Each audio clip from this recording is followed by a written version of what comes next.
As the young master of the divine clan, Xuange, he was rescued from his cradle by an old servant due to betrayal within his family, inadvertently finding himself in the Jiuzhou realm, lost and wandering for 20 years. Upon awakening to his past memories, he opened his eyes to behold the crumbling Zhenyao Wang residence. Zhenyao Wang, loyal and devoted, fought for his nation and its people, repelling barbarian invasions from the north and quelling demonic calamities in the south, achieving countless feats throughout his life, only to be forced to his death in the Golden Wan Hall by a forged secret letter, orchestrated by the emperor and noble families. As the adopted son of Zhenyao Wang, he had fought for 20 years alongside the army, defending the borders, yet was ridiculed by the Princess Xuange. A mere warrior is unworthy of the title of husband. On the night of their grand wedding, she feigned death to elope, all to assist an enemy nation's hostage in escaping the Daqian, in pursuit of true love. Xuange gazed upon this decaying and corrupt dynasty. Then he looked towards the boundless demonic tide beyond the southern borders and suddenly smiled.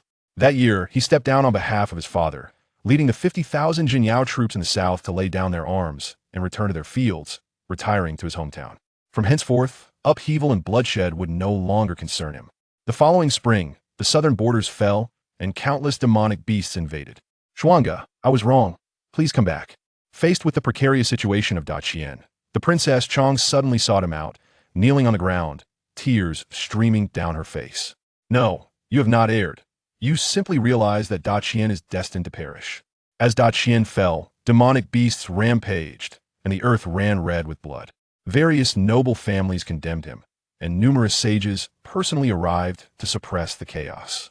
On that day, relatives from the divine clan came forth, their voices resounding across the realms, demanding, "Who dares to harm our divine son?" In an instant, Jiuzhou trembled, enveloped in a profound silence. Upon discovering Xuange's identity, the Princess Xuange was overwhelmed with regret and wept bitterly. Chapter 1. The Adopted Son Xuange. In Daqian, the imperial capital by Yujing, the Zhenyao Wang residence, which had been bustling with joy and celebration just yesterday, now lay in a quiet and deathly stillness. White mourning cloths draped like layers of curtains swayed in the gentle breeze, as the setting sun cast a mournful glow, adding to the desolation. Miss Liu, please accept my condolences. Zhenyao Wang has fought valiantly for our Daqian, repelling barbarian invaders from the north and quelling demonic calamities in the south, constructing the 10,000-mile barrier against demonic beasts. Without Zhenyao Wang, given the geographical proximity of our Daqian to foreign demonic nations, we would have long been ravaged by demonic tides, with countless lives lost. No one believed Zhenyao Wang would collude with enemy nations, nor would he ever open the gates of the barrier against demonic beasts. That secret letter submitted must surely be a slanderous fabrication. His Majesty and the Prime Minister will undoubtedly restore Zhenyao Wang's honor. A gray-bearded old eunuch, slightly stooped, spoke in a soft voice. He wore a sunflower-patterned robe and a black cap, with a rhinoceros horn belt, and was none other than the powerful Grand Eunuch Wei, favored by the Emperor of Daqian. Beside Grand Eunuch Wei knelt a woman clad in mourning attire. She bit her lip, her eyes reddened, likely from weeping too fiercely. The once bright and clear orbs now bore bloodshot veins, and her lips were marked from biting, her complexion pale and haggard. She was Lu Hanjin, the eldest daughter of the current Zhenyao Wang. I appreciate Grand Eunuch Wei making the trip personally. I believe my father is innocent. He could never conspire with enemy nations. His loyalty to Daqian is evident to heaven and earth. He has never betrayed the nation, nor anyone else. Lu Hanjin's voice trembled as she struggled to compose herself. As the eldest daughter, facing such a sudden upheaval, she had to stand up and be the pillar of her family. Grand Eunuch Wei glanced at the coffin in the center of the hall, a flicker of complexity crossing his gaze. He sighed, clasped his hands in farewell, and turned to leave. Today, the court was in turmoil, and many subsequent matters required his attention. This was meant to be the day after the joyous union of the adopted son of Zhenyao Wang and the Princess Xuange. Little did they know that the cold body of the princess had been discovered in the dry well of the Zhenyao Wang residence. Within the gilded hall, secret documents were presented, revealing the collusion between the Zhenyao Wang and the enemy state, along with evidence of repeatedly opening the portals of the Yu Yaoguan without authorization. The missive detailed how the Zhenyao Wang facilitated the invasion of demons, prompting the division of troops from Daqian to fend off the assault, thereby weakening the defense of the Western Front, which allowed the army of Yin Chao to exploit the vulnerability and swiftly capture 5 border cities. The current emperor of Qian, frail and aged, faced a dire situation with a young prince and a regent who wielded power. Such grave matters incited the emperor's tremendous fury. Defying, still inebriated from last night's celebratory feast, was summoned to the court before he had fully awoken from his stupor. Confronted with irrefutable evidence, the Xianxia, accustomed only to leading troops in battle, found himself at a loss for words.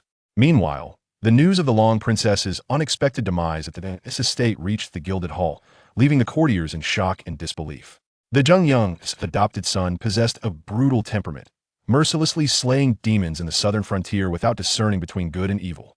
Should he encounter individuals from enemy states, he would not hesitate, wielding his spear to sweep through them, leaving a trail of severed heads in his wake. During last year's birthday celebration for the emperor, envoys from various nations had come to pay their respects, bringing strong warriors to compete. The Xianxia's adopted son, disregarding the appropriateness of the occasion, charged into the fray without hesitation. With a single kick, he sent the strongmen dispatched by the various nations sprawling to the ground, followed by a punch that shattered the strongest warrior into pieces, blood and entrails splattering everywhere. He stood in the arena, his disheveled hair dancing wildly, stained with blood, and instead of being enraged, he let out a hearty laugh, embodying a crude, ruthless, and bloody nature. Many referred to him as a human butcher. It was indeed unexpected for the Emperor of Qian to marry his beloved Long Princess to such a man. Today, in the gilded hall, upon learning of his daughter's death, the Emperor nearly fainted. The Xianxia likely realized at that moment that no explanation could salvage his position. In an act of self-justification, he chose to end his life, colliding headfirst into the grand hall and severing his own heart's pulse. His hot blood pooled on the ground, forming a large puddle that remained undried. The commanders who accompanied the Xianxia back to the capital sought justice and were subsequently imprisoned. "Take care, Your Excellency." Xuange clasped her hands and attempted to rise from the ground to see him off. Perhaps due to kneeling for too long, her legs felt numb, causing her to stumble slightly. She was not a warrior, but a scholar of Confucianism and Taoism, her physique not much stronger than that of an ordinary person. She had hurried back from Xianxia Academy just 2 days prior to attend her younger brother's wedding, never anticipating such a calamity. "Xuange, return my princess's life to me." Just as Xuange regained her balance, a sharp voice pierced through from outside. A maid, adorned with pearl rings and dressed in silk, rushed into the hall, her beautiful face radiating fury, disregarding the guard's attempts to stop her. The departing Wei Gong frowned upon witnessing the scene. This maid was none other than Xianxia, one of the Long Princess's closest attendants. This morning, it had been she who discovered the Long Princess's cold body and reported the tragic news. Upon seeing her, Xuange felt a pang of guilt. She had never expected that her sister-in-law, whom she had just seen yesterday, had already departed from this world. Earlier that day, she had witnessed the Long Princess's lifeless body, icy and rigid, with blood stagnated and a clear strangulation mark around her neck. The blood on her forehead blurred, indicating she had met her end after crashing into a dry well. Although there were signs of suicide, it could not be ruled out that she had been driven to her death. After all, she understood her younger brother's temperament well. How could a proud and aloof individual like the Long Princess allow such a crude and reckless person to approach her? Little did she expect her to be so resolute and fierce. "Xuange, return my princess's life to me, you ruthless human butcher, brutish warrior. You are the one who forced her to her death. The princess clearly did not love you, nor did she wish to marry you. It was you and the Xianxia who pressured the emperor, compelling him to grant the marriage." Upon entering the hall, Xuanxia's gaze fixed intently on the tall man who stood silent like an iron wall in the center. His expression was indifferent, towering above many, clad in a dark embroidered outfit, his long disheveled hair cascading down, revealing a robust physique, accompanied by a strong scent of alcohol. He was none other than Xuange, the Xianxia's adopted son and the Long Princess's husband. "You are the one who caused the princess's death." Xuanxia's sharp and piercing voice struck the ears painfully. She relentlessly swung her fists, landing blows on the towering figure before her, clearly imbued with true energy, each punch creating a gust of wind that carried a sound of breaking air. If her fist had struck an ordinary person, the outcome would have been grievous. Yet, no matter how fiercely she attacked, the imposing man stood unmoving like an iron wall. Instead, she began to feel pain in her own fists. Xuange remained silent. Upon learning of the Xianxia's demise, her brother stood there like a silent tower, uttering not a word. No matter who spoke to him, he offered no response. "You heartless butcher, today you must pay for the princess's life." A glint of fury flashed in Xuange's eyes. Her tightly clenched fist suddenly loosened, revealing a dazzling white dagger that slipped from her sleeve. The dagger was specially crafted, its blade shimmering with a faint ethereal glow. She aimed for Lu Xuange's heart, ready to plunge it down fiercely. The sudden turn of events shocked those in the hall. No matter how strong Lu Xuange's physique was, he was still flesh and blood. How could he withstand a weapon? Lu Hanjin instinctively moved to intervene, a surge of scholarly energy rising within her. Do you wish to die? The next moment, a low, hoarse voice suddenly rang out, accompanied by a sharp crack. Ah!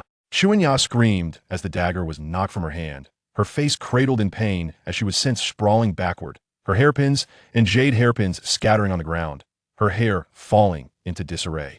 Her once delicate face was instantly swollen. The tall man, who had remained silent until now, lifted his head, and beneath his disheveled hair, his eyes glimmered with a coldness that felt as though it had been touched by snow. Chapter 2. Rest assured, I shall be here for you. Do you wish for death? Lu Xuange extended his hand, gently massaging his brow, his voice still hoarse and frigid. It was only now that he comprehended his current predicament.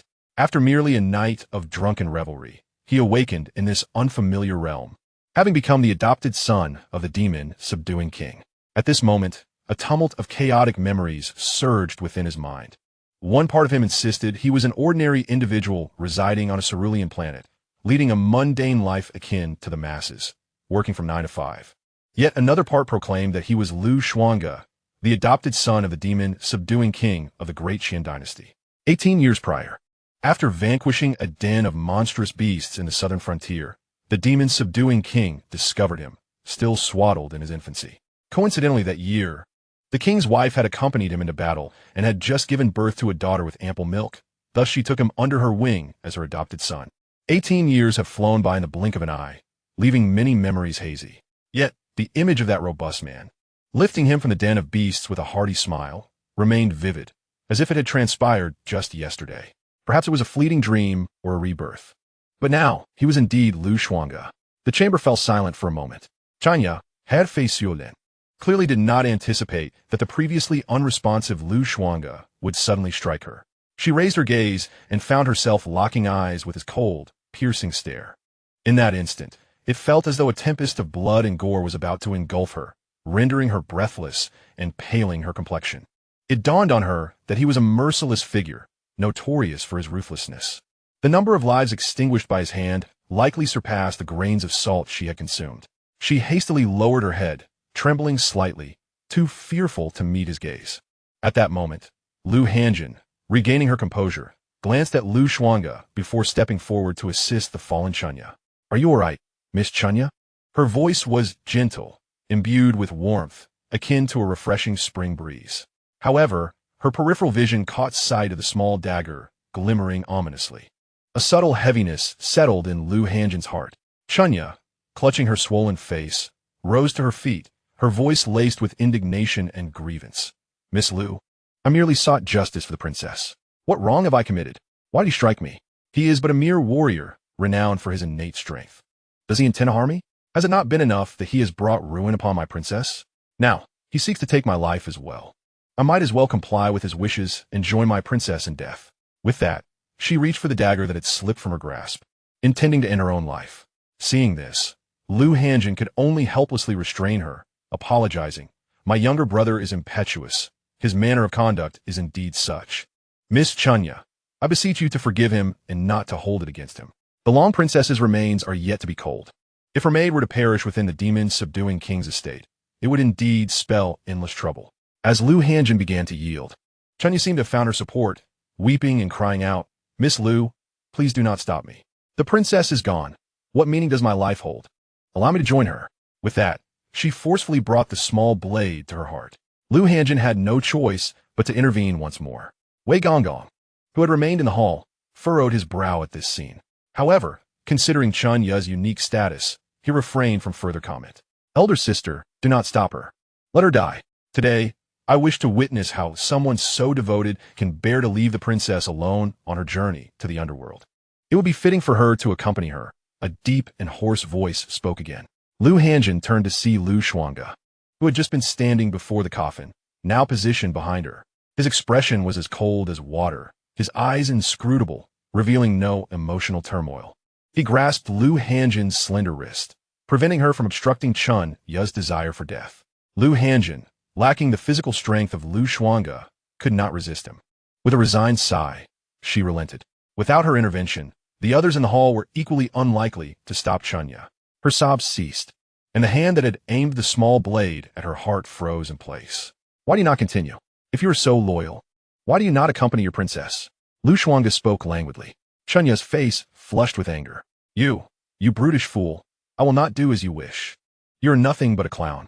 Lu Xuange's gaze remained fixed upon her as he released Lu Hanjin and, with an imposing presence, stepped closer. Since you do not dare, I shall assist you in joining her.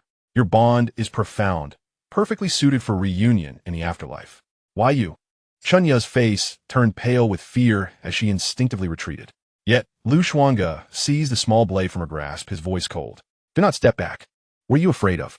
Ignoring her struggles, he grasped a handful of her long hair, and the blade swiftly cut into her delicate neck, blood seeping forth. Help! Help! The intense pain drove Xuange to scream, her eyes wide with terror, her complexion turning ashen, trembling all over as a foul, metallic scent stained her silk gown. Disgusting. Lu Xuange frowned, carelessly discarding Xuange to the ground as one would a lifeless dog. He had not intended to take her life. In utter disarray, Xuange scrambled to her feet, terror-stricken. However, it is also highly probable that the demise of the demon suppressor king has instigated certain transformations within him. After all, a person's temperament invariably shifts with the surrounding environment. With a slight sigh, Master Wei clasped his hands in a gesture of respect and took his leave. Once Master Wei departed, the hall reverted to its previous state of desolate stillness. In the wake of the demon suppressor king's death, the ministers of the court shunned the place. Even those who had shared a close camaraderie with him during his lifetime refrained from offering their condolences. Only Master Wei, under the pretext of conveying the emperor's will, came to pay his respects. Lu Hanjin instructed the servants to clean the ground that had been soiled by Xuange, and then hesitated, casting a glance toward Lu Xuange. Xuange, Lu Xuange stood silently before the coffin, his mind tumultuous with thoughts. Was my elder sister inquiring why I spare that maid? I merely wished to avoid bloodshed in my father's mourning hall, he replied, his gaze tinged with complexity. That is not the matter at hand. Lu Hanjin gently shook her head, observing the now silent Lu Xuange. She turned her gaze toward the coffin before her. I have noticed that you seem somewhat altered compared to before. The you of the past would not have contemplated the consequences of your actions. Xuange, have you perhaps retrieved your spirit? She spoke softly, her eyes reflecting a hint of hope. Spirit? Lu Xuange was taken aback. Lu Hanjin elucidated. Father once mentioned that you lacked the spirit inherent to humanity. He sought the counsel of a Taoist master who indicated that your occasional reckless and thoughtless actions stemmed from your ongoing quest for your spirit. Thus, Father always urged us to understand you. You are not as the world depicts you, a being of unbridled cruelty and capriciousness, acting solely on whims. You simply lack something that a normal person possesses. Lu Xuange fell into another silence. Was the foggy state of his mind throughout the first 18 years of this life attributable to this? Thus, today, upon comprehending the mysteries of existence, I realized my true self. Father said that one day you would reclaim your spirit. Lu Hanjin continued softly, a radiant smile illuminating her face. Now you have finally found your spirit. Yet, as she spoke, silent tears cascaded down her cheeks. Alas! Father will never see it. Her shoulders began to tremble, and she gently sobbed, her cries growing louder. Lu Xuange remained silent, an influx of memories flooding his mind. He lifted his chin and, taking a deep breath, embraced Lu Hanjin's shoulders, softly assuring her, Father is no longer here, but I will be with you from now on. Chapter 3. Injustice in the World, the Fate of a Mundane Warrior. Lu Xuange stood vigil alone before the mourning hall, following the tumult of great joy and sorrow. Along with the burdens of managing the household in the past few days, Lu Hanjin succumbed to fatigue and fell into a deep slumber. In the household, there was also a younger sister named Lu Hanyue, merely 8 years of age, though still in her tender and naive years. She had come to understand that she would never see their father again. Though obstructed by the steward yesterday, I still beheld the demon-suppressing king lying within the coffin, and I fainted from grief. Lu Xuange's adoptive mother was the lawful wife of the demon-suppressing king. Years ago, on the southern coast of the Jiangnan region, She faced an assault from several demon kings. To prevent the calamity from spreading and harming the innocent, she chose to break through with numerous commanders, while the demon-suppressing king provided assistance from another direction. Alas, he was too late. When the demon-suppressing king arrived, he found only a blood-stained piece of armor belonging to his wife, and all the commanders had perished, their bodies consumed by demons, leaving no trace behind. The villages and cities they protected remained unscathed. Since that day, the demon-suppressing king never remarried nor took a concubine. He lived a life of loyalty and valor, with a clear conscience toward both his heart and the people. Such coincidences are too profound.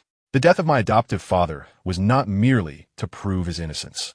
It may have been to safeguard the demon-suppressing king's estate. Perhaps he realized this in that moment. Kneeling before the mourning hall, Xuange's thoughts swirled like a tempest. Having lived 2 lives, and having witnessed many tales of relinquishing power over cups of wine in his past life, he easily unraveled the current situation. This was an open card. The demon-suppressing king's influence in the Great Qian was formidable, instilling fear and trepidation in the prominent families and clans. The 500,000 imperial demon troops stationed in the southern region, should they not guard against the demon beasts, would pose a significant threat if they infiltrated the heart of the Great Qian, which feudal lord would not be apprehensive. This was a force capable of easily shaking the foundations of the court. The aging and ailing emperor, the young crown prince, and the power-hungry chancellor in charge. Why would they grant the marriage of the eldest princess to him at such a critical juncture? Beyond the superficial appearance of unblemished sovereign-subject relations, there was also the intent to showcase his favor and affection toward the demon-suppressing king. He even bestowed his most cherished daughter upon the adoptive son of the demon-suppressing king. As for the evidence of collusion with enemy states, the truth of it mattered little now. At this stage, suitable daggers would inevitably be offered. If the demon-suppressing king did not take his own life within the court, the estate itself might not endure. Due to the marriage between the eldest princess and Xuange, the demon-suppressing king hastily returned from the southern region, completely unguarded. Meanwhile, the many generals in the southern territories, even if aware of events transpiring in the capital, would only learn of them days later. Should a rebellion erupt, it would only further substantiate the evidence against the demon-suppressing king for colluding with enemy states. This was the most opportune moment. Everything was a meticulously laid plan, with all players merely pawns on a grand chessboard. All of this was to pave the way for the young emperor.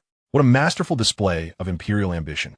Xuange closed his eyes, inhaling deeply as memories of the days spent alongside the demon-suppressing king flooded his mind. He was a commendable general, beloved by all his subordinates. Equally, he was a devoted father. After his wife's passing, he nurtured 3 children, raising them to be accomplished individuals. From a young age, he instilled in them the virtues of loyalty to their country and the welfare of the common people. The eldest daughter, Xuange, diligently studies the teachings of sages, aspiring to follow in the footsteps of the ancients and to learn for the sake of the nation and its people. The adopted son, Xuange, has fought valiantly alongside her in border skirmishes since childhood, repelling foreign invaders to the north and battling demonic tides to the south, earning remarkable military accolades while safeguarding the peace of the common folk. He stands as the youngest general in the Great Qian Dynasty. The youngest daughter, Xuange, is the most cherished, occasionally whimsical, yet inherently kind-hearted. Even at her tender age, she is aware of the importance of aiding the impoverished, devoid of any air of arrogance. Although the demon-suppression king's residence is expected to exude grandeur, it instead reflects a certain austerity.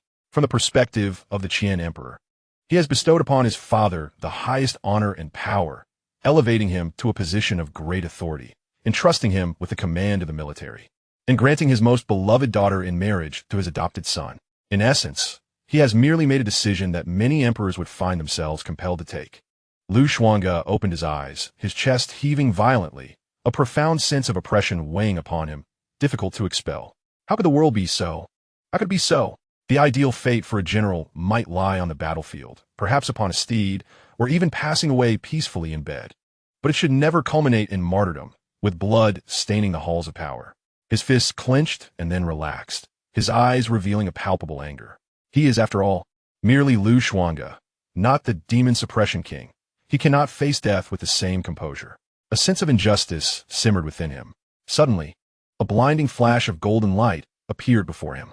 Having unraveled the mysteries of the womb, Today, I understand who I am.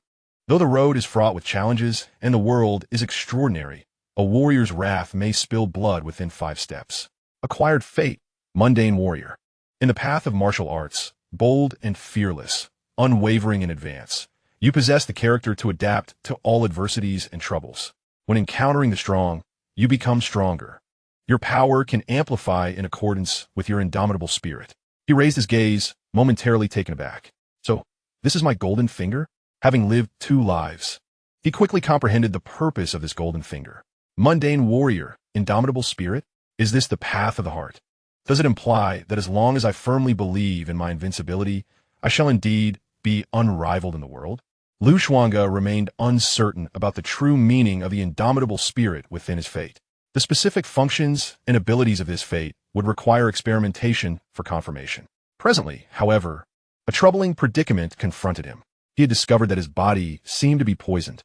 Just moments ago, while dealing with Xianxia, Xuange had felt something amiss. The internal energy within him flowed sluggishly, lacking the smoothness and ease he had previously experienced. Nevertheless, relying on his robust physique, he managed to subdue Xianxia with relative ease. But as he now attempted to circulate his true energy throughout his limbs, the sensation of obstruction intensified, accompanied by sharp pain. Within the meridians of the lungs, it appeared as though vast expanses of sludge were accumulated. He channeled his internal energy, attempting to dispel it.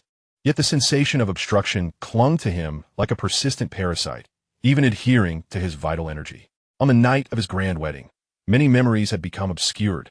Even the effects of excessive drinking could not account for such a loss. It seemed that he had been poisoned last night. The wine not only affected his vital energy, but also impaired his recollection. Xuange pondered, as vague memories surged within his mind. Fleeting silhouettes he had encountered flitted past him. He quickly identified his target, and his gaze sharpened. The nuptial wine. There was certainly something amiss with that cup. It was the only wine that had slipped from his sight, poured personally by the Princess Royal. Though his memories were somewhat clouded, he distinctly recalled that he had had no substantial interaction with her. After following the customary rituals, he became thoroughly intoxicated and returned to his guest room, never having ventured into the bridal chamber. He had never laid a hand on the princess. Why then were there clear marks of strangulation upon her body? Chapter 4. The rights and wrongs of the matter were no longer of concern. The death of the Princess Royal was exceedingly suspicious. Was it deliberate? Or was there someone scheming to frame him? Xuange picked up a small dagger that Xianxia had inadvertently left behind. Its blade was laced with poison, glimmering with a faint hue. How could a mere maid dare to brazenly attempt to assassinate him, even if the princess's death were indeed linked to him? Such matters should be commanded by the emperor and thoroughly investigated by the Northern Pacification Office. After all, it was not her place to act so hastily. She had even arrived adorned with a delicate visage. One must show respect to the living and the dead alike. Now that the body of the princess had vanished, who could ascertain if she was alive or dead? This world is not devoid of techniques such as feigned death or hibernation. Given the princess's status, she would naturally have access to such arts. He rose to his feet and summoned the steward. Second young master, the steward, an elderly man with a slightly stooped posture, donned a faded gray robe. His silver hair was meticulously arranged, and his forehead was lined with wrinkles, having dutifully served for many years. The household affectionately referred to him as Uncle Xiang. Xuange instructed, "Please summon my elder sister." Uncle Xiang regarded Xuange, who seemed markedly different from before, and slightly bowed. "Yes, second young master." Xuange did not wish to disturb Lu Hanjin's rest. However, the pressing matters at hand necessitated an early discussion with her, for he was merely an adopted son. The true heir to the demon suppression king's estate was she. In the imperial palace, within the splendidly illuminated Chengming Hall, the aged emperor sat upon the dragon throne. Before him lay a multitude of memorials, stacks of aged scrolls piled high, ink splattered within a white inkstone. He coughed, blood immediately seeping from his mouth, prompting a nearby maid to hastily produce a silk handkerchief to attend to him. What news from the demon suppression king's estate? The emperor gestured for the maids to withdraw. Having just returned from the demon suppression king's residence, the esteemed eunuch Wei stood respectfully below. "Your Majesty, the demon suppression king's abode remains tranquil, with no significant disturbances. The youngest daughter, Lu Huanxue, has fainted from grief, while Lu Huanjin and Xuange are keeping vigil for the demon suppression king." A chuckle escaped the Emperor Qin's lips. Ah, that little girl. I held her in my arms when she was just born. Eunuch Wei remained silent, a chill creeping down his spine. After a moment, the emperor sighed. I find myself unable to distinguish between loyalty and treachery. The demon suppression king has been unwaveringly loyal to our Great Qian, a truth as evident as the sun and moon. Anyone could betray the nation, but he would never do so. Eunuch Wei continued to hold his tongue. He could have defended himself further. Why would I seek to eradicate the demon suppression king's household? A sword, when overly sharp, can injure not only foes, but also its wielder, the emperor lamented. Have we determined who has framed and slandered the demon suppression king? Eunuch Wei responded. Evidence can be promptly submitted to the Ministry of Defense. It is Minister of Right Song Zhiqing in collusion with Deputy Minister of War Lin O. The emperor shook his head. Insufficient, woefully insufficient to quell the fury of the southern generals. After a brief hesitation, Eunuch Wei added, there are also several elder members from the imperial clan and the Duke of Hongwa. The Duke of Hongwa, a noble so esteemed that even your majesty must address him as an elder. That will suffice. The emperor nodded, weariness lacing his tone. In due course, once the demon suppression king's innocence is established, I shall honor him with an additional posthumous title and construct a tomb beside the royal mausoleum, crafting a jade effigy in his likeness.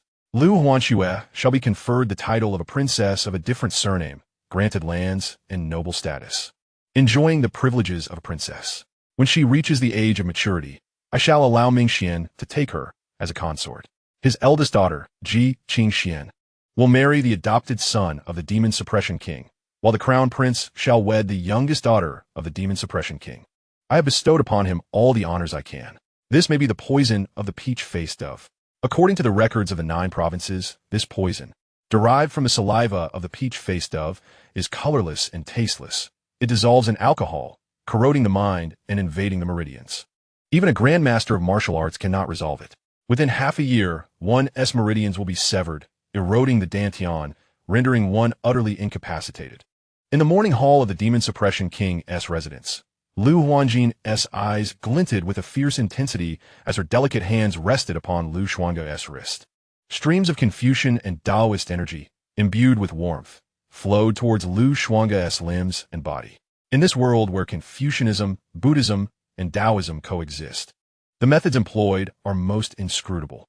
Although Lu Huanjin had only reached the 3rd realm of Confucianism and held the title of a scholar, she was already capable of employing numerous techniques that martial artists could only dream of. Healing wounds and curing ailments were but secondary to her. With a wealth of knowledge amassed from countless tomes, her insights far surpassed those of ordinary individuals. This was also the reason Lu Xuange had requested her to examine his condition. Is it manageable? Lu Xuange inquired. Lu Hanjin retracted her palm and shook her head.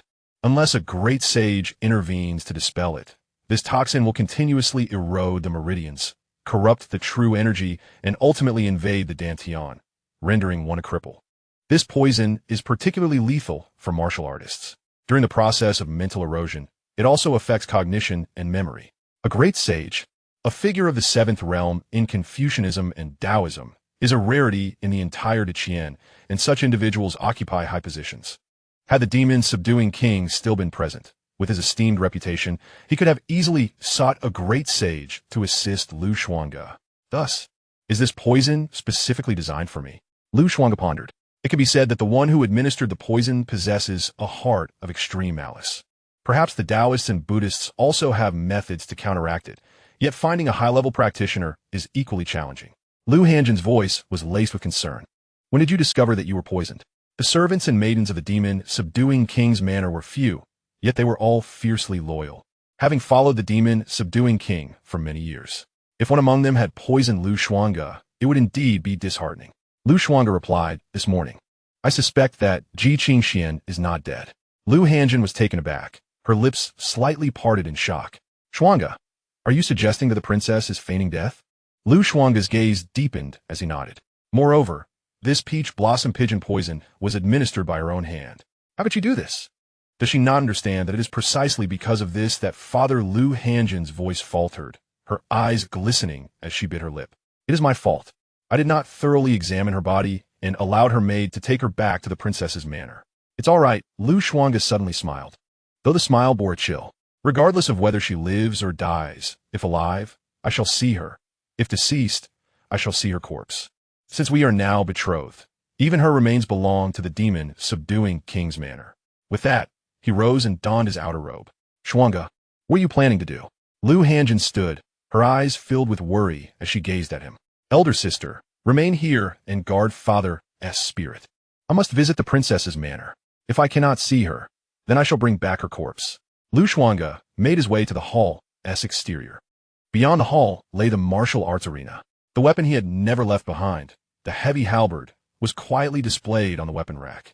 The halberd's azure hue emitted a faint cold light, with traces of blood faintly visible along the blade's edge. Crafted entirely from blood-patterned steel, it weighed over 3,000 pounds. In this life, his physical body possessed innate divine strength, allowing him to wield it effortlessly, even though he was merely at the fourth realm of martial arts. His arm strength exceeded 2,000 pounds, while an ordinary fourth realm martial artist's arm strength barely reached 500 to 600 pounds. Now, with the peach blossom pigeon poison corroding his internal meridians and true energy, he was uncertain how long his strength could endure. As fate would have it, when a martial man is enraged, blood spills 3 feet. With a sense of injustice brewing in his heart, he felt compelled to express it with vigor. In this lifetime, the adoptive father has already taken his own life upon the golden throne, indifferent to notions of right and wrong. Chapter 5. The Wrath of a Martial Man Spills Blood 3 Feet Deep. The Demon Suppression King's residence is situated on Xuanwu Street in the northwest of the imperial capital.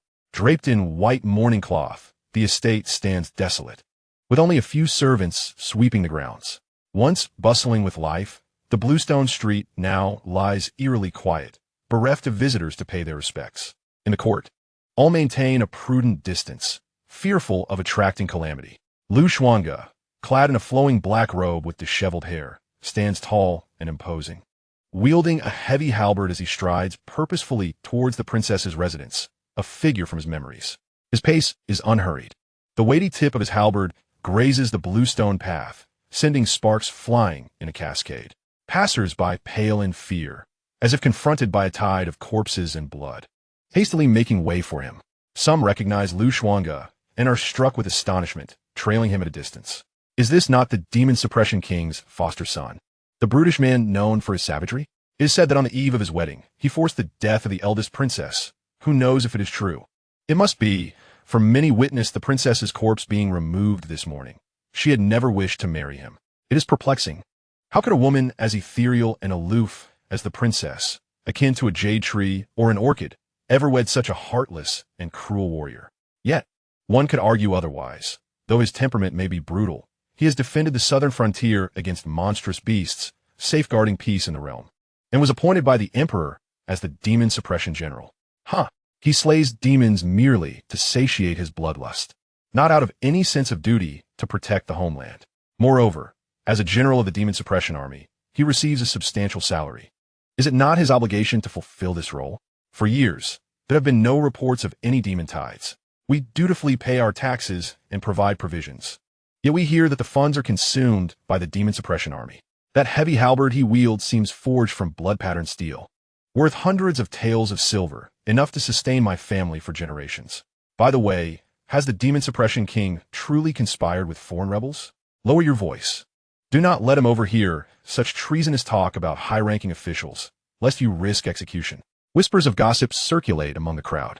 A faint, indifferent smile plays upon Lu Xuange's lips. This is the populace for whom the soldiers have fought valiantly against the demon tides. This is the land and the people that the Demon Suppression King seeks to protect. No one cares for his life, nor for the sacrifices he has made. The commotion at Xuange Street soon captures the attention of many in the imperial capital, as an opulent crimson carriage approaches from afar, halting nearby. What does this brute intend to do? Does he seek to confront the emperor for justice? At the alley's mouth, the carriage's curtain is drawn back, revealing a young man adorned in a silk robe, cinched with a jade belt, casting a mocking glance in Lu Xuange's direction.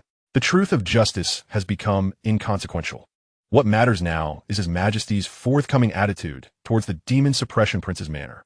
One of the men accompanying in the carriage spoke up. He possessed a handsome visage, dressed impeccably in pristine white robes, sitting calmly with a serene demeanor, his voice warm and imbued with an air of scholarly elegance, as he delicately held an ancient tome. engrossed in its study. The man in the brocade robe shook his head and remarked, "Tell me, Xianxia, do you not feel any regret or bitterness? Even upon hearing the news of the princess being forced to her demise by that brutish man, you display not an ounce of sorrow. Alas, had I been the princess, I would certainly be heartbroken." Xianxia set down his book and replied in a tranquil tone, "A scholar must cultivate a state of calmness, remaining unperturbed in the face of adversity, and maintaining composure even when facing dire consequences. Only by mastering this can one truly refine oneself." Gongming, in response, expressed admiration. "This is precisely what I admire about you, Xianxia. I dare say it will not be long before you attain the degree of Jianshi and ascend to the fourth realm of Confucianism. The transient nature of life is something you perceive with clarity. It is no surprise that the princess held you in high regard at the Pear Garden Poetry Gathering. Had you entered the fourth realm of Confucianism sooner and achieved the status of a top scholar, requesting an audience with His Majesty to seek marriage, you might have become the prince consort yourself. It is truly regrettable that you and the princess are so well suited. Yet she has been betrothed to that uncouth brute by His Majesty." With this, he sighed deeply, displaying a countenance of regret. The young man, named Xianxia, quietly clenched the book in his hands before feigning nonchalance and releasing it. He gazed out of the carriage towards the princess's residence. "Let us proceed to pay our respects at the princess's manor." The princess's manor, located at the southern end of the imperial capital's Xuange Street, was built with grandeur and magnificence. The slanting rays of the sun cast a heavenly glow, as if an ethereal palace had descended upon the mortal realm. Numerous carriages were stationed outside, all belonging to the dignitaries and nobles of the imperial capital who had come to offer their condolences. Inside the mourning hall, the atmosphere was heavy with grief. Xuange, with reddened eyes, clutched half of her face, bandaged around her neck, as she bitterly recounted her experiences at the demon suppression prince's manor. The princess had 4 personal maidservants, named after the seasons: Chun, Xia, Qiao, and Dong. Xuange was the youngest among them.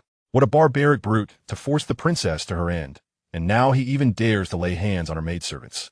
The princess, with her benevolent heart, often performed acts of kindness, aiding impoverished scholars. Her untimely demise is indeed lamentable. It is utterly inhumane. I shall certainly report to His Majesty to seek justice for the princess. Alas, it is a tragedy that the princess, endowed with exceptional talent in Confucianism, having perused countless volumes, was destined to become a great scholar, perhaps even glimpsing the realm of the sage. Her loss is a significant detriment to our Qian's Confucian lineage. From a young age, the princess entered the Confucius temple to cultivate her studies and became well-versed in literature. Now, the assembly of ministers in the mourning hall, all of whom are civil officials, are filled with righteous indignation regarding her death at the hands of Xuange, and many shed genuine tears and sorrow. Among them are the current prime minister and the crown prince's tutor, both hailing from the Hanlin Academy. In the court, civil officials wield considerable influence. Knowing the profound sentiments and heartfelt condolences of all present, the spirit of the late princess must find peace. The princess's chief maid, Dongya, expressed her gratitude in a gentle tone. The heir of the Prince Gong, accompanied by his friend Qizi Jun, came to pay their respects. At the entrance of the mourning hall, a guard announced their arrival. The presence of the Prince Gong's heir surprised many, though they quickly realized the connection. As the late princess had often held poetry gatherings, and the heir was well-versed in the arts, having studied under a great scholar, their friendship was likely significant. Soon, a man dressed in brocade, known as Gong Ming, arrived at the mourning hall with his companion, Qizi Jun. The two offered white chrysanthemums and calamus at the coffin, their faces etched with sorrow. Gong Ming's eyes even glistened with unshed tears. How could such an extraordinary woman, with her grace and intellect, meet such a tragic fate? He wiped the corner of his eye with his long sleeve before bowing respectfully to the assembled officials. The handsome Qizi Jun approached the coffin, seemingly yearning to unveil the white cloth covering it. However, he sighed deeply and refrained, his eyes filled with profound sadness and reluctance. "May you find peace in your transformation," he said, bowing to Dongya and her companions, clearly familiar with them. The late princess had regarded Qizi Jun as a close friend and confidant, admiring his knowledge and character. Had she known of his visit to offer condolences, she would surely have felt comforted in her eternal rest. A faint smile flickered across Dongya's sorrowful face. Chapter 6. Break into the princess's residence. Ji Qingxian, come out. Students, I have met with all the esteemed officials. Jun greeted the morning attendees with humility and warmth. Your poem from the last poetry gathering has been seen by His Majesty, who greatly appreciates it. In about 6 months, you shall reach the 4th realm, earning the title of Xianxia, thereby gaining the scholarly aura necessary for an audience with His Majesty. Perhaps then, he shall permit you to return home to visit your family. The assembly of officials recognized the handsome young man before them. Though he was a hostage from the Qi kingdom, he was unlike those from other smaller nations. With exemplary character, a thirst for knowledge and diligent study, he was nearing his 20s and approaching the 4th realm of Confucianism. Such talent was rarely matched, even among the scions of prominent families. A bashful and humble expression graced Jun's face as he responded, "Esteemed officials, your praise is excessive. It is a man of such profound knowledge and elegance who deserves the princess. It baffles me why His Majesty would bestow her hand upon that brute." This tragic pairing could have been averted, murmured a few maids nearby, their discontent palpable as they observed Jun engaging amiably with the officials. Suddenly, a tremendous roar echoed from a distance, shaking the very earth beneath them. The individuals conversing within the morning hall were abruptly taken aback, hastily turning their gaze toward the entrance. "Xianxian, come out," boomed a deep, hoarse voice. At the entrance of the princess's residence, a cloud of dust was kicked up as numerous guards were sent sprawling like broken sacks, blood spurting from their mouths. Upon hearing the commotion, a multitude of ministers, along with Zijuan and others, hurriedly left the morning hall, making their way outside. However, before they could reach the entrance, they witnessed the grand vermilion gates burst open with a resounding crash, scattering debris across the sky. A tall, imposing young man emerged, wielding a formidable halberd. Amidst the swirling fragments of the shattered gates, his gaze crackled with intensity, wild hair cascading around him, and his dark robe billowed as though propelled by an inner force, fluttering behind him like a battle standard.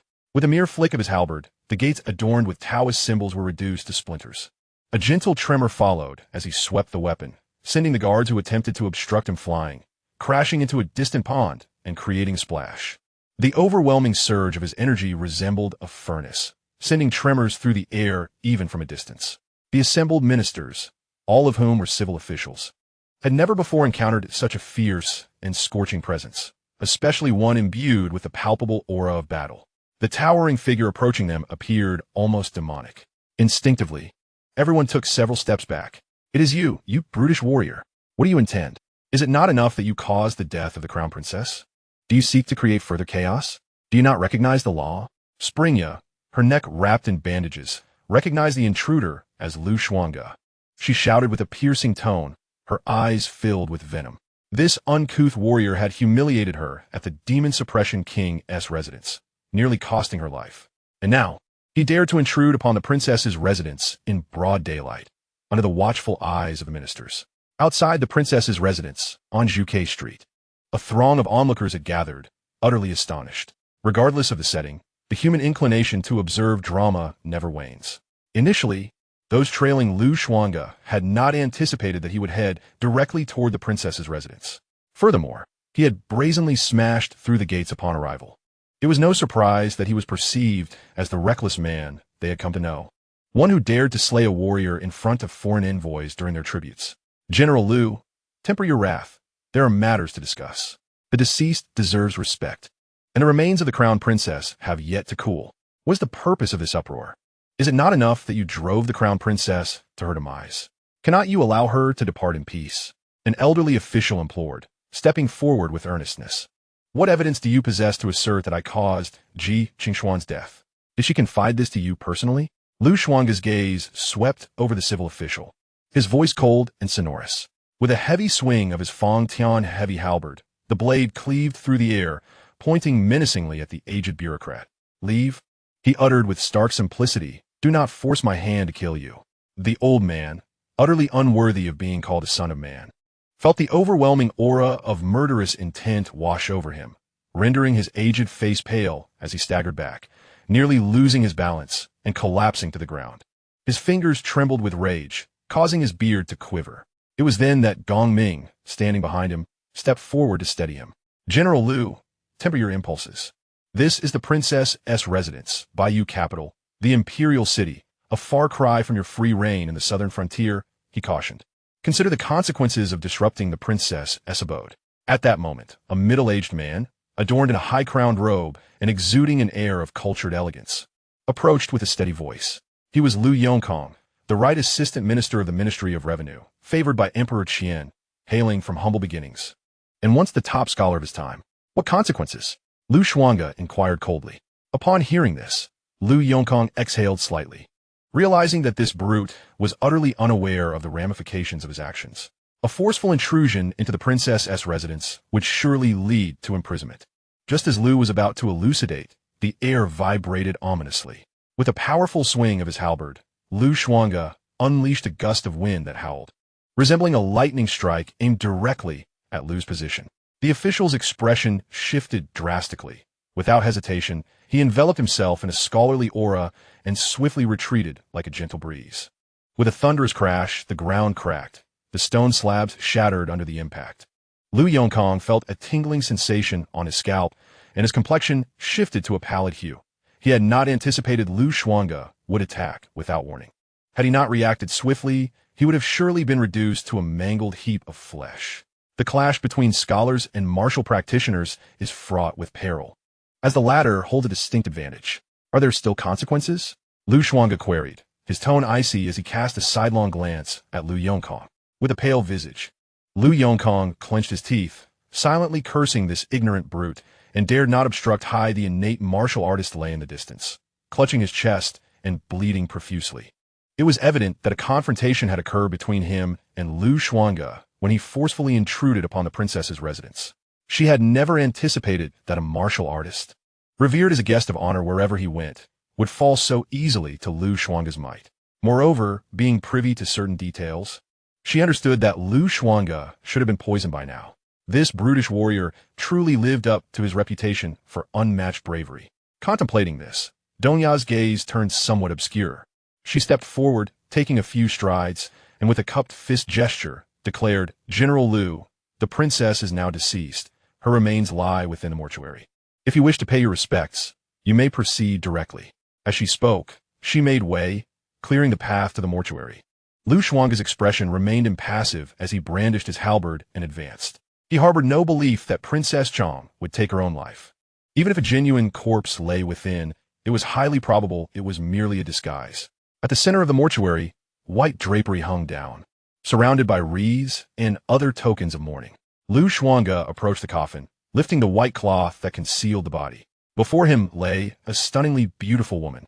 Though her eyes were closed, one could still sense her gentle and dignified aura. However, since her body had already been prepared for burial, the true extent of her injuries was obscured, save for the faint but discernible bruising around her neck. Fixating upon the familiar and exquisite visage before him, Lu Xuange hesitated not a moment as he extended his hand toward her mouth and nose. His formidable internal energy rippled forth, and indeed, he detected no signs of life. She appeared to be nothing more than a lifeless corpse. Yet in this world, one could never be short of techniques like the turtle breathing skill, the golden cicada's shedding shell, or the false death pill. Determining the authenticity of the body was no simple task. The martial arts realm does not afford the same ease of examining soul fluctuations as practiced by Taoist cultivators. The officials present in the court watched Lu Xuange's increasingly bold actions with furrowed brows, perceiving them as an affront to the deceased, an act of profound disrespect. Witnessing his behavior, Qi Zijuan, who had entered alongside, could not help but frown, a wave of discomfort and chill washing over him, his hands clenching tightly beneath his ample sleeves. Lu Xuange, you disregard the law, scorn the imperial authority, and not only did you drive Princess Chong to her demise, but you also seek to desecrate her remains. On the night of the wedding, it must have been you who forced the princess, compelling her to end her own life rather than endure humiliation. Xianxia watched in horror as Lu Xuange's hand recklessly roamed over the princess's face, particularly as it reached toward her neck and behind her ears, prompting her to unleash a sharp and piercing rebuke. "How dare you?" Lu Xuange paused, turning to her with a sudden smile, yet the expression bore a chilling amusement. "I have wed Jiqing Xian, a union bestowed by the emperor himself. She was my beloved in life, and in death she shall remain my spirit. Even if I were to publicly strip her of her garments today, it would be a private matter between husband and wife, and what right has a mere maid to speak out of turn?" upon hearing such crude and despicable words. The countenance of the assembled ministers in the mourning hall shifted dramatically. You, Xianxia, seethed with rage, her eyes ablaze with fury, lamenting the fact that she was no match for him. Yet before she could utter another word, Xuange, wielding his Fong Tian heavy halberd, deftly flicked his wrist, slicing through the air with the swiftness of lightning. The blade pierced Xianxia's chest with a sickening thud, pinning her firmly to the opposite side of the mourning hall. The unexpected scene stunned all present, leaving them momentarily paralyzed with shock. Even at such a close range, should they have comprehended the gravity of the situation, it would have been too late to intervene. Xianxia herself appeared taken aback by Xuange's sudden aggression. With eyes still filled with resentment and hatred, it took her a moment to register the lethal blade protruding from her chest, and terror washed over her visage. Help, help! In the final moments of her life, her lifeless eyes, dulled like a dead fish, turned towards the coffin placed at the center of the hall. Yet before she could complete her plea, her head slumped, and she breathed her last. Danya and the other maidservants turned pale with fright, some of the more timid ones collapsing to the ground in terror. The ministers, too, felt a chill creep down their spines. Silence enveloped the room. Xuange's expression remained unchanged. This maid, with her sinister intentions, had brought her fate upon herself. Previously, at the Demon Suppression King's residence, he had still been reeling from the chaos of fragmented memories when she had pierced his heart with her poisoned dagger. The mourning hall fell into a profound silence. No one dared to challenge Xuange. They were utterly shocked by his ruthless display of violence. Even the esteemed ministers, possessing profound knowledge of Confucian and Taoist principles, refrained from intervening, unwilling to embroil themselves in unnecessary turmoil. Given the gravity of the incident, they decided it prudent to await the arrival of the Genie Wei and the Imperial Guard, who would handle the situation in due course. Xuange did not linger on whether the princess within the coffin was truly lifeless. With one hand, he withdrew the halberd that had impaled Xianxia, and with a gentle exertion of his inner strength, he lifted the coffin positioned at the center of the mourning hall. The sight sent another wave of shock through the assembly. Danya, suppressing her inner dread, inquired, "What do you intend to do? She was my beloved in life, and she shall remain with me in death. I am taking her body back to my residence. What issue is there in that?" Xuange replied coolly, "You cannot take the princess away." Danya stepped forward, determined to obstruct Xuange, but a chill-laden voice resonated from the opposite side. "Put the princess's body down. I command you to set the princess's body down." A young man clad in white, strikingly handsome, stepped forward, his gaze steady upon Xuange, exuding an extraordinary presence that betrayed no fear. He seemed concerned that Xuange had not heard clearly and repeated himself once more. Zijuan, accompanied by the elegantly robed Gongming, was taken aback by his friend's audacity to confront this brutish man. This was hardly the moment for bravado, and a sense of unease crept into his heart. The ministers present in the mourning hall were equally astonished, not expecting Qi Zijuan to display such boldness and resolve. Their admiration was tinged with embarrassment, reflecting on the years spent studying the classics, feeling inferior to this young man. Xuange, too, was surprised that anyone would dare to impede him at such a moment. "You wish to obstruct me?" he inquired coolly, his gaze sweeping over the other. Chapter 8. The Pretentious Scholar, a Mere Buffoon. Qi Zijuan seemed to grasp the collective thoughts of those around him. He understood that it was imperative for him to step forward now, whether to demonstrate courage for the sake of the eldest princess Ji Qingxian or to uphold his own moral convictions. He vividly recalled the last Pear Garden poetry gathering, where the charming girl, Springya, had smiled at him, revealing her delicate dimples as she offered him 2 pieces of pastry.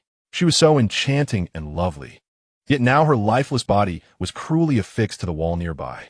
How could this merciless butcher be so heartless as to take her life? Confucius said, "One must refrain from certain actions before they may act." Today, you create chaos in the mourning hall of the eldest princess, desecrating her remains and wantonly spilling blood. Qi Zijuan fixed his gaze on Xuange, his voice laced with coldness, fists clenched. "Buzzing, a mere buffoon." Xuange's expression remained indifferent, clearly uninterested in the futility of the words spoken. With a swift motion, he brandished his heavy halberd, thrusting it forward with tremendous force. This strike surged forth like a tempest upon the shores, imbued with immense power, aimed directly at Qi Zijuan. Even though he was prepared, Qi Zijuan was unprepared for the sheer might of the blow, feeling as though a small mountain had struck him. He quickly reacted. channeling his scholarly energy into a talisman of literary prowess at his chest, barely managing to deflect the attack. However, his throat felt sweet, and a mouthful of blood erupted forth, splattering against the wall. His formerly bound hair now lay disheveled, a picture of chaos. In close combat, a scholar of the Confucian way held no advantage against a martial practitioner of the same realm.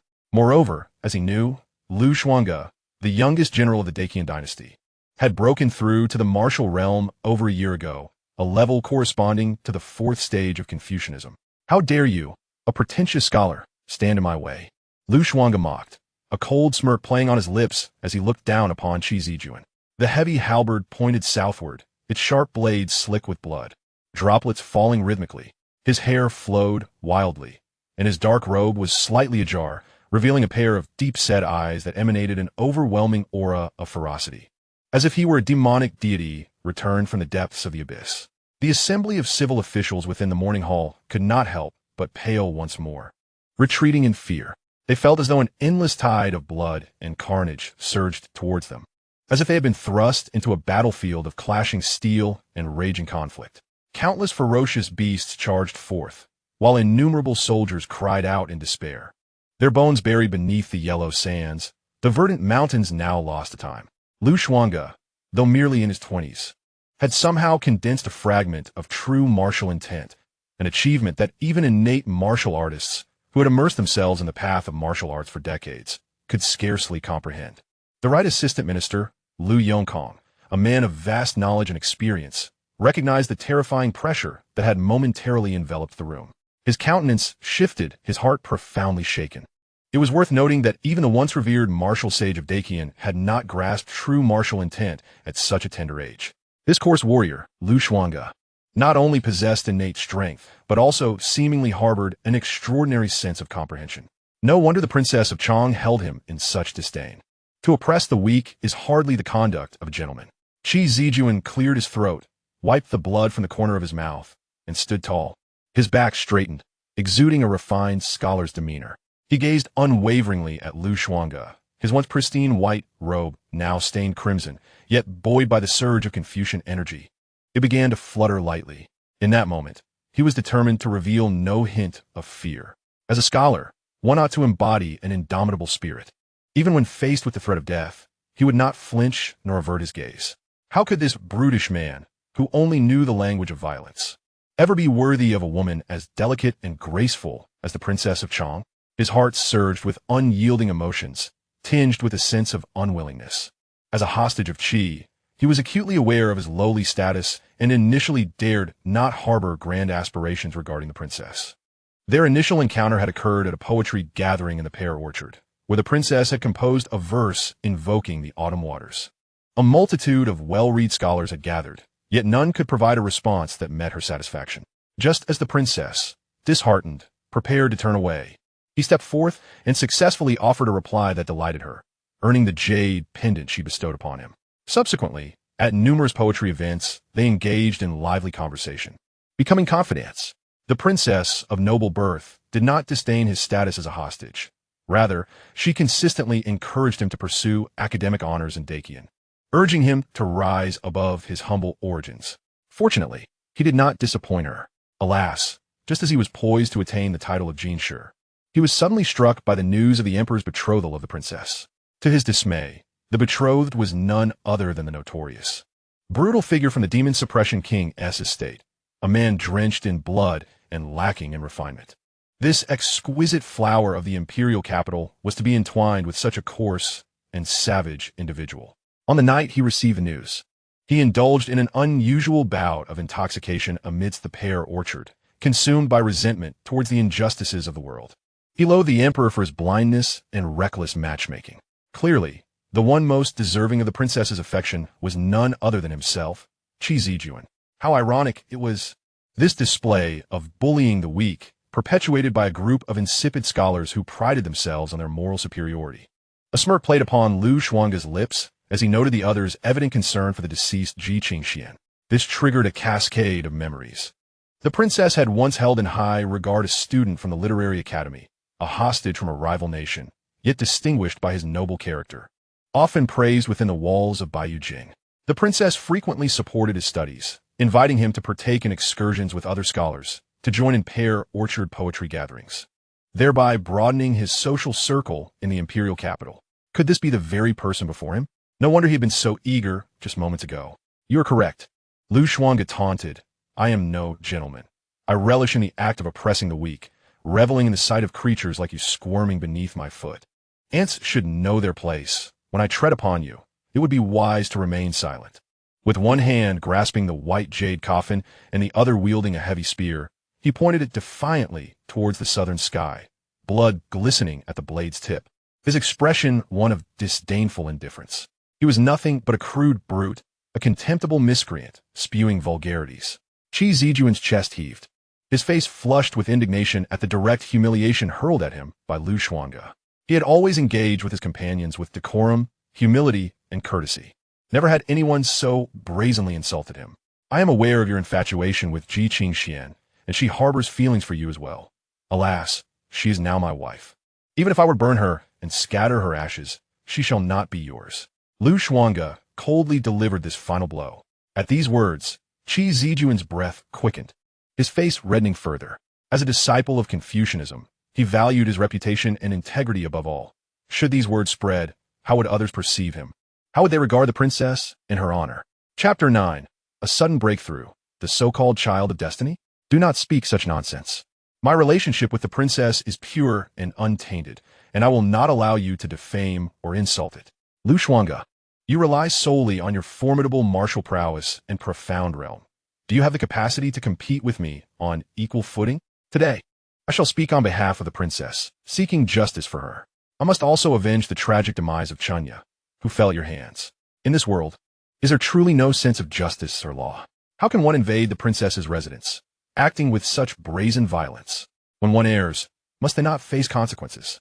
Qi Zijuan resolved not to let Xuange's taunt further disturb his emotions. He took the initiative to strike first, intertwining his eloquence with the doctrines of Confucianism. His words rang with authority, resonating like thunder, cascading across the heavens. His voice, imbued with the essence of Confucianism and Taoism, surged forth towards the palace of the princess, embodying a spirit of indignation and a quest for justice. In an instant, this resounding proclamation reverberated through the bustling streets, capturing the attention of numerous noble families who had gathered to witness the spectacle. Curious glances darted from all corners of Zhuke Street, fixating on the commotion arising from their midst.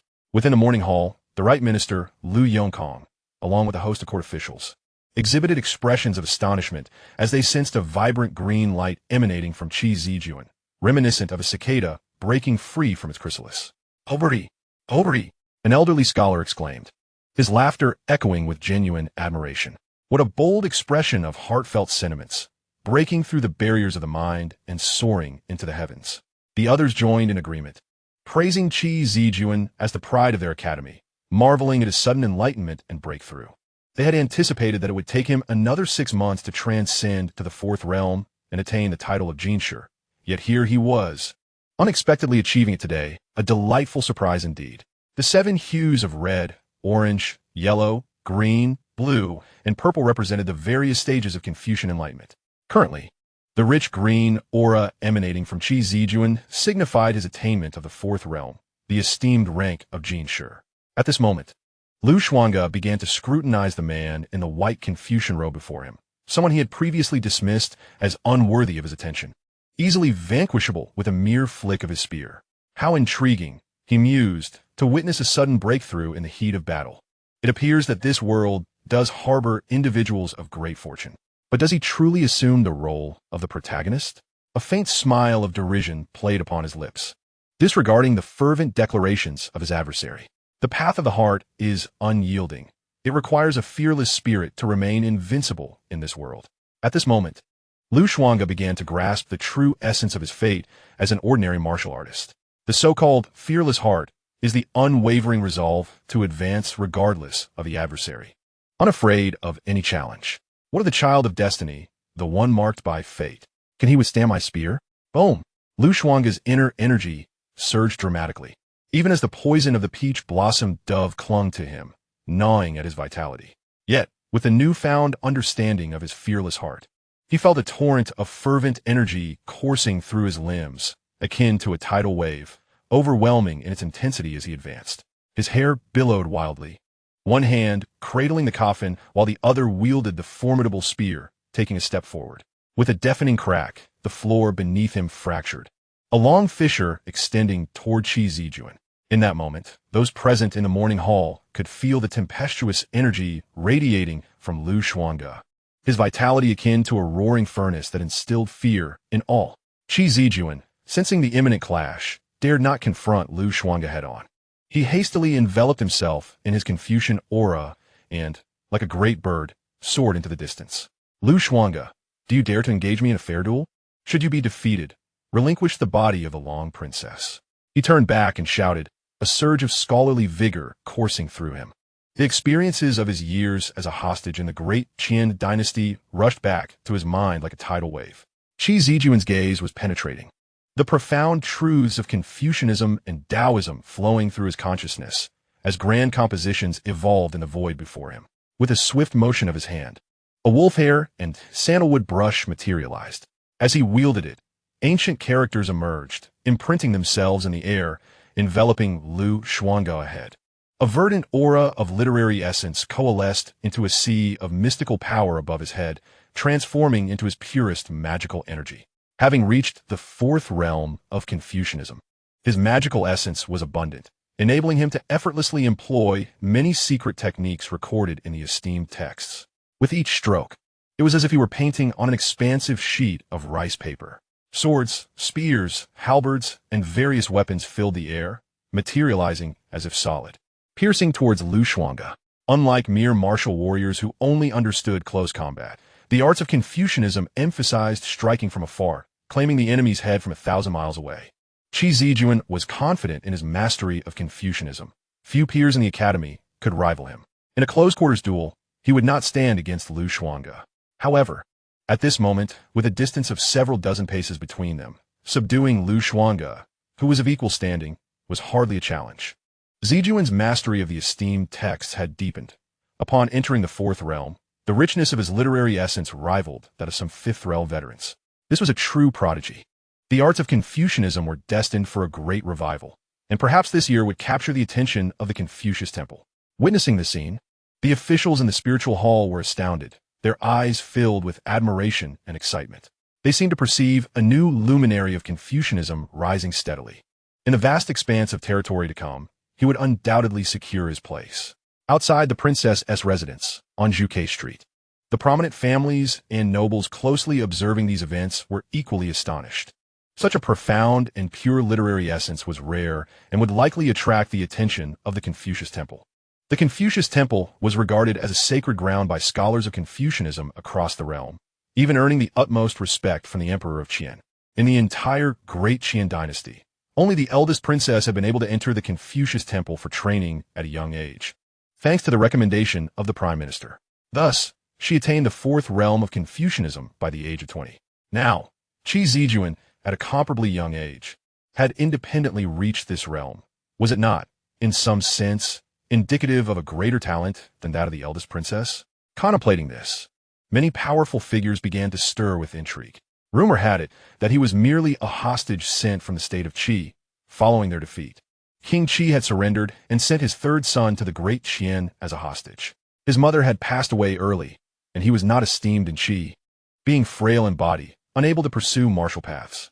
Among the three teachings of Confucianism, Buddhism, and Taoism, it was uncertain when he had attained enlightenment in Confucianism. Such a background was indeed worth courting. Xuange, audacious to the extreme, once acted recklessly under the protection of the demon-suppressing king, even daring to slay envoys from foreign lands. Now, with the demon-suppressing king mired in accusations of collusion with the enemy, despite his death proving his innocence, the emperor's silence leaves the outcome uncertain. This rogue has forced the death of the crown princess, and now brazenly storms the spirit hall to seize the coffin. Truly a lawless fiend. The imperial guards are likely already en route. It would be wise to keep one's distance, lest one be splattered with blood. From afar, the nobility deliberates, soon resolving to extend an olive branch to Qi Zijuan. A Confucian practitioner of such youth, already at the fourth realm, is bound to achieve the top scholar title. thus gaining entry into the cabinet and wielding great power. If he truly garners the attention of the Confucian temple, his future will be boundless, potentially establishing a formidable noble lineage. As for Xuange, this brute will only charge forth to battle, brave yet devoid of strategy. Just as the demon-suppressing king, despite his lofty power and status, remains at the emperor's mercy, subject to life and death by a mere utterance. The 50,000 troops of the demon-suppressing army may sound formidable, yet what change can they effect? Nearly 10,000 miles from the imperial capital, they likely remain oblivious to the news of the demon-suppressing king's demise. Chapter 10. The specters and phantoms are but jesters. Amidst the shifting thoughts of the great noble families, the atmosphere above the princess's residence is suffused with literary brilliance, akin to a surging ocean. Xianxia, enveloped in the aura of Confucianism, is engaged in crafting a splendid vision of the realm, the rivers stretching for miles. Blinding rays of light obscure Xuange, emerging from the coffin, rendering the unfolding events nearly indecipherable. Such brilliance is overwhelming. When literary energy reaches its zenith, one can depict a majestic mountain that possesses the might to collapse an entire estate. Although Xianxia has yet to reach such heights, he already exudes a hint of divine charm. The three esteemed families of Confucianism, Buddhism, and Taoism disdain martial brutes for this very reason. Though formidable in close combat, once distance is established, they are susceptible to being engulfed by various profound spells. In the throes of genuine life-and-death struggles, martial practitioners often fail to comprehend their adversaries from the three families before their heads have rolled. I have stated before that if we were to engage in a fair battle at the same level, you would not be my match. Today, I shall deliver justice for the crown princess and for Miss Xuange, who perished at your hands. Xianxia's voice resonated with a cold clarity, surrounded by a halo of brilliance, as Confucian symbols enveloped him, resembling a true sage descending from the heavens. Such an aura captivated many young women on Xuange Street, their gazes flickering with admiration. The radiance there was blinding, as the surging power of literary energy engulfed half of the princess's residence. He was already certain that Xuange could not escape unscathed, perhaps even wounded and lying in a pool of blood, unable to walk. He could only hope that the body of the crown princess within the jade coffin remained unharmed. As Xianxia once again wielded his wolf hair brush, preparing to deliver a crushing blow to Xuange, a voice emerged from the radiant brilliance of literary energy, laced with a slightly hoarse and indifferent laugh. Is this all you can muster? Xianxia's pupils constricted in disbelief as he realized he had failed to injure Xuange. He was merely a martial artist, and the power he had unleashed should have been sufficient to harm a fifth realm innate warrior. The onlookers within and outside the princess's residence were equally astonished, not expecting Xuange to still be able to speak. Only a few venerable scholars, deeply versed in Confucianism, noticed the faint golden glimmer in their eyes as they discerned the truth, their expressions shifting abruptly. Boom! In the next moment, a torrent of vitality surged forth, akin to a true dragon unleashed upon the world, overwhelming the blinding light and tearing it apart. Xuange emerged, clad in a flowing black robe. His disheveled hair danced wildly, resembling a demon god. One hand cradled the coffin while the other wielded a spear. With each step he took, the ground trembled slightly beneath him, his vitality surging like a tidal wave. Above his brow, a furnace-like divine light cascaded down, enveloping his entire being. This was a manifestation of vitality at its utmost peak. Around him, this swirling energy of life resembled a colossal cauldron capable of refining all things, radiating an intense heat. Any literary energy that dared to approach was incinerated into nothingness by the sheer ferocity of it. No matter how many tricks Xianxia possessed, he could not even approach him by a single step, as if he were encased in an inviolable domain. What? How is this possible? Your martial realm is only at the 4th stage. Why can I not harm you? The calm and composed demeanor on Xianxia's face had vanished, replaced with a sense of panic and unease. His abilities, once deemed unmatched within his realm, now felt inadequate. Outside Xuange Street, silence and tremors reigned. No one had anticipated that Xuange, in the face of such a formidable onslaught, would emerge unscathed, even using his vitality as a furnace to bolster himself. What a magnificent and terrifying power this was. This crude warrior possessed a terrifying talent in martial arts, rivaling that of the once revered land martial sage. Alas, no matter how astonishing one's talent may be, it remains merely an unruly blade. Monsters and phantoms are but clowns. I have warned you. Do not prance about like an ant, lest you find your demise beneath my foot. Xuange smirked slightly, his demeanor shifting coldly. Suddenly, he stepped forward, producing a resounding boom, as if an ancient demon god had descended. The ground beneath him caved in, and immediately, an imposing force surged forth. Like an earth dragon, this formidable energy erupted from below Qi Zijuan, penetrating upward. The sheer strength of it caused the ground around Qi Zijuan to destabilize, the literary energy around him quaking incessantly. In the next moment, his gaze tightened once again. Only then did Xuange, clad in his flowing black robe, stride forward with determination. Wielding a great halberd that shimmered coldly, reminiscent of a harbinger from the underworld come to claim souls, pointed directly at him. A resonant hum erupted, as if the very void had shattered. At that moment, Qi Zijuan's gaze wavered, his mind unsettled, as he felt himself being drawn into a tempestuous battlefield, awash with swirling sands. The clash of weapons and the cries of battle filled the air, with corpses strewn like a river. General Liu, do not act impulsively. Within the princess's residence, a group of elderly scholars, alarmed, could not contain their distress as they shouted. No longer hesitating, they chose to act fiercely, a torrent of literary spirit surging forth to intercept. Qi Zijuan, who had already exhibited such remarkable talent, must not perish here. His loss would be a tremendous blow to the Great Qian Confucian path. Boom! At that moment, Xuange radiated a fierce killing intent, his formidable halberd, weighing over 3,000 pounds, swept through the air, an overwhelming force like a surging tide. The would-be interceptors were sent sprawling, coughing blood, their literary energy shattered and consumed by the searing vitality of Liu. Even an innate warrior could not withstand such close proximity. General Liu, please do not act rashly. Despite being flung backwards, they continued to shout in an effort to halt him. The emergence of such a prodigy within the Great Qian Confucian path was a rare blessing that must not be squandered. The essence of literature could stabilize the realm and secure the nation's fate. A talented Confucian, if destined to surpass the great sages, could ensure the continuation of the Great Qian's glory for millennia. Impulsiveness? It is reasonable for him to kill me, yet my retaliation is deemed rash. You hide behind the court's walls, cloaked in shadows, reciting the so-called wisdom of sages, all the while never having set foot on the battlefield, never having faced an enemy. Your robes remain pristine, your hands untainted by blood, while we, the frontier generals, fight valiantly, stained with the blood of our foes, only to be derided as crude brutes by your kind. This world of 5 turbid realms, where one feasts in idleness, is nothing more than this. Xuange, his hair cascading wildly, threw back his head and laughed, his towering figure ablaze with fervent vitality like a volcano ready to erupt. With his halberd aimed directly ahead, it lunged forth like a black dragon diving into the sea, or like lightning piercing the night, shattering the dawn. Qi Zijuan, still in a daze, suddenly felt a sharp pain in his chest as the protective mirror guarding his heart shattered. Chapter 11. To wither and destroy, I shall ruin your hopes.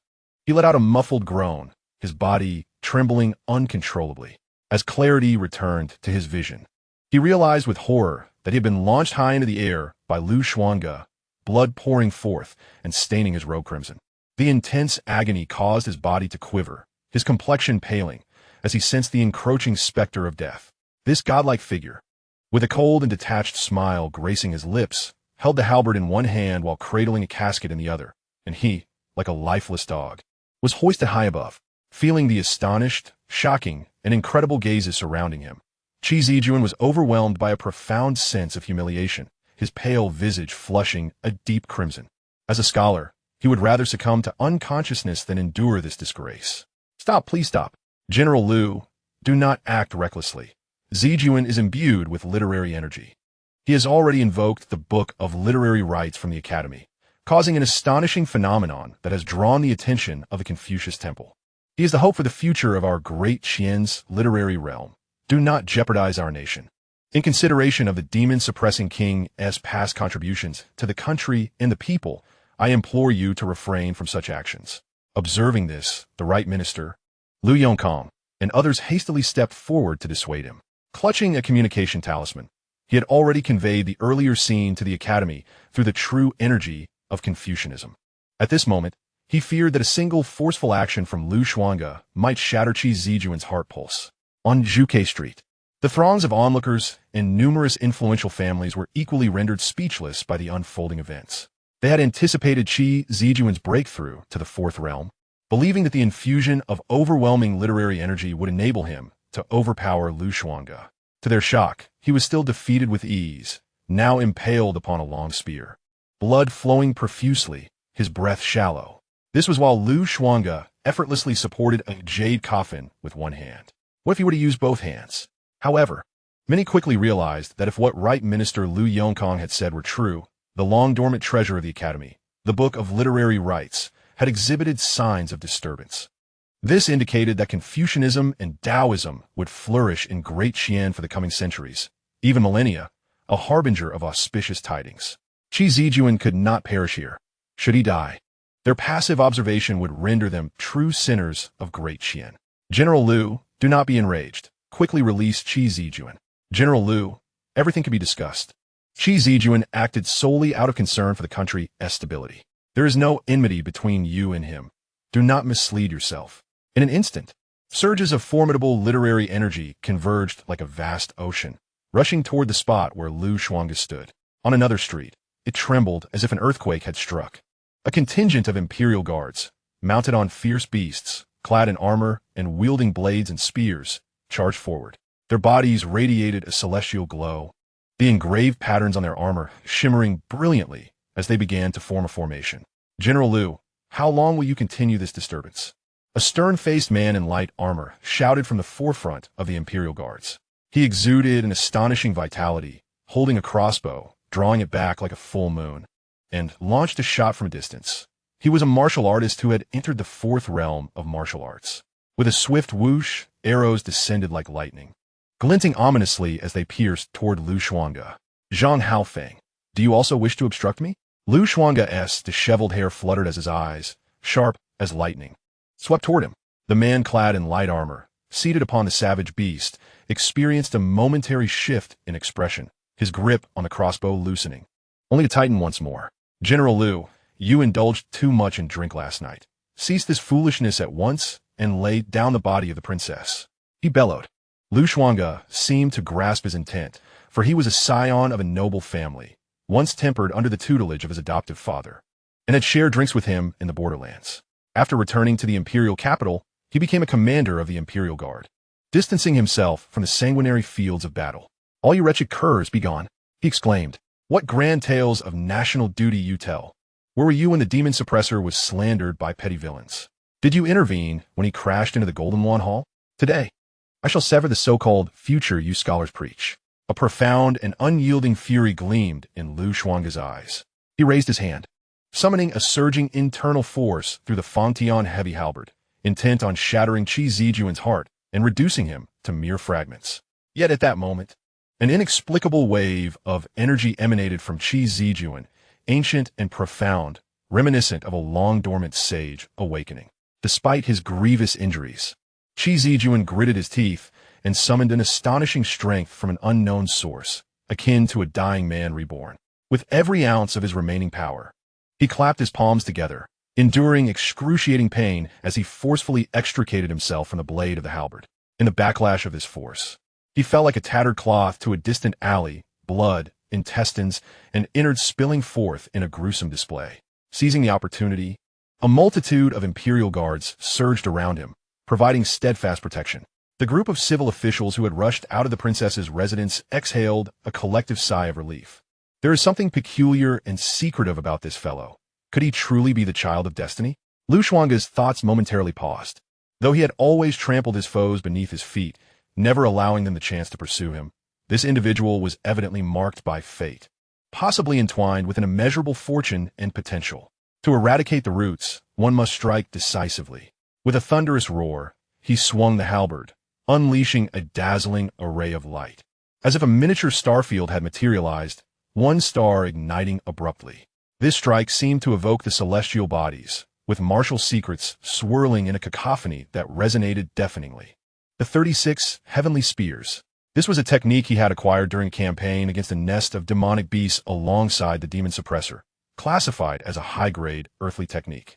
Comprising 36 strikes, each could evolve into a celestial star. When all 36 strikes were fully manifested, they would form a complete heavenly domain.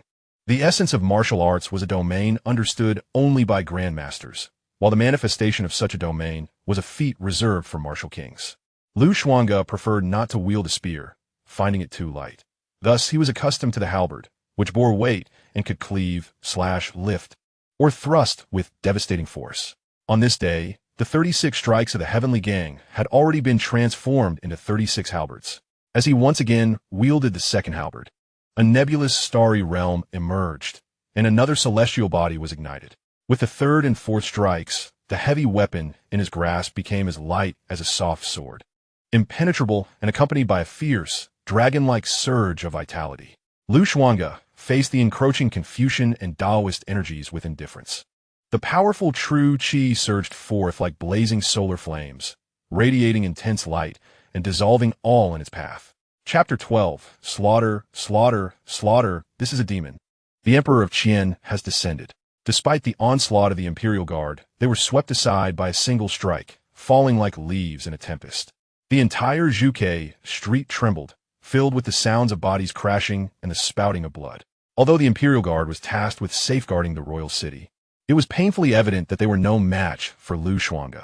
An elderly man clad in resplendent brocade was about to unleash Confucian literary techniques, crimson radiance blossoming as if a massive inkstone were descending.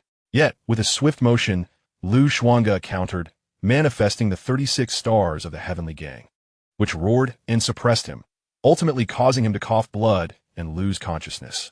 On another front, a scholarly Confucian man brandished a brush, but was soon met with a shriek as he was sent flying, blood splattering the scene.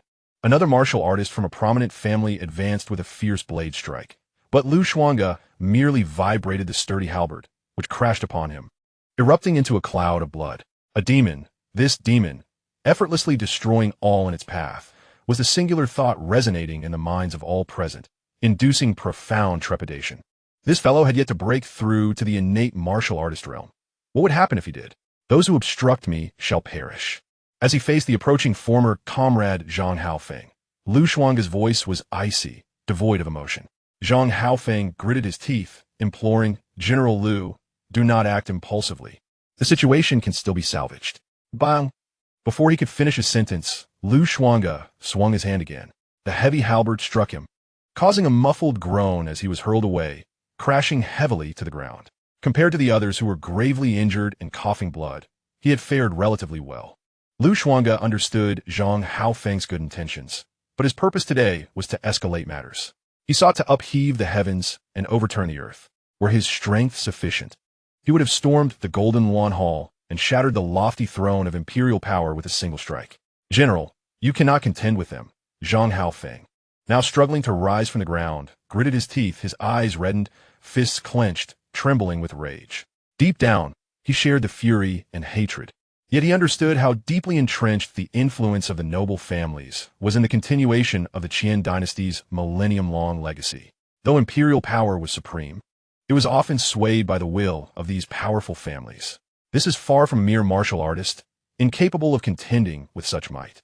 As a scion of a noble family, he had not received recognition from the academy in his youth, which led him to seek experience in the frontier. It is precisely because he has endured trials in those distant lands that he comprehends the unspoken bones that silently support the facade of peace in this prosperous era. Generals guard the borders while the aristocracy enjoys tranquility. Yet in the end, they belittle these defenders as crude brutes, uncivilized and ignorant. How he longs to seek justice for the king of demon suppression, yet dares not act, nor can he. In the alley, Qi Zijuan, supported in the midst of a throng of imperial guards, drags his bloodied form toward the back of the street, utterly disheveled, with blood pooling beneath him. Gritting his teeth, his pallor betrays a stark contrast to the previously proud and noble spirit in his eyes, now replaced by trembling and fear. He is genuinely terrified. He does not wish to die. He yearns to return to the state of Qi, to avenge his grievances, to cleanse the shame he has endured, and to make those who once looked down upon him realize their folly. "Master, my revered teacher, save me." He silently implores the once gentle and accommodating voice from his past. Yet now, no one answers. Earlier, he had escaped by leveraging the strength of another, fleeing from Xuange's formidable halberd. Since then, however, there has been no further response. His heart sinks slowly to the depths of despair. Thud, thud, thud. Behind him, Xuange drags the white jade coffin, each heavy footfall echoing in Zijuan's ears like a death knell, instilling him with dread and hopelessness. The onlookers further afield, captivated by the unfolding drama, are taken aback, sensing an impending upheaval.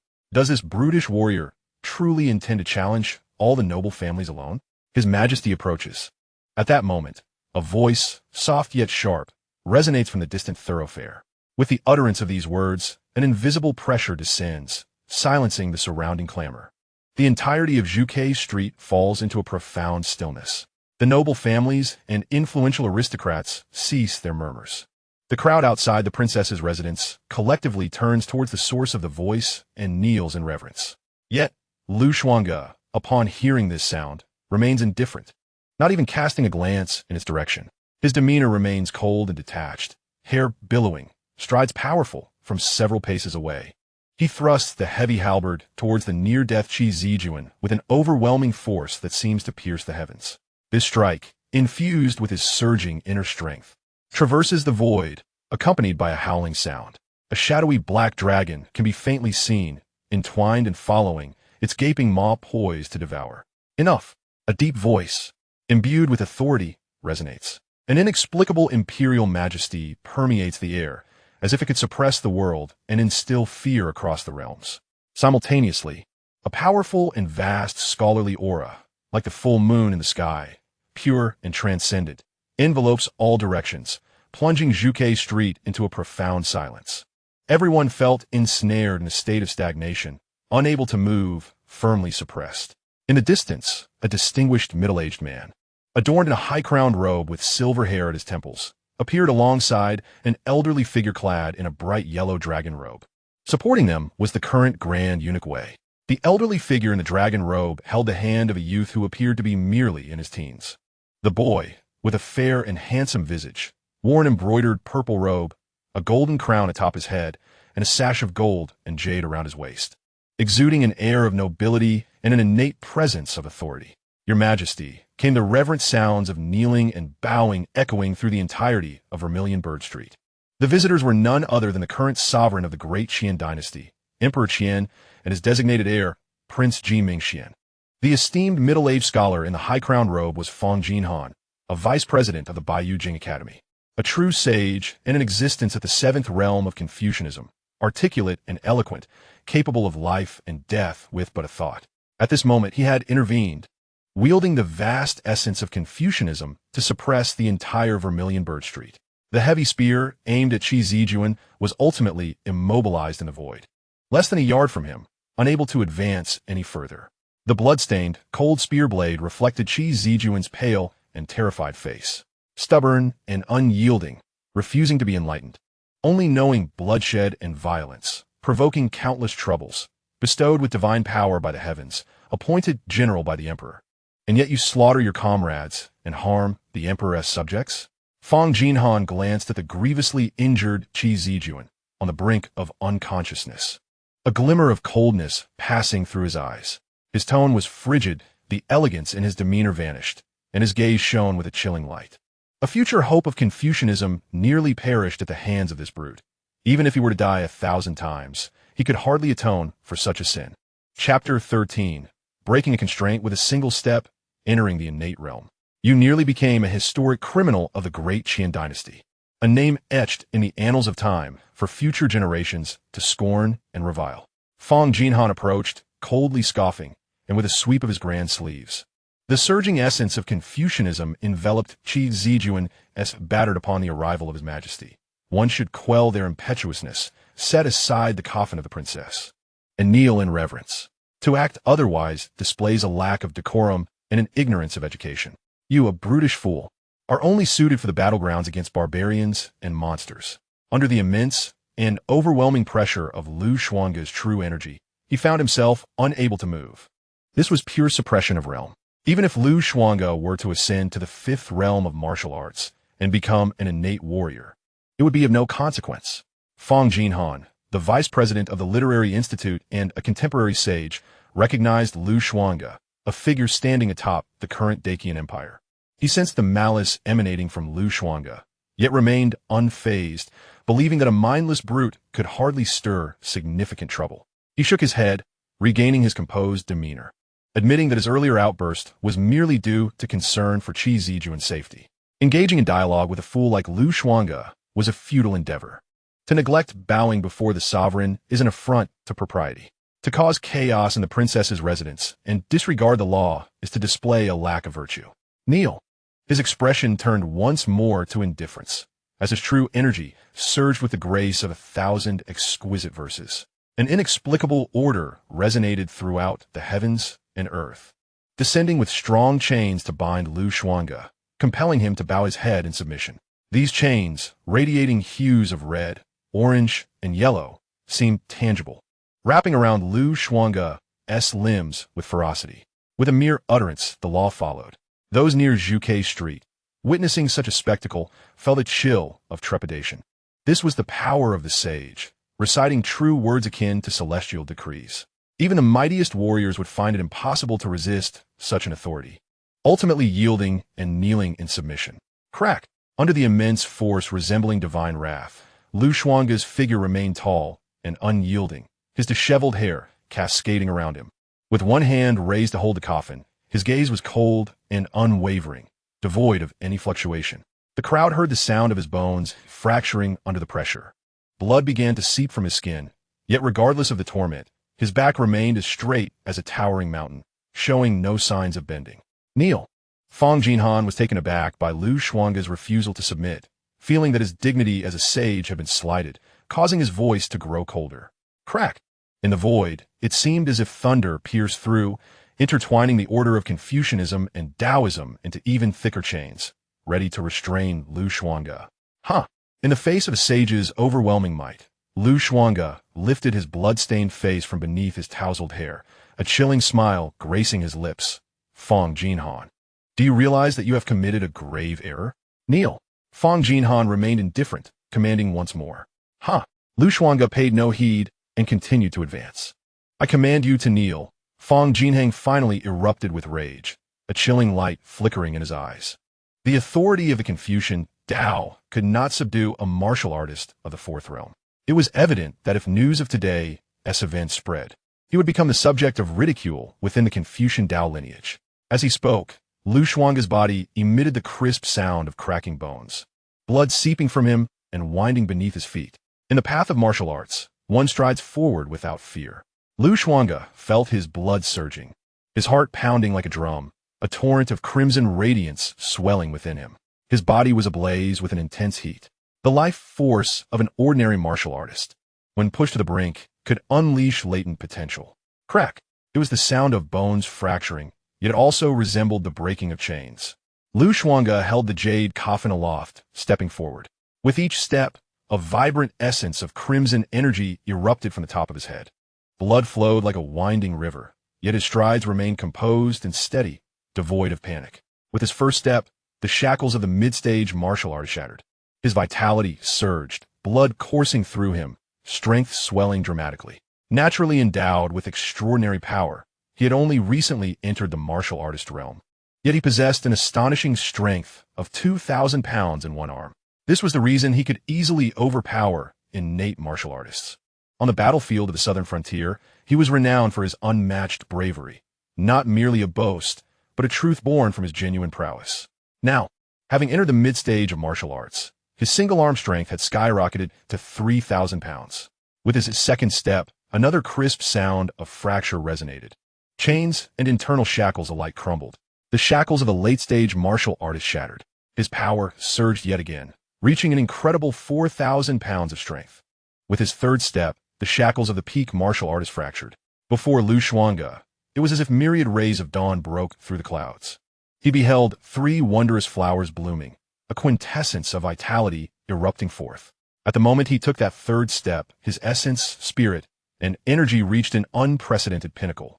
his form and spirit merging as his organs and bones trembled violently, blood flowing like a heated spring, akin to molten mercury. With a thunderous roar, a torrent of crimson light illuminated the crown of his head, a force akin to a true dragon piercing the heavens, engulfing all around him. This was far more fearsome than a furnace, resembling a volcano on the verge of eruption. With each step, a shackle was shattered, 3 steps taken. At this moment, he stood at the threshold of the innate martial artist realm. Xuange's entire skeletal structure trembled, his flesh bursting forth with a tsunami of power. With a mere sweep, he wielded a force surpassing 5,000 pounds. This was a terrifying physical prowess that left even grandmasters in awe. At this moment, the entire long street fell into a profound silence. All present trembled, incredulously witnessing this spectacle. With each step taken, a layer of shackles was broken. Although reluctant to admit it, the martial prodigy Xuange is indeed astonishing. Chapter 14. Using a coffin as a weapon, striking the great scholar's face. The farce comes to an end.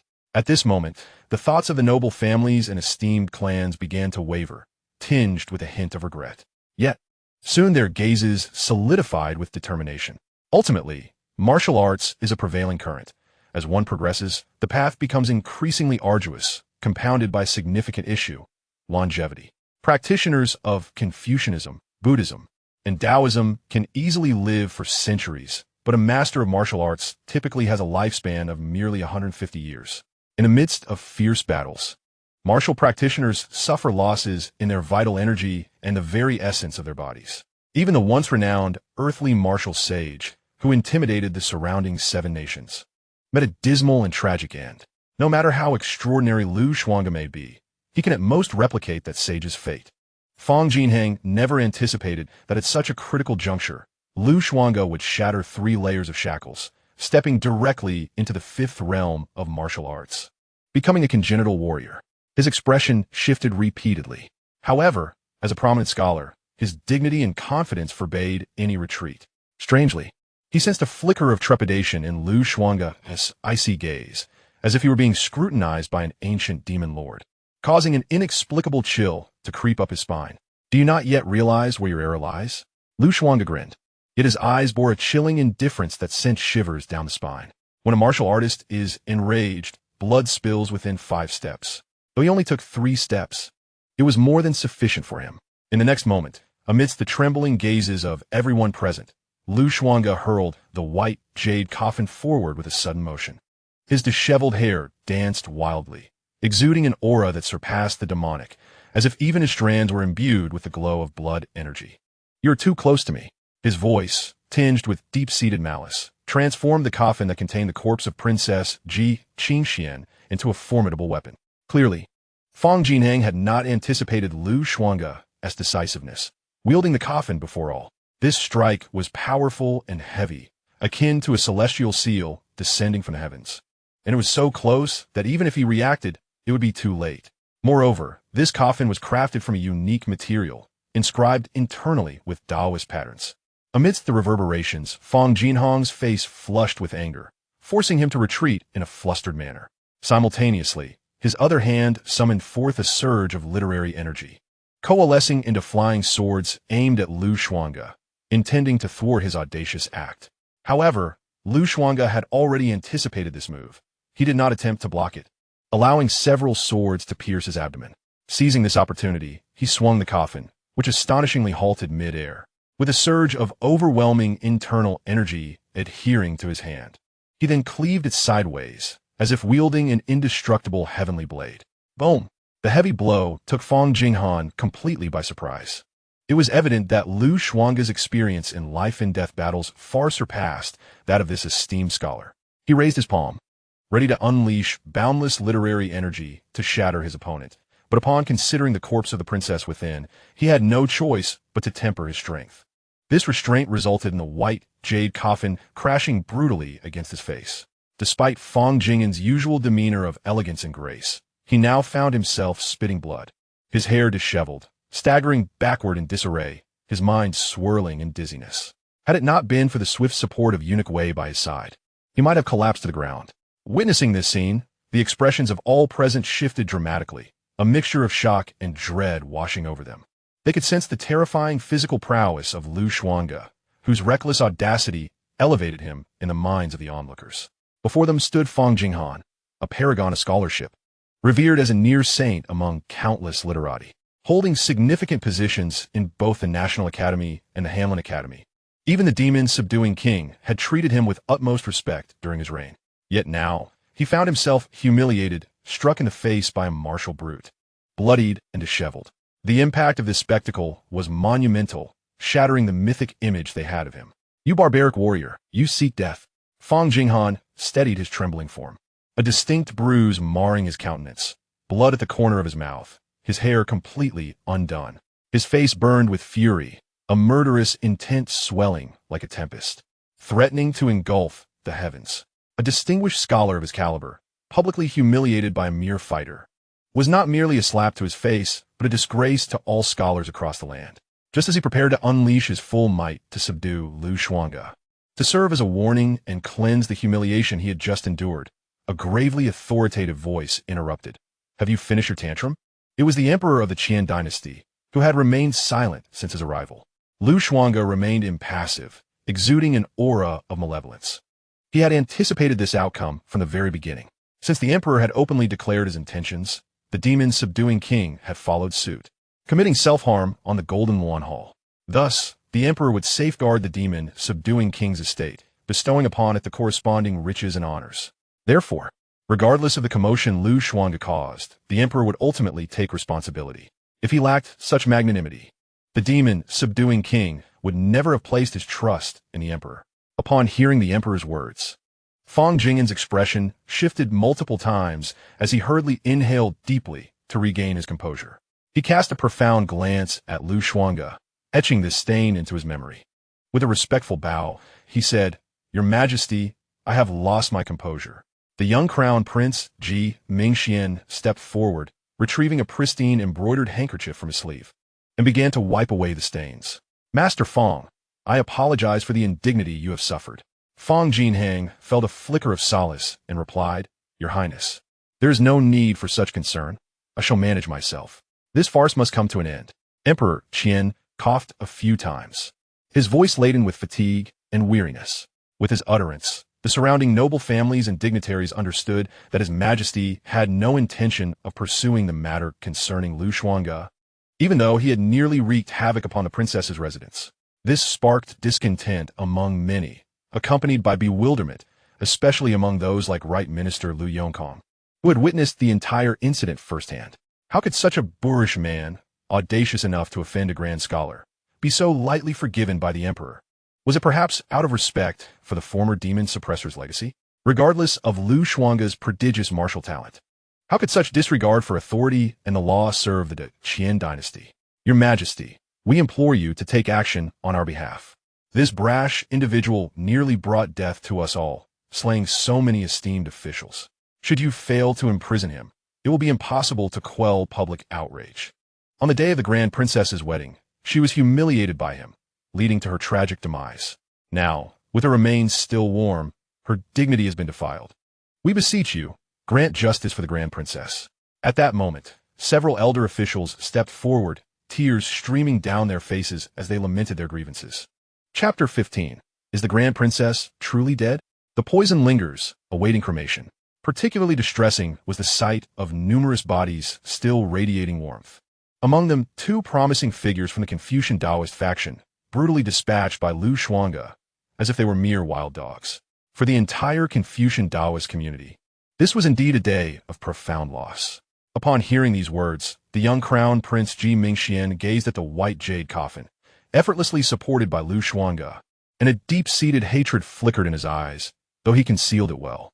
His elder sister, so gentle and elegant, possessed grace beyond compare, excelling in rites, music, archery, horsemanship, literature, and the arts. She had always been his role model since childhood, yet now they were separated by the chasm of death, never to meet again. Just yesterday, he had celebrated her wedding, yet he had not even glimpsed her one last time.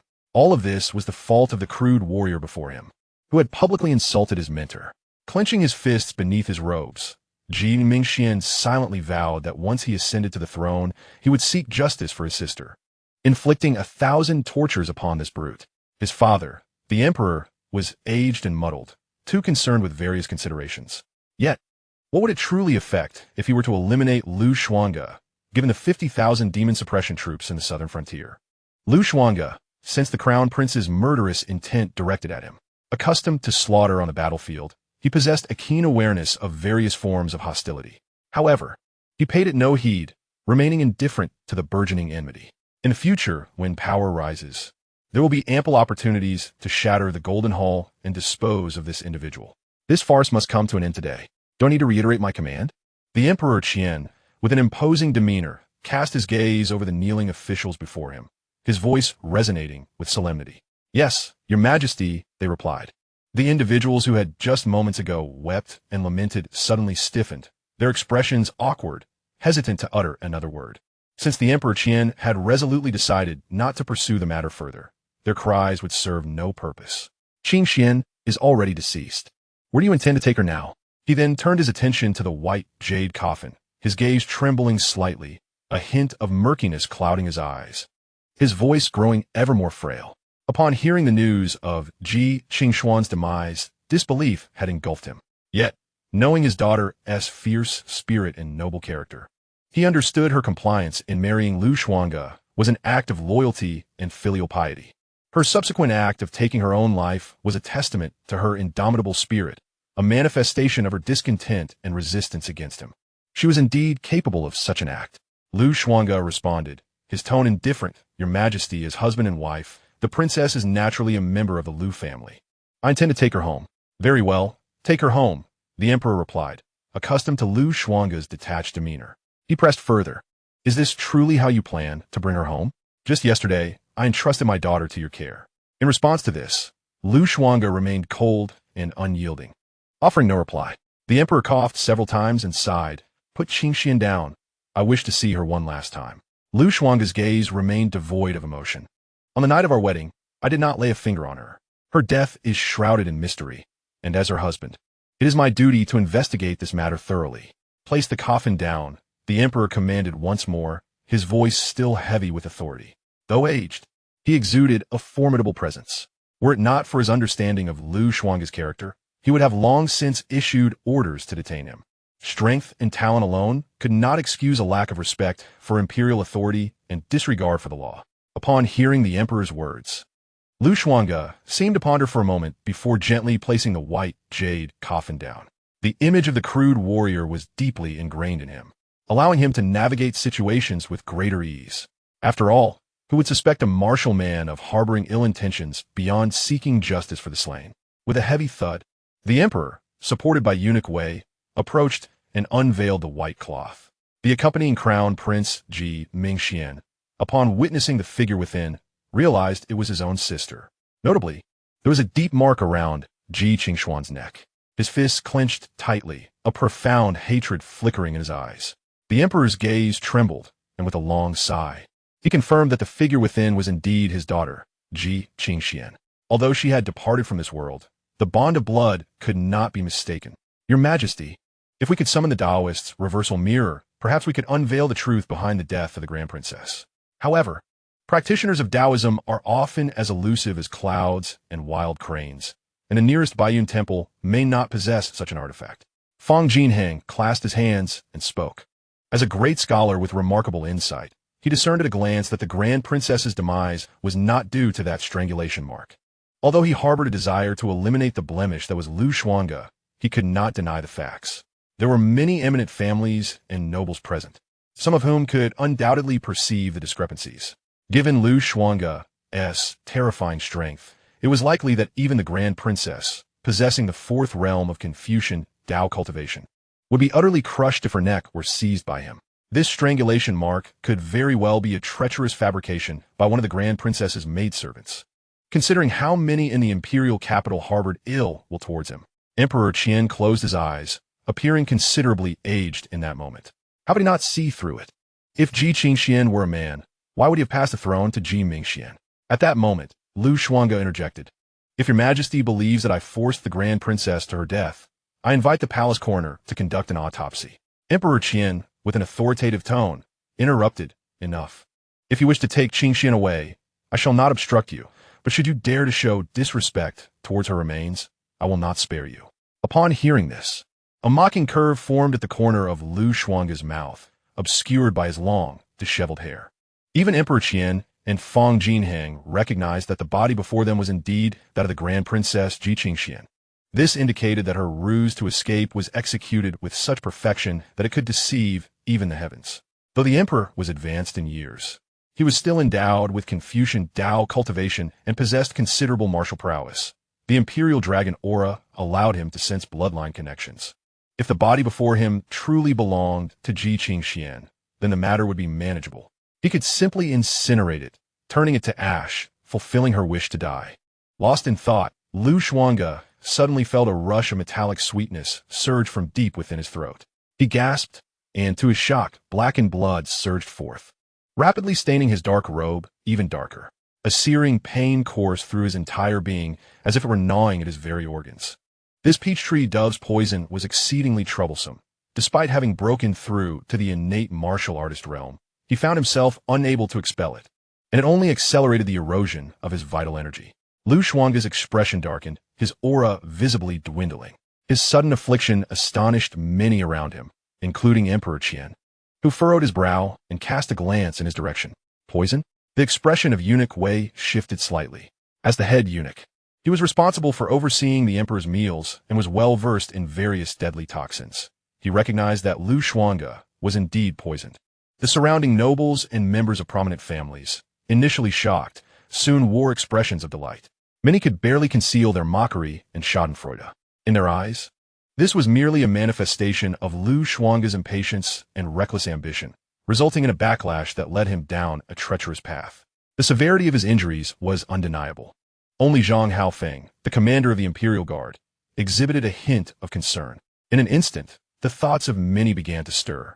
Lu Xuange's unparalleled ferocity instilled both awe and trepidation. Yet, now he had become a victim of his own excess, and the fate of his formidable martial prowess remained uncertain. Chapter 16. Recognizing the truth would undoubtedly allow the Great Qian to shine once more, a choice she would never regret in her lifetime. Upon returning to the palace, Emperor Qian arrived solely to put an end to this farce. He refrained from further comments. The southern regions, bordering the realm of foreign beasts, faced annual invasions of monstrous creatures with the spring tide. Hence, the construction of the demon-repelling pass was imperative to withstand these relentless assaults. The existence of the demon-subduing king was thus justified. Now that the demon-subduing king had perished, the threat of the southern demon tide still loomed large. Despite Lu Xuange's blatant disregard for imperial law and his reckless defiance, one could not deny his terrifying martial talent, evident from the tumultuous battle that had just transpired. Although there was an element of carelessness on Fang Jinhan's part, the ability to break free from the constraints of a great scholar and advance 3 realms into the innate stage was a testament to his extraordinary gifts. Were he still in his prime, he would undoubtedly treasure such talent. However, for the Great Qian Dynasty, Lu Xuange was merely a blade capable of replacing the fallen demon-subduing king, until a more suitable weapon could be found. With the emperor's departure, the nobles and prominent families who had been kneeling around rose to their feet, their gazes towards Lu Xuange laden with inscrutable meanings, some gleeful, others coldly resentful, and some merely mockingly indifferent. A few expressed their indignation, questioning why such a commotion caused by this martial man had not warranted the emperor's order to imprison him in the celestial dungeons, allowing him instead to take away the coffin of the princess. The emperor's leniency was indeed excessive. Moreover, the matter of the demon-subduing king's collusion with enemy states was conspicuously absent from the emperor's discourse.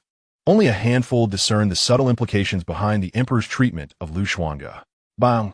A resounding crash shattered the surrounding silence once more. Amidst the astonished gazes of the onlookers, Lu Xuange once again lifted the white jade coffin and approached to retrieve the Fang Tian heavy halberd. His gaze swept towards the alley not far away, seemingly intent on moving in that direction. Lu Xuange, what do you intend to do? Do you dare to defy His Majesty's orders in public? A trembling voice interjected. The heir of the Duke of Gong stepped directly in front of Lu Xuange, his face pale with fear. Behind him, a multitude of imperial guards and officials rushed forward, hastily encircling the severely injured Xianxia. The great scholar Fang Jinhans did not depart, but remained, his expression devoid of emotion. Lu Xuange merely cast a glance, and showed no inclination to approach. A hint of cold indifference lingered at the corners of his mouth. Today, fortune favors you, but do not expect such luck to last. Qi Zijuan, having awakened from his stupor after the simple ministrations of the esteemed Fang Jinhan, appeared pallid and devoid of vitality, his gaze rife with humiliation and resentment. From a distance, he could perceive the unabashed disdain and mockery emanating from Lu Xuange's words. Had it not been for the timely intervention of the sage Fang Jinhan, he would have surely met his demise. I shall ensure you pay for today's transgressions. He gritted his teeth, enduring excruciating pain, as the scholarly spirit within him compelled him to rise. The ladies of the princess's court, including Dongya, hastened to his side to staunch the bleeding, retrieving healing salves from various vials to assist him in swallowing them. Among the crowd of noble families and dignitaries, many stepped forward to offer their aid, extending their hands in a gesture of support. The act of generosity during adversity far surpasses mere embellishment in times of ease. With Qi Zijuan's survival, they glimpsed the emergence of a new luminary in the realm of Confucianism and Taoism, with the illustrious Fang Jinhan backing him. The fourth stage of Confucianism was set to awaken the anomalies within the Book of Literary Sacrifices, promising an illustrious future. Lu Xuange, however, appeared indifferent to Qi Zijuan's words. His gaze swept over the throng, settling upon a rather unassuming woman clad in coarse fabric. Though her figure seemed somewhat ample and her features lacked conventional beauty, her skin bore a waxen hue and her hair appeared somewhat parched. She embodied an undeniable air of nobility. Standing to the side with a look of concern, she seemed torn between the desire to assist and an unspoken hesitation. As Lu Xuange's gaze fell upon her, she too sensed his scrutiny. Their eyes met, colliding in the vastness of the void. She beheld the dim, profound depths of his eyes, which emanated an icy chill. Yet, she quickly feigned nonchalance, lowering her head. Ah, Lu Xuange chuckled softly, having already discerned the truth. His instincts were sharp. In such a situation, who would remain anxiously concealed? The woman's true identity needed no further elaboration. He had never believed that the crown princess would truly face death. However, as even the emperor had deemed the crown princess as good as deceased, the reality of her fate had become irrelevant. He withdrew his gaze and turned away, striding purposefully towards the demon suppression king's residence, gradually fading from view. No one dared to obstruct Lu Xuange's departure. On Zhuke Street, all retreated in deference, even with blood staining his garments and traces of dark crimson at his lips. The formidable Fang Tian heavy halberd he wielded spoke volumes of the lives extinguished on this very street. In the distance, the remnants of hot blood lingered, and the bodies lay yet uncooled. At the entrance of the alley, a plump woman in coarse cloth silently withdrew her gaze from the retreating figure of Lu Xuange. Did he recognize me? No. If he had, with his ruthless and brutal nature, he would surely not have spared me. Perhaps I am overthinking this. The book speaks the truth. When one harbors guilt and suspicion, any sight can provoke doubt. As long as I remain blameless in my conscience, I need not be troubled by worry. She shook her head, her thoughts swirling, then turned her gaze towards the severely wounded Qi Zijuan, her eyes reflecting both guilt and solace. Although Qi Zijuan faced a crushing defeat at Lu Xuange's hands today, nearly losing his life in the process, he had lost no dignity in her eyes. His unwavering spirit, resolute in the face of overwhelming odds, continued to earn her admiration. She had not misjudged him. Father, I am sorry, for I have let down your trust that you have held for so long. Yet, for all these years I long to experience true freedom, to soar as a bird unconfined, rather than remain a mere puppet in your hands. I am aware of your intentions in arranging a marriage between me and this coarse, uncouth man, as well as your apprehensions regarding Mingxian, aiming to pave a path for him. But please forgive my moment of stubbornness. I do not regret this decision, nor shall I ever. I vow that once this matter concludes, I will return to assist my brother. Zijuan possesses the ambition of a dragon and the talent for governance. The future of the Great Qian Dynasty shall surely rise to prominence under his guidance, potentially even uniting the entirety of the Xian prefecture. She turned her gaze, recalling the sudden aging of the emperor's figure she had just witnessed, then looked towards the majestic palace in the distance, silently pledging her resolve. Chapter 17. The Supreme Demon Slayer, the Mysterious Two Women, and the Bet. What a splendid demon slayer from the heavens, a divine being on earth. Even while afflicted by the poisonous energy that gnaws at one's true chi, facing a great scholar, one can still break through and achieve innate mastery. Such remarkable martial talent.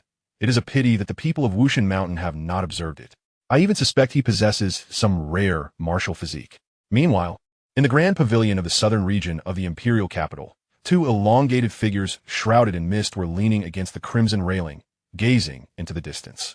One, a woman in a black gown with snow-white skin, possessing an enchanting and graceful figure, smiled coyly, her demeanor beguiling.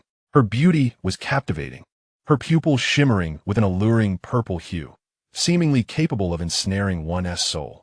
In her arms was a fox, its fur as white as snow. The fox's eyes, too, glimmered with that same enchanting purple light, appearing almost sentient. Wushan Mountain lay 1,000,000 miles away from this Xian prefecture. Even if news reached them, it is unlikely they would undertake such a long journey, for in this vast world, extraordinary talents abound. The other figure shook her head. She exuded a cool elegance.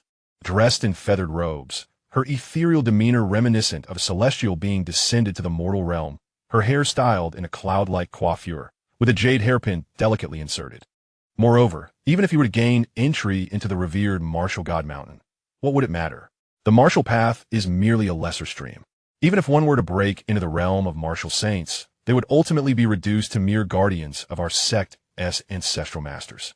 The current celestial environment is no longer suitable for such a path. The martial journey has reached its terminus, shrouded in mist, where trailblazers perish at the end of their road. No matter how exceptional one's talent may be, it cannot alter the prevailing circumstances. The woman clad in feathered attire exhibited an air of indifference, coupled with an elevated demeanor. In contrast, the woman in black, with her alluring charm, gazed into the distance, as if she could still faintly discern the tall figure bearing a coffin on its journey, and said with a smile, "How about we make a wager?" The feather-clad woman turned to her. "What shall we wager? If I win, you will lend me your Sex Daylight Ascension scripture for my perusal. If you win, I shall allow you to view our 10,000 transformations heart refinement method," replied the woman in black with a seductive smile. The feather-clad woman shook her head. "The teachings of my sect cannot be easily lent to others, and besides, your sect's methods are not suited for me." The black-clad woman seemed to anticipate her refusal, her eyes curving with mischief as she continued. "Then, should I win, you will agree to one condition of my choosing. If I prevail, I shall concede to one of your conditions." The feather-clad woman regarded her intently. "Very simple. I am aware that disciples of your Feathered Ascension sect are typically solitary, especially you, a future saintess. Thus, I wish to witness how you might fall amidst the tumultuous world." The black-clad woman laughed, her gaze sharp with intent. The feather-clad woman's expression turned icy.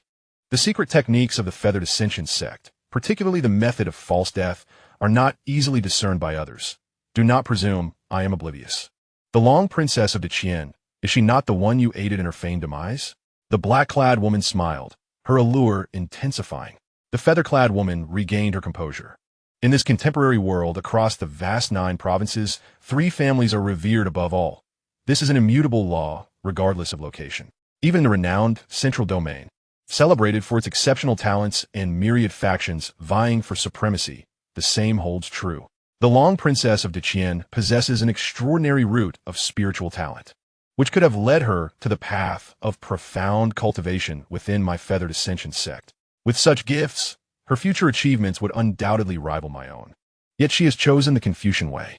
My sole intention is to guide her back from this misguided path. This is the condition we have established. Confucianism, Buddhism, and Taoism, in another sense, are collectively referred to as the Confucian Buddhist Aeotic path. Cultivating Confucianism requires a scholarly heart. Cultivating Buddhism demands wisdom, while the path of Taoism necessitates a spiritual root. Thus, these 3 paths have impeded countless individuals. A scholarly heart can be nurtured from a young age, gaining recognition through literary offerings and thus embarking upon the path of cultivation. Buddhist wisdom is profoundly intricate, involving the cycle of reincarnation and the wisdom of past lives, imparted by deeply knowledgeable monks from an early age to cultivate great enlightenment. As for spiritual roots, they are innate. If one possesses them, they are blessed. If not, they remain absent. Consequently, aristocratic families uphold the Confucian path, passing it down through generations, while Buddhist temples preserve and transmit the teachings of Buddhism. Inheriting the wisdom of the past, the various sects and schools seek to discover spiritual roots and recruit disciples. Your feathered ascension sect, indeed, remains as haughty as ever, believing that among the three paths, only the mystical path holds true supremacy, while the other two paths merely serve as embellishments. As for the martial way, which anyone can pursue, it is consistently disregarded. If my memory serves me right, one of your sect's ancestors was nearly slain by a terrestrial martial saint, and it was only through the aid of soul techniques that he narrowly escaped, almost facing the cycle of reincarnation. The woman in the black dress laughed without reserve. The woman in feathered attire remarked coolly that was due to the ancestor's failure to break through, leading to a troubled state of mind, with only a fraction of his strength remaining. Yet it remains a fact that the ancestor of the feathered ascension sect could not withstand a terrestrial martial saint. What do you wish to wager? I wager that you are mistaken, the woman in black replied with a grin. You wish to take the Grand Princess of Qian to the feathered ascension sect, and that, indeed, is a misstep. How shall we wager? The woman in black inquired, almost articulating each word with precision. It is quite simple. Let your most despised martial way bear witness as your pride and arrogance are shattered. Upon hearing this, the woman in feathered attire suddenly smiled, bright and radiant like the colors of dawn. Your Six Desires sect truly delights in systematically dismantling the opponent's state of mind from within. If this is your true intent, you shall only find regret. For my state of mind is flawless, without any vulnerabilities. I accept your wager. Xuange returned to the Demon Suppression King's residence, bearing the white jade coffin. Xuange knelt before the spirit hall, her heart heavy with worry as she kept vigil for the Demon Suppression King. Beside her, the steward, Xianxia, had already reported the events unfolding outside. The commotion on Xuange Street was considerable, prompting many aristocratic families to send representatives to investigate. The servants of the Demon Suppression King's residence rushed over to witness how the young master, Xuange, unleashed a massacre, only for the situation to be resolved when the Emperor of Qian personally intervened. Thud! The heavy white jade coffin was discarded by Xuange outside the spear hall. He wiped the blood from his face and entered the hall. Xuange, you acted too impulsively, Xuange said, her heart aching as she gazed at his injuries. His hair and robes stained with blood. This minor injury is of no consequence, Xuange replied, shaking his head. He turned to Xianxia and instructed, find someone to burn the Grand Princess's body inside the coffin and store the ashes in a jar. Yes, young master, Xianxia responded, momentarily taken aback, but did not inquire further before departing to relay the orders. Xuange stood frozen for a moment, but her keen intellect quickly grasped the situation. She was already aware of the occurrences on Xuange Street and understood that the Emperor of Qian had personally inspected the matter. Thus, whether the coffin contained the Grand Princess's remains had become inconsequential. Consequently, Xuange chose to incinerate it, if it were indeed a feigned death. It would transform into a genuine demise. No artifice of false death could resurrect after being reduced to ashes. Chapter 18. The Five Turbidities of the Mundane World. Cultivating the true essence of martial arts. Dear sister, you should rest. I shall keep vigil for father from here on. Xuange arrived at the morning hall, where he observed a hint of crimson in Xuange's eyes.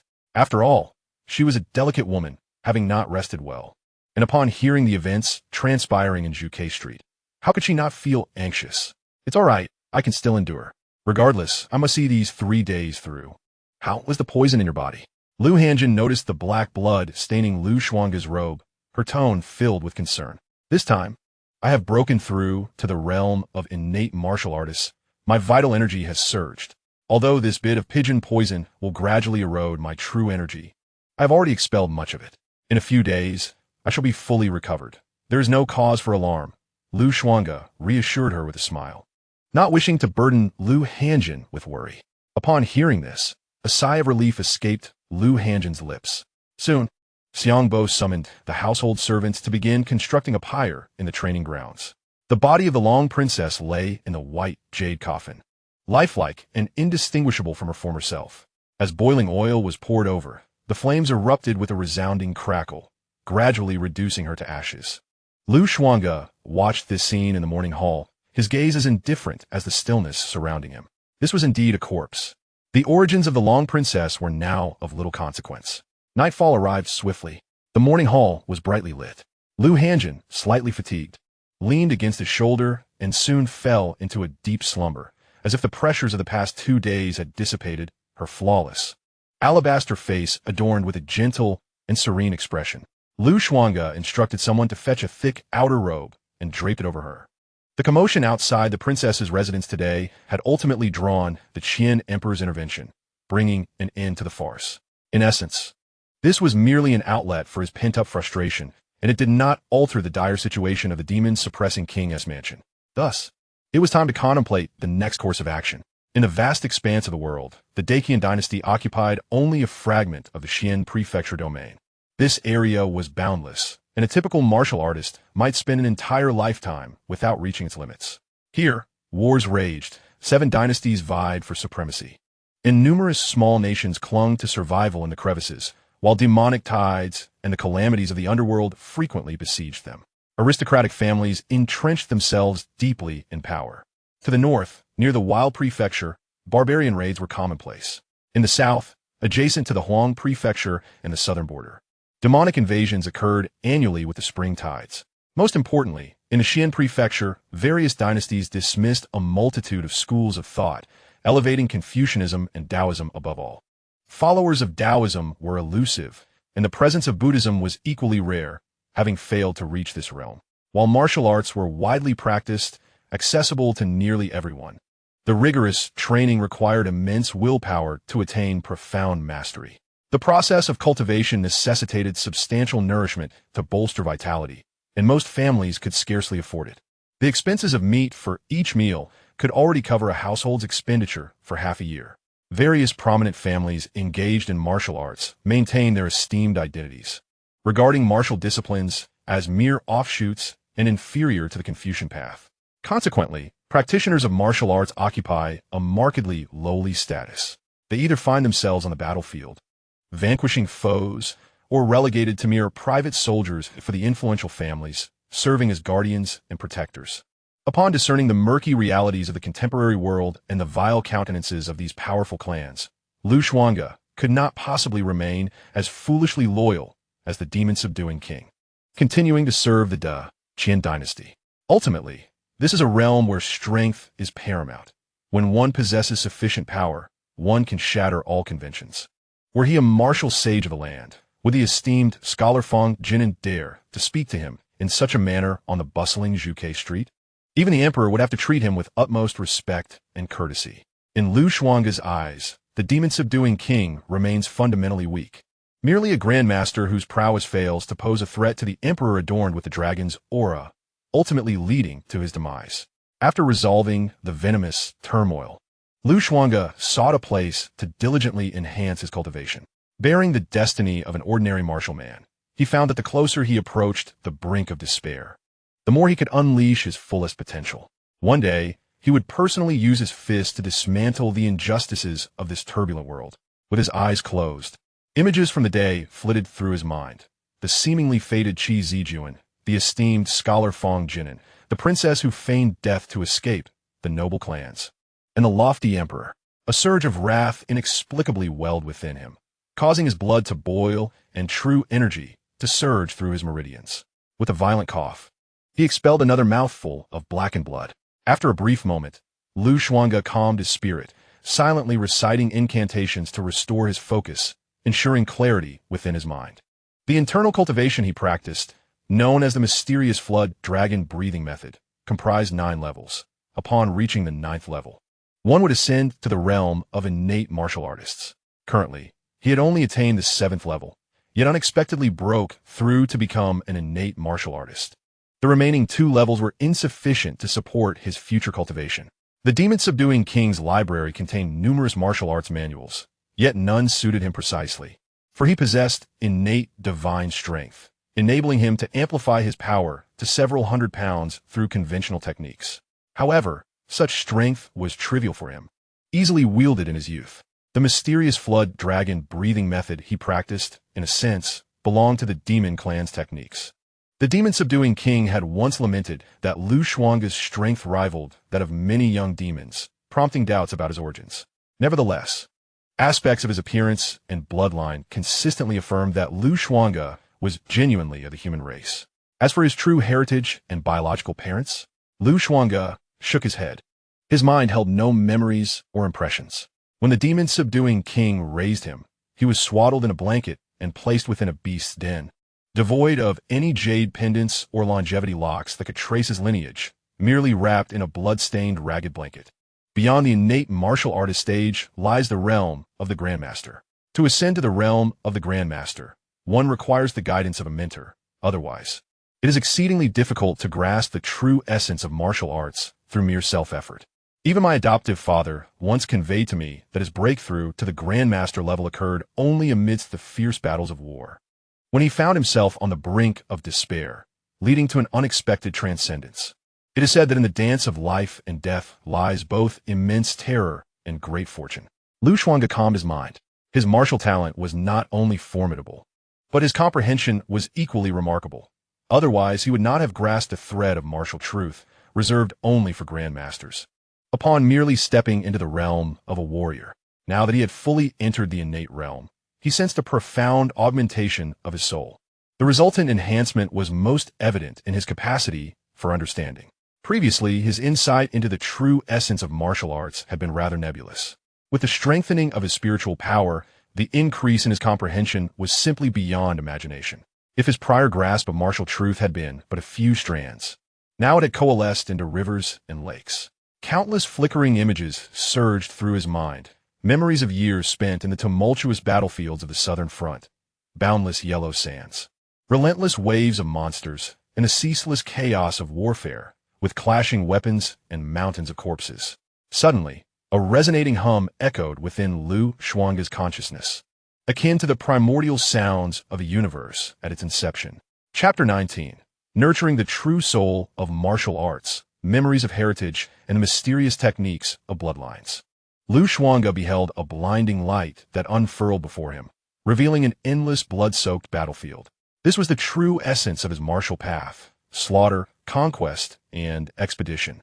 Immediately, a second beam of light emerged, followed by a third, a fourth, and a fifth, growing in number without end, as if converging into a vast expanse of rivers and lakes.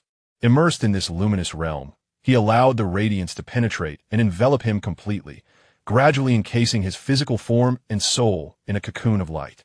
This was a chrysalis woven from a myriad strands of martial truth. Should a martial king be present, they would perceive the transformation occurring within Xuange, recognizing it as the nurturing of his true martial soul. What constitutes a true soul? It is a powerful spirit capable of radiating outward into the realm with pure will. Steadfast as a mountain, unafraid of malevolent forces, effortlessly wielding weapons.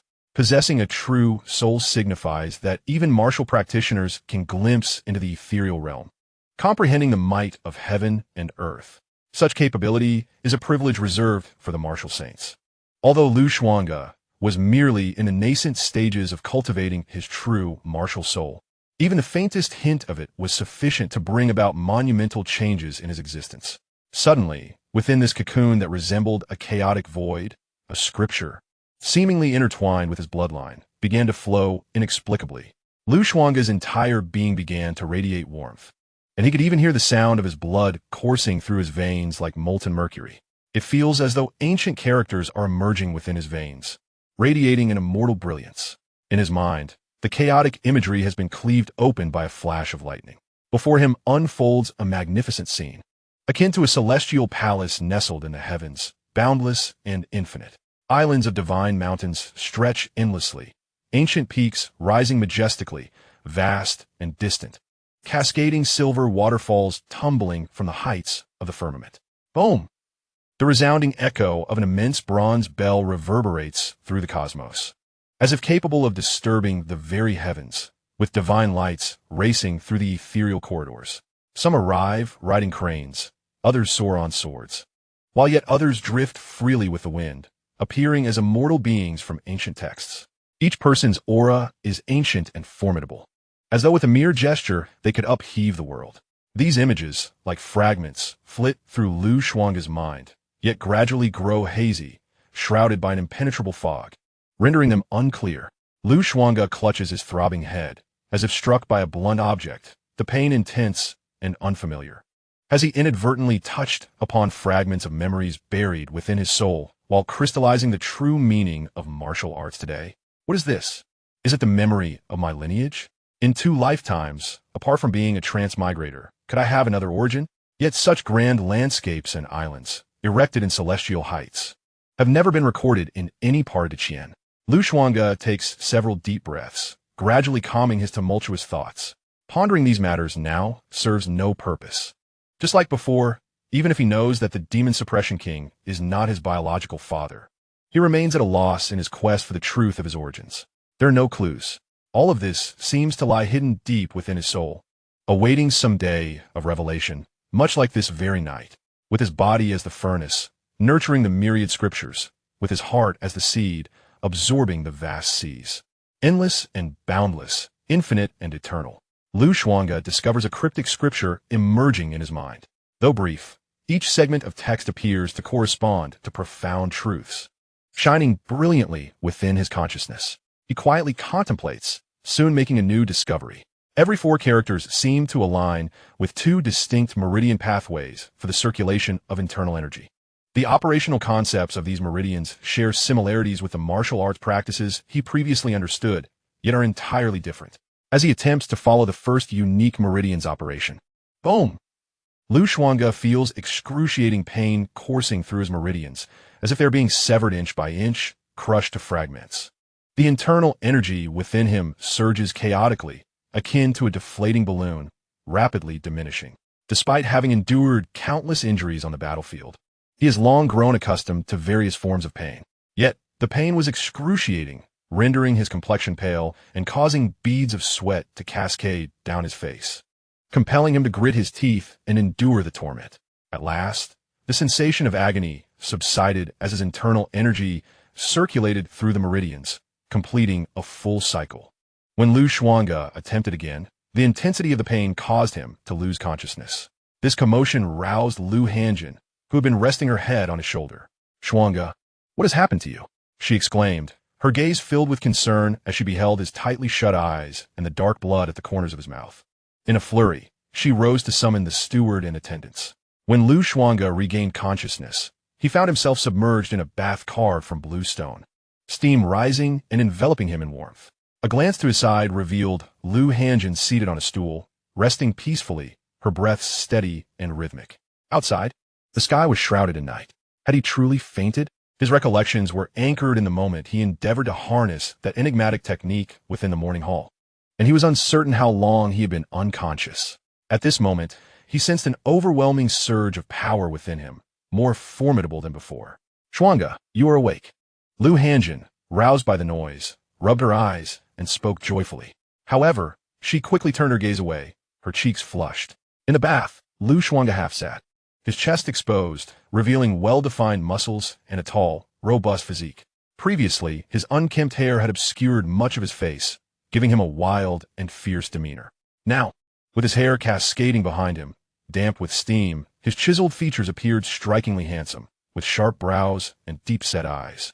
Unlike the delicate scholars of the Qian, who aspired to elegance, he exuded a raw masculinity, akin to a furnace, making it difficult to breathe in his presence.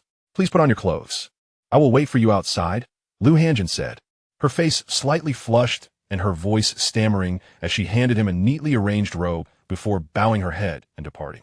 Although they had grown up together, in her eyes, Xuange remained her younger brother. Yet today, she realized that he had truly matured, and their interactions could no longer be as casual as before. They once quarreled over sharing a bed, but now it was prudent to maintain a respectful distance to avoid any impropriety. Chapter 20. The Surge of Vitality. The mysterious dissipation of venom and changing public perception. Observing Xianxia's reddened ears, Xuange paused momentarily, then shook his head with a smile, standing to dry himself and don his robe. During this time, Xuange made notable discoveries. The mysterious technique that emerged from his mind began to operate autonomously, synchronizing with his breath without requiring his conscious effort. However, it only followed the initial pathway of operation. Nevertheless, he could feel a surge of internal energy coursing through him, significantly enhancing his strength. To ascertain the extent of this newfound power, a visit to the martial arts arena was in order. Remarkably, Upon awakening from his stupor, he discovered that the toxic substance within him had vanished. Could it be that this enigmatic technique had purged the toxins from his body? A feat typically achievable only by a sage of the 7th realm? Xuange realized that the corrosive poison no longer afflicted his true energy. As he turned his internal gaze inward, he noticed that his true energy shimmered with a faint golden light, appearing quite extraordinary. After donning his robe and tidying his appearance, Xuange stepped outside. Besides Xianxia, a girl of around 8 or 9 years, with porcelain-like features and rosy lips, stood there. This was his younger sister, Xianxia. The housekeeper, Xiangbo, stood attentively at a distance.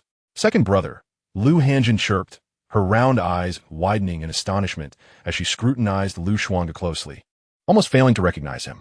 "You no longer smell foul." The young girl tilted her face upward, her words straightforward and unembellished. "If you had learned to groom yourself earlier and not appeared so disheveled, perhaps the Grand Princess would not have looked down upon you so."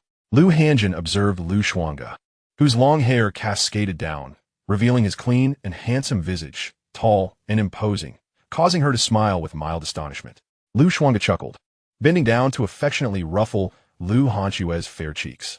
Indeed, there was a time when he was perpetually cloaked in the stench of blood, neglecting his appearance. With unkempt hair obscuring his face, resembling a demonic figure emerged from the depths of hell. "Enough about that," he remarked. "By the way, sister, have you collected her ashes?" "I have, and they're placed outside the memorial hall," Xianxia replied. The two then engaged in conversation, noting that it had been 3 days since the demise of the demon-suppressing king, and the vigil had concluded the previous evening. This indicated that Xuange had been in a state of unconsciousness for nearly 2 days and 1 night. During his slumber, his body expelled a continuous stream of foul impurities, necessitating Xianxia to summon assistants to immerse him in a bath. After several water changes, he finally emerged clean. This description resonated with Xuange's understanding of the process of cleansing the marrow and purging the bones.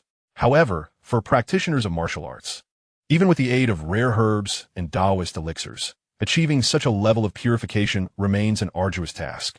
The journey from the first realm of martial student to the terrestrial martial sage is fundamentally a process of tempering bones and organs, expelling impurities from within, and approaching the state of innate purity. Having attained the 5th realm of innate martial artist, he had already expelled impurities numerous times. Yet, it was evident that none of those instances yielded results as pronounced as this one. This enigmatic technique even integrates the very act of breathing into its essence, operating actively throughout the 12 hours of the day. At such a pace, should he continue his practice in this manner, it would not be long before he transcends to the level of a grandmaster. Aside from informing Xuange about the affairs of the mansion, Xiangbo also recounted recent events in Beijing. Following Xuange's tumultuous disturbance at the princess's residence, a considerable number of court officials petitioned the Emperor Qian for justice during the morning assembly the very next day. However, the outcome remained unchanged. Some even expressed their belief that the demon-suppressing king had been wrongfully executed, urging the Emperor Qian to dispatch someone to investigate and clear the king's name. The emperor's response at that time was ambiguous, leaving many in a state of perplexity. Meanwhile, many individuals from the academy returned during this period, including another vice president, who is also a learned scholar. The unusual movements concerning the Book of Literary Rituals have garnered widespread attention. It is a treasured artifact of the Great Qian Confucianism, capable of channeling scholarly energy and guiding scholars onto the path of cultivation. Such disturbances have not been witnessed for centuries. Consequently, Qi Zijuan, the hostage from the state of Qi, is regarded as the hope for the future of the academy and, indeed, for the future of Great Qian. In the upcoming 7 Nations literary examination, there are aspirations for Qi Zijuan to surpass the other 6 nations and secure the top position, thus bringing greater scholarly energy to Great Qian and extending its illustrious legacy for another millennium. In recent days, Qi Zijuan has undoubtedly been the center of attention. In stark contrast, Xuange's reputation has been vilified by numerous scholars, who believe he has nearly destroyed the hopes of Great Qian. He is deemed a historical criminal, deserving of execution at the noon gate as a warning to others. Over the past few days, under the intentional instigation of the academy, many scholars have gathered on the long street outside, engaging in spontaneous demonstrations. They seek justice from the Emperor Qian, demanding fairness for Qi Zijuan. so that scholars across the land may find peace. As the principal instigator of this turmoil, the reckless Xuange has been met with disdain and insults. Outside the demon-suppressing king's residence, a plethora of rotten vegetables and foul eggs have been hurled, and despite the guards' attempts to intervene, the scholars, emboldened by their numbers, remain undeterred. Some have even covertly summoned scholarly energy, injuring the guards on duty. With the deliberate encouragement of certain influential families, various rumors have emerged, alleging that the demon-suppressing king colluded with enemy states, spreading fervently through taverns and tea houses, igniting heated discussions. These individuals have gone too far. They not only revile the second brother, but also disparage the eldest sister, claiming she is unworthy of scholarship and bringing shame upon those who pursue learning alongside her. Many voices have called for the eldest sister to withdraw from the Xianxia Academy. In our indignation, Xiangbao and I confronted them, only to be met with more foul eggs hurled in our direction. Upon hearing these words, Lu Huanchue's face flushed with anger, her small fists clenched tightly. With the bruises on Xiangbao's face inflicted by them, Lu Xuange's gaze darkened slightly as he noticed the wounds on Xiangbao's forehead. With a wry smile, Xiangbao remarked that there was no need for the second young master to be upset over such trivial matters. Those scholars would soon vent their frustrations and depart, causing little prolonged disturbance. Lu Xuange shook his head, gazing into the pitch-black night. The vigil for his father had come to a close. With fallen leaves returning to their roots, his father had hoped to be laid to rest by the shores of Yuhai alongside his mother. 3 days had elapsed, and it was time for Emperor Qian to make a decision regarding the court, whether to stay or depart. A resolution was necessary. However, prior to that, I intend to ensure some individuals learn a lesson. Lu Xuange spoke with a calm demeanor. Lu Hanjin, filled with concern, replied, Xuange, please reconsider. The waters of Baiyujing run too deep. Let us quietly take father away. With his passing, I wish for your safety as well. She understood Lu Xuange's nature well. Upon learning that someone had dared to bully the demon suppression prince's manor, how could he possibly remain passive? She had initially instructed Xiangbao not to disclose such matters to Lu Xuange, yet under his deliberate inquiry, Xiangbao found it difficult to conceal the truth. After all, the moment Lu Xuange stepped out of the prince's manor, he would encounter the foul eggs and rotten vegetable leaves thrown by the procession of scholars outside. Chapter 21. A visitor in the late night, the true eye of martial arts, penetrating the mysteries of Xianming. Lu Xuange gently reassured her elder sister. There is no need for concern. I am well aware of my limits. Recall the ruckus I caused at the princess's residence a few days ago. Nothing came of it. Moreover, his father's loyal generals were still imprisoned in the celestial dungeons. They had displayed unwavering loyalty, and how could he bear to see them suffer? Some matters could not be met with retreat or forbearance. Otherwise, they would only perceive the demon suppression prince's manor as an easy target. As he spoke, an abrupt realization struck Lu Xuange. Having transcended to the innate warrior stage, his perception had intensified exponentially. You all wait for me here. Do not wander. With that, his figure darted away like a soaring rock, swiftly vanishing and reappearing on the long street outside the demon suppression prince's manor. The street was deserted, shrouded in a thin mist. Standing beneath a massive banyan tree, he surveyed the empty alley ahead. Suddenly, Lu Xuange struck behind him with a swift motion, unleashing a powerful internal force that surged forth like a ferocious tiger crossing a river, creating a thunderous roar that reverberated through the air. A melodious laugh echoed. Your perception is remarkable. Even I can sense your presence here. It seems I have underestimated you. However, Lu Xuange's strike did not hit its mark. A faint, ghostly figure flickered past, and the speaker appeared several paces away, standing still. She was a woman clad in a black dress, cradling a pure white fox. Her skin was as pale as snow, her lips a vivid red, her features exquisitely beautiful, and her eyes sparkled like black gemstones, resembling a delicate, swaying flower. A practitioner of Taoism, Lu Xuange sensed the fluctuations of spiritual energy. This was not the technique of Confucianism, leaving only one possibility. The woman before him was indeed a practitioner of Taoism, not entirely incorrect. In our realm, we refer to it as Xuanfa, though it is also fittingly called Taoism in the Xinzhou domain. The woman in the black dress replied with a smile. Lu Xuange gazed intently at the figure before him. Having been immersed in the brutalities of battle since childhood, he possessed an innate sensitivity to various presences. Thus, during his previous encounter at the Demon Suppression King's mansion, He had sensed a formidable aura approaching. The mansion was currently undergoing significant upheaval. A few days prior, he had showcased his extraordinary prowess on Juke Street, inciting trepidation among various noble families and esteemed clans. Unfortunately, he had subsequently suffered from a toxic affliction, spewing forth blood tainted with venom, which had not gone unnoticed by the surrounding factions. Consequently, he speculated whether someone might infiltrate the Demon Suppression King's mansion under the cover of night with malicious intent. However, he detected no murderous intent emanating from a mysterious woman in the black dress before him. Perhaps she had concealed her aura exceptionally well. After all, Taoist techniques are profound and inscrutable, making them difficult to guard against. You seem to have grown stronger since a couple of days ago, your vitality more robust. Though your realm remains unchanged, what accounts for this? The woman in the black dress scrutinized Xuange with her gem-like eyes, sparkling with curiosity, as if attempting to discern something deeper. At that moment, a pristine white fox nestled in her arms let out a gentle sound, its eyes shimmering with a faint purple hue, fixating on Xuange. Could it be that he possesses a unique martial physique that has just awakened? The woman spoke with a hint of surprise, seemingly conversing with the little fox. The fox responded with a nod, its demeanor surprisingly human-like. The woman's expression shifted to one of regret. What a pity! Our Six Desires sect never accepts martial practitioners. Otherwise, bringing you back would not be a waste of such a fine talent. However, she continued with a playful tone, I want to consider this journey a fruitless endeavor. I forged many connections along the way and encountered prodigies, planting a seed that may one day grow into a towering tree. Xuange regarded her with calm composure, remaining silent. Her carefree demeanor suggested either a natural disposition or a deliberate act. Regardless, it indicated that she was unrestrained in her pursuits. The woman's smile quickly faded as she tilted her flawlessly rounded chin. You, sir, do not even inquire about my purpose here. Would you divulge it if I did? Xuange countered. With evident intrigue, the woman in the black dress replied, So you choose to stand there without asking anything at all? If you are merely here to squander my time, I shall not indulge you.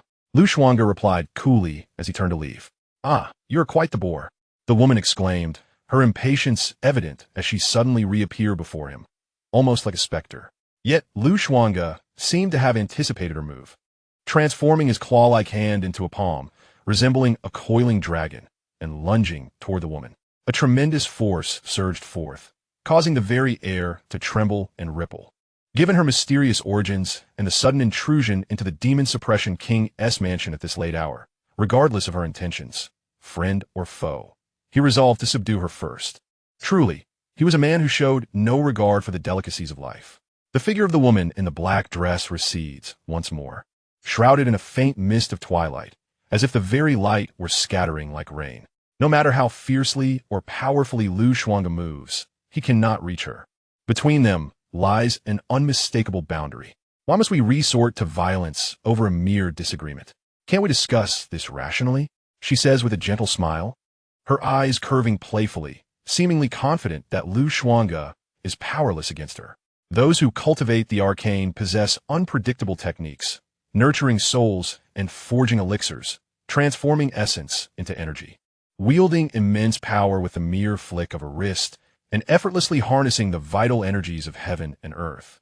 For a martial artist, this is akin to a dimensional assault. Let us not forget her exalted state of cultivation, which surpasses Xuange's own.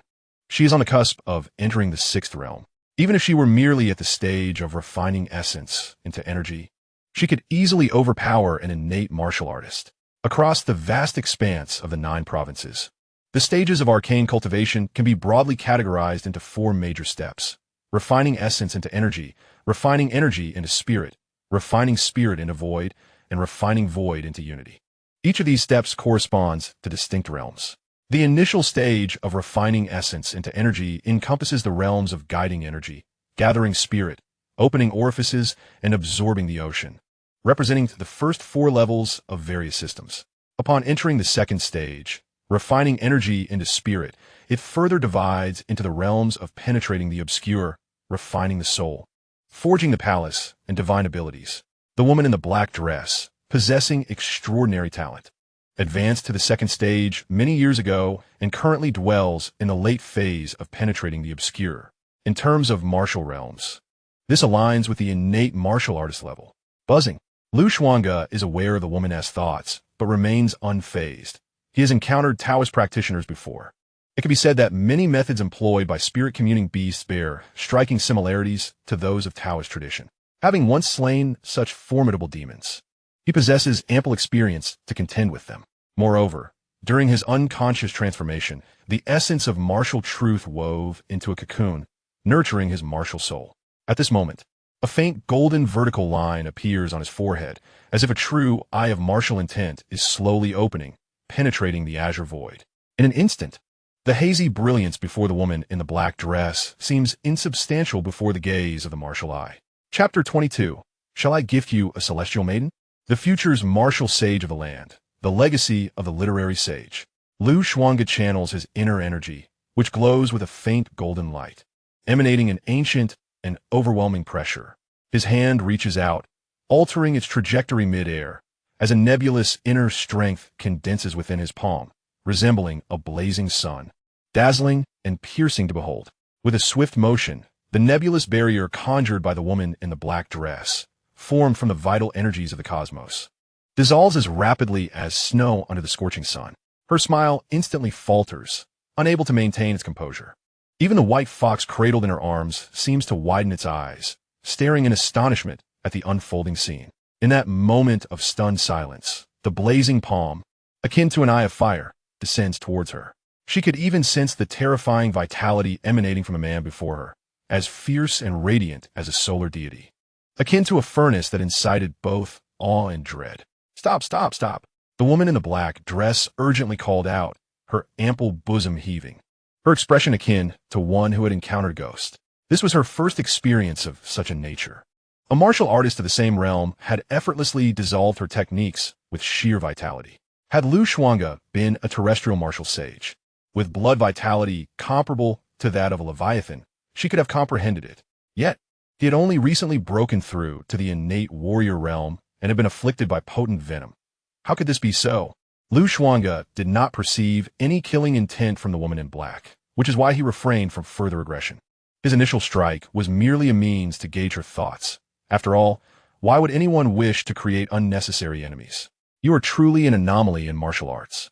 Could it be, as Ali claimed, that you possess some ancient constitution, just now awakening? The woman in black furrowed her brows, scrutinizing Xuange from head to toe, as if determined to miss no detail. She was aware that some esteemed martial traditions still held corresponding texts that might offer insight, yet she had never perused them. For even she believed that the achievements in martial arts were limited. The eighth realm of martial arts, that of the terrestrial martial sage, was already regarded as the pinnacle of human capability, yet merely represented the culmination of the second stage of cultivation. As for the third and fourth stages, they were deemed utterly unattainable. Historically, few had ever reached such heights. Ah, future martial sage of the earth, shall I bestow upon you a celestial maiden? Would you care for such a gift? The woman in black swiftly regained her previous cheerful demeanor.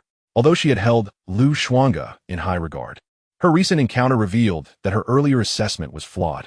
The individual before her was destined for achievements at least at the level of a terrestrial martial sage, and with further opportunities, might even transcend the limits of human potential. While the Xinzhou domain revered Confucianism and Taoism, the worth of a terrestrial martial sage remained substantial. This made her 2 days of surveillance and her late-night venture here worthwhile. No, Xuange replied, casting a glance at the woman in black. He did not believe that fortune would simply befall him from the heavens. He was skeptical of her intentions. Then how about a witch? The woman in black deliberately elongated her figure, slender and graceful, her skin fair as snow, her bosom ample and alluring. No, Xuange reiterated, shaking his head. He suspected the woman might be unhinged, deliberately revealing her aura to lure him out at this hour with her nonsensical propositions. Nevertheless, as someone who had cultivated to such a level, she likely possessed considerable knowledge of the vast 9 provinces. Perhaps he could subtly inquire about the fragmented images lingering in his memory. Not this, not that. Truly a dull-witted oaf, she remarked. The woman in the black dress appeared slightly vexed, puffing her cheeks. Shall I assist you in dispelling the poison then? No need. What brings you here? Speak plainly. Xuange maintained a calm demeanor. The woman in black seemed to find the interaction rather dull and waved her hand dismissively. I happened to witness a splendid performance a couple of days ago and was suddenly struck by an appreciation for talent. Unfortunately, our sect does not accept disciples lacking spiritual roots or innate gifts. My elderly master would never make an exception. Otherwise, I would have considered bringing you into our fold. As for me, I act on whims. As you know, we Taoists are like carefree clouds and wild cranes, living freely and unconstrained by trivialities. Perhaps one day, in a moment of inspiration, I might feel that we are fated to meet and grant you an opportunity. Fostering a good relationship. Oh dear, I've already stated that there is no malice in my intentions. Why do you still appear so skeptical? If that is your aim, then I bid you farewell. Xuange remained unperturbed, showing no interest in her ramblings. After speaking, he disregarded the woman's slightly conflicted expression and continued towards the estate. However, just as he was about to enter, he paused momentarily and glanced back towards the towering, flourishing banyan tree not far away. The night was as dark as ink, enveloped in silence, yet he sensed another presence lurking there. It was a figure whose strength rivaled that of the enigmatic woman in black. Observing Xuange leave without a hint of hesitation seemed to leave the woman in black momentarily stunned, before a charming smile graced her lips. How intriguing. She gently petted the small, white fox's head and made her way back to the banyan tree.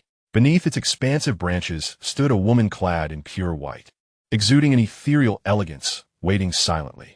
Oh dear, I nearly overstepped, the woman in black laughed. But isn't it surprising? He seems to have detected your presence. The cool, elegant woman replied nonchalantly. If I were undetectable, he wouldn't be worth the considerable wager you placed with me. I find myself rather eager. I don't believe I will lose this bet. The woman in black continued to smile. She then shifted the conversation. Have there been any discoveries in recent days? The cool woman shook her head. The woman in black feigned contemplation, murmuring to herself, logically, the sex calculations should not be erroneous.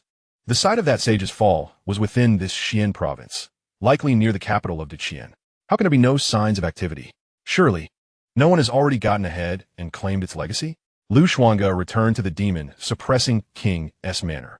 When faced with inquiries from Xuange and the others, he offered no extensive explanations, merely stating that someone had been spying. They had grown accustomed to such occurrences. Numerous gazes had been directed towards the manor in recent days. The night passed without incident. Upon rising the next morning, Xuange proceeded, as usual, to the training grounds. There, he beheld a bronze cauldron, large enough for several individuals to embrace, its surface a deep azure, marked by cracks in places, standing over 2 zhang tall, supported by 3 legs. Adorned with intricate designs of entwined dragons, exuding a solemn majesty. This is the sacrificial cauldron traditionally used before the demon suppressor king dispatched his troops. Weighing over 8,900 pounds, even the esteemed demon suppressor king, possessing unparalleled mastery, would require considerable effort to lift it, needing to elevate his spirit and vitality to their utmost limits, coupled with martial secret techniques to raise it in a mere instant. Now, as Xuange stood at the center, he exhaled gently, his gaze calm as it rested upon the bronze cauldron. With the activation of the lines from a mysterious technique, and after 2 days of refining his essence and bones, he felt his physical strength had increased immeasurably. Chapter 23. The strength of one arm reaches 8,000 pounds. Could he possess a unique physique? Boom! In the next moment, as Xuange's vital energy surged, a faint golden glow enveloped him, resembling a gilded deity, with his hair shimmering with radiance. He raised his hand to touch the cauldron, then supported it with both hands, lifting it upwards. Why does it suddenly feel so light? What he initially thought would require effort now felt inexplicably effortless. Releasing one hand, he grasped one of the round feet of the cauldron and effortlessly hoisted it aloft. Xuange, have you had breakfast? Xuange, who had prepared the morning meal and was on her way to summon Xuange, arrived at the training grounds to witness an astonishing scene. The bronze cauldron, weighing over 8,000 pounds, was held aloft by Xuange with a single hand, spinning gracefully in the air as if dancing in a tightly choreographed routine. His surging vitality radiated outward, his flowing hair billowing like a true dragon in motion. Even from a distance, one could feel the intensity of his aura. She gasped, her lips slightly parted, struck dumb by the sight before her, scarcely able to believe her eyes. Even when her father was alive, attempting to lift this cauldron would leave him breathless and flushed within mere moments. Yet Xuange seemed to treat it as a mere toy. The surrounding guards and maidservants were equally astonished, their scalps tingling in disbelief. Could it be that the second young master had become the legendary martial sage? The thought flickered through their minds, igniting excitement and joy among many. They had believed that with the demise of the demon suppressor king, the estate would begin to decline. Yet now, the second young master was incomparably stronger than the demon suppressor king in his youth. With him, the legacy of the demon suppressor manor could undoubtedly continue to thrive. The elderly Xiange, his face flushed with exhilaration, wept openly, "Master, if you are aware from beyond the grave, you must be comforted." During breakfast, Xuange noted a significant increase in his appetite compared to before. Fortunately, the demon suppressor manor was never lacking in various meats from mythical beasts, all rich in vitality. He estimated that his current arm strength surpassed 8,000 pounds, and this was not even his limit. According to the conventional classification of martial arts realms, at the pinnacle of the Grandmaster stage, a martial practitioner is capable of wielding a single arm strength of 1,500 pounds. Through the use of elixirs and various secret techniques, one can temporarily unleash a maximum strength of approximately 5,000 pounds. The Demon King, able to lift this cauldron, has reached the zenith of Grand Master cultivation. Having spent years vanquishing demons, thus possessing a physique that surpasses the ordinary Grand Master, complemented by corresponding mental techniques. Yet, he currently exists merely at the innate warrior level, boasting an arm strength exceeding 8,000 pounds. This brings to mind for Xuange the fragmented memories that lingered in his mind from that fateful night of unconsciousness. His constitution must be extraordinary, indeed. For nearly the entirety of the morning, Hion busied herself preparing food for him. After witnessing Xuange's terrifying strength, comparable to that of deities, her mind remains somewhat in a daze even now. Meanwhile, in the imperial capital of Beijing, amidst the bustling streets and towering edifices adjacent to the windows, a banquet is underway. The guests are all scions of nobility and influential family from the capital, or members of the royal clan, all either affluent or prestigious. Qian, whose injuries have nearly healed, dons a scholarly robe of Confucian style, adorned with a tall cap and flowing sash, exuding an air of elegance and charm. Aside from slight pallor, there are no signs of his previous afflictions. On that day before the princess's residence on Juke Street, he had sustained severe injuries, with his abdomen nearly pierced and his intestines exposed. However, thanks to the ministrations of a venerable scholar and the subsequent days of treatment with various medicinal herbs and rare treasures, his complexion has greatly improved, and his cultivation realm has subtly stabilized. This has instilled in Qian a burgeoning sense of pride, as the entire capital buzzes with discussions about this newly minted scholar, whose prominence is unparalleled. The esteemed scholar Fang Jinhai from the academy has even taken him on as a disciple. It is worth noting that Fang Jinhai is one of the instructors of the current crown prince. Presently, Qian's renown and accolades are unmatched. Congratulations, brother Zijuan, on your recovery and for receiving His Majesty's permission to return to your homeland to visit your family. Indeed, we are all envious of you. This breakthrough to the fourth realm, the infusion of literary energy, the achievement of scholarly honors, ascending to the golden throne, and an audience with His Majesty, all remarkable milestones. I have heard that the Book of Literary Rights from the Academy has already recognized you, brother Zijuan. In 6 months, you will represent our Great Qian Dynasty at the Confucius Temple for the literary examination among the 7 nations. Should you emerge victorious, it will bring even greater fortune to our Great Qian, ensuring a more enduring dynasty. On this journey, who knows when we shall meet again, brother Zijuan? The road is long. May you travel safely. At the banquet, a multitude of young disciples clad in resplendent attire raise their glasses to Zijuan, offering their congratulations. Zijuan, with a humble and gracious demeanor, expresses his gratitude in response. This gathering epitomizes the elite circles of the imperial capital. Previously, when the Grand Princess was present, she would introduce him to these noble youths. However, this time, it is evident that he stands on his own merit. Zijuan finally experienced a sensation akin to leaping over the Dragon Gate, with the radiant glow breaking through the mountains and rivers. It would have been even more splendid had it not been for the recent haunting nightmare. As he pondered this, his gaze drifted through the window, fixating on the distant Jinyao Wangfu. This vantage point was meticulously selected, allowing him to witness the unfolding events at the Jinyao Wangfu. At this moment, The atmosphere was rife with commotion and excitement, a stark contrast to its prior desolation. Numerous scholars had spontaneously gathered to march in protest. Some were recounting the brutal deeds perpetrated by Xuange over the years, repeatedly alluding to the ferocity of his slaughter. Others discussed recent events, while some, bearing shoulder poles, hurled baskets of rotten vegetables and foul-smelling eggs toward the Xinyao Wangfu. During this period, the Xinyao Wang had become ensnared in a vortex of collusion with enemy nations. Its power significantly diminished, far from its former glory. Thus, the guards at the entrance endured the onslaught, shielding their faces and refraining from aggressively dispersing the protesting scholars. Observing all of this, Qi Zijuan felt an inexplicable sense of satisfaction. The scars on his chest and abdomen still ached, and he could not forget Lu Shuange's condescending and derisive gaze. He inhaled deeply, clenching his fists, vowing to one day wash away the humiliation he had suffered. Noticing Qi Zijuan's gaze, a young man clad in luxurious garments suddenly spoke with a smile. "Brother Zijuan, what do you think of this place?" Zhao once specially chose the 9th floor of Hongwen Tower, for which one can observe the happenings before the Xinyao Wangfu, thus allowing you to vent your grievances. Beside him, a tall and graceful man, resembling a crane, leisurely sipped his drink before responding with a relaxed smile. "I understand that you harbor indignation, Brother Zijuan. Since His Majesty has shown benevolence and chosen to forgive this inept warrior, I shall take it upon myself to ensure you find some relief."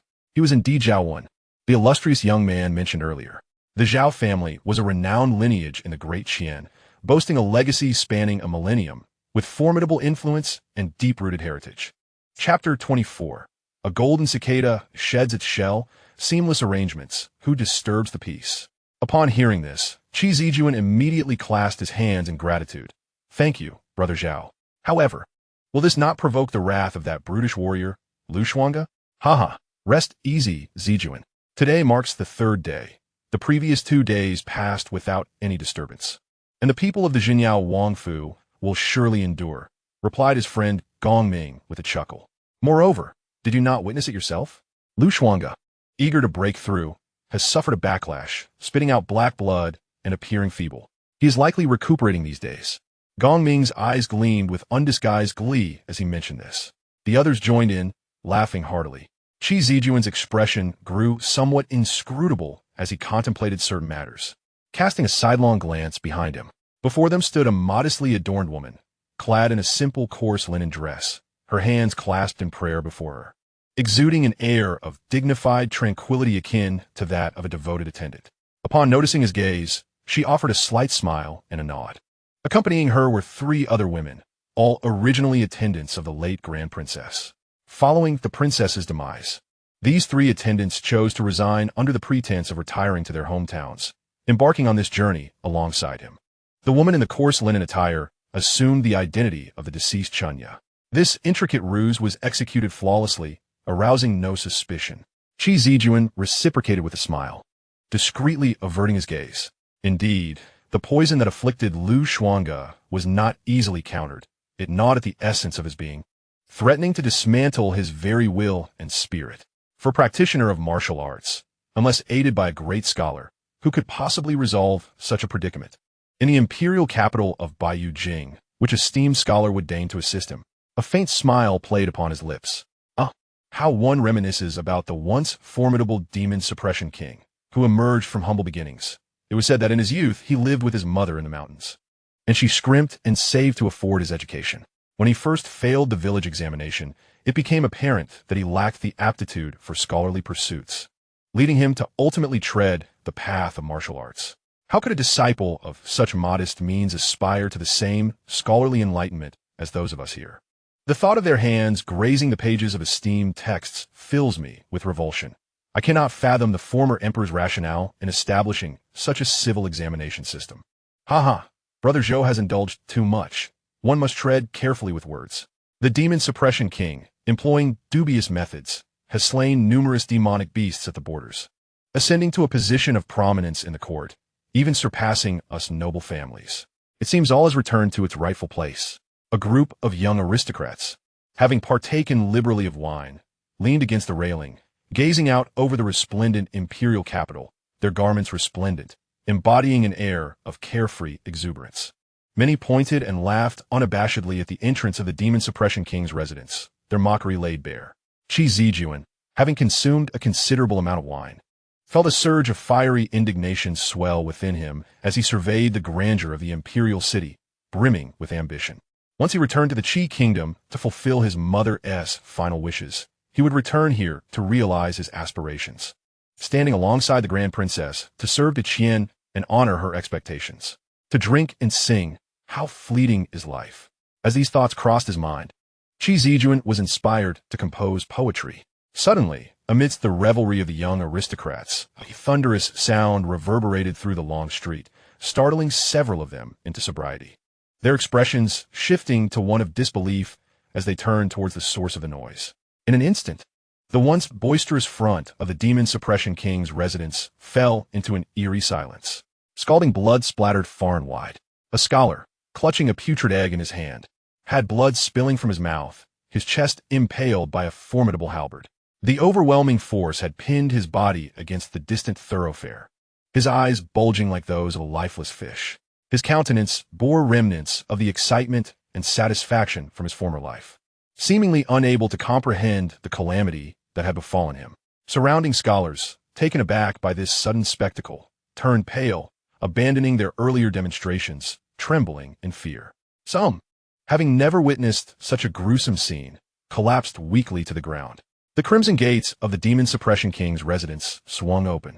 A tall man clad in a dark robe emerged, his stature commanding, long hair cascading around him, his gaze deep and icy, exuding an aura both demonic and divine, rendering the surroundings utterly silent.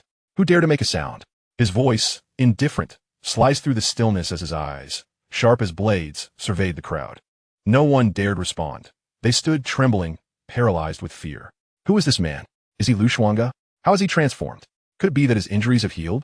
Just moments ago, within the resplendent halls of Hongwen Tower, a group of young aristocrats struggled to believe their eyes. The strikingly handsome and stern figure before them was the same crude and disheveled brute, reeking of blood, they had known. Previously, Xuange had concealed his face beneath a tangle of unkempt hair, his aura ferocious, emanating a scent that repelled onlookers. The contrast was so stark that it rendered their minds in turmoil. Yet the ruthless and decisive manner remained unmistakably his.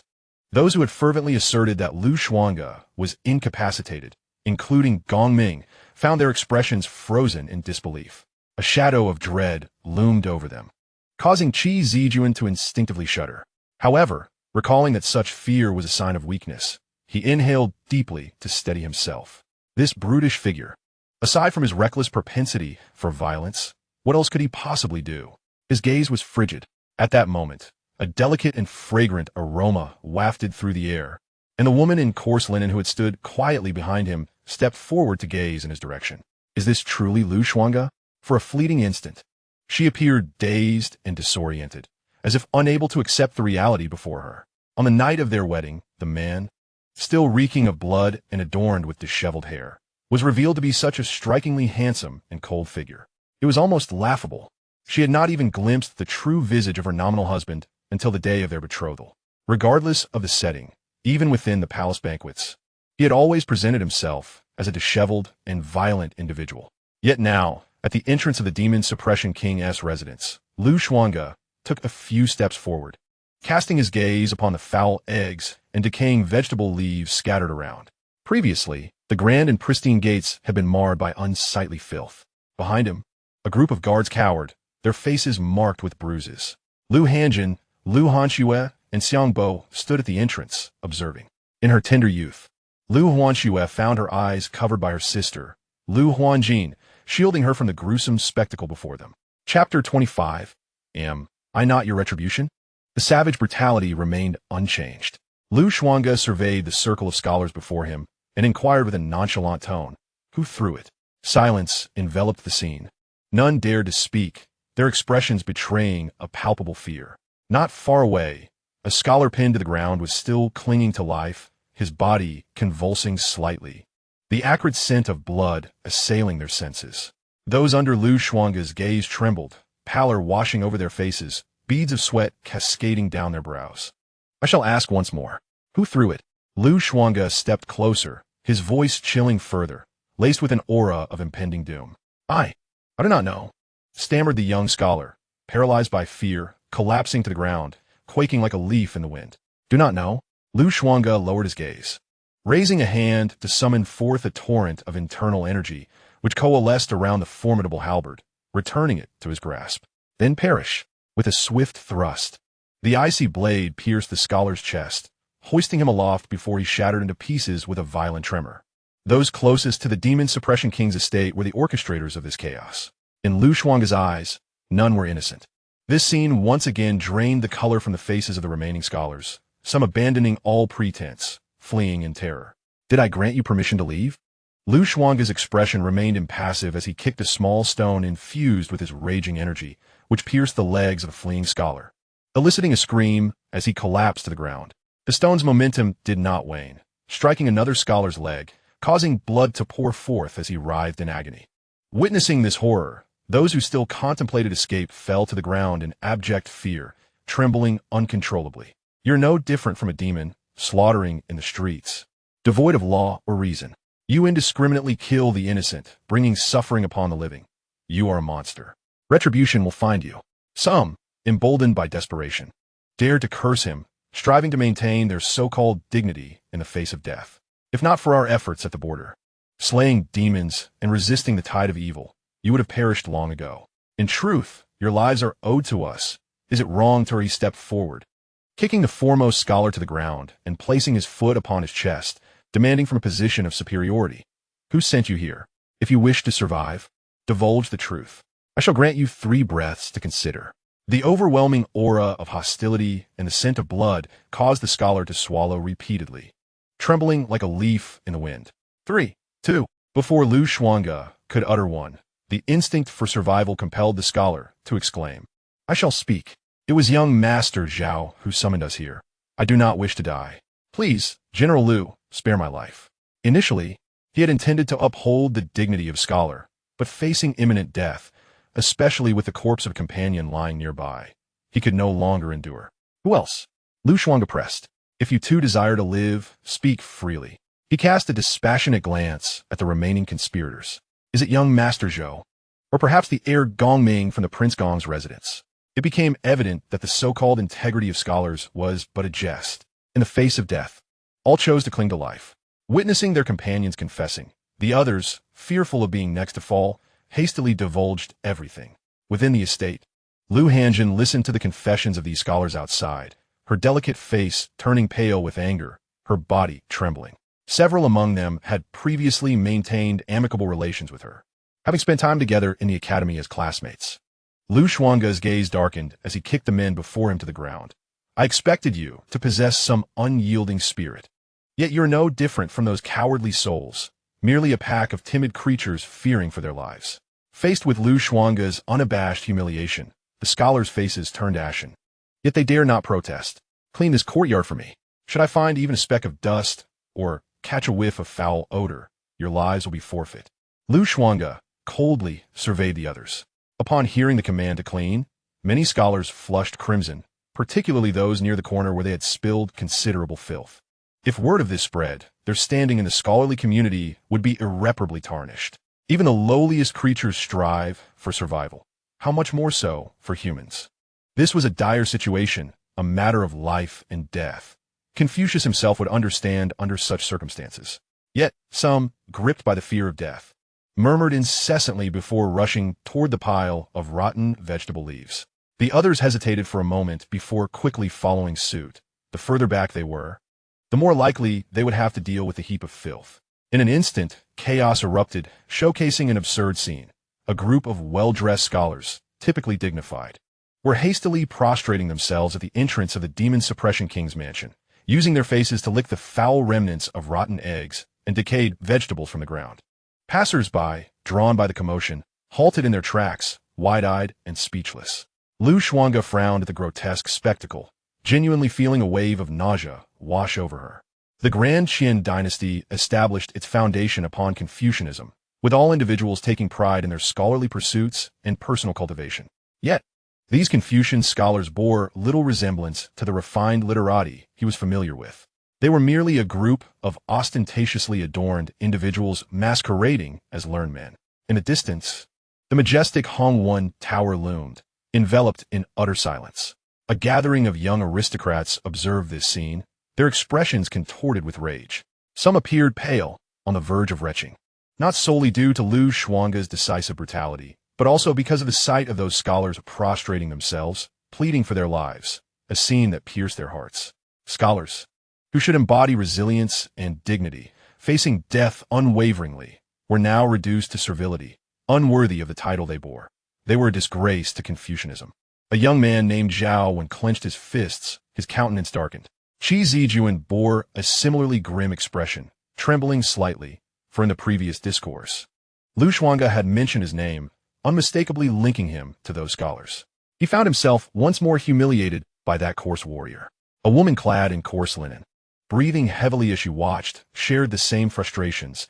As a rising figure in Confucianism, she too felt indignation, her eyes ablaze with fury. In her view, those scholars who sacrificed their dignity for survival were unworthy of association with them. Xuange, a person of such crude disposition, resorting to threats of death to compel others into actions they abhorred, was truly despicable. She had briefly entertained a change of heart upon seeing his transformed appearance, but his vile nature remained unchanged.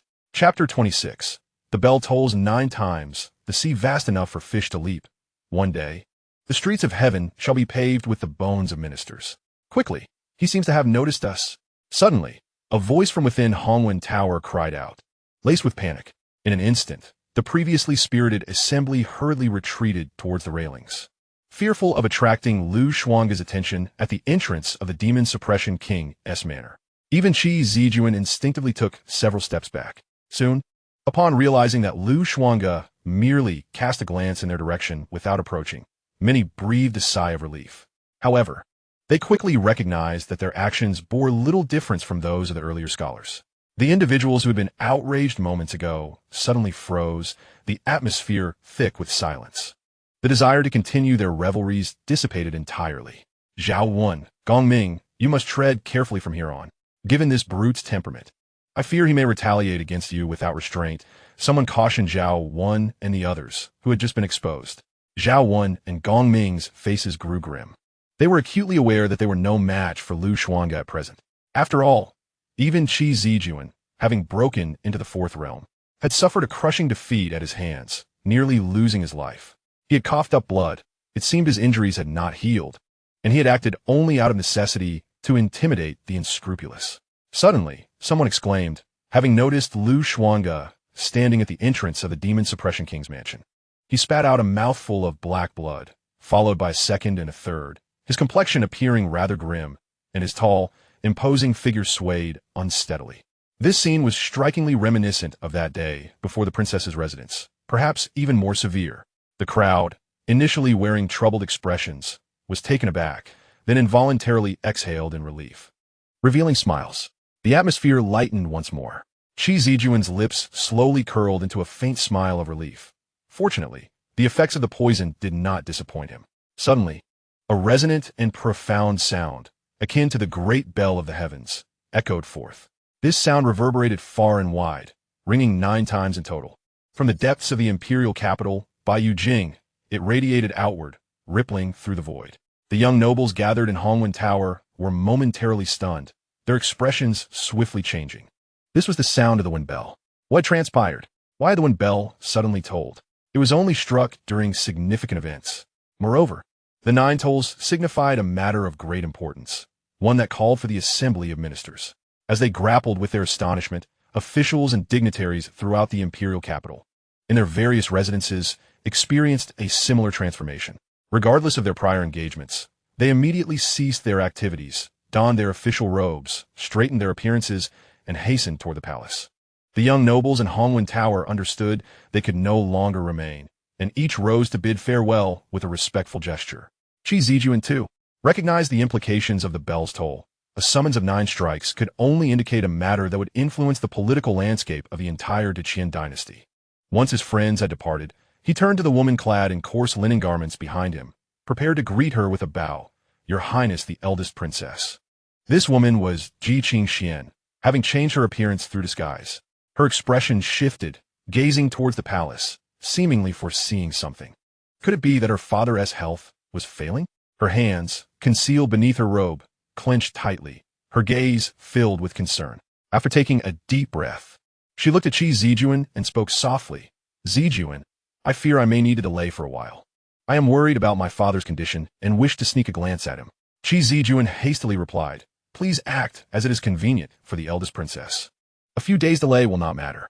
Ji Qingxian smiled and said, Zijuan, return to our previous meeting place and wait for me there. Donya, you and the others should accompany Zijuan and wait with him. Having spoken, she swiftly departed along the corridor. Within the Demon Suppression King's mansion, Lu Hanjin extended a silken handkerchief, standing on tiptoe to assist Lu Xuange in wiping the blood from the corner of his mouth, reproaching him playfully, Really, you startled me. Upon learning that Lu Xuange had already expelled all the poison and had not deceived her for the sake of comfort, Lu Hanjin finally exhaled in relief. Moments ago, at the entrance of the estate, I witnessed Lu Xuange spitting out several mouthfuls of dark blood, and she was truly taken aback. Lu Xuange spoke softly.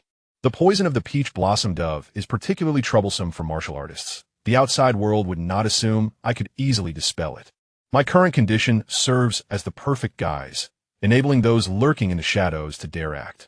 Were they to know that the toxin has left my body, they would not dare to strike. This situation presents an opportunity to settle some of my hidden adversaries. Xuange has grown far more astute than before. Lu Hanjin smiled faintly. Soon, she recalled the matter at hand and turned her gaze towards Xiangbo, who approached clad in official robes. With a serious expression, she cautioned, In this sudden audience with the court, do not act recklessly. The palace is filled with skilled individuals, and the dragon guards lie in wait within the shadows. It is said that each of them is at least at the innate martial artist level. The emperor has summoned us with the bell of announcement. There must be significant matters to disclose.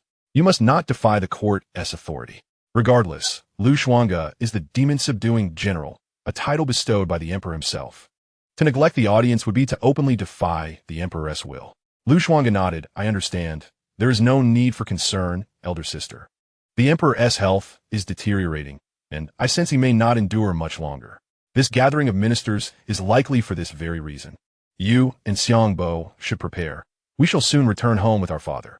Although the demon-subduing king possesses a residence in the capital, he seldom stays there, as his ancestral home lies in Hion County, far from the imperial city. It is a remote region, perpetually cold, with snow blanketing the ground throughout the seasons. Lu Xuange harbored some speculations. If the emperor truly cannot hold on, he will surely seek a successor for the position of demon-subduing king to command the 500,000 troops of the southern border against the impending tide of monsters. The title is hereditary, and by rights, it should belong to Lu Hanjin. He is merely an adopted son, with no blood relation to the demon-subduing king. However, given Lu Hanjin's cultivation level, she would find it impossible to command the southern border's generals. To prevent unrest in the south, the emperor would ultimately have to confirm the choice upon him. Conveniently, he has always presented himself as a crude warrior, acting without restraint, charging headlong into situations devoid of cunning or calculation. In the eyes of the sovereign, he is viewed as a sharp blade. The relatives of the demon-subduing king, including many generals imprisoned in the dungeons, serve as the sheath to restrain this blade. Thus, as long as the sheath is employed correctly, the blade will obey. Had Lu Xuange not awakened her memories from a past life, she would have likely compromised under these circumstances. Yet now, upon returning to the southern border without leading the 500,000 troops to Bayou Jing, she feels she has honored the teachings of the late demon-subduing king.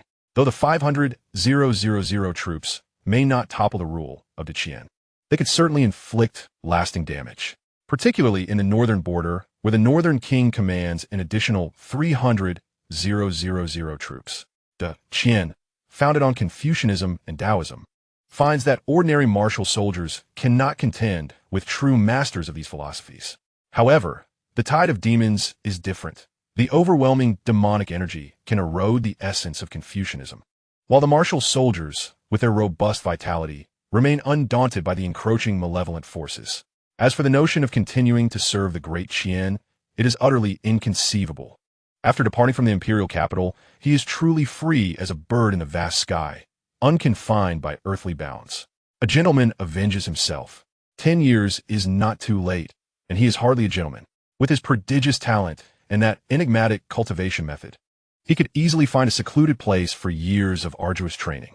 Once he breaks through to the realm of the earthly martial saint, it will be the day he walks upon the streets, leaving behind the bones of the nobility. Chapter 27. Will the demon suppression king's grievances be cleared? The emperor's anger shifts the tide. In the resplendent hall of the Chengming Palace, the aged emperor of Qian reclined on the dragon throne. Before him lay a multitude of memorials, piled high like a mountain, with ink stains mingled with traces of blood upon several documents. He appeared weary and frail, seemingly aged beyond his years compared to just a few days prior. Grand Eunuch Wei and the national master stood at the forefront, their hands tucked within their sleeves. All the ministers who entered the Golden Luan Hall felt an unsettling illusion. The once mighty sovereign seemed to have aged, his regal aura dissipated and diminished, lacking the imposing presence he once commanded. Many exchanged glances, their expressions betraying a hint of concern. At that moment, the most striking sight in the hall was the group of individuals clad in prison garb. Among them were Song Zhiqing, the Minister of Rights, Lin O, the Deputy Minister of War, and the Minister of Personnel, among others. One of them was even a royal relative, the esteemed Prince Hong, who held a high position during the reign of the previous Emperor of Qian. These individuals had once occupied lofty positions within the Great Qian, yet now they were shackled, disheveled, their cultivation sealed, and bowed low in submission. The numerous officials who entered the hall, upon witnessing this scene, could not help but understand the implications. The atmosphere was solemn and quiet, as the Emperor of Qian gently closed his eyes, leaning back in his throne. "Are all present?" he inquired, his voice frail. "Replying to your majesty, the demon suppression general Xuange has yet to arrive," Grand Eunuch Wei softly responded after surveying the officials in the hall. This brash fellow truly disregards the law." The emperor seemed inclined to express his anger, yet soon exhaled a deep sigh. "Very well. I have long owed a debt to the demon suppression king's estate." Upon hearing these words, the ministers below could not help but change their expressions. The winds of fortune had shifted. Just days prior, they had labeled the demon suppression king's estate as traitors colluding with enemy nations. How could it change so swiftly? Only a few ministers, well acquainted with the emperor, surmised that his actions were likely driven by desperation, a lack of alternatives. At that moment, heavy footsteps echoed from outside the hall. The ministers turned to see Xuange, tall and imposing, casually letting his long hair fall freely. His countenance was strikingly handsome and austere, with sharp features and eyes as deep as the stars, exuding a powerful masculine aura. Many were witnessing his appearance for the first time, momentarily taken aback, almost failing to recognize him. Yet, some silently chastised him for his lack of decorum. To attend court without even tying back his hair was simply unacceptable. At that moment, Emperor Qian opened his eyes and cast a deep gaze upon Xuange.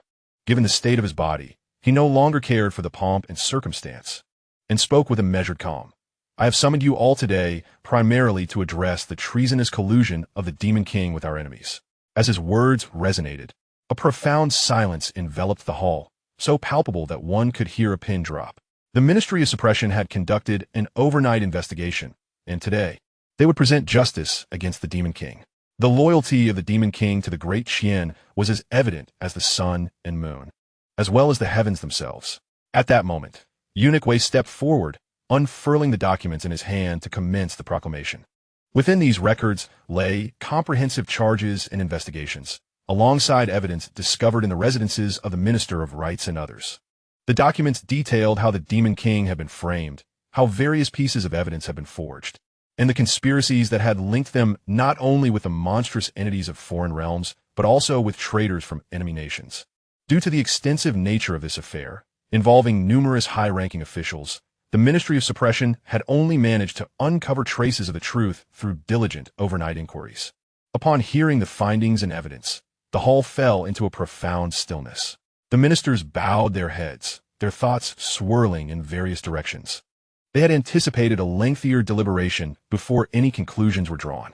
Xuange's gaze, however, remained fixed and penetrating upon the several kneeling culprits, an intense and palpable fury radiating from him. "General Liu, one must not act impulsively within the court. The nation has its laws, and they shall face their due punishments." Eunuch Wei interjected hastily, sensing the brewing storm. He was a master of martial arts, his strength rivaling that of the former Demon King. These individuals were responsible for the framing of his father. How could they atone for their sins? Even 1,000 deaths would not suffice for redemption. Xuange's tone was frigid, his expression suggesting a desire to eliminate a few of them on the spot. Yet within his heart, he remained remarkably detached and composed. Everything unfolding in the hall had long been anticipated by him, including the identities of those who would be scapegoated. Emperor Qian cast a glance at Xuange, finding his display of anger rather unsurprising. The fact that he could restrain himself from acting violently was a testament to his restraint. Yet, it was precisely this that relieved the emperor's heart, for a reckless man would never perceive the truth of the matter. Nevertheless, this was advantageous. What the Great Qian needed was a sharp blade.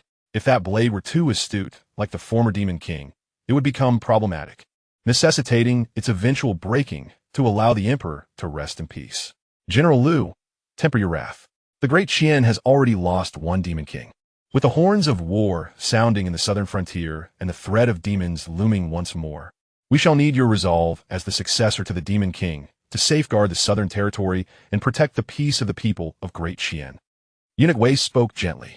Upon hearing these words, Xuange's face contorted with deeper resentment, his fists clenched tightly, cracking audibly, as he coldly retorted, "What kind of indomitable man was my father in his lifetime? He fought valiantly in the southern frontier, quelling numerous demonic calamities.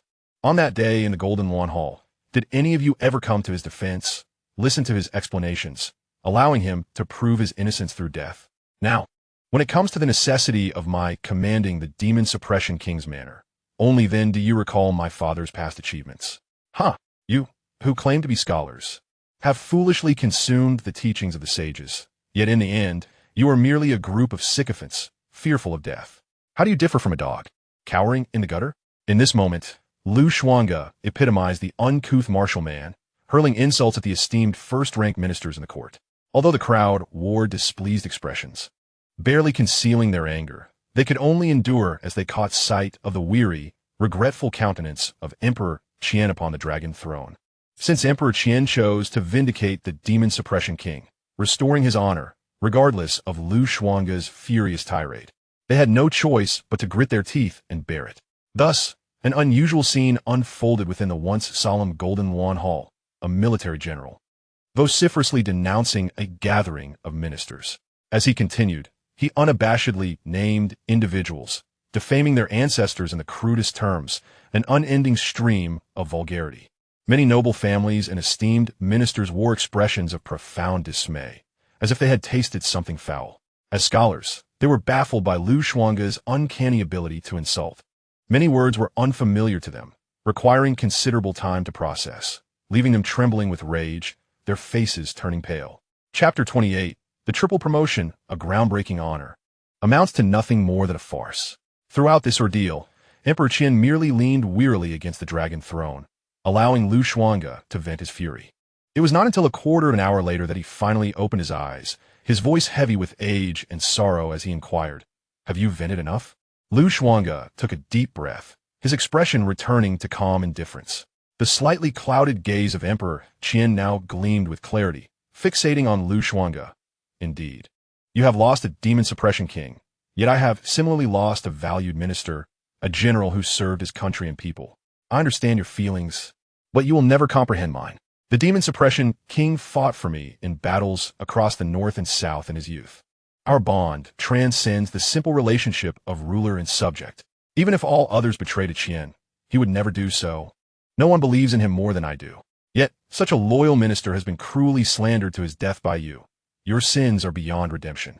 As he continued, Emperor Qian rose to his feet, his eyes blazing with fury as he surveyed all the ministers below, resembling an enraged lion, instilling fear in all. "Forgive us, your majesty," the ministers exclaimed hastily, bowing low to the ground. "Now that his honor has been restored, what good does it do? Who among you can return to me a Demon Suppression King? Bring forth these treacherous ministers and execute them," commanded the emperor. As a troop of imperial guards advanced to seize the prostrate officials of the Ministry of Personnel. Weary, Emperor Qian returned to his seat. "General Lu, I am aware of your grievances, yet my beloved daughter met her demise within your Demon Suppression manor on the very night of your union. She was my flesh and blood. How can you possibly fathom my anguish? His voice bore the weight of age and a profound bitterness. In stark contrast, Xuange remained impassive, standing with an unwavering calmness, devoid of any discernible emotion. Huh, I did not expect a mere soldier like you to comprehend or appreciate anything. Your prowess lies solely in slaying foes upon the battlefield, the emperor mocked, gesturing dismissively. He then signaled to Eunuch Wei to continue with the proclamation. Eunuch Wei promptly produced a pre-prepared decree and, before the assembly of ministers, declared, "The late demon suppression king served his country and people with valor and tenacity, repelling barbarian hordes from the north and quelling demonic calamities to the south. Now, betrayed by sycophants, he has vindicated himself before the Golden Luan Hall. To honor his contributions, His Majesty bestows upon him the posthumous title of Duke Loyal to the nation. And a statue of jade shall be erected beside the imperial tomb for future generations of the royal family to pay their respects. His daughter, Lu Hanjin, a paragon of virtue and intellect, having diligently studied the classics for the sake of the realm, is henceforth granted the title of a princess of a different surname, with the name Yushu, along with a fief. His adopted son, Lu Xuange, having achieved remarkable military feats for the Great Qian, is appointed as a Grand General of first rank, inheriting the title of Demon Suppression King. His younger daughter, Lu Hanyue, possessing an exquisite grace and intelligence, is also designated as a princess of a different surname, with the name Mingyue, and will be granted a fief to be wed to the crown prince upon reaching maturity. Upon hearing this proclamation, the grand hall fell eerily silent, with the sound of a pin dropping audible. The ministers were taken aback, gasping in astonishment. Many displayed expressions of disbelief. Such triple honors were unprecedented since the founding of the Great Qian, marking a significant departure from tradition. It was worth noting that not long prior, the emperor had arranged a marriage for Lu Xuange, bestowing upon him the hand of the eldest princess. With these additional honors, who could doubt the emperor's esteem for the Demon Suppression King? Once this decree spread, it would undoubtedly provoke intense reactions and discussions across the realm. The death of the Demon Suppression King had yielded his children an abundance of honor. General Lu, what further dissatisfaction or grievances do you harbor? Speak them all to me. The emperor inquired, his gaze fixed on the silently standing Lu Xuange. The extent of the honors conferred was unmistakable evidence of the emperor's regard for the Demon Suppression King and his desire to atone for past wrongs. Lu Xuange understood this all too well. To make a scene now would be to display a lack of discernment and appreciation. Should these sentiments be made public, not only would it tarnish the reputation of the late Demon Suppression King, but it would also lead many to perceive the Demon Suppression manor as arrogant in its favored status. Clearly, this was the emperor's intent, to elevate them to great heights, only to witness their inevitable downfall, shattering them utterly. Artfully spoken, the two noble princesses, though devoid of actual power, have not disclosed the specifics of their domains.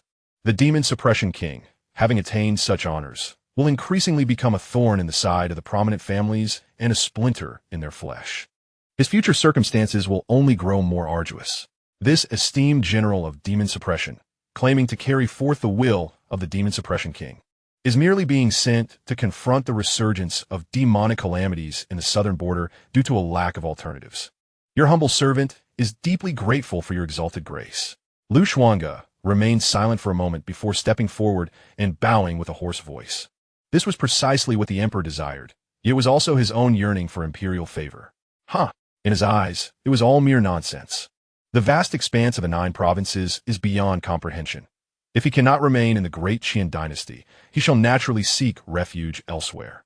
As the court meeting concluded, Lu Xuange took his leave, encountering numerous ministers along the way, each offering hollow congratulations.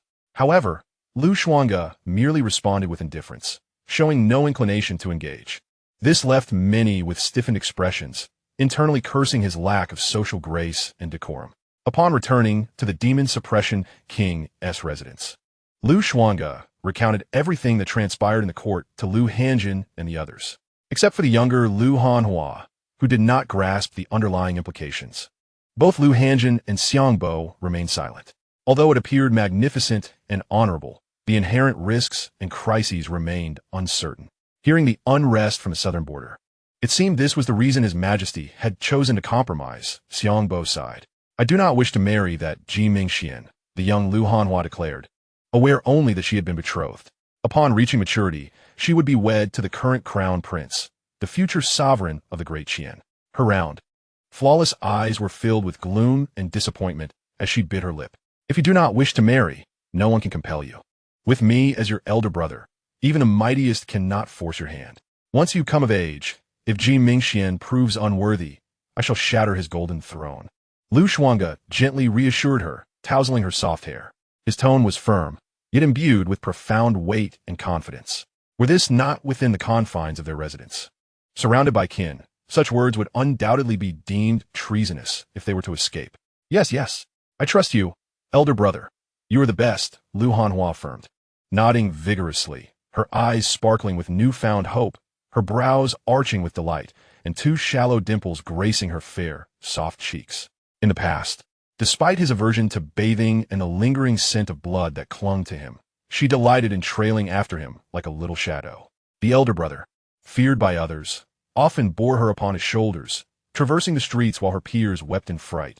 She, however, reveled in the experience, embodying a mischievous spirit. Once the formal edict of appointment arrives, we shall depart. However, I fear the journey may not be peaceful. Xuange gazed outwards, his eyes deep and imbued with a chilling aura. Chapter 29. A thorn in the eye, a splinter in the flesh. Qi Zijuan's enigmatic mentor, a person of great fortune. On that day, the events that transpired within the Golden Luan Hall swiftly spread throughout the White Jade capital. The demon subduer king, whose injustices were rectified, was posthumously honored as the Duke of Loyal State, with a jade monument erected at the royal mausoleum for future generations of the royal family to revere and pay homage. His two daughters were also elevated to the rank of princesses of different surnames, with the younger daughter granted in marriage to the current crown prince.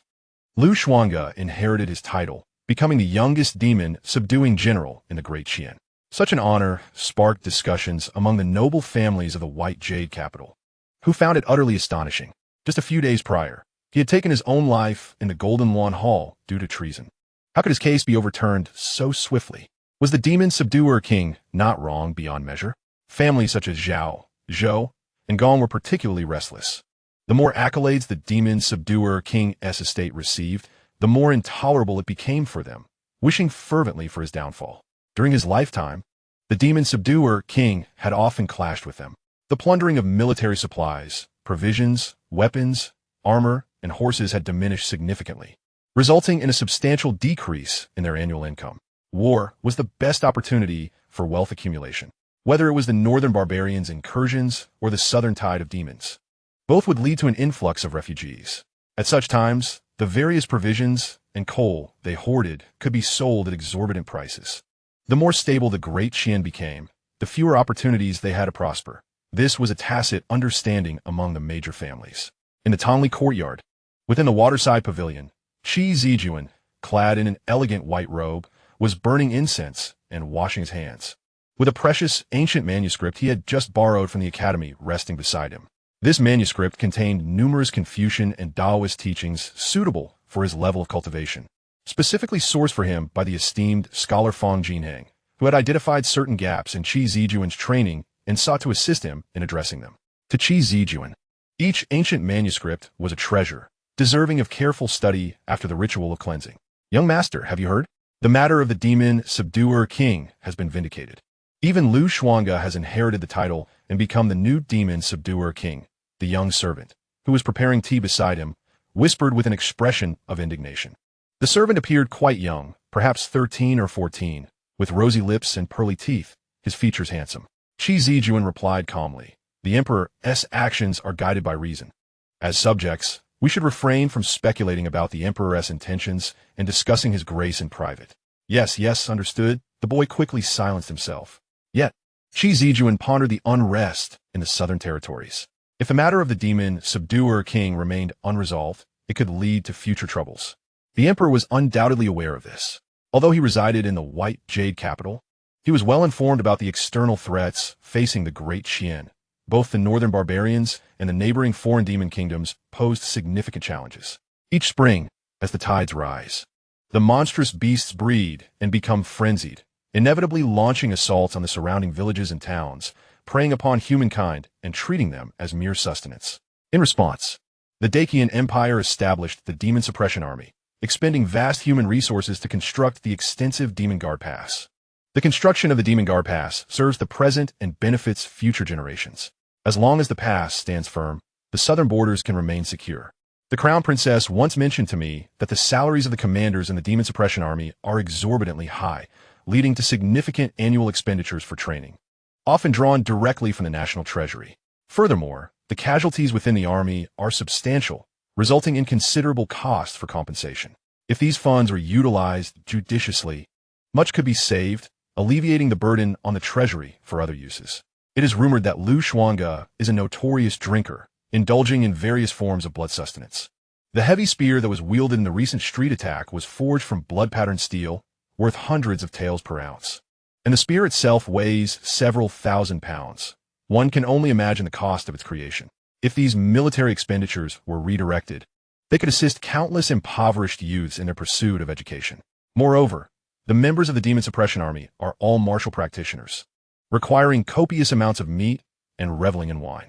Xianxia sighed deeply, contemplating the situation, and felt that the existence of the Demon Suppression Army was akin to a parasite, gnawing away at the Dacian treasury.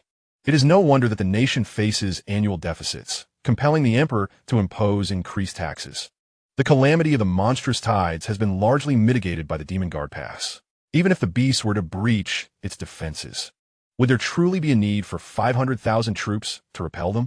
This return home for a familial visit conveniently passes through the southern borders, providing an opportunity for the Crown Princess to witness firsthand how this decaying army is consuming everything. Those not in power should not meddle in governance. A gentleman's thoughts should not stray beyond his station. Yet, witnessing this infestation persist unchallenged leaves my heart restless. Xianxia shook his head, gathering his thoughts, and was about to pick up an ancient manuscript when a pleasant, scholarly voice suddenly resonated in his mind. Startled, Xianxia's face brightened with joy. He quickly gestured for the attendant to leave, centering himself to regain composure, concealing his emotions. "Master, you have awakened?" He communicated with the voice within his mind. "Indeed, though I cannot say I'm fully awake. I have merely closed off my senses these past days to avoid contact with the outside world, lest I be detected."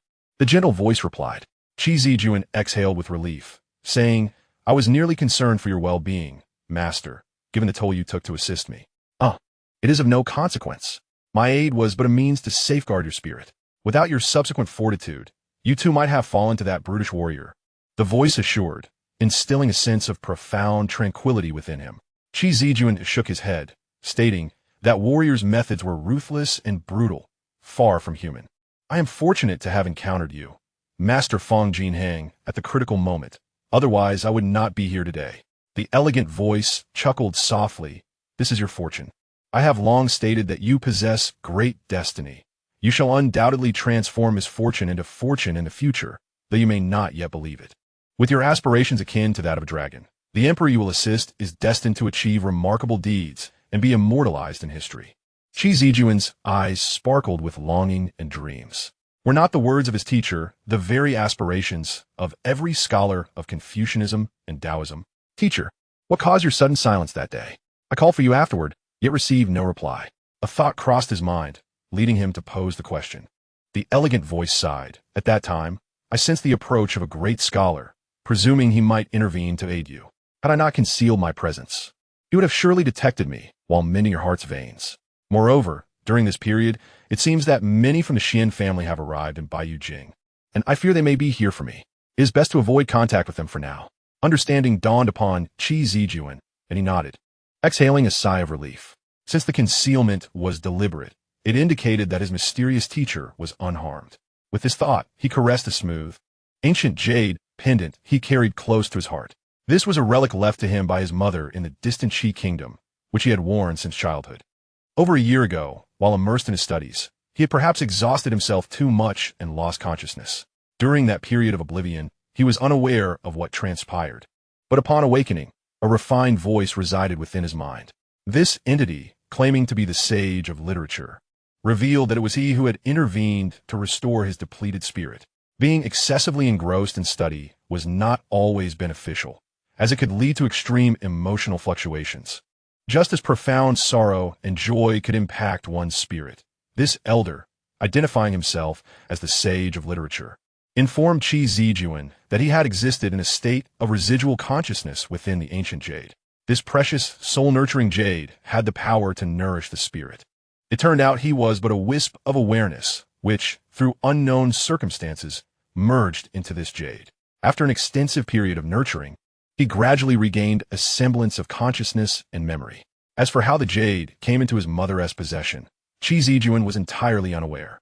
Under the guidance of this enigmatic teacher, he gradually gained renown across various academies. His Confucian and Taoist cultivation advanced rapidly, and he mastered numerous secret methods that his teacher took pride in. The recent stir in the literary sacrificial texts, prompting the esteemed scholar Fang Jinheng to rush to his aid, was indeed due to the intervention of this mysterious mentor. Should you return to Qi Kingdom, I suggest you visit my grave. Though time has transformed much, with some traces and clues, you can still locate the exact site. There, I have left some treasures for you, as promised, to be bestowed upon your breakthrough into the fourth realm, a chance at fortune that is now due. With these words, the sage of literature succumbed into a deep slumber.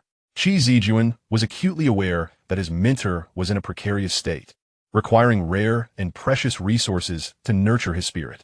Unfortunately, given his current position, he had no access to such esteemed treasures. He had attempted to glean information from Princess Ji Qingxian, but those invaluable artifacts resided within the imperial treasury of the Qian, guarded by elite dragon protectors, unreachable even for royal descendants. His teacher, who referred to himself as the sage of literature, was, to his knowledge, a title not even claimed by those ranked above him, such as the sub-sage. Thus, the treasures left for him by his mentor must indeed be extraordinary. Once his abilities were enhanced, he would confront Xuange and personally redeem his honor. Qi Zijuan inhaled deeply, suppressing his eager anticipation. Chapter 30. The Abyssal Serpent. Lurking in wait to transform into a dragon, Xuange's promise.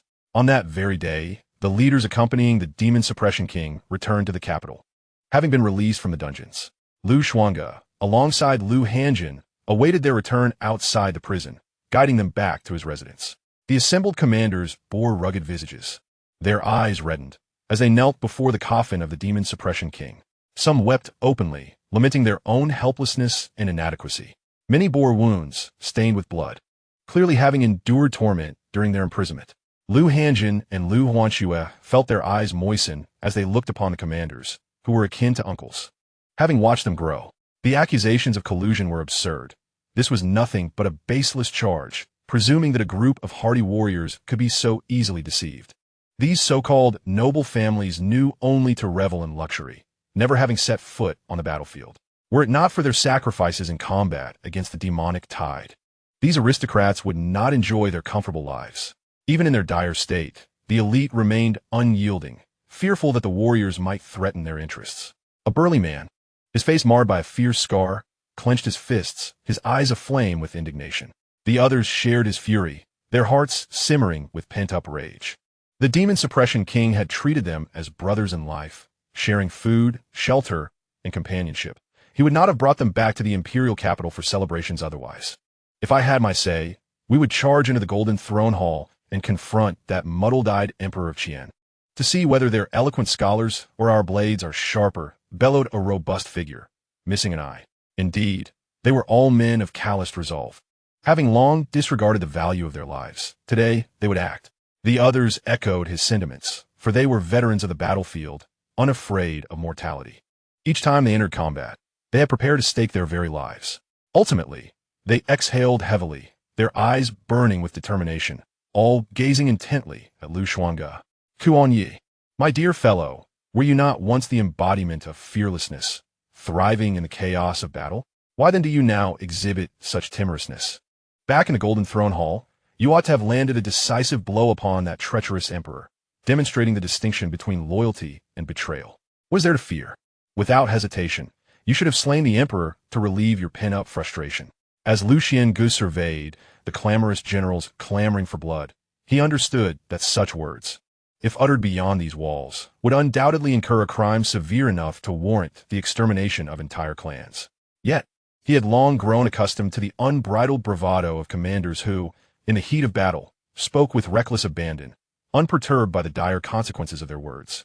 Indeed, they resembled the reckless brutes he once was. With an air of calmness, he turned to one among them, Uncle Li Hu.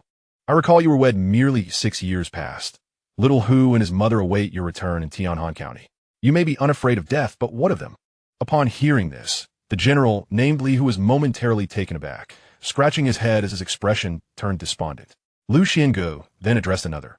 Uncle Wang, you brought Aunt Wang over just 2 years ago to enjoy a peaceful life together.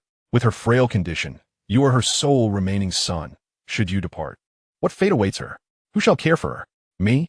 His calm words rendered General Wang Bao speechless, prompting a long sigh to escape his lips. Uncle Song. Uncle Lu Xiangu continued to regard the others in turn. Before long, the once boisterous hall fell into a heavy silence. The generals lowering their heads like crestfallen roosters, stripped of their earlier fervor. In their youth, they might have embraced the notion of life and death with reckless abandon. But now they had families, responsibilities, and vulnerabilities to consider. Their demise may resolve their own struggles. It would condemn their loved ones to endure a lifetime of anguish and torment. Lu Xianji's voice remained tranquil, akin to a winter lake devoid of ripples, yet harboring an underlying chill. The assembly fell once more into silence, rendered speechless by his rebuke.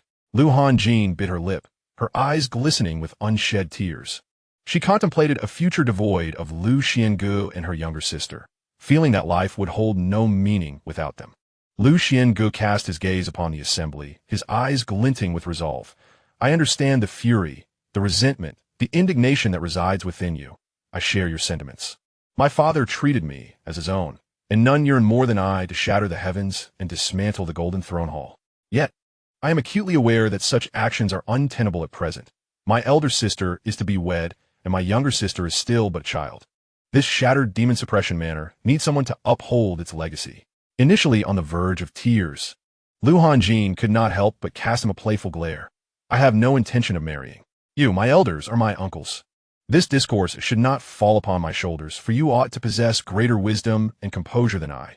Lu Xianji's gaze swept over the crowd once more. On the road, Hanjin spoke to us, claiming you had regained your spirit. Initially, we found it hard to believe, but now we are convinced. You were once more impulsive than anyone else. The burly man named Li who had parched lips.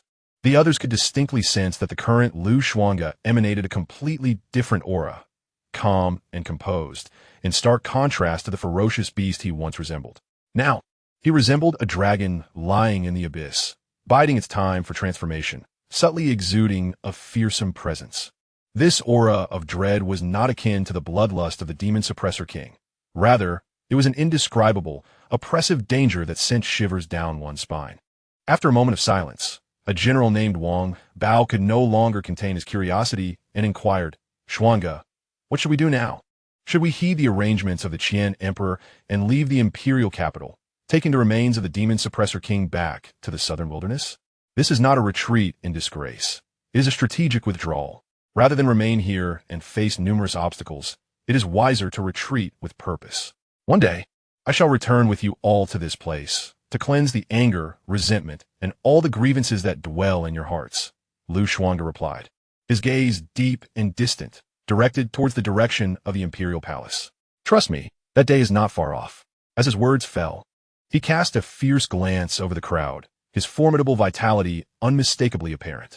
In an instant, he resembled a golden furnace, radiating brilliance across the heavens, even his hair shimmering with light. The martial generals were taken aback, their expressions changing dramatically as they stumbled back several steps, feeling a bit more at ease as the oppressive atmosphere lifted. Xuange, what realm have you attained? Someone asked, their voice trembling with excitement and anticipation. They had never witnessed such terrifying vigor, even from the demon suppressor king. I have broken into the realm of innate warriors. Below the martial king, none can rival me. Lu Xuange responded. The martial kings had long remained hidden, and it had been many years since the vast Qian Empire had seen one, not to mention the legendary, earthly martial sage. Thus, Lu Xuange spoke no falsehood. The former peak of the demon suppressor king was certainly no match for him now. As for a martial king, he had yet to encounter such an opponent. In the hall, silence reigned for a moment, and the generals were left in a daze, their faces flushed with excitement as they absorbed Lu Xuange's words without doubt. This fellow had been born with divine strength, capable of contending with demons of the same realm. Warriors of the same level were no match for his single strike. Chapter 31. Father and daughter share a heartfelt conversation. Was the demon suppressor king's death in vain? In the stillness of the night, the Yangxian hall was quiet, save for a few palace maids carrying golden lanterns and incense burners, serving beside the dragon bed.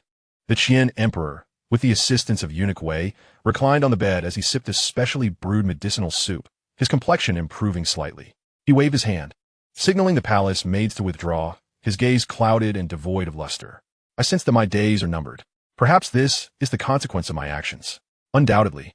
The ministers in the court have perceived my impatience. Do you believe my approach was misguided? Minister Wei, bent low with a bowl of medicine in hand, remained silent. As a servant, he understood that at this moment, the emperor merely wished to express his innermost thoughts, not truly seeking a response. A sovereign is never wrong. His will is perpetually just. Yet, I cannot shake this feeling of regret that enveloped me today within the Golden Hall. It is not the act of breaking that blade that haunts me, but rather the decision to allow Xuange to depart from the imperial capital. The sage once proclaimed that a person's intuition sharpens in their final moments. I found a hint of danger in that uncouth warrior, sensing that permitting his departure could be my gravest error. Suddenly, the emperor laughed, a laugh imbued with a sense of profound melancholy and a chilling air that struck to the bone. Is it conceivable that the illustrious legacy of the Great Qian, enduring for millennia, could be jeopardized by a mere brutish warrior? Surely, I must be losing my mind. Yet, why do I persist in feeling this unease?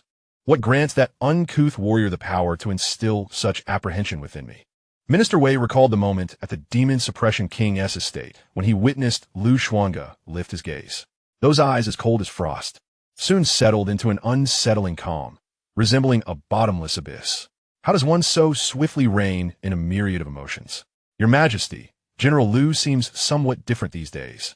Perhaps the death of the demon suppression king has imparted a maturity and composure upon him. He ventured softly. How absurd. I find myself becoming increasingly timid. When the demon suppression king was alive, wielding power with authority, he posed no threat to me.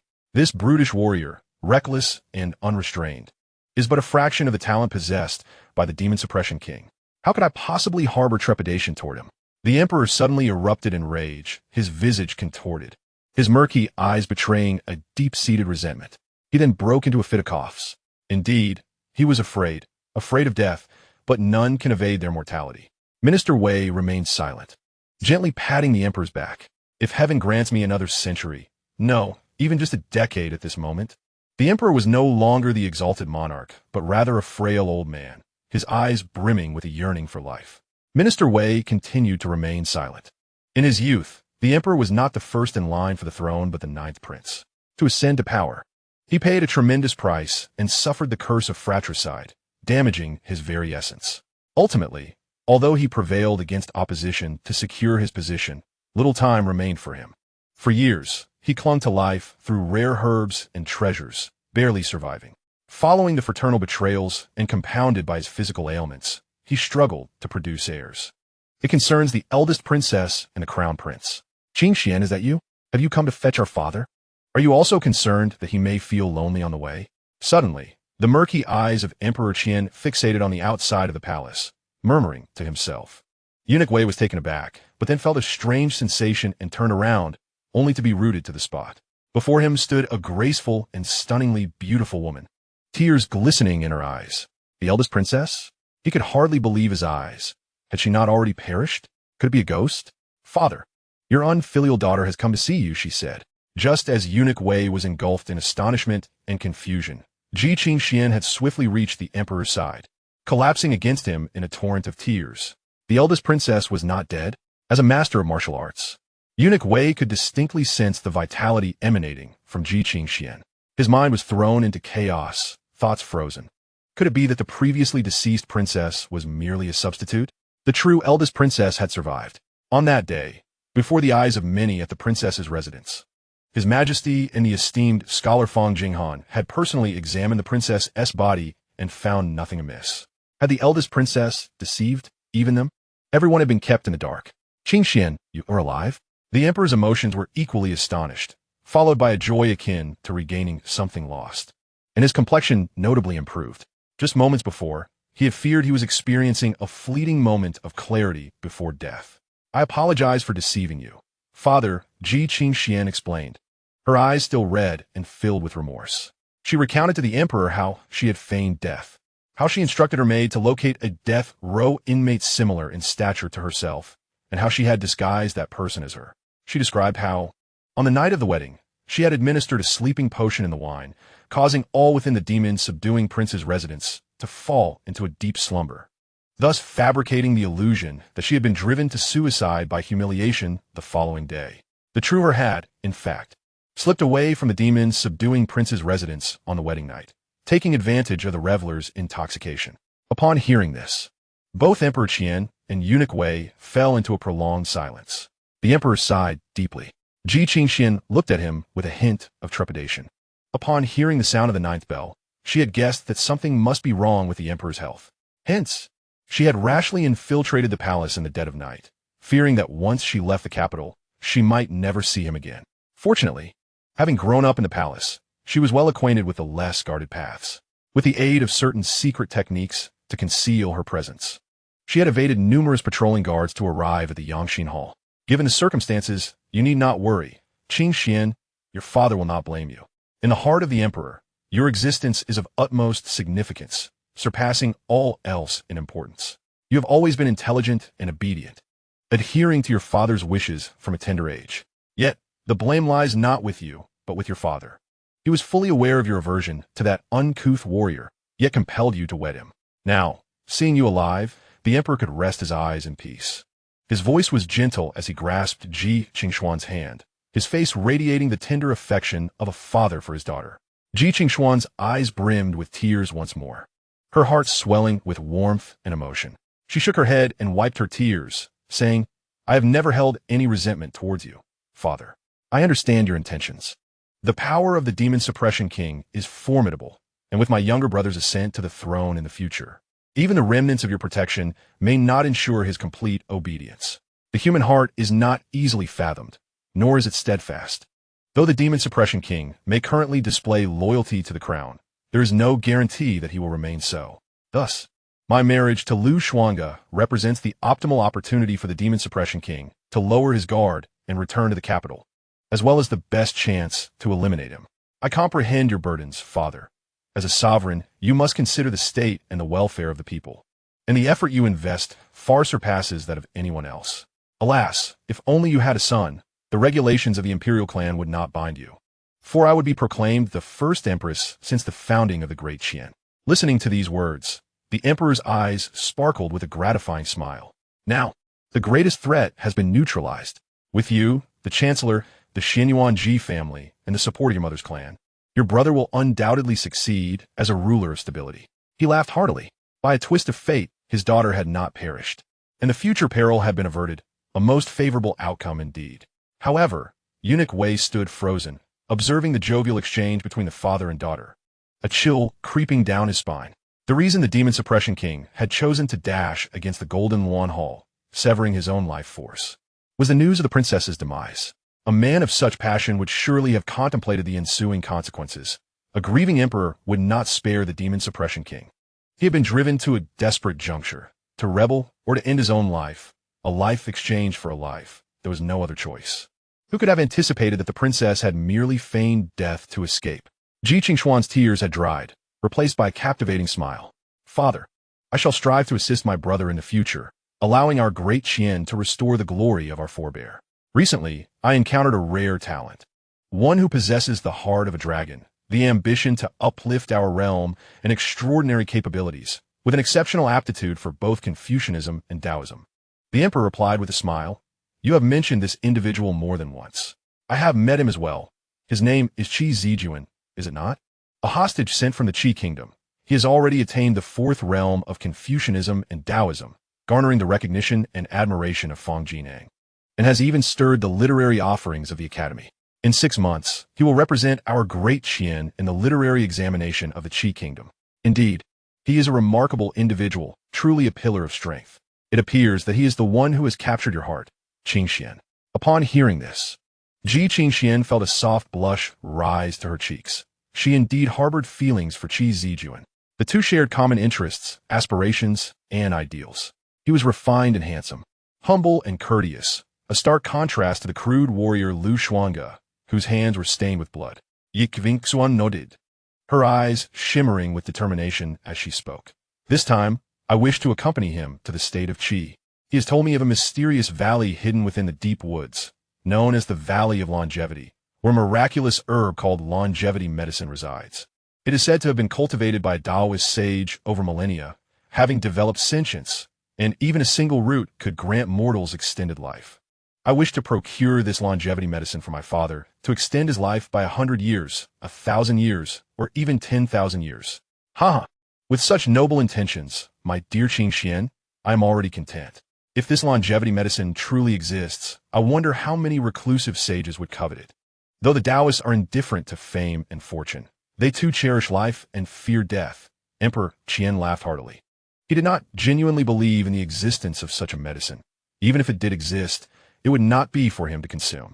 That night, the father and daughter engaged in heartfelt conversation, and despite the emperor's limited time, his complexion visibly improved.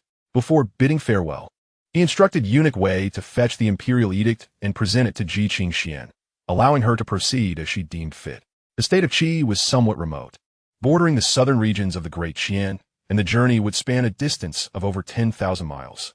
The imperial edict would facilitate Ji Qingxian's passage through various cities within the Great Qian, sparing her from unnecessary troubles. Chapter 32. A Day Will Come Again. In a sense, automatic suspension, nocturnal assault.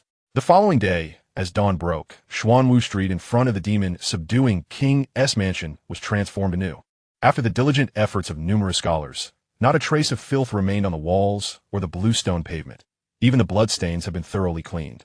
Glossy, majestic black horses pulled crimson-painted carriages, awaiting at the gates of the demon subduing King's mansion. Each general donned light armor and capes, mounted and ready for departure, while the coffin containing the remains of the demon subduing king was positioned at the rear of the procession, guarded in turns by the generals. Within the mansion, eunuch Wei personally came to announce the imperial decree. The demon subduing king hailed from Hion County, a region adjacent to the southern border, characterized by mountainous highlands and a damp, cold climate, perpetually blanketed in snow. This time, Lu Xuange and others were set to depart from Bayou capital, bearing the remains of the demon subduing king towards Hion County. As for Lu Hanjin and Lu Hanyue, who had been conferred the title of county princesses, their granted territories also bordered Hion County. This was likewise a harsh and frigid land, where the populace endured poverty, faced difficulties in taxation, and frequently suffered from famines and occasional plagues, along with outbreaks of demonic tides, far removed from the prosperous river plains occupied by the noble families. On this journey southward, under normal circumstances, it would take approximately over a month. However, due to the presence of the deceased body of the demon suppressor king and the instability in the southern regions, it is imperative to hasten our pace and embark without delay. General Lu, the situation in the southern territories is dire, and there's a fear of sudden demonic calamities. I urge you to expedite this mission and return as swiftly as possible to oversee the situation. These are the emperor's exact words. We must not disappoint his majesty's trust. With a gentle demeanor, eunuch Wei read the imperial edict and took his leave to report back to the palace. He did not observe the white jade coffin containing the false body of the Princess of Chang. Hence he remained unaware of whether Lu Xuange had been informed of her feigned death. Soon, the valiant leaders of the demon suppression army commenced their departure. The household of the demon suppressor king was left desolate, with all maids, servants, and guards following the procession. On the broad streets of the imperial capital, passers-by paused to yield. The sound of wheels grinding against the bluestone pavement resonated heavily. Just days prior, those who had mocked the individuals from the demon suppressor's estate now kept their distance. Having witnessed Lu Xuange's ferocity, they evidently lacked the courage to speak in his presence. The eyes and ears of the prominent families and noble factions simultaneously relayed news of Lu Xuange and his party's departure back to their residences. Shortly thereafter, the procession departed from the imperial capital, Bayou Jing. Beyond the expansive city walls, the official road lay smooth and unending. Lu Xuange, with a countenance both stern and handsome in a long dark robe, draped in a grand cloak, appeared tall and imposing. His long hair, cascading down as he sat astride a magnificent steed. He halted his horse, turning back to gaze deeply upon the majestic and ancient imperial city. Then, he turned forward and commanded softly, "Onward." With dust rising towards the heavens, the procession surged forth like a torrent, quickly vanishing beyond the distant horizon. While today marked their departure from Bayou Jing, he knew it would not be long before he would again tread upon this ground. The realm of the martial sage, though distant and almost mythical, was not beyond his reach. Meanwhile, within Bayou Jing, at the Tongli courtyard, Qi Zijuan had finished packing all his belongings and was accompanied by his young scholar. 3 maids of Princess Ji Qingxian awaited by his side. They gazed outside the courtyard. Before long, a woman of simple appearance yet noble demeanor approached, walking into the morning sun with a smile akin to blossoming peach and plum trees. "Let's also depart," she said. Qi Zijuan stepped forward, letting out a breath as he prepared to bow in reverence. "Zijuan, there is no need for such formality between us now. As we journey outside, you may simply refer to me by my alias, Xuange." Ji Qingxian smiled, waving her hand dismissively. Then, as if struck by a thought, she handed Qi Zijuan an ancient token engraved with the patterns of the mysterious bird and dragon, infused with a surge of regal dragon energy. Inscribed with the words, "As if I were present." Upon seeing it, Qi Zijuan was momentarily taken aback, and then his expression shifted abruptly as he quickly gestured. Such a token representing his majesty. As if he were present, how could the princess bestow it upon me? Absolutely not. He had already surmised the contents of the conversation between the crown princess and Emperor Qian. This could be likened to a token of imperial authority, a sort of state, directly reaching the heavens and allowing for actions to be taken before reporting. Observing Qi Zijuan's reluctance to engage, Ji Qingxian could only shake her head and smile, all the while harboring a deeper admiration. Were it anyone else, they would likely find it impossible to refuse this emblem of supreme imperial power. "You remain so reserved," she playfully remarked. "In my travels, I often find it impractical to showcase this token." With a rare, playful smile, Ji Qingxian reflected on her lengthy conversation with her father the previous night. Her final doubts and concerns had dissipated, leaving her unburdened. After a day of arduous travel, the sky darkened gradually. The caravan led by Xuange chose to rest for the night at a place known as Pingling Post. The post was expansive, covering several dozen acres. The generals and soldiers were fatigued, and the steeds required respite and water. Xuange instructed everyone to rest while he vigilantly guarded the remains of the Demon King. Being a congenital martial artist, he possessed abundant energy and could endure sleeplessness for days without issue. Moreover, since he had begun to operate the first line of the mysterious technique, each breath he took autonomously activated the method, completing a full cycle. This allowed him to refine the essence of true energy with each inhalation. If he were to introspect his meridians, he would see a faint golden glow emanating from within, deepening in hue. He discovered that this subtle golden light radiated a fervent, sun-like essence, capable of scorching all that it touched, dispelling evil and vanquishing demons. In the past 2 days, he had attempted to activate the second mysterious pathway, but found it obstructed, as if blocked. It seemed that unless the first pathway was fully harmonized, he could not venture into the second. Viewing his body as a furnace, nurturing the myriad pathways, and his heart as a seed, containing the vast oceans, he regarded his body as a treasure and a crucible, with each meridian representing a path that collectively formed the route to unearthing this treasure. The 8 mysterious pathways corresponded to specific treasures. This automatic cultivation and manipulation of power could be likened to a form of automated practice from a previous life. A smile graced Xuange's lips. Suddenly, he sensed something. Within his Niwen palace, the cocoon woven from the essence of martial intent began to radiate a gentle luminescence, akin to the moonlight cascading down. Xuange closed his eyes, and a faint golden vertical line opened at his brow. Under the gaze of the true martial eye, nothing could escape scrutiny. The dimly lit forest surrounding him became vividly clear in Xuange's vision. Every rustle of wind and movement of grass within a radius of several miles could not evade his perception. Chapter 33, Deliberately Coming to Deliver Death, the True Malicious Intent. In the next moment, he plucked a tender leaf from the trunk behind him, flicking it with a snap of his fingers, infusing it with a powerful inner force that propelled it through the air. In an instant, it resembled an arrow piercing the sky, accompanied by a sharp, buzzing sound, followed by a muffled groan. Behind a nearby hill, a figure clad in a black tunic and a black scarf clutched at their throat. gasping as they collapsed to the ground. The profound silence of the night was shattered, as a throng of black-clad individuals wielding long blades surged forth from behind the hill, their inner energies surging. The commanders resting at the station were startled by the commotion. They hastily seized their weapons and rushed outside, having foreseen that this journey would be fraught with unrest.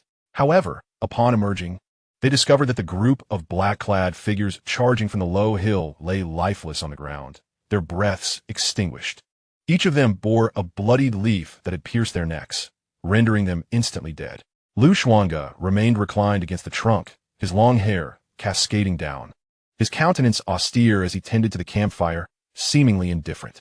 Li Hu and Wang Bao exchanged glances, feeling their previous concerns dissipate, with Xuange on watch. What was there to fear? These individuals were evidently trained assassins from some unknown clan. One of the commanders approached to uncover their masks for inspection, but found nothing of significance. These black-clad figures possessed martial prowess at the level of martial apprentices, and on the battlefield, they could be deemed skilled.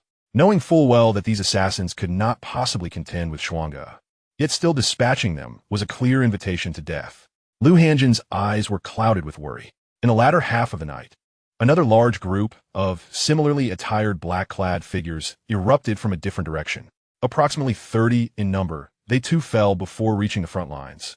As Xuange plucked a few more tender green leaves, carelessly piercing their necks, resulting in immediate fatalities. In the days that followed, as they journeyed, they encountered numerous black-clad individuals akin to those before. It became abundantly clear to the group that these figures were merely emissaries of death, deliberately exhausting their energies and preventing them from resting properly. Particularly concerning was the matter of Xuange's poisoning, which had not gone unnoticed by the powerful clans in the capital. The malicious intent of the mastermind behind this scheme was evident. Through the relentless consumption of Xuange's strength by these assassins, they sought to hasten the onset of his affliction. The consecutive days of ambushes left the members of the party weary, their nights fraught with unrest. There were even despicable individuals who attempted to ignite the corpse of the Demon King with fire crossbows at night. With only a short distance remaining to Hion County, everyone exerted utmost vigilance, reluctant to slacken their guard, yet a palpable tension hung in the air, as if a storm were brewing. When these assassins had sufficiently drained them, it would signal the moment for the mastermind to unleash a thunderous strike. These noble families are truly despicable. The assembled generals could not contain their indignation and began to voice their anger. Another night had passed. The troops decided to encamp on the flat expanse known as Starry Field. The Milky Way stretched vast and endless, with the moon illuminating the flowing river. The surroundings offered a clear vista, with distant mountains looming in the background, ensuring that any ambush would be detected at the first sign. After several days of harassment, the faces of those in the troop bore signs of fatigue. Xuange, who had been vigilantly guarding the corpse of the demon-suppressing king, also appeared weary, his pallor betraying an undeniable fatigue. Li Hu, Wang Bao, and the others expressed their concern. They were aware of Xuange's audacious breach of the princess's palace and his affliction with the deadly poison known as the pigeon toxin. This particular poison instilled fear in martial practitioners, notorious for its corrosive effects on any internal energy. Despite Xuange's formidable strength, he remained merely a martial artist. Tomorrow, they would enter the city. Although Kayang City was not large, it was certainly safer than this desolate wilderness, they remarked. Suddenly, with a gasp, Xuange, seated beside the flickering campfire, turned pale and spewed forth a mouthful of blood, darkened with a sinister energy. His entire demeanor seemed to wilt. Xuange, are you all right? The generals hurriedly gathered around him, their faces etched with concern. Indeed, the more one worries, the more imminent the threat becomes. At that moment, a faint melody wafted through the air from the distant, desolate field, a sound reminiscent of sorrowful lament. The generals instantly felt a sense of impending danger. In the hazy moonlight, a figure clad entirely in white emerged from the mist, indistinguishable as male or female, playing a flute as they approached with measured steps. At last, the day has come for this fellow's poison to take effect. Truly remarkable, a voice coldly sneered from another direction. As the light mist dispersed from the tall grass, dozens of figures became visible. The speaker was a middle-aged man adorned in a brocade robe and a tall hat, his pale complexion complemented by a fine beard. Beside him stood the very group of assassins that had relentlessly attacked them. The middle-aged man held a jade talisman in his hand, radiating a faint glow, with intricate runes subtly etched upon it. The Taoist illusion technique had been concealed here in advance. Li Hu, Wang Bao, and the others, seasoned by their battles against demons, recognized the opponent's stratagem. A heaviness settled in their hearts, their expressions darkening. Confucian techniques were already a form of dimensional suppression against ordinary martial artists. And the Taoist arts were even more insidious and elusive, nearly impossible to defend against, while they could counter the beastly sorcery with their own malevolent energy.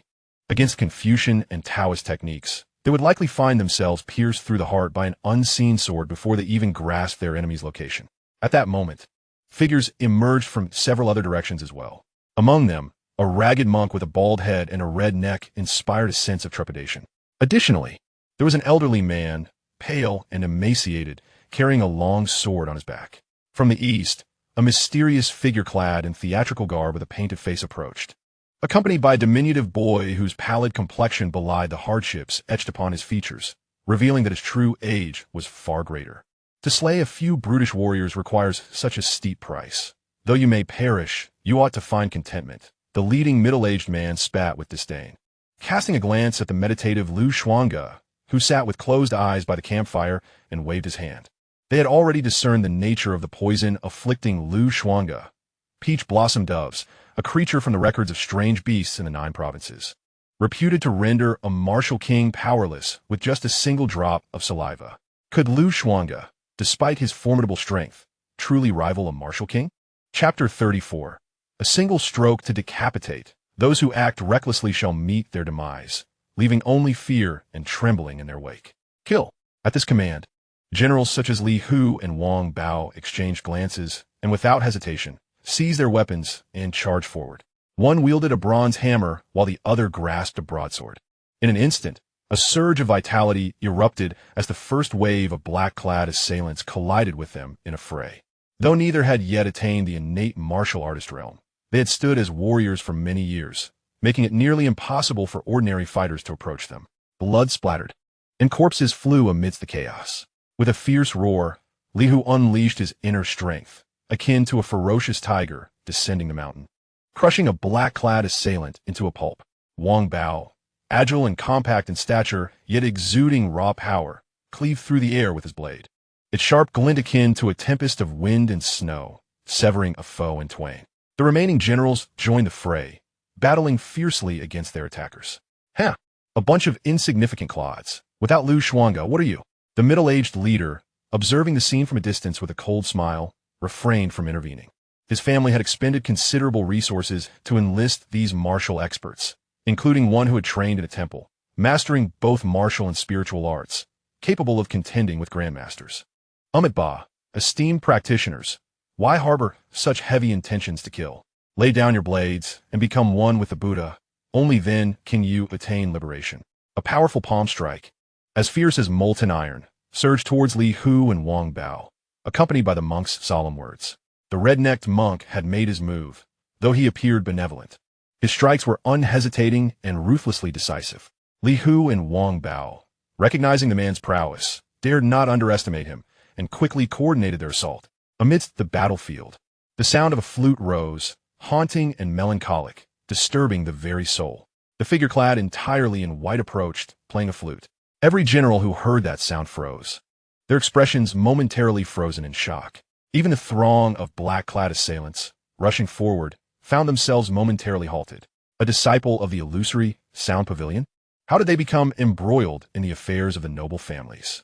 The red-collared monk was also affected, yet his profound mastery allowed him to swiftly seal his senses, rendering him oblivious to the commotion. He felt a twinge of astonishment. The other figures advancing also paused abruptly. The illusory sound pavilion was renowned as a reclusive sect, uninterested in the conflicts of nations. This sect was adept in the art of music, capable of claiming lives from miles away, and could easily disrupt an enemy's perception amidst the chaos of battle. In the dance of life and death, a single misstep could lead to irrevocable doom. Why resort to such grand gestures to deal with a mere brute who knew only how to slay on the battlefield? You may all withdraw. The promised frosty snow jade ginseng king is mine. A voice cold and detached echoed. The figure in white emerged from the tumultuous battlefield, casually playing the jade flute as if strolling through a garden, moving effortlessly among the crowd, unimpeded by anyone. Even Li Hu and his companions, accustomed to the brutality of war, felt a splitting headache, struggling to concentrate. The night breeze lifted the veil from her face, revealing a complexion both fair and exquisite. Yet, in the next moment, a serene beam of spear light cleaved through the moonlit night. Blood erupted skyward as a beautiful head soared aloft, the warm blood spilling onto the ground. The jade flute, still poised at her lips, remained in the act of playing. Beneath the veil, her enchanting face wore an expression of confusion, as if still processing the events, until darkness enveloped her consciousness. The headless corpse then thudded to the ground. Silence suddenly enveloped the chaotic battlefield. The red-collared monk, the lean elder with a long sword, and the enigmatic man adorned with a painted face were all startled, an inexplicable chill creeping up their spines. It was then that Xuange, seated by the campfire with eyes closed, opened them, rising with a gaze as profound as a deep well. His long hair cascaded down, and his cloak billowed as he effortlessly drew the heavy halberd from behind him. With a swift motion, he slashed forward, and the disc, as death warriors, they are unafraid of life and death. Yet, at this moment, an overwhelming pressure immobilizes them, rendering them powerless to move an inch. The middle-aged man, observing from a distance, is equally taken aback by the scene before him. He has personally witnessed the ruthless ferocity of Xuange, yet the sheer ferocity displayed at this moment is nothing short of terrifying. Kill! I command you to kill! He bellows. Though he is merely putting on a facade, he has already been poisoned and can hardly muster any strength. He urges the death warriors to advance. I have warned you. Those who act recklessly shall perish. Xuange sweeps his spear in a manner reminiscent of a tempest. The terrifying gusts of energy slicing through the air like the scythe of death, surging forth. The fierce internal force instantly reduces the nearest group of black-clad figures to a mist of crimson. The wind howls ominously. Something is amiss. This individual is no ordinary innate martial artist. His internal energy is both profound and fearsome, capable of obliterating even a grandmaster with a single blow. The red-collared monk had initially come in pursuit of promised rewards, but faced with this dire situation, he dares not engage and instead turns to flee with agile grace. However, a robust gust of wind, swifter than his own speed, hurtles toward him as Xuange's formidable halberd cleaves through the air, aimed directly at his back. Vajra Tiger Demon Fist. The monk cries out, his skin flushing a fiery red, akin to a branding iron, as his fists swell like sandbags, ready to counter the impending strike. Yet at the moment of contact, his expression shifts dramatically. Despite the strength of his physique, he is engulfed in excruciating pain, as if he has collided with a towering mountain. With a resounding crash, his arms are shattered by the sheer force of the impact, the terrifying reverberations causing him to explode in agony. Defiant and resolute, he channels his internal energy to sever his own arms, his body crashing to the ground like a discarded sack, his monk's robe tattered and soaked in blood. In a desolate expanse, the remaining onlookers are rendered speechless by the spectacle. The once formidable red-collared monk now lies in a pitiful heap, groaning in anguish, his arms utterly obliterated, revealing bloody bone shards. To withstand Xuange's strike and suffer such destruction to his limbs, this is a being capable of challenging grandmasters. Bring him here, and I may spare your lives, Xuange remarked, casting a calm glance at the elder bearing the sword. The elder hesitated, fully aware of the formidable forces behind the middle-aged man, yet he found himself devoid of choices. However, the actions of the masked man and the diminutive youth were markedly quicker, as they both pursued the middle-aged man with astonishing speed, transforming into two streaks of flying swans, their inner strength surging and enveloping their forms. As innate martial artists, momentarily soaring through the air posed no challenge for them. Yet, just as they approached the middle-aged man, they abruptly altered their course, veering off in another direction.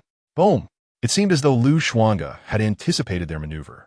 At the instant they attempted to escape, he raised his arm and unleashed a palm strike, a torrent of terrifying inner energy coalescing into a formidable golden handprint that hurtled towards them. The sound of two muffled explosions resonated as two bursts of blood mist erupted forth. The fleeing middle-aged man was caught off guard by the shockwave, tumbling to the ground in fright. Witnessing this scene, the elder clenched his teeth, steeling himself against the chill running down his spine, and hastily leapt forward to retrieve the middle-aged man. Had he known he was to confront such a terrifying adversary, he would have never dared to come. No matter how precious the cold snow jade ginseng was, one must have their life to claim it. Spare me, spare me, the elder implored, collapsing to his knees, his forehead pressed against the ground, his body trembling with fear. If we are no match for you, will you truly grant us mercy? Xuange inquired. Suddenly, the elder lifted his head, his gaze fierce, and opened his mouth, releasing a blinding sword light that shot forth. Yet, Xuange appeared to have foreseen this, as he radiated a brilliance akin to the sun, delivering a decisive strike. The sword light shattered instantly, and the elder's head burst apart like a smashed watermelon, blood and tissue scattering everywhere. Spare me. I am willing to divulge a monumental secret regarding a hidden treasure of martial arts, pleaded the red-necked monk, observing Xuange approach. Having lost both arms, he wore a countenance of terror, dragging himself along the ground, blood trailing behind him, desperately hoping to sway Xuange with the secret. Not interested. I warned you not to make any sudden moves. Since you chose to ignore my warning, I shall send you to meet your Buddha, Xuange replied, his expression serene and unperturbed, as he lifted his foot and crushed the monk's heart. Meanwhile, the battles involving Li Hu, Wang Bao, and the others had concluded. Without the assistance of these martial experts, the black-clad figures stood no chance against them. Xuange's current strength was truly formidable. They had initially believed Xuange to be poisoned, but it now appeared he was merely a bait to lure wolves. Subsequently, they began to tidy the battlefield. All of them were innate martial artists, particularly the red-necked monk, who had nearly reached the level of a grandmaster. The enigmatic figures, elusive as dragons, were summoned to encircle and eliminate them, a testament to the substantial price paid by the powerful clans behind the scenes. During the search for corpses, Li Hu and his companions discovered a trove of valuable items, including several volumes of martial arts insights and a collection of second-rate and third-rate martial techniques. Titles such as Xianyang Sword Finger, Nine Nether Palm, and Falling Blossom Divine Sword were among the second-rate techniques that could fetch a handsome sum at an auction house. As for Xiangu, how should he be dealt with? A commander thrust a middle-aged man, his face twisted with fear, before Lu Xiangu cast a glance at the man, but remained silent, his gaze drifting into the distance. Meanwhile, not far from the star-descending wilds, on an open hilltop, several figures stood, observing with keen interest the aftermath of the chaotic battle below. In this Confucian-ruled Xianzhou domain, it was indeed unexpected to witness such pure practitioners of martial arts. Even in the martial-revering Hangzhou domain, such prodigies were fiercely contested by various sections. Alas, it seemed no one from Hangzhou was present. A man clad in a brocade robe spoke, his tone laced with admiration. Holding a folding fan, he exuded an ethereal aura, seemingly enveloped in a radiant glow. As he spoke, he turned to a woman cloaked in a dark robe, inquiring, with such a talented individual present, are the disciples of the martial god Mountain not tempted? If I recall correctly, your master specializes in the path of the physical body, nurturing innate thunderous energy to temper the flesh, cultivating the renowned thunderbolt inner strength, which even those of the same realm would regard with caution. This man's physical strength likely exceeds 1,000 pounds, placing him on the threshold of true prodigies among innate martial artists. Should he surpass 1,800 pounds, he would undoubtedly possess a unique constitution, making him a suitable candidate for the inner circle of your martial god Mountain. The woman, her features obscured by the cloak, withdrew her gaze and remarked, indeed, he is a promising talent, untrained in formal martial arts, yet exhibiting fierce and decisive techniques, born for battle. He has even grasped the essence of martial arts, with physical strength, likely over 1,500 pounds, capable of sensing our presence. In the past, I would have sought to bring him back to the mountain. However, my purpose for coming to Xianzhou is not to recruit such a talent. There are individuals far superior, more monstrous in prowess. A petite figure interjected with curiosity. In this era of dwindling martial prowess, how can you not cherish the emergence of such a talent? After all, he is indeed a prodigy. Perhaps we should approach him, forge a good relationship, in case we cross paths again in the future. The brocade-clad man chuckled. Since Ling Xiao has expressed her views, there must be her reasons. There is no need to squander our time on such trivialities. Indeed, the martial way had waned, lying dormant for millennia, yet with the celestial bodies in disarray. Our ancestral sage has foreseen the emergence of a pivotal figure destined to rejuvenate the art. It is believed that this might be the reincarnation of the martial deity. A woman named Xianxia shook her head, her eyes gleaming with insight as she spoke. The reincarnation of the martial deity?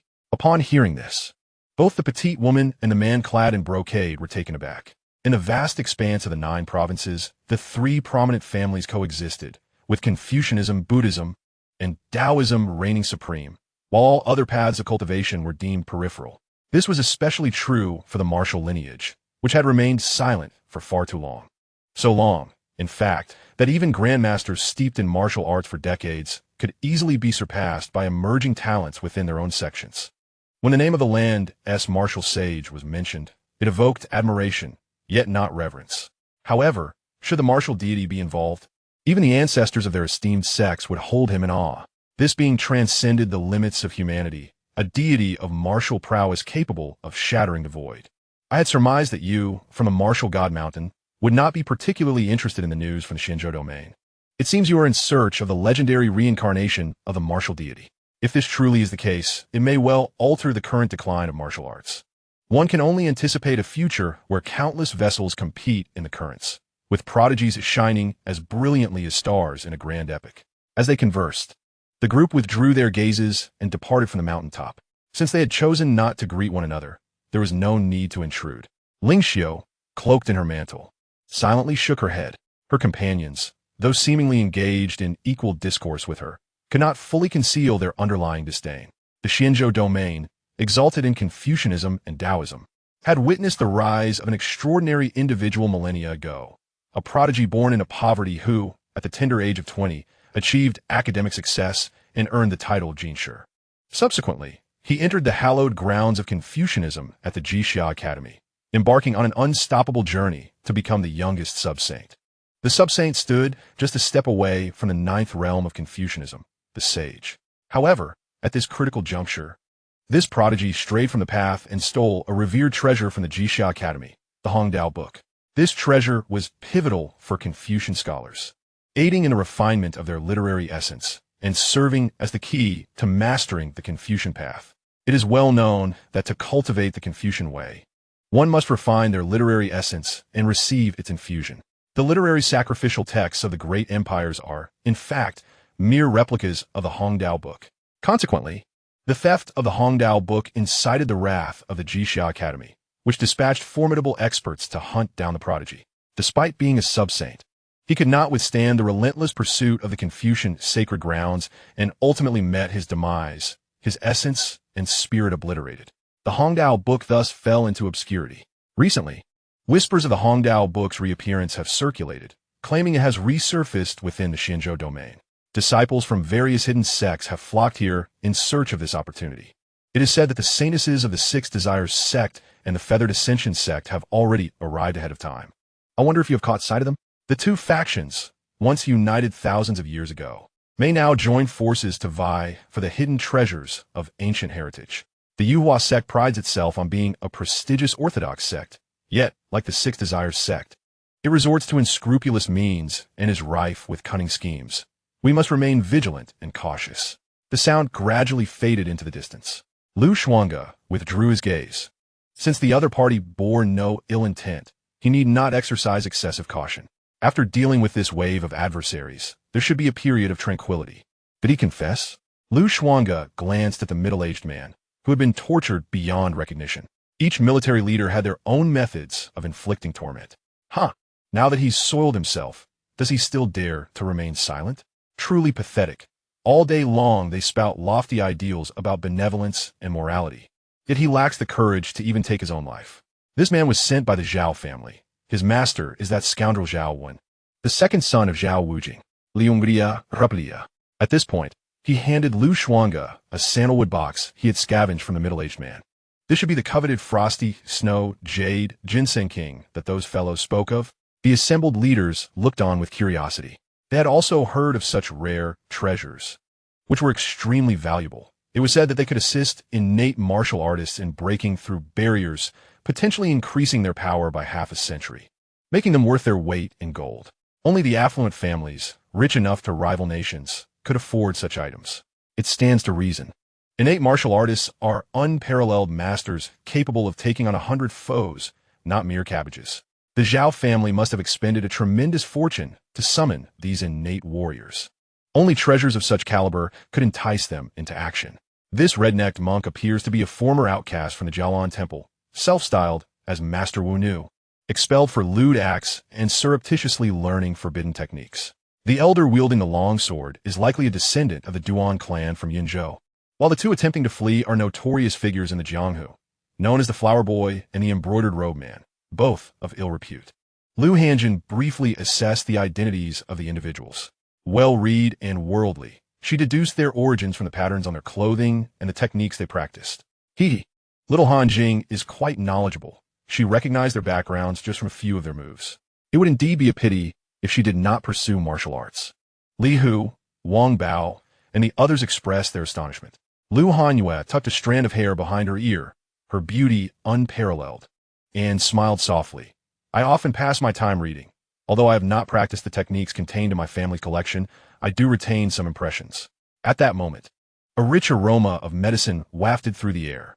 Lu Xuange had opened the sandalwood box.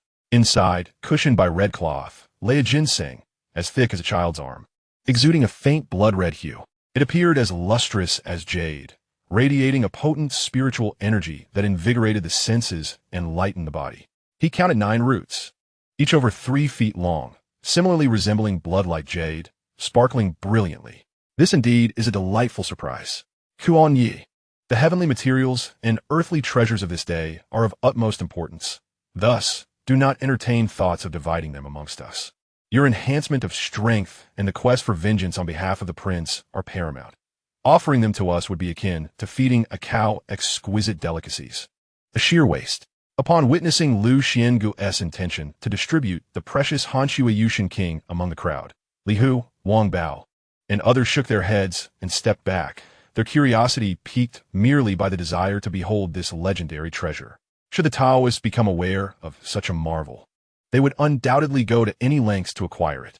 Consuming it would be akin to feeding the farm's cattle with mountain delicacies and ocean treasures. Chapter 37. A Breakthrough in Realms. The martial spirit of true soul learned instantly, creating mystical phenomena. Esteemed uncles, there is no need for further refusals. It is merely a piece of heavenly material and earthly treasure. The journey back to Hantian Prefecture is still considerable, and it serves as an excellent means to replenish your vitality. Opportunities to encounter such treasures will only increase in the future. Upon stepping onto the white jade capital and burning the brocade ash, one can only wonder how many treasures lie within the vaults of the great clans. Lu Xiange has never been a miser, particularly towards those close to him. However, despite his persuasive efforts, the leaders remained adamant in their refusal. After several rounds of polite decline, they finally acquiesced, each taking a section of the route. Even Lu Hanjin and Lu Hanyue, who did not cultivate martial arts, were each given a piece, causing their fair skin to flush red, resembling steamed shrimp as warmth radiated from their bodies. It is undeniable that the medicinal properties of this king ginseng are potent, at least several millennia in age.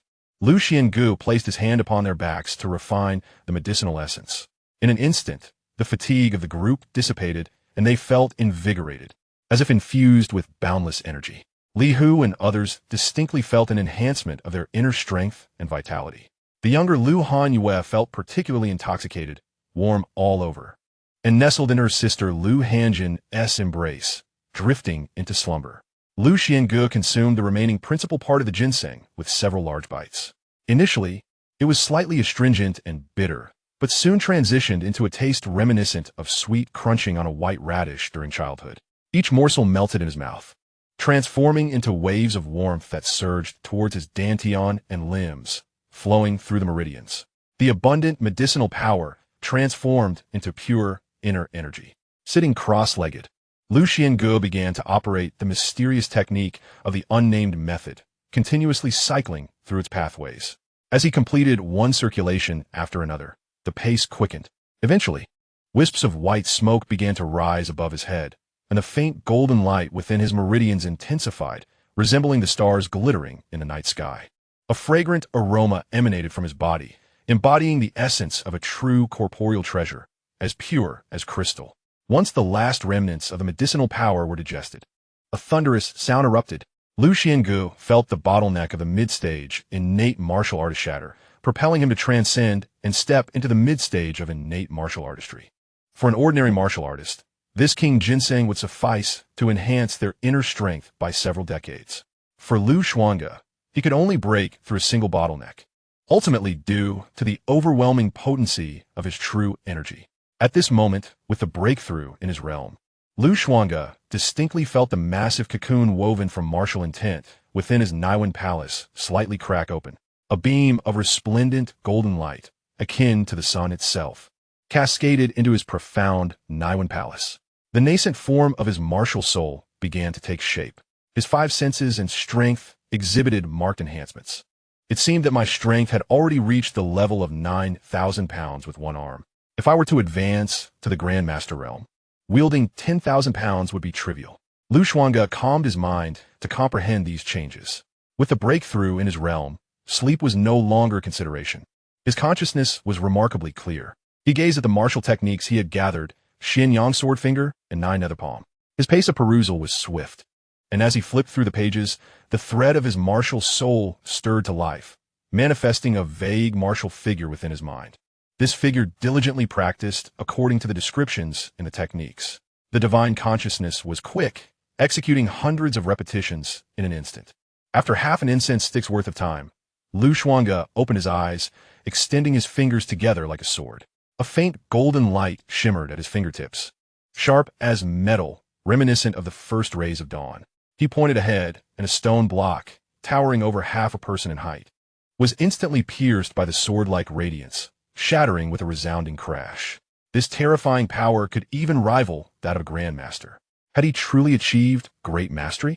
This second-rate martial skill, which could occupy a congenital warrior for a lifetime, he had learned and perfected in a mere moment. Lu Xuange marveled slightly, recognizing that besides his remarkable comprehension, he possessed the martial soul, a form of essence that even a martial saint might struggle to cultivate. It was akin to a graduate student tackling elementary arithmetic. It was a dimensional reduction strike, devoid of any challenge.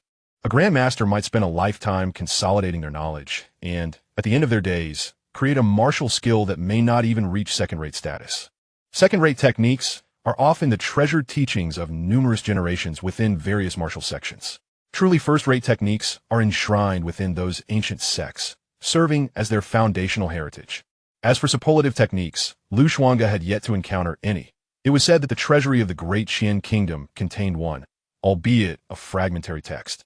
The Demon King had once borrowed it, but had not mastered it. Subsequently, Lu Xuange also learned and mastered 9 nether palm and falling blossom divine sword, which posed no difficulty for him. In truth, I have acquired a considerable number of martial techniques throughout my life. A grandmaster can create martial skills, and my current attainments are not inferior to those of a grandmaster. Especially with my martial soul, I can continually practice and refine within my mind. Lu Xuange gently closed his eyes, a multitude of profound martial arts principles flowing through his mind like a serene stream. Whether it be swordplay, blade techniques, spear methods, or palm techniques, his entire being radiated a soft glow as his crown chakra blossomed with unusual brilliance, resembling a furnace engaged in a transformative forging process. The memories of nearly 2 decades spent on the battlefield surged within him, as if his body were a furnace, refining myriad techniques. Utilizing his meridians as pathways, he connected with the great dragon of his limbs. Lu Xuange's martial spirit continually merged and practiced, akin to a miniature martial figure tirelessly honing its skills within the confines of his spiritual realm, day after day, year after year. Once, twice, thrice, hundreds, thousands, millions of times.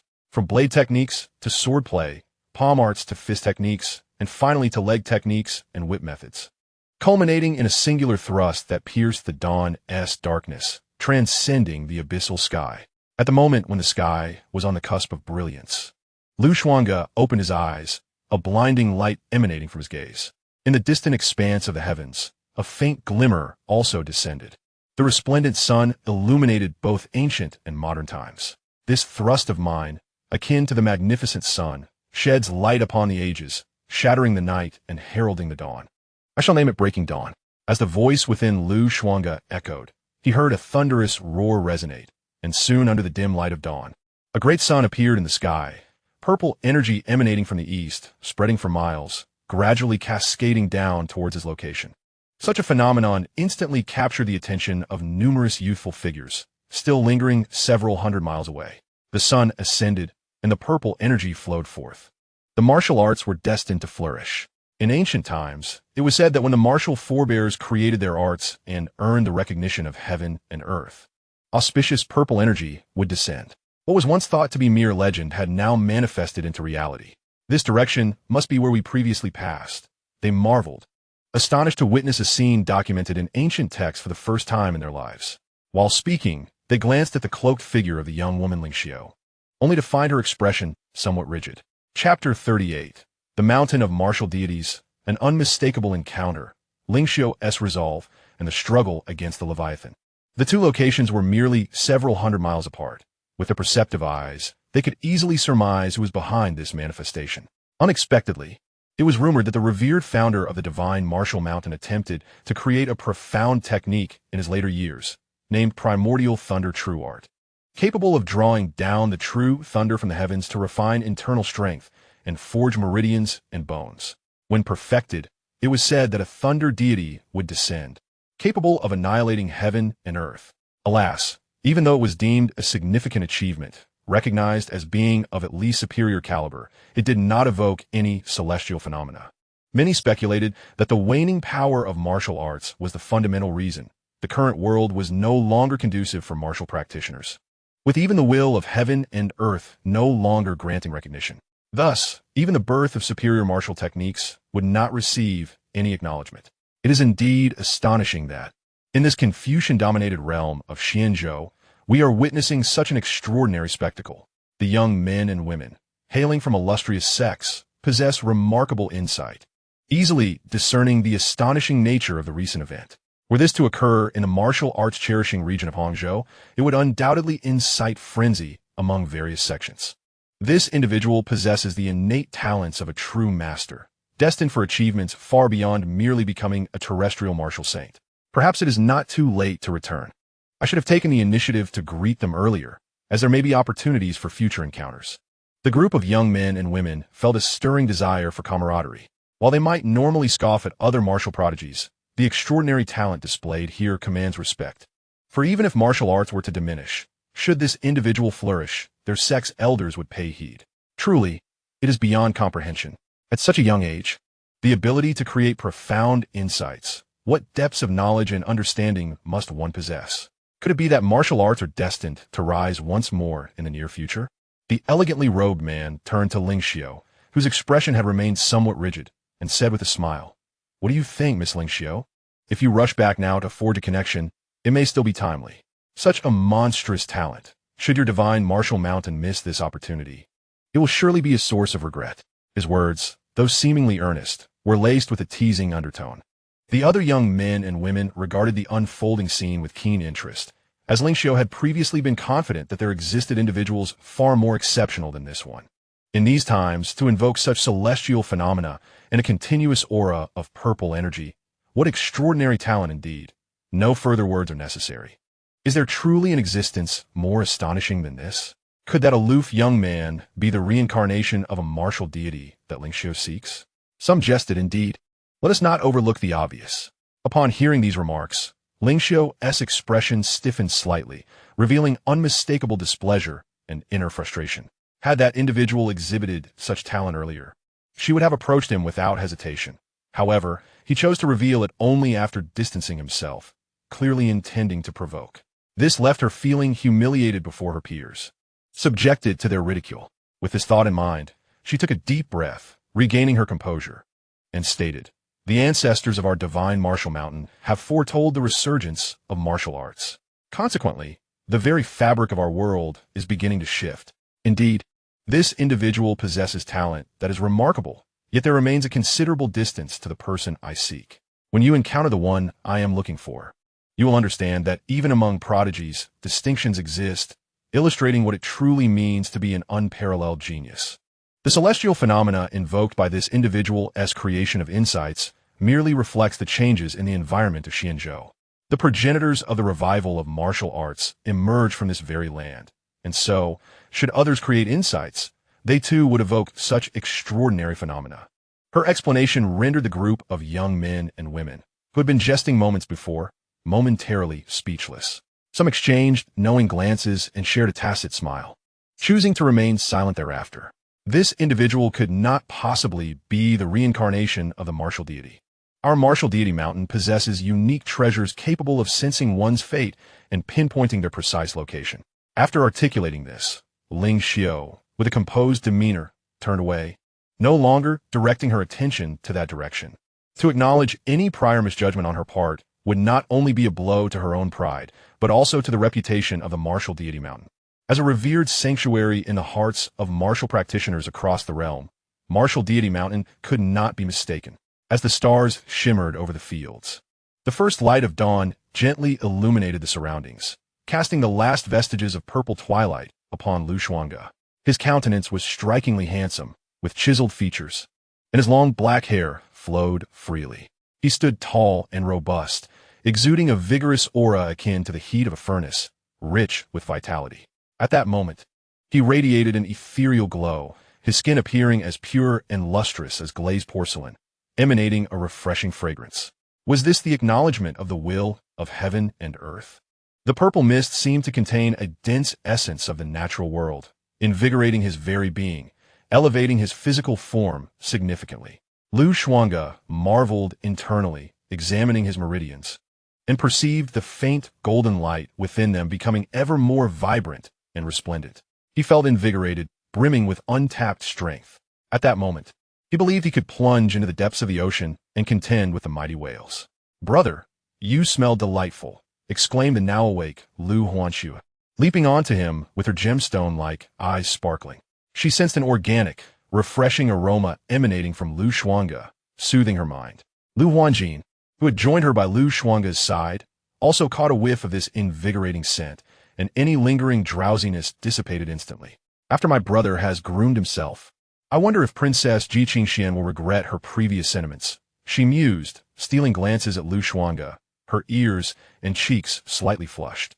During their studies at the Imperial Academy, she and Xianxia had been classmates.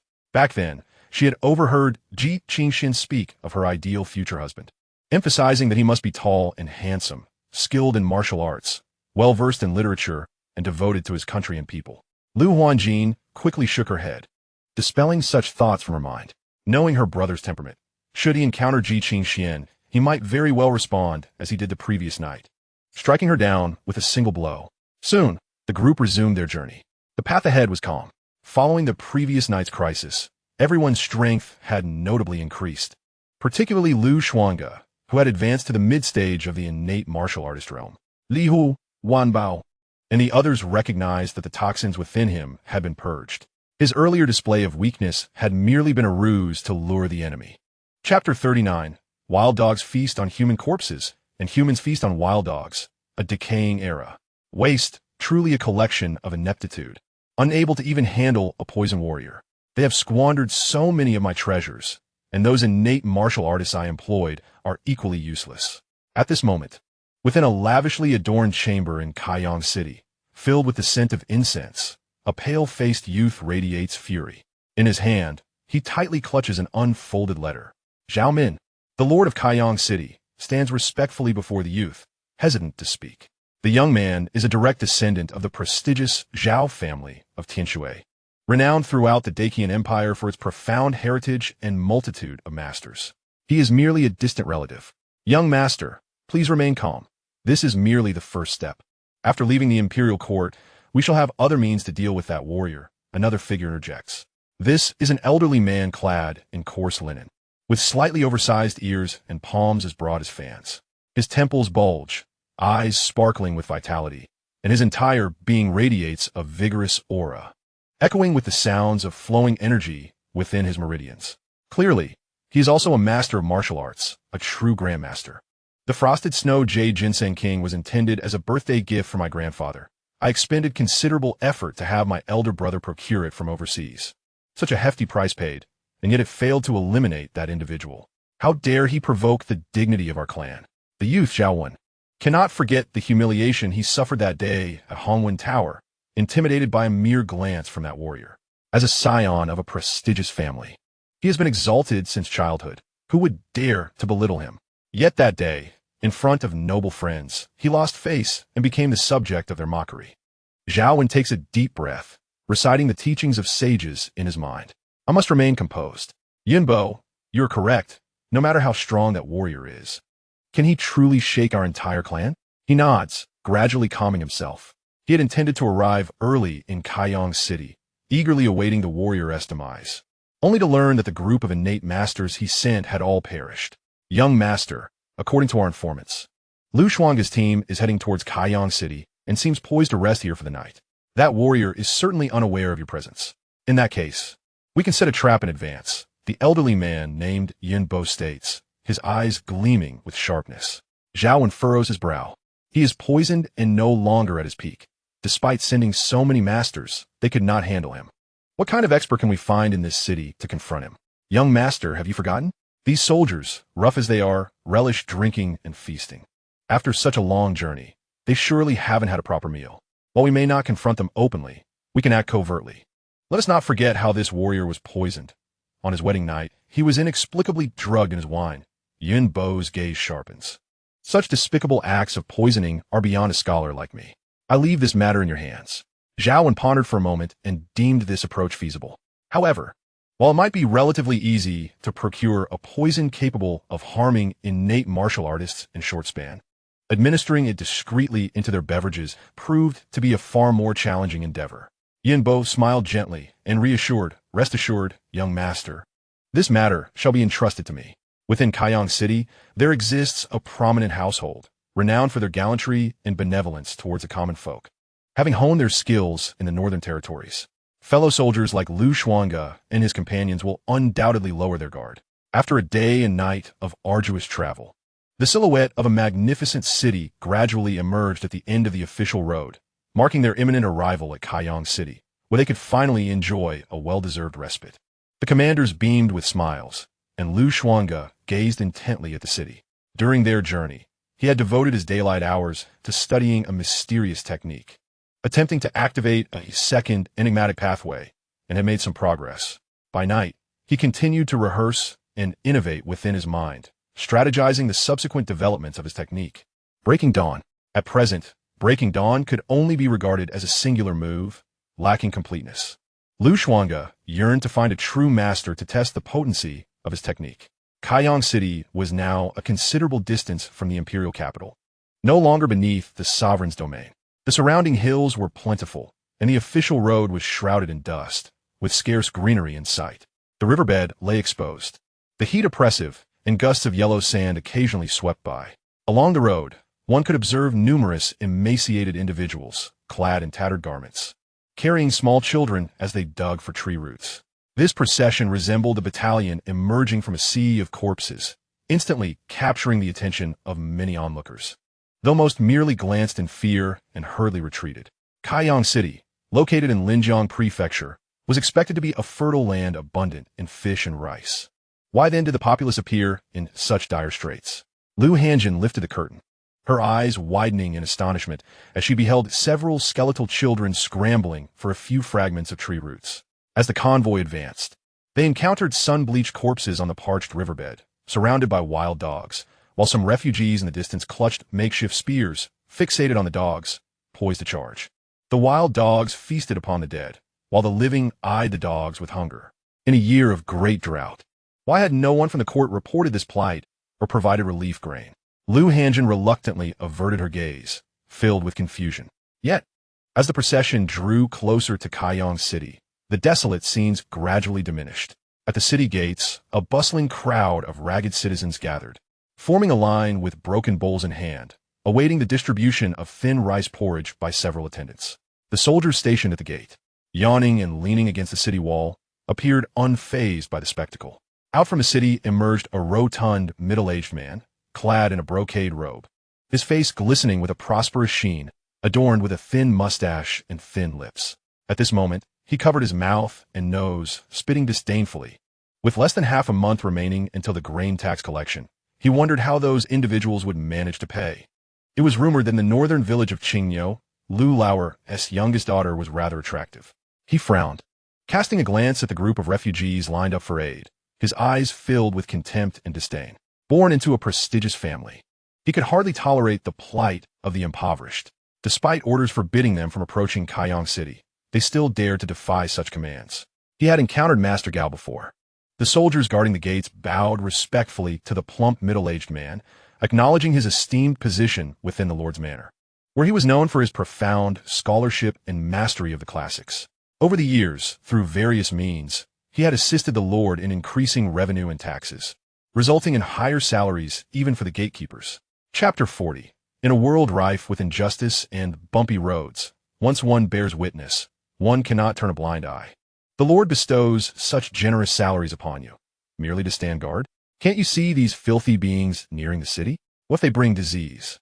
Master Gao's face darkened as he reprimanded them sharply. He then strode directly to the aid stall, his demeanor icy. Who permitted your Chu family to distribute porridge without the Lord's consent? With that, he forcefully knocked over an elderly man, clad in tattered clothes and holding a worn bowl, kicking him to the ground. Please, do not harm my grandfather, pleaded the old man, accompanied by a frail, malnourished granddaughter with dull hair, who clung tightly to the old man, shielding him from Master Gao's kicks. Yet, Master Gao, despite his rotund figure, possessed considerable strength. After only a few kicks, the young girl coughed up blood. The other refugees in line, witnessing the scene, recoiled in terror, none daring to intervene, their eyes filled with fear and trepidation. Ah, your Chu family is so benevolent. Do you wish for others to believe that our Lord neglects these refugees? I will inform your patriarch that if a plague arises in the city after these refugees consume your porridge, your family shall bear the responsibility. Should these refugees perish after your charity, I will ensure the Chu family finds itself in chains. You play the role of the Good Samaritan, yet when trouble arises, do you expect our Lord to take the blame? Master Gao berated, pointing at the maidens serving the porridge with disdain. The maids, pale-faced and downcast, dared not respond. They were merely following their master's orders to prepare and deliver the hot porridge to the city gates. This year had seen a severe drought, leaving the riverbeds parched and the people with empty granaries. Hundreds of miles away in Limping County, a rat disaster had recently occurred. A cunning rat demon commanded countless rodents, devouring crops across various regions, leaving many villages stripped bare, with both humans and livestock consumed, leaving only bleached bones behind. During this period, a plague of rats emerged. Only the few large cities surrounding Kaiyang, fortified by skilled protectors and inscribed with Confucian formations, managed to escape the calamity. In order to combat the plague, the Lord of Kaiyang City, Zhao Min, summoned a learned Confucian master who meticulously concocted various medicinal herbs into elixirs, ultimately quelling the catastrophe. However, the elixirs were exorbitantly priced, affordable only to a select few affluent families, while the impoverished populace languished in suffering, succumbing to the pestilence in agony. Several maidservants, fully aware of the gravity of the situation, dared not offend the imposing figure of the High Master, hastily acquiescing to his demands.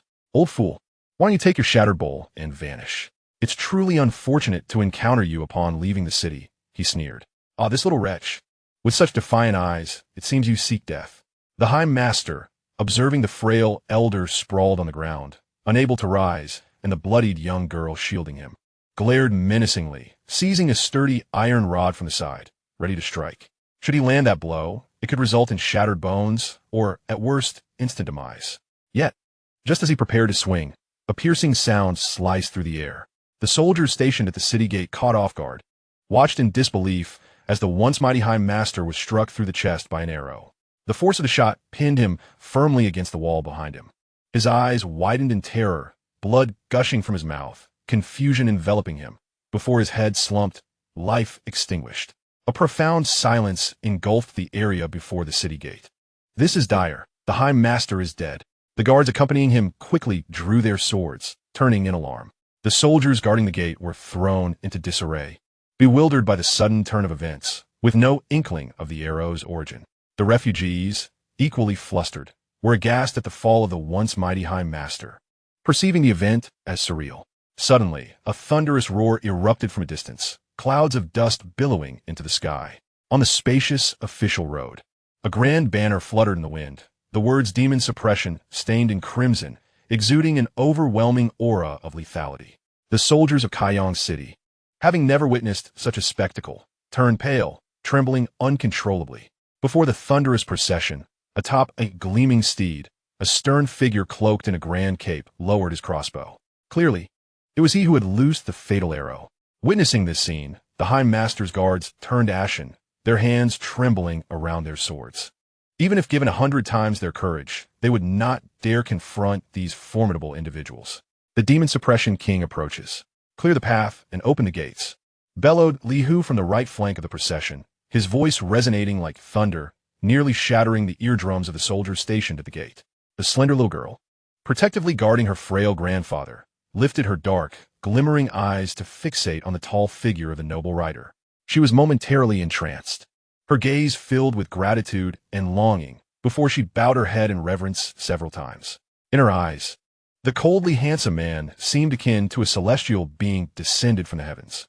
Without him, she and her grandfather would likely have met a grim fate at the hands of the ruthless Master Gao. "Where's the Lord of Qian City? Have him come forth." Lu Xuange reined in his horse before the city, his piercing gaze sweeping the surroundings with an icy demeanor. Outside the city lay a scene of starvation and death, while within, revelry and merriment thrived. This decaying world, dominated by the aristocracy, had never regarded the common folk as genuine lives worthy of consideration. He was not one to meddle in others' affairs, yet witnessing such injustice compelled him to act. Life is fraught with difficulties, and perhaps due to his past reincarnation, he could not turn a blind eye to these injustices. Behind him, Lu Hanjin stepped forward, assisting the elderly man who had been knocked to the ground. With a clean embroidered handkerchief, she tenderly wiped away the blood from the corner of the mouth and forehead of the little girl with her hair dried and yellowed. Filled with heartfelt compassion, this child was of a similar age to her younger sister, Lu Hanyue, yet she had nearly been beaten to death. The girl silently accepted the older sister's help to clean her wounds. Her dark eyes, however, remained fixed on Lu Xuange, who sat majestically upon his steed. Before Qian City, an eerie silence prevailed. The once arrogant guards and soldiers, now pale-faced and swallowing hard, dared not make a move. They could only feel the suffocating pressure emanating from the young man before them, whose gaze was as chilling as a blade, instilling a fear that threatened to choke them. "Did you not hear the words of our demon-slaying king? Summon the Lord of Qian City." Li Hu on horseback flashed a fierce expression across his rugged face as he unsheathed the whip from his waist and swung it menacingly at the soldiers before him. The sound of the whip slicing through the air resonated like an explosion, imbued with a terrifying force. The soldiers guarding the city gate recoiled in horror. Some attempted to evade the strike, but the whip struck with the swiftness of a serpent, making it impossible to escape. A wretched cry escaped as the whip tore through armor, leaving a gruesome mark on the soldier's back, causing him to writhe in agony. "Do you not understand?" Liungria, known on the battlefield as the demon-eating tiger, glared with fury, resembling a ferocious tiger ready to pounce, instilling a paralyzing fear in the guards of Qian City. "Igriagis, my lord, please wait. We shall summon the Lord at once." Some quick-witted individuals, realizing the gravity of the situation, hurriedly dashed toward the city. Witnessing the scene, the previously numb faces of the surrounding refugees revealed a glimmer of satisfaction. These guards and soldiers, who had long relied on the Lord's power to exploit and oppress them, were now being subdued by a force even more formidable. Lu Hanjin glanced at the several young maids offering alms at the stall and approached them, compelled to inquire. In her view, during such a severe drought, those who could assist the impoverished were undoubtedly individuals of true generosity. Lu Xuange dismounted from his horse and was about to step closer when a frail little girl suddenly knelt before him with a thud. Her withered visage, framed by sunken cheeks and dark, penetrating eyes, gazed up at him as she implored, "My lord, could you take me with you? I yearn to fight on the battlefield." Despite her waxen hair and malnourished appearance, her eyes shone with a remarkable clarity and brilliance, akin to black gems, filled with unwavering determination and earnestness. The elderly man who had been supporting her was taken aback by her boldness and hastily attempted to pull the girl back, his eyes betraying a deep-seated fear. For the impoverished folk like them, there was little distinction between the demon suppression king and the Lord of Qian City. To them, all were lofty masters capable of easily determining their fates. "Irja, no, no. You mustn't anger the Lord," he stammered, his voice trembling with concern. Yet, the girl named Heir resolutely lifted her chin, undeterred. Surrounding refugees looked on in astonishment at this scene. Some wore expressions of trepidation and concern, while others could not hide their derision and mockery. They all recognized Heir, who had followed her Lamed grandfather since childhood, living from one meager meal to the next. Did she truly believe she could be taken by this young general?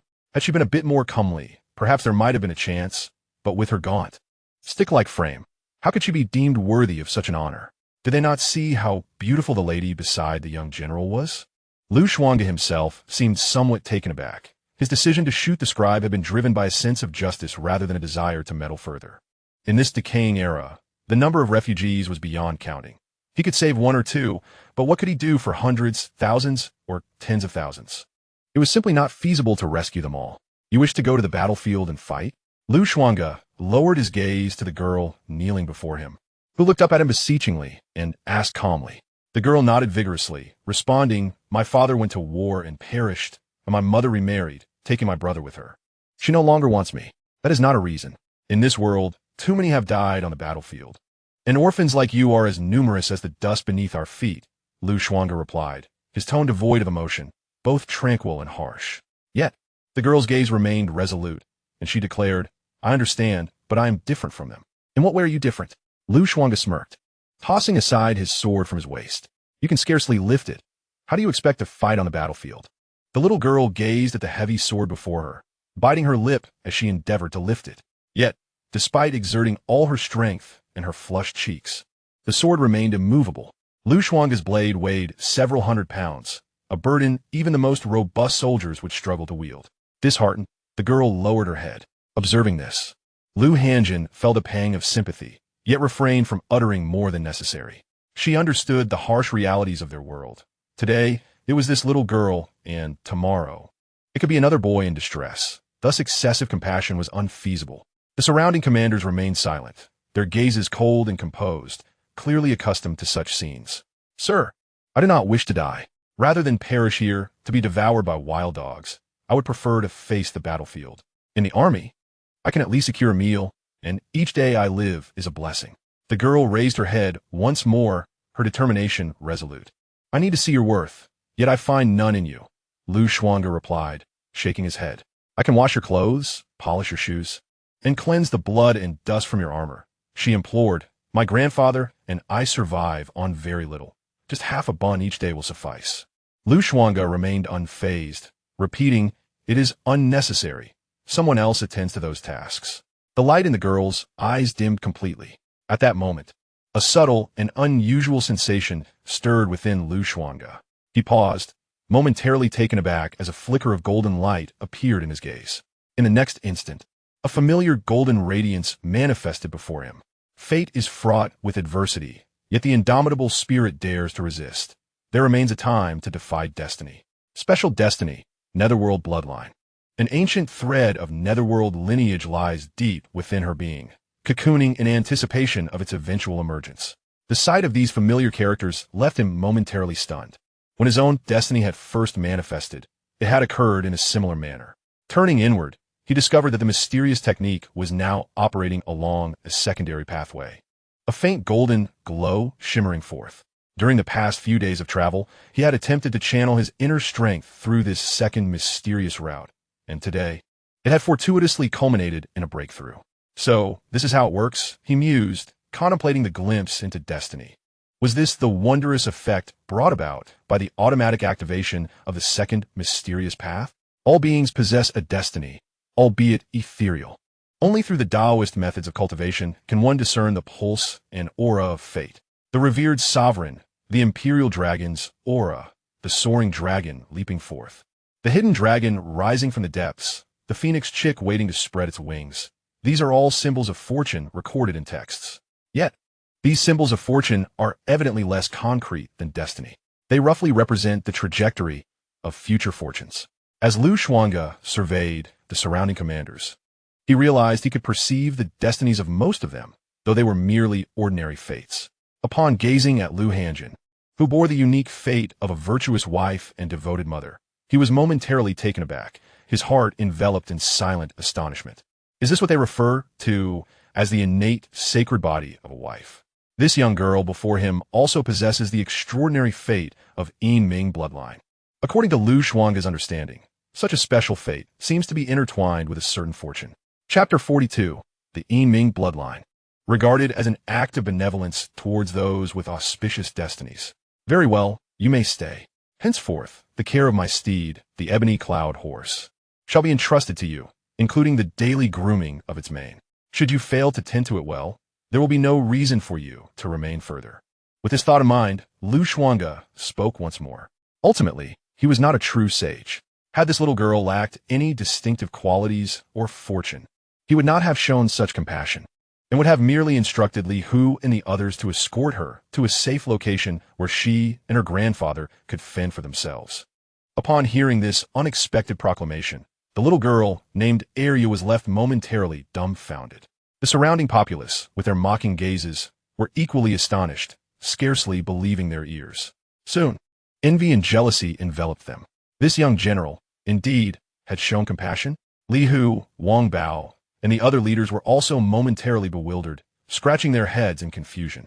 Nonetheless, they accepted this as an act of kindness from Lu Xuange. Thank you ever so much, my lord. The little girl, after a prolonged daze, finally regained her composure. The overwhelming joy rendered her head dizzy, her face flushed, and she could only repeatedly bow in gratitude. Arise, Lu Hanjin smiled gently, approaching to assist her up. Since Lu Xuange had resolved to keep her, she naturally supported the decision. My lord, I can also care for horses. Upon witnessing the little girl being retained by Lu Xuange, someone from the distant crowd of commoners suddenly shouted and rushed forward. My lord, I can too. Seeing this, others hastily abandoned their broken bowls and surged forward, pleading for Lu Xuange to keep them as well. My lord, if she can stay, I am stronger than her and consume less. Why can't I remain? Indeed, why is she favored while we are not? My lord, please show some kindness and take us with you. My lord, you cannot turn a blind eye to us. We are on the brink of starvation. In an instant, the previously silent front of Kayong City erupted into a cacophony of chaos. Perhaps they had discerned that Lu Xuange was not as indifferent as he appeared. Many gathered the courage to voice their pleas. Some even began to pull at the little girl, their faces twisted with jealousy and resentment, questioning why she deserved to be chosen. We are all from the same village. Why should she enjoy a better fate than us? Even if they could not remain, they could not bear to witness her departure. At this moment, the darker aspects of human nature were magnifying. Some individuals even reached out to grasp Lu Xuange's robe and pant legs. The little girl was frightened, her complexion pale, while some began to tug at her hair. Lu Xuange lowered his gaze. In such a world, such a scene was hardly surprising. He would draw his sword to aid those who faced injustice. Yet that did not make him a fool for kindness. Get lost. The single word, cold and deep, swept through the air like a chilling wind rustling through withered leaves. In an instant, the closest individuals to him were violently thrust away by an unseen force, crashing to the ground like tattered rags. Blood spraying from their mouths as they fell unconscious. The remaining crowd of refugees was momentarily stunned, collapsing to the ground, their faces ashen, eyes trembling with fear. The front of the city once again fell into a deathly silence. Did they truly believe that my general was engaged in charitable deeds? Who dare approach another step and test the sharpness of the blade at my waist? Li Hu and the others bared their teeth, casting fierce glances around. These commoners were unlike those from the border regions. They still possessed a semblance of spirit. Faced with oppression from above, they dared not resist, but were bold enough to bully the weaker. Witnessing this scene, the previously indignant refugees were instantly frightened into retreat. Zhao Min, the lord of Kayong City, had encountered General Lu before. Just then, the sound of hooves echoed through the streets. A man exuding a scholarly aura rode forth, followed by numerous guards and attendants. Additionally, several prominent families from Kayong City had sent their kin to extend a welcome. Indomitable, where Confucianism and Taoism formed the foundation of governance and hierarchy was rigid, Lu Xuange, as the newly appointed demon suppression king, held an esteemed position. Kayong City was merely a small town distant from the imperial capital, not to mention the city lord. Even a district magistrate would personally come to greet him upon receiving such news. I have the honor to meet General Lu. Zhao Min quickly dismounted and approached Lu Xuange and his companions with utmost respect, not daring to show any sign of negligence. Lu Xuange remained indifferent, ignoring him. Zhao family? Instead, Li Hu beside him let out a cold laugh, his meaning inscrutable. The group of black-clad assailants that had attacked them days prior were indeed dispatched by the Zhao family, and the lord of Qian City was one of their own. Cold sweat beaded on Zhao Min's forehead as he hurriedly said, "I am a collateral relative of the Tianshui Zhao family. I was unaware that General Liu would pass through here, and I failed to extend a proper welcome. I hope for your forgiveness. However, I have instructed the housekeeper to prepare a reception banquet at the guest house in Qian City, awaiting your esteemed arrival." Upon hearing this, Li Hu sneered, "There is no need. We are merely passing through and will only rest for the night before continuing our journey tomorrow. Spare the extravagance of your reception banquet. If you have any surplus provisions, it would be wiser to consider how to help those commoners outside the city survive the coming winter." The Zhao family prepared a banquet, yet they dared not partake. Zhao Min, beads of cold sweat trickling down his forehead, bowed his head and held his hands, refraining from uttering more words. He had long heard of the brutality and ferocity of the demon suppression army, particularly the fearsome reputation of Xuange. Although this place was far removed from the imperial capital, the events that transpired there had already spread among the prominent families and aristocrats. He had certainly heard the tales of a person who dared to storm the princess's residence beneath the very eyes of the current Emperor Qian, leading to the death of the eldest princess while publicly humiliating a revered scholar. "Please allow the general to enter the city." Zhao Min hastily made way, and the guard behind him stepped aside as well. The notable figures from the various illustrious families in the city also yielded to the sides, in stark contrast to the impoverished populace outside. Clad in silks and satins, they bore rosy complexions and exuded an air of grandeur. Unlike the desolation and misery observed outside Qian City, the streets within were remarkably clean. The stone-paved avenues echoed with the cries of vendors, bustling with merchants and laborers. Not much different from any other city. The ominous demon suppression army marched into the city, instantly drawing the attention of many passers-by. Under the command of the northern border king, the Red Lin Army's left commander, Chu Xiong, approached the generals with respect. Suddenly, a bold voice resonated from afar, accompanied by the sound of hooves and the stirring dust of the thoroughfare. A tall and robust figure galloped forth. Chapter 43. "Sister, are you the general's wife?" A blushing Lu Hanjin exclaimed, addressing the good-hearted Lu Xuange. The mention of the left commander of the Red Lin Army surprised Li Hu, Wang Bao, and others. Being military personnel, they understood the implications of such a title. Under the northern border king's command, the 5 Qilin armies corresponded with the 5 colors of the emperor: blue, red, white, black, and yellow, each being a formidable force. To encounter a former commander here was indeed significant. Lu Xuange narrowed his eyes, noting the fleeting unease on Zhao Min's face upon hearing the commotion. Just moments ago, he had overheard the maidens at the entrance speaking of this very Commander Chu, who had instructed them to distribute aid to the impoverished at the city gates. A fragrant aroma wafted through as Lu Hanjin approached Lu Xuange, whispering softly, "Ah, it seems this Commander Chu is indeed a generous soul." Lu Xuange chuckled suddenly, standing tall and imposing. The already statuesque Lu Hanjin appeared even shorter beside him. Thus, when she leaned in to speak, she had to rise on her toes to reach his ear, rendering the moment quite intimate. Li Hu, Wan Bao, and the others were already accustomed to this display and found nothing unusual about it. However, the little girl, Heir, who had just begun to follow them, widened her eyes in surprise at the scene. "Sister, you are the general's wife, aren't you?" she instinctively queried, initially believing that this beautiful sister was merely a maidservant to the young general. Yet, which maid would dare to be so familiar with her master? Upon hearing these words, Li Hu and the others were momentarily taken aback, followed by an inexplicable chuckle. Lu Hanjin also paused for a brief moment, and then her porcelain-like delicate face flushed with a deep crimson, even the glistening skin behind her ears taking on a rosy hue. "Do not say such nonsense. I am the eldest sister of Xiangu," she hastily clarified, seemingly fearful of being misunderstood. It was then that Heir realized her mistake and began to apologize in a flustered manner, even raising her hand to strike her own cheek. Lu Hanjin quickly intervened to stop her. Although she was the daughter of the demon suppression king, she bore no airs of arrogance and treated others with calmness, never blaming subordinates. Upon witnessing this, Lu Xiangu gently shook her head, but was reminded of the fate she had just seen for Lu Hanjin, labeled as a virtuous wife and mother. With such a gentle and graceful disposition, The eldest sister was capable of managing household affairs and presiding over larger matters, embodying the true essence of a virtuous wife and mother, neither servile nor arrogant. Soon, a robust man named Xuange approached the group. To their surprise, he was missing an arm and bore numerous gruesome scars on his face, exuding a fierce aura reminiscent of a bandit. Having met General Liu and esteemed guests, I have prepared a guest house in my residence and a few cups of light wine to welcome you, upon hearing that you would pass through Qian City. The late Demon Suppression King was a remarkable figure, serving the nation and its people, defending the realm against barbarian invasions to the north and quelling demonic tides to the south. While serving under the Northern King, I have heard tales of his valor, lamenting that I could not meet him in person. I hope you will grant me the honor of paying my respects and gazing upon the visage of the late Demon Suppression King.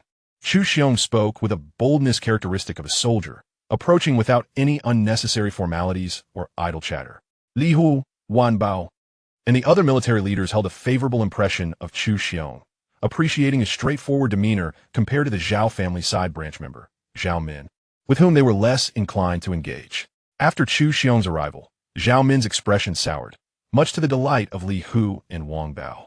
Xuange, since Commander Chu has extended such a warm invitation, let us accept his hospitality, one of the leaders suggested. They were weary from the journey and preferred to avoid further exertion. Having observed the Chu family's generosity at the city gate, they discerned that Xuange was indeed different from the aristocratic families, being a man of open-heartedness and generosity. Very well, let us trouble Commander Chu then. Lu Xiangu replied, a rare smile gracing her face as she nodded in agreement without elaborating further. In no time, Xuange cast a glance at the displeased Zhao Min and his companions, snorting disdainfully as if he had no regard for them. He then led the group towards his residence, while the accompanying maidservants and guards were assigned to a nearby inn for rest. Along the way, Xuange began to vent his grievances, lamenting about the recent drought in Linjiang County, which left the populace destitute, as well as the recent rat plague and epidemics, expressing his dissatisfaction with the state of affairs and his contempt for the aristocracy. Li Hu and others deeply resonated with this sentiment and admired Xuange's actions of extracting a significant amount of silver from his household to purchase grain for the relief of the common people under such circumstances. The group quickly grew familiar with one another. Xuange, originally hailing from this region, returned to Qian City to spend his twilight years after retiring from the military due to injuries. His residence, though modestly constructed, exuded a sense of simplicity, lacking in numerous servants and maids.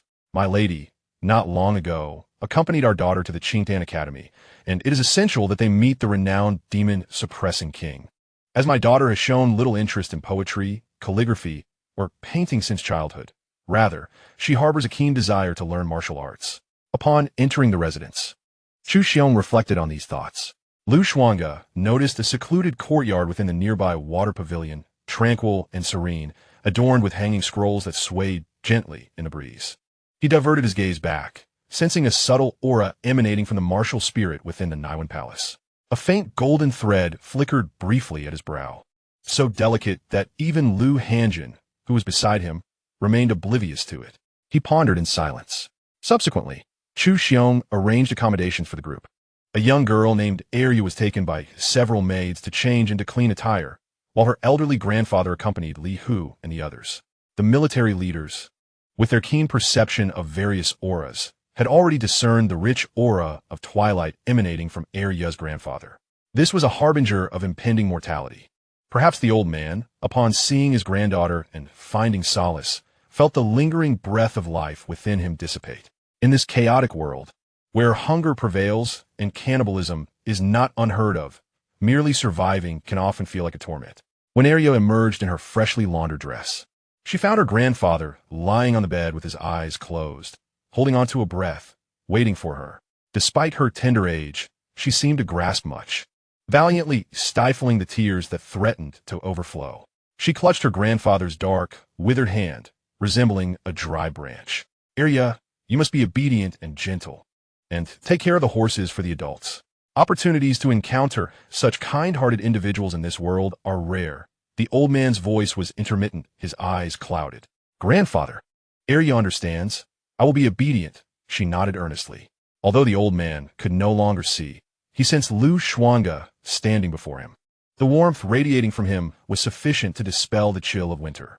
"Sir, my granddaughter is still young and may act thoughtlessly. I ask for your understanding." The old man implored in fragmented words, aware that Xuange was a kind-hearted person, or else he would not have taken pity on Heir and chosen to keep her. If not for his immobile body, he would have wished to kneel in gratitude. Xuange calmly observed the scene and nodded. "I promise you." For the first time in this life, someone considered him a good person. Thank you," the old man stammered. Upon hearing such words, the elderly man appeared to finally set his heart at ease. A trace of a comforting smile gracing his face before he heavily closed his eyes. Unable to bear it any longer, Heir collapsed onto her grandfather's body, weeping uncontrollably. Observing this, Xuange knelt beside her, gently stroking her somewhat brittle, yellowing hair.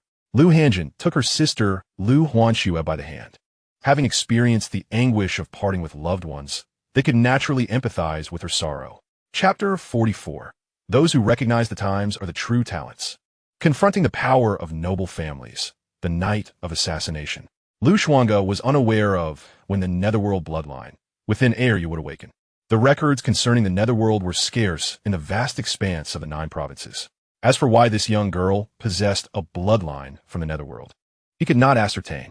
The loss of her grandfather weighed heavily on Heir, and it took her quite some time to regain her composure. Xuange instructed his subordinates to assist Heir in laying her grandfather's remains to rest. The two of them resided in a dilapidated village on the outskirts of Qian City. The small earthen mound behind them was where her grandmother was buried. The young girl resolved to inter her grandfather alongside her grandmother, as they had shared a deep bond in life. That night, at Xuange's residence, he and the commanders of the Demon Suppression Army indulged in hearty drinks and deep sighs. In order to entertain his guests, Xuange produced a bottle of fine wine he had cherished for many years. Even before it was uncorked, a rich aroma of alcohol wafted through the air. Liungria, Wang Bao, and the others, with their appetites awakened by the scent, had already begun to salivate. Xuange sat regally at the head of the table. Having removed his heavy cloak to reveal a dark embroidered robe, his expression stern, his cup was filled to the brim with robust liquor. "General Liu, I have long heard of your might. Seeing you today, you are indeed extraordinary," Xuange remarked, stepping forward with a large bowl to toast, his tone laced with admiration. "You flatter me, Commander Xuange," Xuange replied with a slight smile, raising his cup in acknowledgement. Xuange was momentarily taken aback when Xuange remained silent. His demeanor was so imposing that it instilled an indescribable sense of pressure. Yet when he smiled, it was akin to the warmth of thawing winter snow, a striking contrast. "I thank you for your hospitality tonight, Commander Xuange. I shall drink to your health first," Xuange declared, lifting his cup and downing its contents in a few hearty gulps, displaying a bold spirit. Xuange's expression became slightly awkward, but he too raised his head and drained his bowl in one go, mirroring Xuange's exuberance. He then personally refilled Xuange's cup before pouring drinks for the surrounding commanders. On the round table, dishes emitting steam filled with various meats, alongside clean, fresh fruits. Compared to the starving commoners outside the city, this feast could be deemed lavish. Hion and Xuanxue abstained from alcohol, opting instead for tea in place of wine. Nibbling on meat and fruits. "Big sister, Heir has gone to bury her grandfather. Let us save some food for her," Hion suggested. "She must have gone quite a while without consuming meat." Xuanxue is actually of a similar age to Heir. Reflecting on Heir's frail figure and then glancing at her own fair and tender arms, a surge of compassion welled up within her. "When she joins us, she will certainly have sufficient provisions," Xuange remarked gently. Upon hearing this, Xuange couldn't help but chuckle heartily. The young princess has a kind heart, reminding me of my daughter in her youth, who was equally innocent and clamored to assist the needy. Yet in this current world, how can we possibly provide assistance with our limited strength? He lamented, seemingly burdened by a multitude of helplessness. His words resonated with Li Hu, Wang Bao, and others in agreement. In today's society, the prominent families monopolize the pathways for the humble offspring to ascend, leaving common folk unable to afford education, stifling their literary aspirations and hindering their pursuit of scholarly cultivation. As for the martial path, it demands an unfathomable effort in the early stages, honing one's physique, and additionally requires the intake of meat. Regarding martial techniques, they're exceedingly rare to find. In this world, it is a blessing for ordinary citizens to have 3 meals a day, let alone the prospect of meat. Had it not been for the assistance of the Demon Suppression King, who granted us techniques and provided various meat-based elixirs, how could we, with our martial roots, have ever transcended to the innate stage? As emotions ran high, Li Hu, Wang Bao, and the others found their eyes reddening, their voices choked with emotion. Zhu Xiong, moved by their sentiments, refilled their cups. The wine was fiery and crisp, leaving a lingering aftertaste, quite delightful. However, does Commander Chu not partake? Lu Xuange downed his cup in one gulp, suddenly smiling and inquiring. Upon hearing this, Chu Xiong paused in his pouring, then laughed heartily. This wine is known as Martial Immortal's Intoxication. I once heard an elder speak of it while in the northern borders, and, fortuitously, he had a bottle preserved in his home, though he was uncertain of the brewing method. Come, I shall toast to General Liu. I have heard that General Liu publicly humiliated the great scholar Fang Jinheng at the princess's residence, truly a paragon for us martial men. With that, he raised his cup in salute to Lu Xuange. Soon, both of them downed cup after cup. Lu Xuange's complexion appeared to take on a slight flush, imbued with the rich aroma of wine. Meanwhile, within the hall, Li Hu, Wang Bao, and the others began to feel a bit dazed, their surroundings starting to blur. This wine is potent. It has been ages since I've encountered such strong drink, they exclaimed. Just as Li Hu was about to rise and retrieve the wine jar from Chu Xiong, he suddenly collapsed to the ground with a thud. Commander! At this moment, the other officers, having consumed a significant amount of wine, began to sense that something was amiss. After all, they were martial men, full of vigor, and typically could drink for an entire day and night without issue. One attempted to stand, but after only a few steps, he wobbled and fell to the ground. Is there something wrong with this wine? Lu Xuange's expression darkened slightly as he sat at the head of the table, a surge of heat beginning to emanate from his body, intending to expel the alcohol from his system. Ha ha! Upon witnessing this, Chu Xiong could not suppress a hearty laugh, the earlier demeanor of deference vanishing completely. General Liu, do not attempt to harness your inner strength. The poison in this celestial drunkenness is tailor-made for you. It spreads like oil on a raging fire. The more you try to channel your energy, the faster it will disseminate. Lu Hanjin, who had abstained from alcohol, hastily moved to support Lu Xuange at this moment, but Lu Xuange waved him off. He gazed at Chu Xiong, his eyes deep with intensity. Commander Chu, as a fellow soldier, I respected you as a magnanimous individual. I never anticipated that you would conspire with the aristocracy to poison this wine. Chu Xiong's previously respectful demeanor faded, and he replied coolly, General Liu, those who understand the times are the true heroes. In today's world, you are well aware that few dare to defy the powerful families. You should know better than I how the Demon King met his demise. Never has anyone survived opposing the aristocracy. Chu Xiong,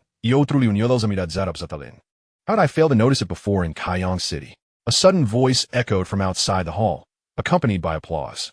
Emerging from the thick night were several figures, with the foremost being Zhao Min, the city lord whom they had encountered earlier that day. He was flanked by numerous formidable experts, some radiating scholarly energy, others exuding robust inner strength. Notably, one elder with prominent temples, though diminutive in stature and youthful in visage, caught the eye. His face was as rosy as a child's, and his eyes sparkled with vitality. His palms were unusually large, resembling fans, and bore thick calluses. Zhao Min, where are my daughter and wife? Chu Xiong's face darkened as he coldly inquired. I have followed your instructions and poisoned the wine. Shouldn't you release my daughter and wife? Chapter 45. Treat me as you would a deity or demon. A casual strike could end a life, a goal forever unattainable. Zhao Min did not rush to respond. Instead, he surveyed the hall. Although some leaders remained conscious, they were only barely holding on, their faces flushed and unsteady. This celestial drunkenness was indeed a costly treasure acquired from the Taoist sect, capable of incapacitating even innate martial artists. He smiled, nodding with satisfaction, pleased that the earlier performance alongside Chu Xiong had successfully lulled Lu Xuange and the others into a false sense of security. Enough of this idle chatter. If we are to act, let us do so swiftly to avoid protracted complications. Chu Xiong urged, his expression grim. He was genuinely concerned that the Zhao family might renege on their word, with his wife and daughter still in their clutches. Given that this was a matter of loyalty, it was imperative for Brother Chu to strike first. Lu Xuange had already been poisoned, having faced multiple attacks along the way. His strength diminished to nearly nothing. With his celestial drunkenness, he would hardly be able to muster any real power. Surely, you do not wish to keep the young master waiting any longer? Zhao Min wore a smile, fully aware of Lu Xuange's whereabouts. He promptly called out to Chu Xiong, knowing the formidable strength of Lu Xuange. Even under the affliction of poison, he could still annihilate the innate martial artists summoned by the second young master, Zhao Wan, leaving none alive. In such a situation, it was most fitting for Chu Xiong to take action. Upon hearing this, Chu Xiong furrowed his brow but refrained from further comment. Since his wife and daughter had been coerced into a pledge of allegiance, he found himself bereft of choices. I am sorry, General Lu. Please do not hold it against me. I'm left with no alternative. Observing Lu Xuange's calm demeanor, Chu Xiong, for reasons unbeknownst to him, felt a pang of anxiety. Yet, with the arrow already knocked, he had no room for hesitation. With a thundering roar, he surged forth like a ferocious beast. Despite having lost an arm, his years of military training had endowed him with lethal prowess. His fist struck with the ferocity of a tiger, a torrent of malevolent energy transforming into the illusory figure of a demon tiger, claws bared, bloodlust soaring, as it roared towards Lu Xuange. Simultaneously, a mechanism within his grasp activated, unleashing a deluge of silver projectiles resembling a rain of pear blossoms, each needle tainted with a sinister glow, clearly laced with poison. He had been meticulous, preparing extensively in advance. This initial strike was but a feint, concealing his true lethal gambit within the mechanism. Xuange, Lu Hanjin, clutching Lu Hanyue, hid behind, and upon witnessing this scene, cried out in concern. She disregarded the vast disparity in their strengths, invoking her secret techniques. Her scholarly aura surging forth as she pointed her jade fingers, transforming into a radiant barrier in an attempt to intercept the specially crafted silver needles. However, these seemingly delicate needles bore intricate inscriptions, effortlessly eroding her barrier and piercing towards Lu Xuange. The youngest demon-slaying general of the Qian was destined to meet a tragic end here tonight. Zhao Min's expression turned coldly triumphant, poised to relay this joyous news back to the second young master. No one had ever been able to contend with the aristocracy. Even the once brilliant Lu Di Wuxing had met a bitter fate. Yet, as the onslaught of hidden weapons approached, Lu Xuange, seated at the forefront, exhibited no extraneous movements. With a resounding boom, a surge of radiant golden vitality erupted, akin to a vast furnace of the Tao standing firm. The searing energy surged like a tidal wave, swirling with Lu Xuange's flowing hair, melting all the silver needles into droplets of scalding silver that splattered to the ground, hissing as they fell. In that moment, every strand of his hair radiated a luminous glow, resembling an immortal deity, shimmering brilliantly. How can your vitality still be so terrifyingly potent? Chu Xiong's eyes widened, utterly incredulous at the sight before him. This mechanism had been bestowed by the king of the north, capable of ensnaring even grandmasters. At such a close range, even the most elite grandmaster would struggle to react, finding themselves pierced like a sieve. As Lu Xuange remained seated, he did not move, yet with sheer vitality. He melted his opponent's resolve. Act quickly. I am no match for him. Chu Xiong shouted in desperation, feeling a chill creep up his spine.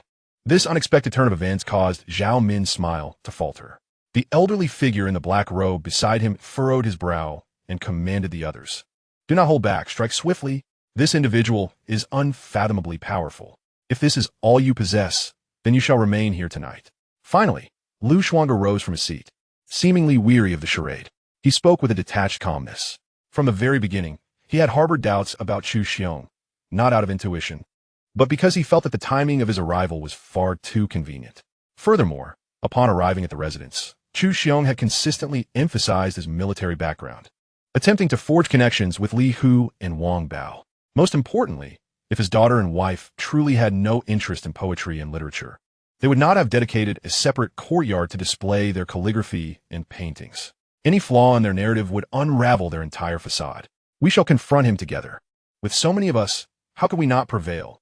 Chu Xiong's gaze turned fierce, realizing the gravity of the situation. Without hesitation, he charged forward with ruthless determination. The black-robed elder also joined the fray. A true grandmaster, he had even distilled the essence of martial arts.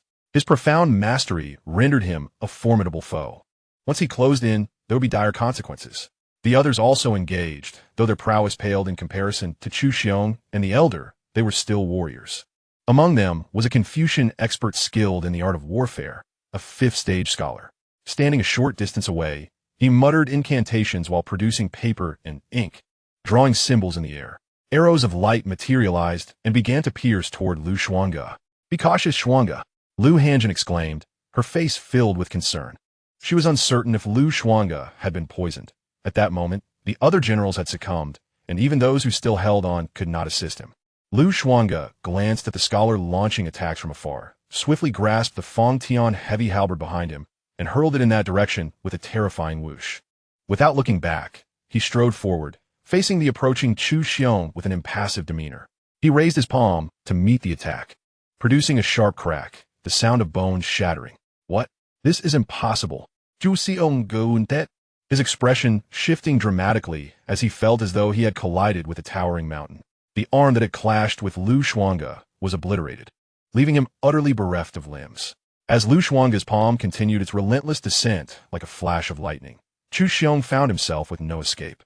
Struck squarely in the chest, he collapsed, blood gushing from his mouth as he was flung away, landing heavily beside the pale-faced Zhao Min. Not far away, the scholar who had attempted a surprise attack was now impaled by a long spear, nailed to the wall. "Where are my wife and daughter?" Chu Xiong raised his head, blood streaming from his orifices, and trembled as he asked Zhao Min. His chest had been shattered by a palm strike. Had it not been for Lu Xuange restraining his power to avoid a bloody mess, that strike would have reduced him to a mist of blood. Both were innate martial artists, yet the disparity in their vitality and strength was beyond imagination. "You worthless fool, go and keep them company on the road," Zhao Min spat, his pale face filled with disgust as he kicked him aside. He gazed at Lu Xuange, who resembled a demonic deity, overwhelmed by fear. Chu Xiong was indeed an innate martial artist, yet he had been slain by Lu Xuange with a single palm strike. Without hesitation, he turned to flee the hall, truly terrified. Upon hearing Zhao Min's words, Chu Xiong's already tenuous sanity shattered completely, his eyes filled with regret and hatred. He knew these noble families all too well. He should have foreseen that they would clean up everything afterward, leaving no trace of blemish. Yet, he had clung to false hope. The other approaching martial artists, witnessing this scene, were immediately struck with terror, their faces paling as they halted in their tracks. The elder in the black robe also wore a grave expression.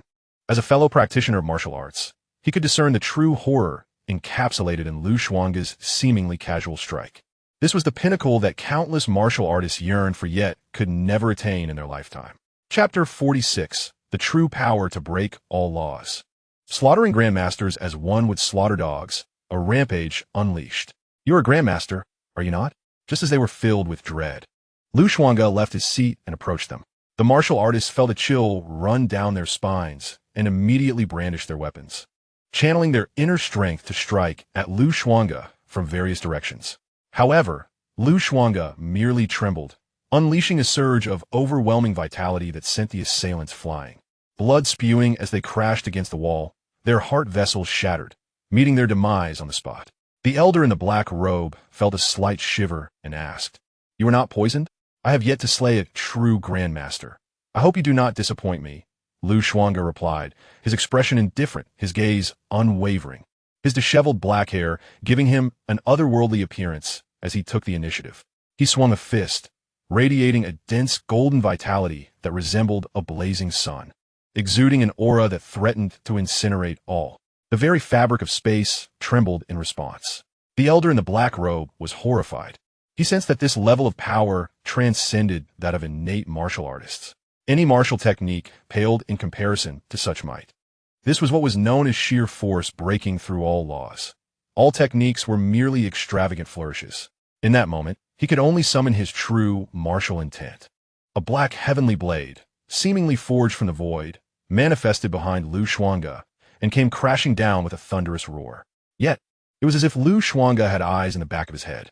With his other hand extended, enveloped in vitality, he caught the blade, akin to the hand of the celestial origin, effortlessly absorbing the strike born of martial intent.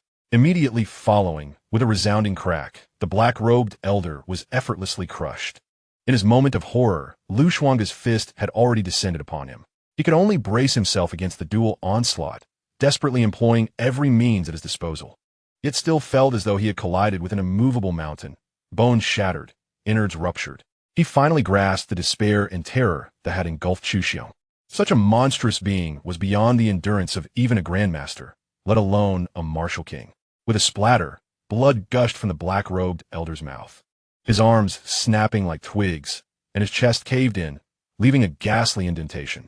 Were it not for his protective armor, that blow might have torn him asunder. Can you not withstand a single punch? You, a grandmaster, are utterly useless, Xuange remarked, observing the black-robed elder sprawled on the ground, bleeding like a dying dog. His tone tinged with mild regret. The elder's countenance was ashen, not solely from rage, but also from despair.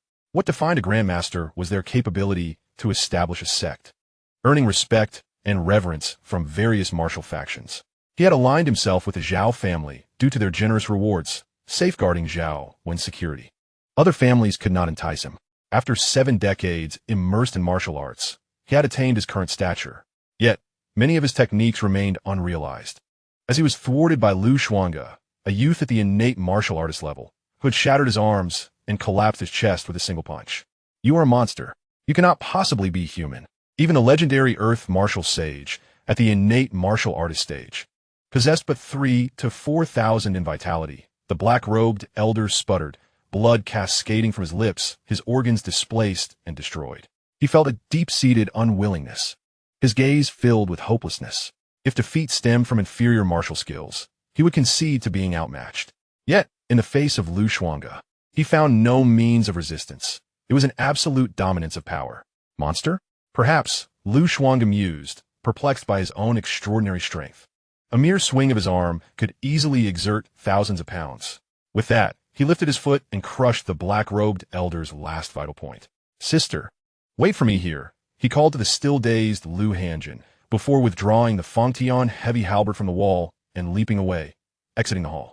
Xuange had intentionally allowed Zhao Min to escape. There was undoubtedly a mastermind behind this. A mere collateral member of the Zhao family could not muster such power, enlisting numerous innate martial artists and even a grandmaster's assistance. No matter who the adversary was, he vowed to eliminate them within Kaiyang City. At this moment, the city of Kaiyang was ablaze with lights. Many taverns and inns were bustling with merchants drinking and conversing boisterously. Help! Someone! Save me! Zhao Min, merely a scholar without martial prowess, had fled from the Chu residence and was hastening towards the city lord's mansion, shouting as he ran. The commotion swiftly attracted the attention of many within the city. Is that not the esteemed lord of the city? What's transpired? Why is he fleeing? What calamity has befallen him? Many were taken aback, and some approached in an attempt to halt Zhao Min, questioning the unfolding events. Yet he, with a visage of sheer terror, pushed them aside. Where's the patrol team? Someone hurry! He shouted incessantly. Before long, a patrol team arrived, led by a formidable warrior. Quickly, stop that Xuange. He has gone mad, rampaging through the Chu residence, and Chu Xiong has already fallen victim to his wrath. Zhao Min exclaimed, his face a mask of fear, inciting a wave of astonishment among the onlookers. Just earlier in the day, they had witnessed the demon-suppressing army entering the city and heading to the Chu residence. Xuange had unleashed a massacre there? Could it be true? Zhao Min did not linger to elaborate. After delivering his urgent warning, he hastily made his way toward the city lord's mansion. His face was pale, and dread consumed him. If even a grandmaster had succumbed to Xuange, what expert remained in Kaiyang City to thwart him? At this moment, it seemed that only the second young master, Zhao Wen, could ensure his safety. After all, he was a member of the illustrious Zhao family, undoubtedly in possession of treasures bestowed by a learned sage. No, there must be another way. Lord Mouse, he was still within the estate, cultivating, if he were to intervene, with his profound powers alongside the second young master's tactics. They could surely confront Xuange. A flicker of hope ignited within Zhao Min's heart. As the word of the city lord's distress spread, chaos erupted throughout Kaiyang City. The demon-suppressing army stationed outside the Chu residence, alerted by the turmoil, rushed inside. Prominent families within the city dispatched their own representatives to investigate the matter. Boom!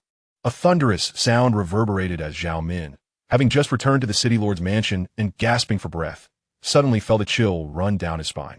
His legs buckled, and he collapsed to the ground. A massive halberd was embedded in the earth behind him. Had it been off by even a fraction, he would have been pierced through. Lord General, spare me. I am merely following orders. Zhao Min pleaded, his complexion ashen as he repeatedly bowed in supplication. A tall and imposing figure stood before him, having evidently arrived at the city lord's mansion before him. "If you wish to live, take me to those behind you," Xuange stated coolly, withdrawing the halberd. "Why, yes, of course," Zhao Min stammered as he scrambled to his feet, urgently instructing the guards at the entrance to clear the way. Meanwhile, deep within the city lord's mansion, in a lavish side hall, the lights shone brightly. Several beautiful maidens held golden lanterns and incense burners standing at the side. Zhao Wen, clad in a resplendent robe, possessed a fair and handsome countenance, exuding the refined aura of scholar. He was engrossed in a book, deeply absorbed in its pages, gaining further insight into the various tenets of Confucianism. Suddenly, Zhao Wen set down his book and stretched his body. Before departing the capital, Brother Zijuan had engaged me in a discussion regarding this treatise, and indeed, his insights were well-founded. He truly lives up to the reputation of a remarkable individual, from whom I have gained immeasurable wisdom. When the opportunity arises, I shall undoubtedly converse with Brother Zijuan once more. Zhao Wen reflected, fully aware of the events that would unfold that night. Yet he felt no trepidation, confident that everything was under his control. The Immortal's Wine, a gift from my elder brother, had been procured from the Tianshui Merchant Association, crafted by Taoist masters. In truth, practitioners of martial arts consume mundane water and partake in ordinary sustenance, their bodies sullied and wholly incapable of resisting Taoist methods. At this juncture, there should be a resolution. Silence is simply not an option, though the bonds of gentlemen are as tranquil as water. I believe that Brother Zijuan will express his gratitude upon learning of my efforts on his behalf. Zhao Wen sensed an unusual stillness enveloping the city lord's residence that night. Suddenly, he cast his gaze out the window, his pupils constricting as a chill swept over him. Chapter 47. A Shattering Strike. Plummeting from the azure sky to the yellow springs, death was imminent. "Quick, someone!" Zhao Wen's back was drenched in cold sweat, his earlier composure and self-assurance evaporating as he dashed toward the inner chambers, shouting aloud. What he witnessed. Outside the courtyard, the lord of Kayong City, Zhao Min, was being hoisted by a tall and imposing figure, dragged along the ground like a lifeless dog. Illuminated by the light from the corridor, he discerned the visage of that figure. The countenance was stern, and the gaze as indifferent as that of a demon. It was none other than Xuange. Was he not supposed to be at the Chu residence? By now, he should have been poisoned. A wave of panic engulfed Zhao Wen, sending him stumbling toward the inner room, recalling his personal bodyguard, that grandmaster. Yet, he could see no sign of him. Could he have perished? "Elder brother, come save me." Zhao Wen tore off a pendant from his chest, his complexion as pale as a ghost, fervently invoking Confucian magic to connect with his elder brother on the other side. His brother, Zhao Shun, once a prodigy on the Qingyun list of the Great Qian Dynasty, had now attained the 5th realm of Confucian Tao, possessing numerous Confucian artifacts and formidable strength. Furthermore, he held a significant position within the court, having once accompanied the national master to the Confucian temple for a period of cultivation. Practitioners of the ordinary 6th realm of Confucian Tao were no match for his elder brother. Zhao Shun had always been affectionate toward him, frequently sending various artifacts and ancient texts. The Immortal's Wine was also procured by his brother for him. "Second brother, what troubles you? Why such distress? Did things not go as planned?" A refined voice resonated from the transmission Jade Talisman, tinged with urgency. Zhao Wen was unable to respond. Boom! A violente explosion ressonnetait, and Zhao Wen's staggering figure was sent flying, as a large azure halberd shattered through layers of walls, crashing directly into him. He let out a cry, blood spilling from his mouth, his face as pale as parchment, the excruciating pain rendering him unable to rise. A soft golden armor radiated a gentle glow, enveloping him. It was this extraordinary treasure that safeguarded him, for otherwise, a single blow would have been sufficient to shatter his very lungs. Xuange casually discarded the city lord Zhao Wen, who lay there like a dead dog, onto the ground. He surveyed the quaking maids within the room. "This does not concern you. Leave at once." With that, the pallid-faced maids hurriedly fled, too fearful to remain. Xuange advanced toward Zhao Wen, who was struggling to rise. "On that day at Hongwen Tower, I spared your life.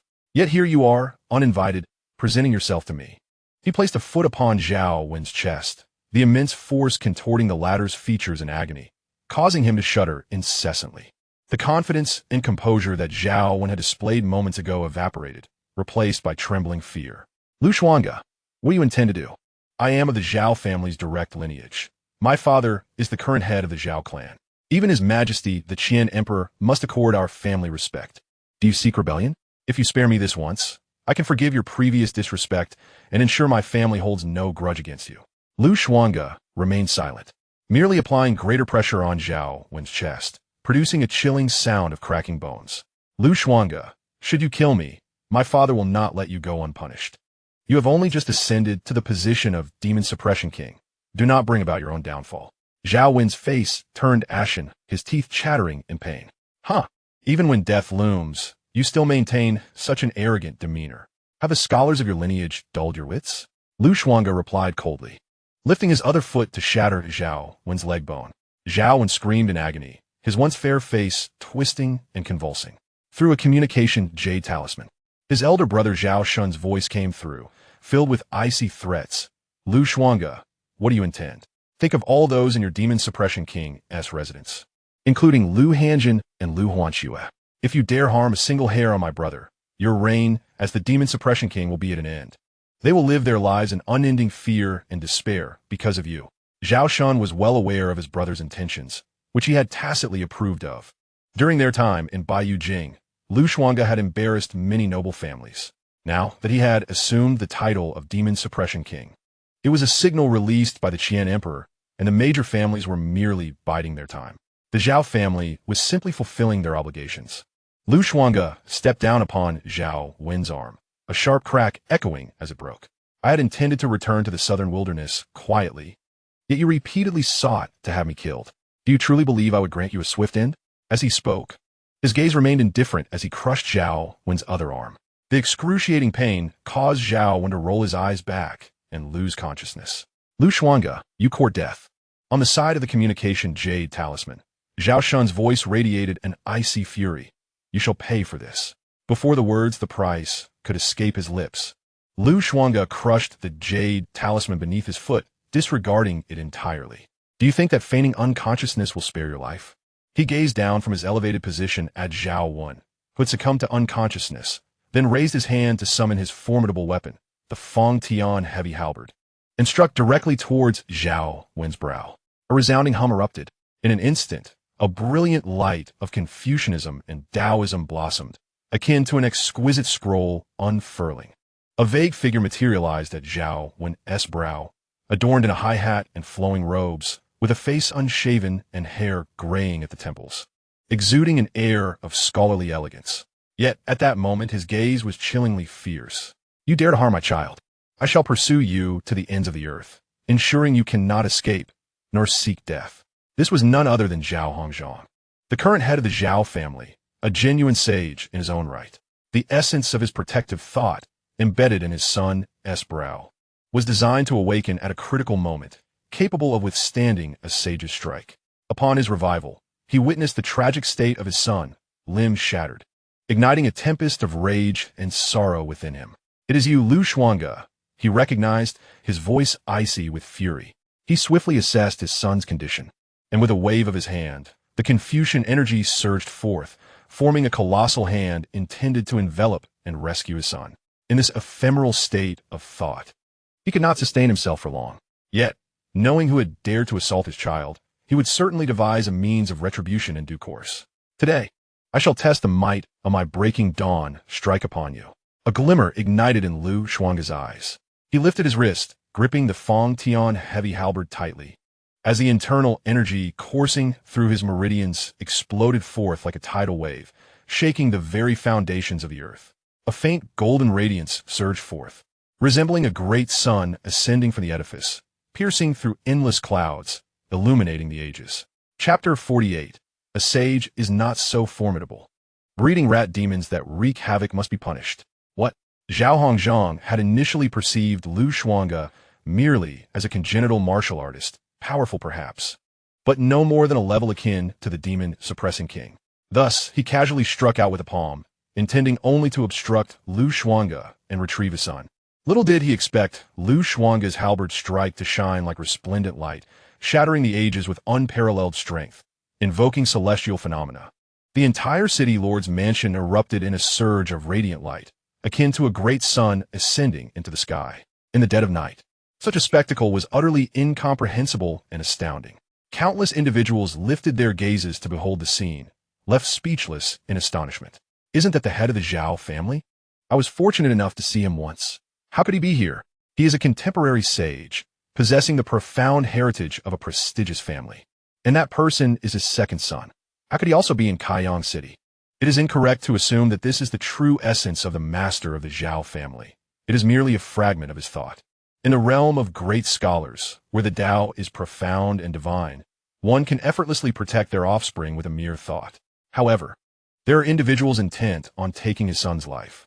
The heads of the prominent families in the Great Qian possess overwhelming power, and it can be said that every clan in the major cities recognizes them. Soon, chaos erupted in the city, accompanied by astonished exclamations. The members of the various families were rendered speechless, having just heard the city lord declare that the Chu residents had been massacred. And now, such a significant event had unfolded amidst the city lord's turmoil. The numerous demon-suppressing troops that had surrounded the Chu residents rushed to the main street. Xuange soared into the air, radiating brilliance, and engaged Zhao Hongzhang in battle with his spear. Zhao Hongzhang, who had initially intended to capture Zhao Wan, had not anticipated a protracted fight. Little did he know that the might of this spear would shatter his formidable handprint of Confucianism and Tao. With unyielding force, it pierced through his very being, leaving him in a state of utter astonishment and disbelief. He was a grand scholar, a figure standing at the pinnacle of the Great Qian's hierarchy, overseeing countless individuals. Even a mere fragment of his thought could easily subdue any innate martial artist. Yet, he found himself torn apart by Xuange.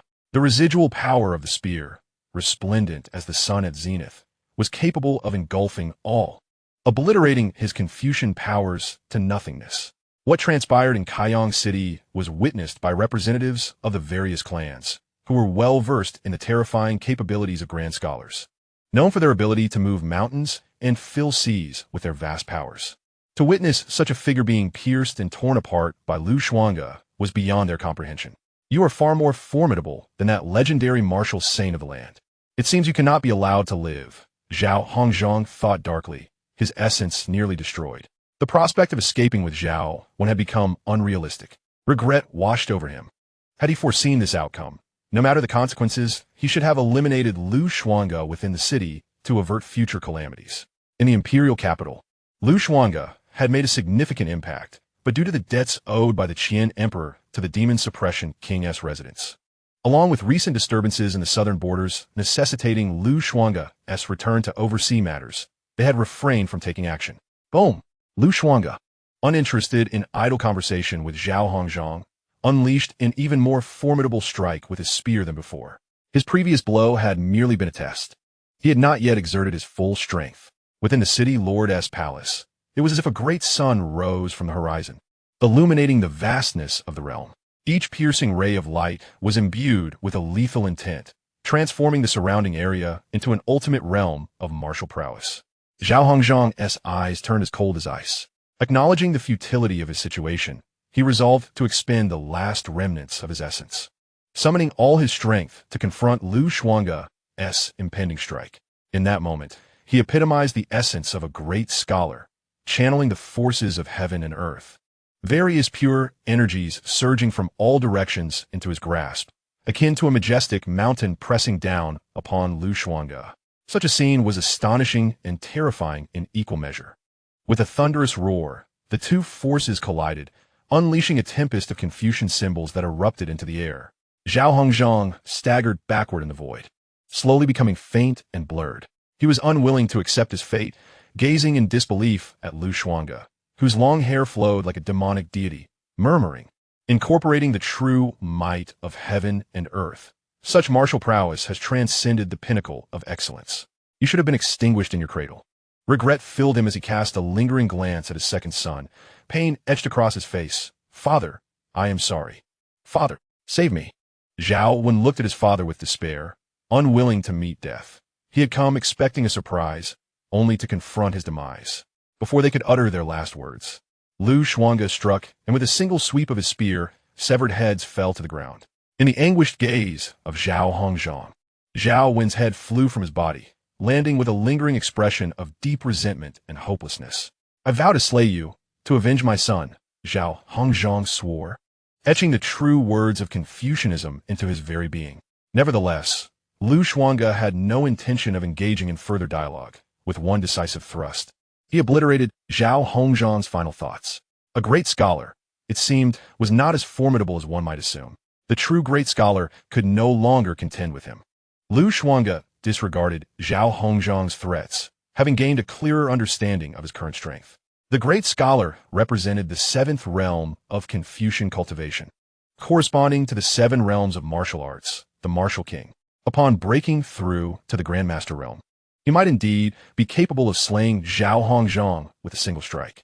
He then cast his gaze deeper into the Lord's manor, his years of slaying demons having honed his sensitivity to various presences.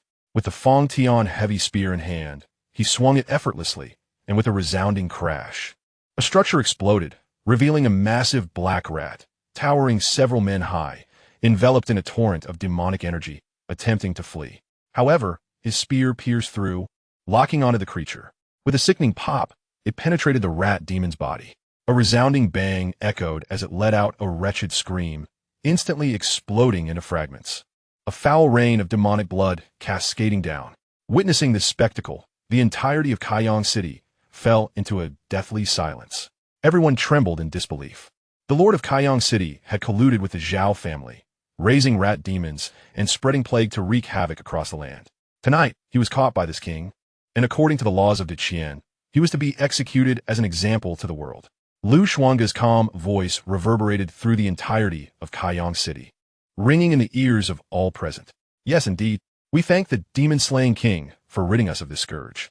It was astonishing to discover that the recently emerged rat demon had been nurtured by the Lord, a truly despicable act. Soon, a cacophony of curses and reproaches erupted throughout the city, as the undeniable truth lay bare before all. Even those families who remained unfazed by the revelation could not conceal their profound anger and disdain at this moment. Chapter 49. The Court in Turmoil. The aristocracy in an uproar. This vendetta would not be avenged lightly. Chaos enveloped Qian City, as the common folk were astounded to learn that the city lord had secretly been harboring a rat demon. Such an act is strictly prohibited by the laws of De Qian, with severe punishments awaiting any transgressors. Before the gathered crowd, Xuange, with a single thrust of his spear, severed the life of Zhao Wenshao, the second son of the Zhao family of Tianshui, further shocking the illustrious clans. A chill ran down the spines of many. Xuange showed no mercy, even to the esteemed scholars present, ruthlessly executing their progeny, a display of sheer resolve and brutality. Before long, the demon suppression army from the Chu residence arrived, surrounding the city lord's mansion to the point of impenetrability. The wives and concubines of city lord Zhao Min were apprehended, many of whom were aware of the great demon residing within the lord's abode. The plague alone had been a lucrative business for the city lord's household, profiting immensely from the sale of various elixirs and talismans. The wives and concubines of Zhao Min adorned themselves in luxurious silks, encrusted with jewels, enjoying daily feasts of exquisite delicacies. With Zhao Min's downfall, under the intense interrogation by the demon suppression army, the steward of the lord's mansion began to confess, admitting to the lord's secret nurturing of the rat demon. However, he remained tight-lipped regarding any involvement from Zhao Wen. Xuange had anticipated this eventuality, yet he paid it no mind, instructing his subordinates to employ certain methods. No matter how tight-lipped the steward was, he could not withstand the brutal torture, ultimately implicating Zhao Wen, asserting that all actions were taken at Zhao Wen's behest. Otherwise, even with Zhao Min's audacity, he would not have dared to commit such acts. Thus, a confidential letter detailing the Zhao family's nurturing of the rat demon and their extensive accumulation of wealth was penned by Xuange in the presence of the nobility of Qian City. He then commanded a patrol to deliver it to the capital by Yujing. Whether this letter would reach the Emperor of De Qian was of little concern to Xuange. The situation had escalated so dramatically, under the scrutiny of all, that the major families could only avert their shame by resorting to extreme measures, which would entail a great cost. The prominent families, who valued their reputation above all else, found themselves in a precarious position. Even if the emperor had favored the noble clans in the past, he could not afford to turn a blind eye at this juncture. The law of De Qian had been openly violated. As the newly appointed demon suppression king, Xuange was justified in his actions to uphold the laws of the Qian. His execution of Xianxia was, indeed, a fitting resolution. That night, the families of Qian City found themselves restless, consumed by trepidation, fearing retribution. News spread through various channels across the states and counties of the Qian, igniting a seismic reaction. In Baiyujing, the major families were left speechless, overwhelmed by shock. Xuange commanded the demon suppression army to commence a thorough search of the Lord's mansion, leaving no rare treasures, martial arts manuals, weapons, or armor behind. Every piece of wealth that could be carried away was swept clean. Under his directive, the prominent families promptly opened their granaries to provide sustenance for the impoverished villagers affected by the plague and drought. The abundance of meat was beyond the capacity of the demon suppression army to transport. In this chaotic age marked by corruption, true change could only be achieved by completely overthrowing the ruling powers. Otherwise, the essence of the situation would remain unchanged. Xuange understood this principle well and confined his actions to what was within his capabilities. The major families within the city, fearing exposure for collusion with the Lord's mansion during the reckoning, reacted swiftly and generously, setting aside their usual stinginess in the face of the demon suppression army's presence. Within the Chu residence, generals such as Li Hu and Wang Bao gradually awakened from their stupor. The so-called immortal's intoxication merely caused a temporary loss of strength. Had it been true poison, Xuange would have halted them after tasting it. He chose not to explain, intending instead to draw out those lurking in the shadows. Ultimately, it was clear that the mysterious golden energy within him could neutralize even the most potent toxins, rendering the immortal's intoxication ineffective against him. As turmoil spread throughout the various states of the Great Qian due to the events in Qian City, Zhao Hongzhang, the head of the Zhao family, sat in meditation within a secluded chamber, surrounded by inscriptions of Confucian and Taoist texts for enlightenment. He had lost a fragment of his Confucian consciousness, which failed to relay the unfolding events back to him. Initially unaware of the situation, he became alarmed as messages began to arrive, including one from his eldest son, Zhao Shun, filled with concern and anger, prompting him to realize something was amiss. Several esteemed elders of the clan hastily arrived at the quiet chamber, their faces etched with sorrow and indignation. Hongzhang, trouble is brewing. One is in peril. You must seek vengeance. Zhao Hongzhang's wife, the current matriarch of the Zhao family and the mother of Zhao Wan, wept bitterly, her gaze filled with resentment and deep-seated hatred. In her hand, she clutched a jade talisman, a transmission from the family in Qian City inscribed through Confucian methods. Witnessing her son's brutal fate stirred her anguish and fury, igniting a desire to rush to Qian City herself to avenge him. This barbaric warrior deserves to be punished. Back in Baiyujing, we should have disregarded the emperor's decree and eliminated him. Oh, my winner, Zhao Hongzhang, typically composed and dignified, embodying the virtues of Confucianism, now trembled with rage, his eyes brimming with murderous intent, his hands clenched tightly, veins bulging, as the entire chamber quaked under the weight of his fearsome aura. The multitude of clansmen who rushed over were so overwhelmed by the aura that they fell prostrate upon ground. I had retained a thread of Confucian Taoist thought to protect when yet, to my dismay, he was still slain by Xuange. This enmity is unforgivable. I vow to annihilate the entire realm of the demon suppression king's mansion. Zhao Hongzhang's eyes were filled with profound malice and murderous intent, his usual composure slipping away. His second son, Zhao Wan, whom he cherished deeply, had perished, unjustly accused of colluding with a rat demon. This was intolerable to him. He prepared his official robes and hat, determined to pay an audience to his majesty. Zhao Hongzhang gritted his teeth, his countenance ashen and cold. The next day, the court of the Great Qian Dynasty was abuzz. The aged Emperor Qian remained silent in the face of the lamentations from the Zhao family patriarch, his expression as still as water, offering no response. After the court session concluded, the residences of the prominent families in Baiyujing were filled with shock and disbelief. Zhao Wan had actually died? That brutish warrior was merciless, leaving no room for compassion. It seemed he was intent on a relentless vendetta against the Zhao family. Ultimately, even if the Zhao family had erred, who among mortals is without fault? To eradicate them entirely over such trivial matters is an act devoid of humanity. Xuange's arrogance surpassed even that of the demon suppression king in his prime. Chapter 50. Falsehoods are merely falsehoods. The Grand Princess is resolute in her disbelief and seeks to unmask his shamelessness. This coarse warrior will undoubtedly face retribution in the future.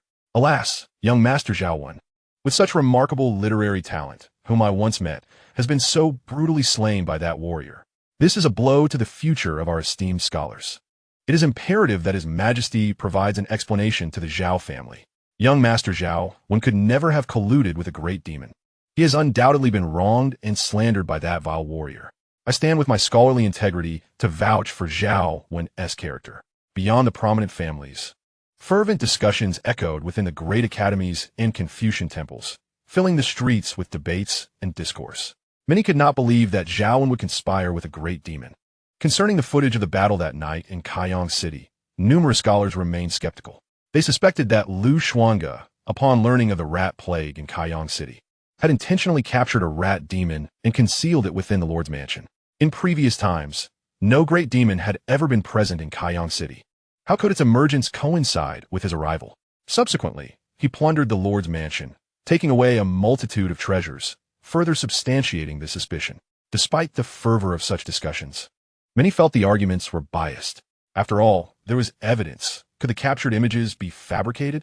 Moreover, the Lord of Qian City had concealed the dire drought and summoned Taoist practitioners to concoct the so-called plague antidote and Qingming pills, amassing wealth in the process. Yet, these scholars chose to turn a blind eye to such truths. The formidable general Xuange, renowned for his prowess in subduing demons, selflessly allocated the provisions from the city lord's residence to aid the impoverished populace surrounding the city, urging prominent families to open their granaries. Yet, this noble act went unnoticed and unacknowledged by all. In this society, the power of discourse lay firmly in the hands of the venerable families and the scholars. On that very day, various newspapers and missives circulated throughout the states, aiming to exonerate the second young master of the Zhao family, Xiaowen. For the aristocracy, reputation is of utmost importance, and any blemish is intolerable. Amidst the heated debates among scholars, the calamities besieging Qian City, namely the so-called plague and severe drought, were deliberately suppressed. Xuange, in his relentless quest for vengeance, ruthlessly slaughtered the Chu family, who frequently provided aid to the refugees, while framing Zhao Wen in a malicious light. After all, Qian City was but a small town, and even the families who knew the truth could not continue to defend him once Xuange and his demon-suppressing army departed. Naturally, the noble families were disinclined to do so. Even if some voices from the common folk emerged, they were ultimately drowned out by the cacophony of denunciations. In Linjiang County, Jing'an City, the prosperous capital, thrived amidst joyful revelry. At the Yunlai Inn, by the window of the second floor, overlooking the bustling street, the sage once proclaimed that no one could attain perfection like Yao and Shan. Although Zhao Wen had offended the demon, subduing royal court in his attempt to defend my honor, such a transgression did not warrant death. Xuange, a mere brute, pursued his vendetta all the way to Qian City. He is akin to a beast, and even beasts possess a sense of right and wrong. He is lesser than a beast. Indeed, it is a truth that the sage valued forgiveness while the masses clung to severity. One day, I shall surely avenge my dear friend Zhao Wen. With a handsome visage adorned in scholarly robes, Qi Zijuan slammed his fist onto the table, his face betraying a mix of fury and sorrow. Opposite him sat the disguised Princess Ji Qingxian, her expression grave, her delicate brows furrowed, and her jade-like hands tightly clenched. "This barbaric slaughterer," she murmured, her chest rising and falling with emotion. A retinue of maidservants and Qi Zijuan's attendants stood by their side. Their ta if the common people are impoverished, then there is hardly any surplus grain to offer to two guests. This stands in stark contrast to the information circulating from Qian City.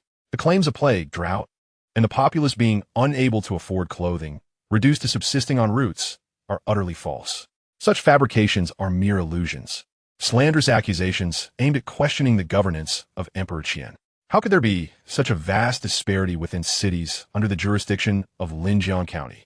As the daughter of Emperor Qian, the princess naturally harbored righteous indignation. She trusted her own observations and beliefs, held confidence in Zhao Wen's character, and fully recognized the vile nature of Xuange, that despicable warrior. I know Zhao Wen's integrity better than anyone. He harbors a profound disdain for the demon race, particularly the filthy creatures such as leeches and rats. How could he possibly cultivate rat demons intentionally? This must be a pretext concocted by that martial brute, Xuange, to willfully harm Xiaowen. Justice is a matter of conscience. I cannot allow Xiao to suffer such injustice and death. The hearts of scholars across the realm are discerning. Qi Zijuan took a deep breath, suppressing the sorrow within, striving to regain his composure. He then rose, gazing earnestly at Princess Ji Qingxian, saying, "Your Highness, I have an unreasonable request. We are not far from the southern frontier. Has there been even a hint of falsehood in all we have witnessed along the way? My bond with Xiao Wen is sincere. He has bestowed upon me the 4 treasures of the study and various books, and he assisted me during my times of hardship. Upon learning of my humiliation at the hands of Xuange, he sought to avenge me. I cannot allow him to endure such disgrace. I must restore his honor and expose Xuange's vile character to the public." At this point, Princess Ji Qingxian grasped his intention. She nodded in understanding, her tightly furrowed brows relaxing as she spoke gently. "You mean we should delay our journey slightly to visit Kaiyang City, to convey the truth to the court and make it known to all?" Qi Zijuan, his tone earnest and his eyes slightly reddened, nodded. "Your Highness understands me well.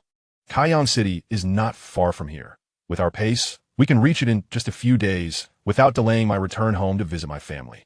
I have already mentioned to you that the expenses of the Demon Suppression Army are excessively high, and it is time to reduce military expenditures.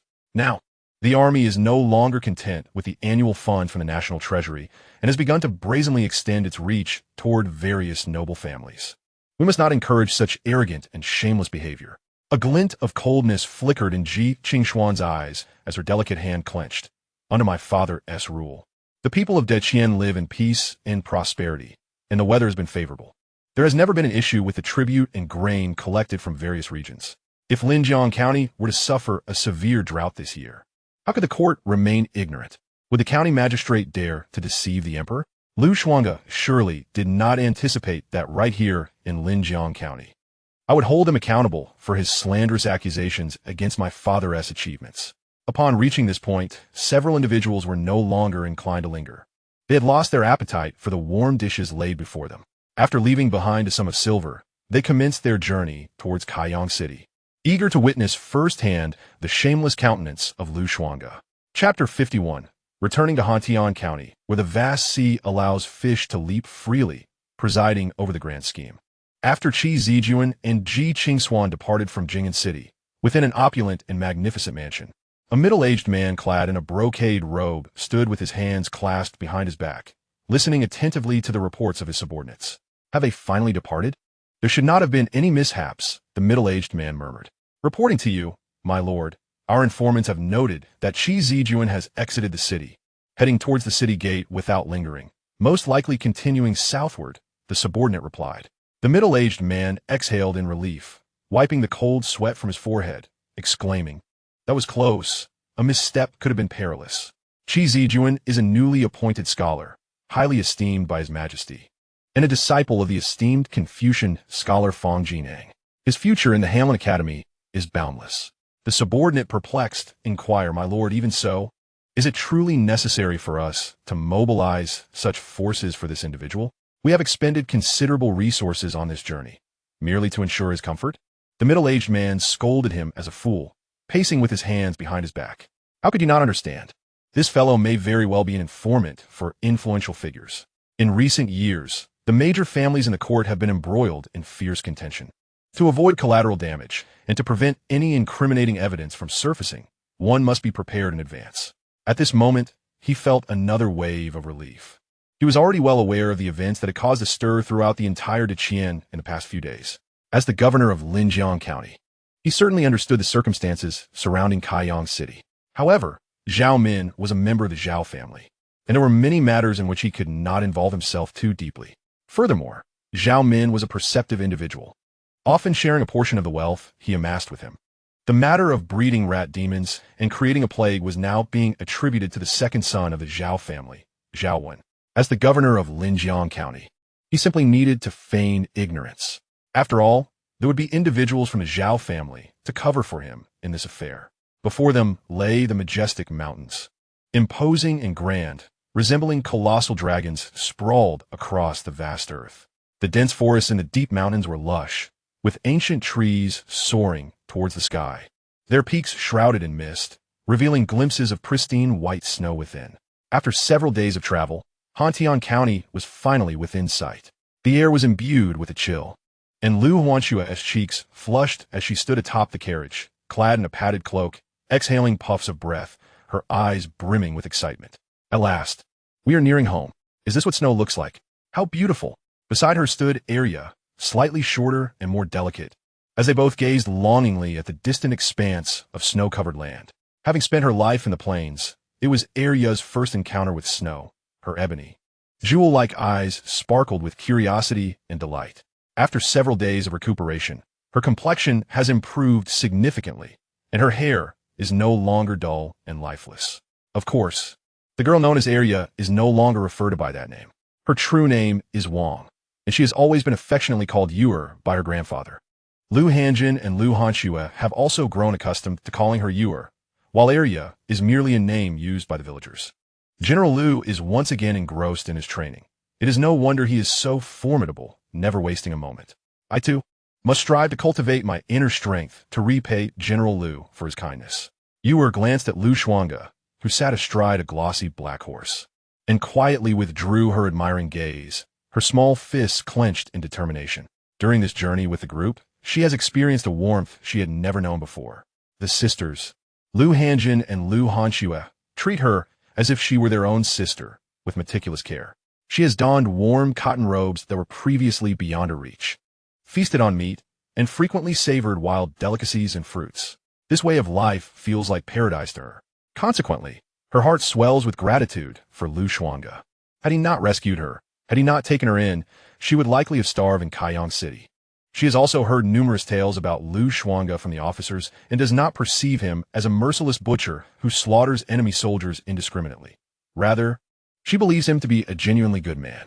Xuange, with his stern features and billowing cloak, appears to be meditating with closed eyes. Yet he is actually refining his techniques within his mind, deriving the subsequent moves of his martial arts.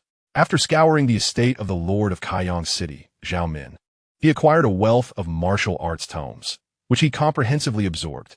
Additionally, he obtained various medicinal ointments, such as bone-strengthening balms and vitality elixirs, which are advantageous for martial training, accumulating several boxes of them. These were all provisions for the private soldiers raised by Xiaomin for his protective detail. Heir possesses no scholarly inclination, and Xuange lacks the means to assess her innate talent. Thus, over the past few days, he has utilized these ointments to help her break through her limitations while imparting some fundamental inner strength techniques. It must be said that this young girl displays commendable talent, remarkable perseverance, and diligence. Whenever she has a moment, she diligently practices the inner strength methods taught by Xuange, honing her meridians, and she has already begun to cultivate some internal energy within her. It is noteworthy that while searching through the treasury of Xiaomin, Xuange discovered a fist-sized piece of dragon-patterned black gold, a material heavier and more robust than the blood-patterned steel he used to forge his Fangtian heavy halberd. Should this piece of dragon-patterned black gold be placed in an auction house, it would surely entice Taoist practitioners to bid extravagantly for it. A mere fragment could be integrated into a magical artifact, facilitating the engraving of restrictive formations. Xuange intends to find a suitable time to reforge this dragon-patterned black gold into his Fangtian heavy halberd. Furthermore, within Zhao Min's estate, he also uncovered a root of Wuyang, aged several millennia, which is capable of nourishing yang energy and promoting longevity. After Xuange ingested and refined the substance, an immense surge of internal energy coursed through his body. The first and second channels began to operate autonomously, swiftly absorbing the medicinal essence. His cultivation level advanced from a recent breakthrough to the mid-stage of an innate martial artist, now mere moments away from reaching the latter stage. Such rapid progress was something he had never dared to imagine previously. It could only be attributed to the profound heritage of various esteemed families, who had preserved these rare treasures over the years for the purpose of longevity. Xuange harbored no concerns about depleting his lifespan. Thus, he devoted himself entirely to the refinement process to enhance his internal energy. Greetings, General Liu. You have finally returned. Tianyan City requires your leadership. From a distant, snow-dusted forest, a commotion arose. A figure clad in light armor swiftly traversed the treetops, excitement and fervor evident upon his face. Scout's son, Xuange acknowledged, recognizing the newcomer. They had now reached the borders of Hion County, where the expanse of the sea seemed to invite fish to leap freely. After several days of travel, commanders such as Li Hu and Wang Bao breathed a sigh of relief, perhaps due to the recent demise of the Lord of Kaiyang City. No petty provocateurs dared to challenge them along the way. The Tianyin city mentioned by Scout's son was indeed the capital of Hion County and the true seat of the Demon Suppression King's residence. Chapter 52. Who guards the Demon Gate? Those who wish to guard it can do so. With command over 500,000 demon suppression troops, how should I be addressed? Return to the estate. Xuange nodded, a profound glint evident in his eyes. He had returned to Hion County. Even if the emperor now regretted his decision to allow him to leave Bayou capital, it was already too late. Summon the leaders of the demon suppression troops at the Demon Gate. Instruct them to meet me in Tianyin City, Xuange commanded. Riding swiftly, he galloped forward, a grand procession trailing behind him, raising clouds of dust. Yu gazed in astonishment at the surrounding scenery. Unlike the drought-stricken refugees commonly seen in Linjiang County, Hion County, although adjacent to the southern wilderness and frequently beset by demon beasts, still revealed wisps of smoke rising from the villages and towns. Despite the light snowfall covering the fields, patches of greenery were visible, with unknown crops thriving in this frigid land, where the sight of starving refugees on the roads was absent.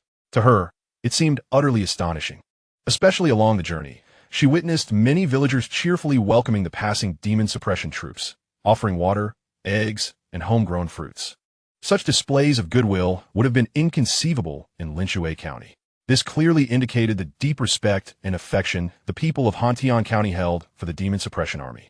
The majestic silhouette of Tianyin City emerged amidst the pristine white snow. At the city gates, numerous commanders clad in white silk were already kneeling in anticipation of their leader's arrival. The city's shops and buildings were adorned with white cloth, further enhancing the solemn atmosphere. As the procession arrived, a chorus of lamentations soon echoed through the air. Although Hion County lies far from the imperial capital of Baiyujing, more than half a month had passed since the incident, and various tidings had reached the populace. The demon suppressor was falsely accused and met his tragic end, colliding fatally within the Golden Luan Hall. Despite the swift attempts of Emperor Qian to rectify the situation posthumously, the fact of the demon suppressor's demise remained undeniable. He was deeply cherished and respected among the ranks of generals, and the citizens of Hion County held him in high regard. At this moment, the procession halted before the city gates, and many gathered before the coffin, kneeling in profound sorrow. Xuange, you reckless fool! I had long advised the prince against your indiscretions. Allowing you to act freely would surely invite disaster. Had it not been for your hand in the death of the Grand Princess and your enmity with so many noble families over the years, the prince would not have found himself in such dire straits. Over these years, the prince, under my counsel, had already mended fences with the prominent clans. Now, look at what you've done. You have even offended the Zhao family. Do you comprehend the depth of their lineage? They are a family of 1,000 years. You are bound to bring ruin upon us all. Among those kneeling and weeping before the coffin, a middle-aged man with a distinct mustache and long beard, his eyes elegantly arched, suddenly hurled a furious rebuke at the mounted Xuange. Clad in a scholar's robe and cap, his face painted with powder, he appeared quite pale. Upon hearing his tirade, Li Hu and the others were taken aback, some stepping forward to restrain him. This man, named Lu Huan, hailed from a once prosperous lineage, a minor clan in Hion County. During the invasion of the Demon Tide, his family was engulfed overnight, leaving only him and an elderly servant to be rescued by the demon suppressor. Over the years, he had contributed his strategic insights to the demon suppressor, often standing out among the brutish warriors with his penchant for cosmetics, believing that beauty lay in a fair complexion, which he deemed essential for proper appearance.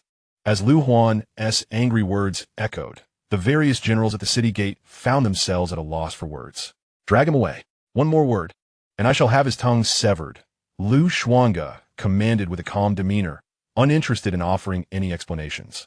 When his adoptive father was alive, he had to exercise some restraint, but under the current circumstances, even the generals were well aware of the true cause of the demon suppressor's death.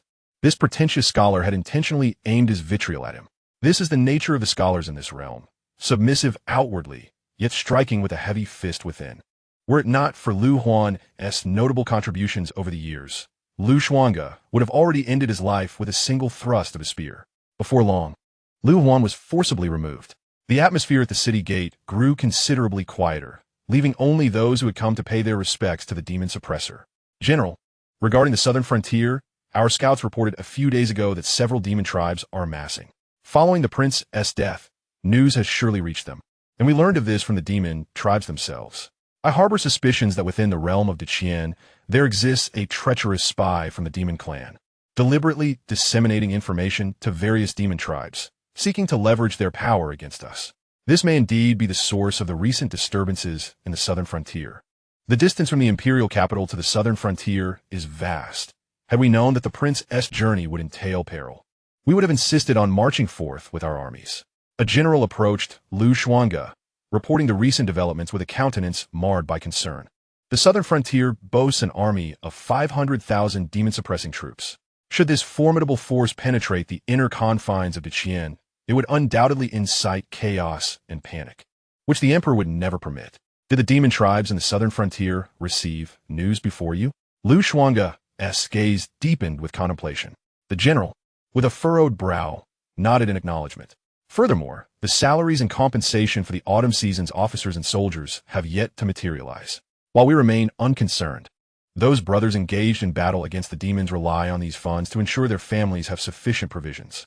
The time for the distribution of salaries has long passed. Yet the Ministry of Revenue remains silent. The Ministry of Revenue, responsible for the disbursement of salaries, including military pay, typically allocates funds twice a year during spring and autumn. Although the spring allocation has been fulfilled, the autumn funds are significantly overdue. Additionally, the southern frontier's 500,000 demon-suppressing troops incur substantial logistical costs for sustenance. Oftentimes, what reaches us from the ministry is but a fraction of what was dispatched, with the demon suppression king himself having to supplement the shortfall. Consequently, the residence of the demon suppression king is rather modest, lacking in wealth. The authority of the ministry lies in the hands of the prominent families, and it seems unlikely that the autumn salaries will arrive here. In previous times, the allocation from the court would leave us with a surplus of 30 to 40%. However, having offended the Zhao family gravely by executing Zhao Wan, it is probable that they will no longer permit military funds to be sent. Lu Hanjin, attentively listening to the reports, furrowed her brows in concern. While the Zhao family cannot overtly retaliate against Xuange due to the laws of Qian, their actions amount to a stranglehold. With any pretext, they could delay military payments, thus instilling anxiety within the southern frontier and gradually undermining the soldiers' morale. Such a scheme is indeed malicious. Upon hearing this, Xuange merely smiled. If that is the case, let us not concern ourselves with it any longer. After all, if the officers cannot receive their pay and are left hungry, why should they sacrifice for Qian? Lu Hanjin was taken aback, instinctively believing this to be an outburst of frustration. The general, equally startled, glanced around anxiously, for such words could be deemed treasonous. Do not rush concerning the autumn salaries. We shall first advance the compensation from the treasury of Kaigang City. I will later settle accounts with the prominent families, Xuange commanded, dismissing further elaboration. He was not one to exhibit blind loyalty like the demon suppression king. The most pressing matter at hand is to enhance his own strength, for in this world, martial prowess ultimately relies upon oneself. In the capital, he had to consider various matters. However, now, in the southern frontier, he commanded an army of 500,000 to suppress the demons. Not declaring himself sovereign or inciting rebellion was already a testament to his gratitude for the nurturing of the demon suppression king, as he wished to avoid the infamy of treason after the latter's demise. In Chapter 53, while neighbors hoard grain, I stockpile arms. The shock and disbelief of the Princess Royal contrasted with the grim reality of the disaster in Kaigang City. The general reported that the granaries in the city were running low, and for over a month, supply from the Taizong prefecture had ceased. The provisions for the frontline soldiers were also being sourced from the city, but this could not last much longer. He spoke of another dilemma. Sustaining 500,000 troops incurred a substantial daily expense in rations. If they could not be adequately fed, how could they combat the demons on the battlefield? Many soldiers resorted to cooking and consuming demon flesh, but over time, the demon tribes have become cunning, sending forth their clans with meat often laced with poison, complicating matters for those who wish to eat. Should they first halt military pay, then cut off food supplies? Hearing this, Xuange chuckled once more. If the demon suppression king were still alive, this would indeed be a predicament.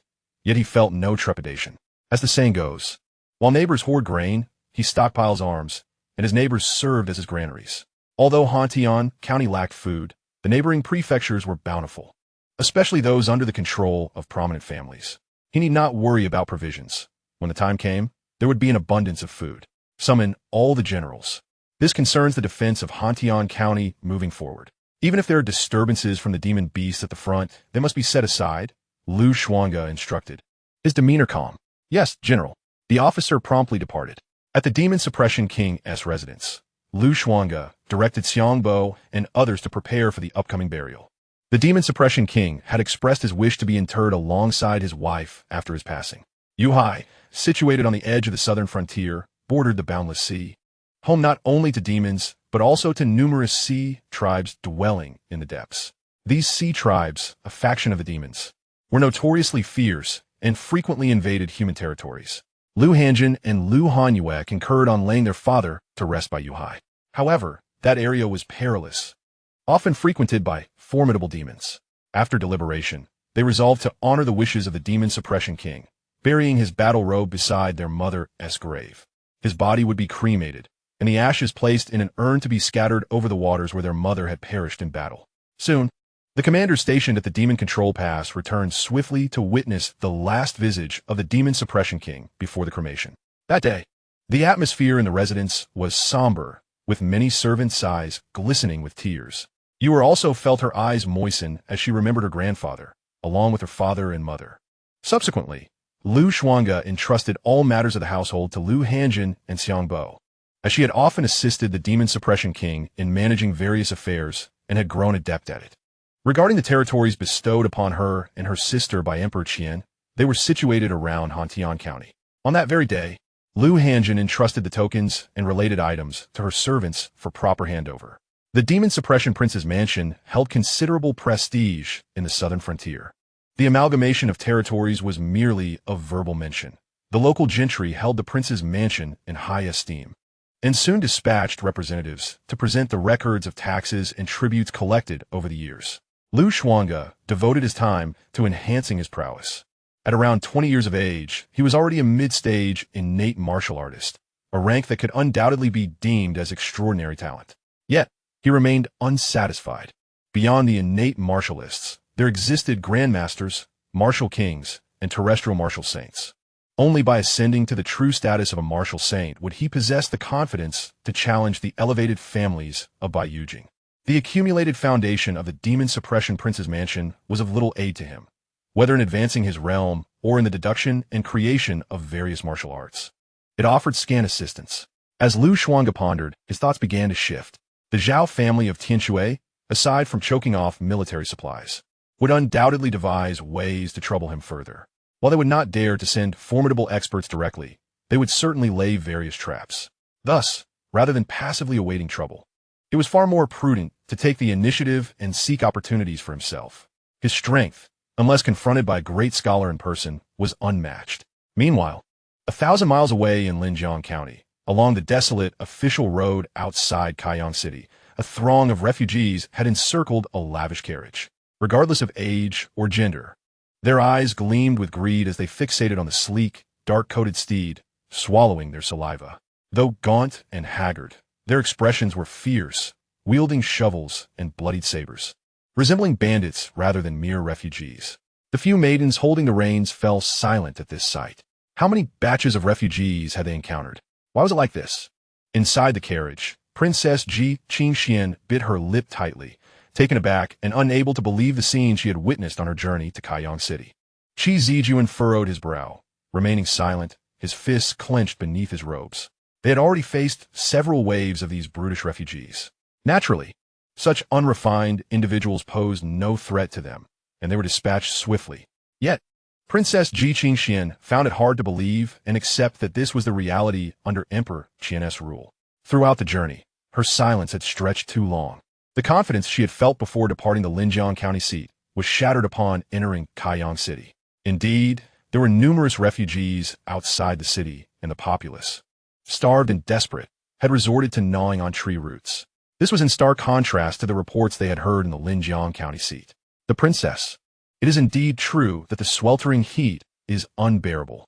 The rivers are parched, revealing barren riverbeds, and the fields are cracked, devoid of any crops. The lord of Kaiyang City cannot be unaware of this.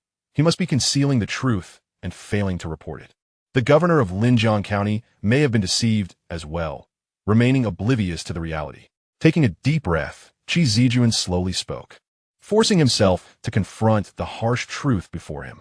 Well-versed in the classics, he was reluctant to accept this reality, yet he could not lie to her face. Especially since Princess Xianxia was not blind and could see for herself. Thus, the rumors must indeed hold some truth. The lord of Kaiyang City has been harboring rat demons, bringing chaos to the land. A profound hatred and fury flickered in Ji Qingxuan's eyes as she clenched her delicate hands, murmuring her inquiry. Qi Zijuan remained noncommittal, merely expressing his suspicion. The existence of rat demons might very well be true. Yet, given that the Great Qian provides such substantial salaries and military funds to the demon suppression army each year, allowing demons to infiltrate the borders is a blatant dereliction of duty on their part. If the demon suppression army were performing their duties, no demons would have crossed into the territory, and the lord of Kaiyang City must have been ensnared by their deceit, leading him down a path of no return. Furthermore, Brother Zhao would never harbor rat demons. He is undoubtedly a victim of Lu Xuange's slander. His tone was resolute. Chapter 54. Is this the truth of the matter? The princess was engulfed in profound doubt regarding the Zhao family's retribution. Ji Qingxian fell silent. The sights and sounds encountered along the journey had profoundly challenged her understanding and worldview. In this flourishing era, there truly existed people who could not afford a meal, resorting to gnawing on tree branches. She had even witnessed corpses, mere skeletons remaining, ravaged by wild dogs. Dispossessed people gathered there, preparing to hunt beasts. Wild dogs fed on human remains, while humans resorted to hunting wild dogs. This was starkly different from what she had read in books, and it contradicted the accounts she had heard from various ministers in court, which proclaimed peace and prosperity for the people. Why is this so? The reports from various regions clearly stated that the populace lived in peace and contentment. She murmured softly, "Your Highness, the books have stated that wherever there is light, there is also darkness. There will always be places in this world untouched by light, and Kaiyang City is one such place. You need not feel anxious about this." We scholars read precisely to understand such truths. Qi Zijuan quickly adjusted his mindset. The primary reason for his acceptance was the guidance of his enigmatic mentor, the sage of literature, who had illuminated the harsh realities of the world for him. Upon hearing these comforting words, Ji Qingxian felt her spirits lift somewhat. Let us first investigate the situation in the city. Although there were issues surrounding Kaiyang City, it was not a justification for the martial men to kill indiscriminately. Ji Qingxian steadied her thoughts. Soon, the group dealt with the surrounding dispossessed, and before long, they arrived at Kaiyang City. However, upon reaching the inn and learning of the recent, definitive news, Ji Qingxian and Qi Zijuan fell into silence once again. Especially Ji Qingxian was greatly astonished, unable to believe her ears. Are you saying that the former lord of Kaiyang City, Zhao Min, conspired with the head of the Chu family, under the pretense of a banquet, to poison him? Thus, Lu Xuange resorted to violence? The second son of the Zhao family, Zhao Wen, came to this place with the intent to kill Lu Xuange? Ji Qingxian shook her head, unable to accept it, feeling that the innkeeper was deceiving her. Surely, you have received benefits from Lu Xuange, and thus you speak in his favor. She could not fathom that such a reckless killer would ever perform a virtuous deed. You maidservant, you are truly spouting nonsense. If you do not believe it, simply inquire elsewhere, she retorted. On that very day, General Lu compelled various families to provide grain for the people, distributing ample meat. Otherwise, how could there be so few refugees outside the city? The innkeeper, observing Ji Qingxuan's maidservant attire, became displeased. Silence, Qi Zijuan admonished, his expression solemn. Clad in elegant scholarly robes, he bore a handsome visage, and his reprimand indeed silenced the innkeeper, who mumbled a few words and retreated. There were even more refugees than I had initially thought. I had assumed what I witnessed along the way was sufficient. Ji Qingxian felt her mouth grow somewhat parched. Your Highness, even if Lu Xuange did perform a service for the people, it cannot alter his nature nor change the fact that he killed Zhao Wen. The only reason he left behind grain was that he could not carry it away, in order to hasten his journey. Moreover, if he truly cared for the populace, why did he not leave a single coin when he plundered the Lord's treasury? Qi Zijuan's fists clenched tightly, harboring a deep-seated hatred for Xuange. He could not fathom that such a brute would ever consider the welfare of the common folk. Xianxia chose to remain silent this time. She had her own thoughts and reflections. Qi Zijuan's arguments indeed possessed some merit, yet from a certain perspective, Xuange had indeed done a good deed for the local populace, judging by actions rather than intentions. She rubbed her temples and let out a deep sigh, feeling a vague sense of agitation. Could it be that Xuange had a side unknown to her? In the grand capital of Deqian, at the Ministry of Revenue, Zhao Hongzhong, the head of the Zhao family, sat in the principal seat with an indifferent expression, a cup of clear tea beside him. The Minister of Revenue and Deputy Minister Lu Yongkong stood respectfully at his side. Master, I have already given instructions. The military funds for the Demon Suppression Army have been postponed under the pretext of various affairs. Additionally, I have also communicated with the Taicang Prefecture responsible for logistics and supply. Cutting off the army's rations for a month or two poses no issue, Lu Yongkong replied respectfully. Although he was once a top scholar, he had studied under the esteemed Zhao Hongzhong and was one of his disciples. The recent death of Zhao I, the second son of the Zhao family, had sent shockwaves throughout the court and beyond. Emperor Qian did not express much regarding this matter, and naturally, the Zhao family could not overtly seek revenge. However, in the shadows, an ancient clan with a 1,000-year legacy possessed ample means to retaliate against the Demon Suppression King. Indeed, the Demon Suppression Army, though numerous, constituted a formidable force capable of inflicting significant harm upon the Great Qian. Yet, the sustenance required for these soldiers was equally daunting. Without the court's logistical support drawing from granaries across the realm, how could the meager supplies of the frigid Han Tian County sustain the daily needs of the Demon Suppression Army? Even if sufficient, such provisions could not endure indefinitely. Moreover, should issues arise concerning military salaries or pensions, discord and resentment might fester within the ranks, providing an opportunity for them to petition the court. With justification in hand, action could be taken. It is worth noting that the prominent clans maintained private armies, distinct from the common warriors engaged in border skirmishes. Their private soldiers were well-versed in superior martial arts, comprising the elite. A demon suppression army deprived of food and wages would become disorganized and ineffective. Perhaps, in such a scenario, the Zhao family could leverage the situation, claiming to pacify the South and thereby seize control of this vast military power. Heir was already en route back to the capital. Yongkong, you and Heir share a profound camaraderie as classmates, barring unforeseen circumstances. When Heir should follow you to hone his skills in the Ministry of Revenue. Zhao Hongzhong sighed and set down his tea. Lu Yongkong immediately understood and clasped his hands, assuring, rest assured, esteemed teacher, I shall undoubtedly assist Brother Zhao Shun in avenging young Master Zhao Wen. Although he hailed from humble origins, in his youth, he encountered fortuitous circumstances and had once entered a sect of mysterious cultivation, known in Xianzhou as the Taoist school. Thus, he was acquainted with certain esoteric techniques. Zhao Shun's return to the imperial capital was to seek assistance from Lu Yongkong's sect. Unlike the Confucian scholars, the Taoist school was less susceptible to imperial influence and operated with greater freedom and spontaneity. Therefore, with the Zhao family's substantial resources, they could surely entice the practitioners of the sect with something of value. That Lu Xuange, who took my son's life, possesses extraordinary martial talent and formidable strength. Yet those surrounding him may not share such prowess. I am determined to make him experience my suffering. Zhao Hongzhong's expression turned icy as he crushed the teacup in his hand, indifferent to the scalding tea splattering upon him. Chapter 55, The Blood of the Divine. Fragments of memories in the soul and the origins of Lu Xuange. In the stillness of the night, within a quiet chamber, Lu Xuange sat, as he usually did, clad in casual dark attire, meditating upon a cushion, silently engaging in his cultivation. His demeanor was stern, his features strikingly handsome, with long hair cascading freely, and skin more delicate than that of a woman.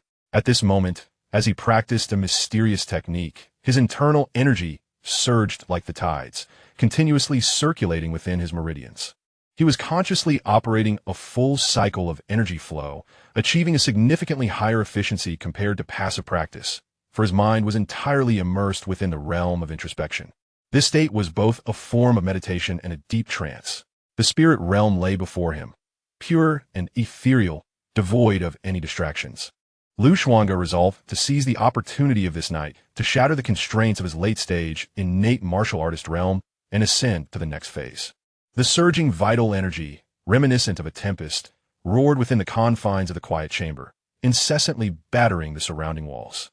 The golden lanterns adorning the space swayed precariously, as if on the brink of extinguishment.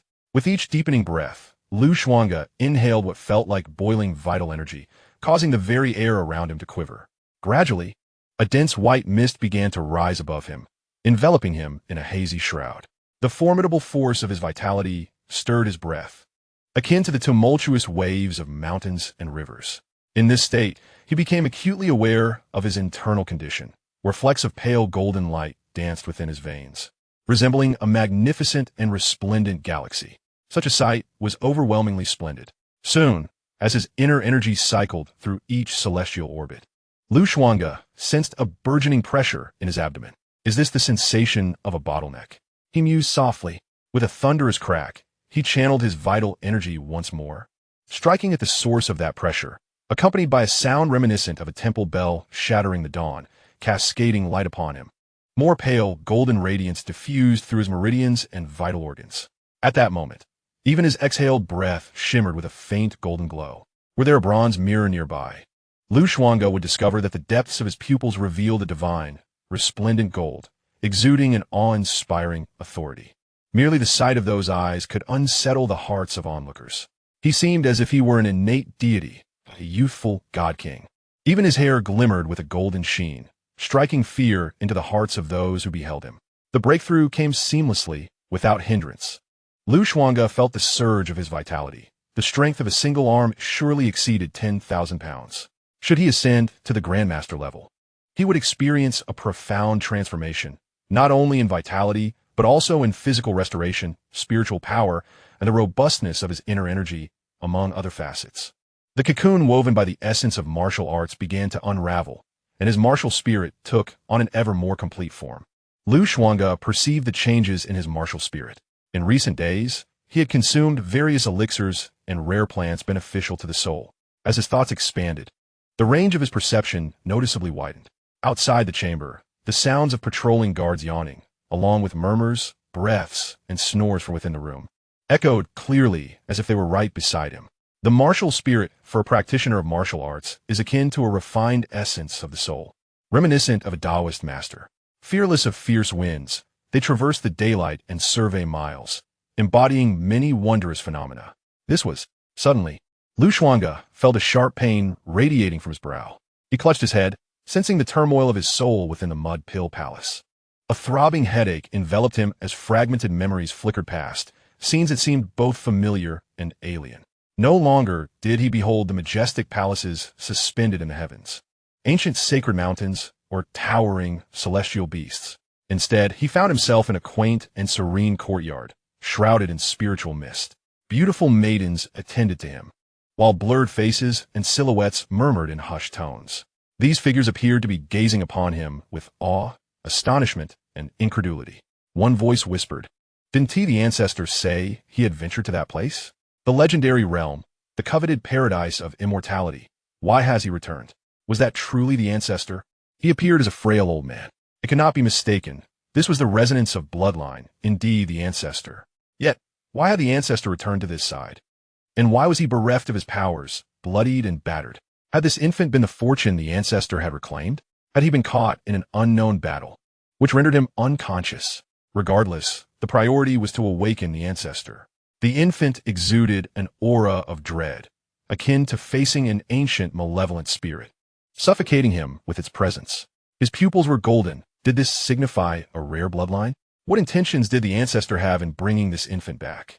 Gradually, the whispers faded into the distance. A lovely maiden approached him, carrying various nourishing substances for the infant. Before long, it was revealed, I have consulted the texts. This infant possesses the legendary blood of the gods, a lineage exclusive to the divine race. Do gods truly exist in this realm?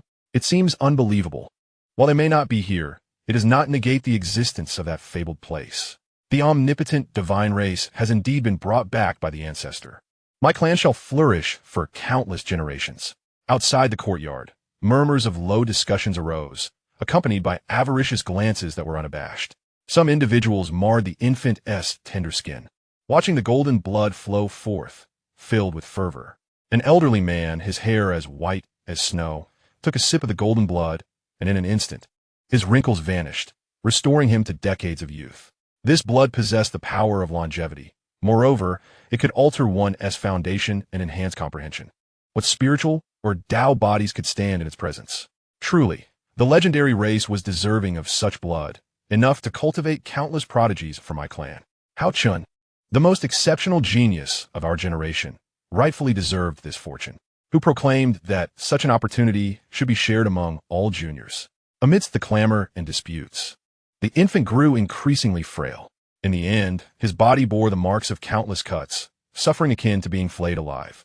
Each night brought tormenting pain that roused him from sleep. The young maiden, who nourished him with her breast milk, tended to his wounds daily, trembling with compassion. Yet, in order to ensure the blood remained the freshest, the wounds were never allowed to heal completely, and each day they would be reopened. Memories began to blur and become chaotic. Beyond blood, the bones and organs were rare treasures of this world, seldom encountered. Until one fateful day, the remorseful and parched cries of an elder echoed in the infant's ear. "Young master, I have failed you. It is my fault. I never anticipated that after so many years, my descendants would be blinded by greed." The elder lamented, "Even in death, I cannot atone for my sins." Chapter 56. The eternal symbol of the Divine Clan, where all factions gathered at the Demon Suppression Pass. These memories were disordered, many now unclear. Yet the agony of being flayed remained indelibly etched in his heart. Was this a constant reminder? Xuange opened his eyes in the quiet chamber, his complexion pale. He was certain that the infant, subjected to the cruel extraction of blood, was indeed himself. Yet, which clan was it? Where was it located? Who was the elder that took him away? These details eluded his memory. Perhaps the chaos had fragmented his recollections, or perhaps his will had shattered long ago, rendering him unable to recall anything clearly. Why had that elder brought him to that clan? What was that place? These memories were murky, but the pain manifested vividly on his back and arms. He seemed to perceive within himself the myriad wounds, treated as a great medicine from which blood was drawn. Bones excavated and organs exchanged. No wonder so many despised the Riddler. Xuange inhaled deeply, striving to calm his tumultuous thoughts. These sporadic memories, surfacing alongside breakthroughs in his realm and the enhancement of his martial spirit, were profoundly unsettling.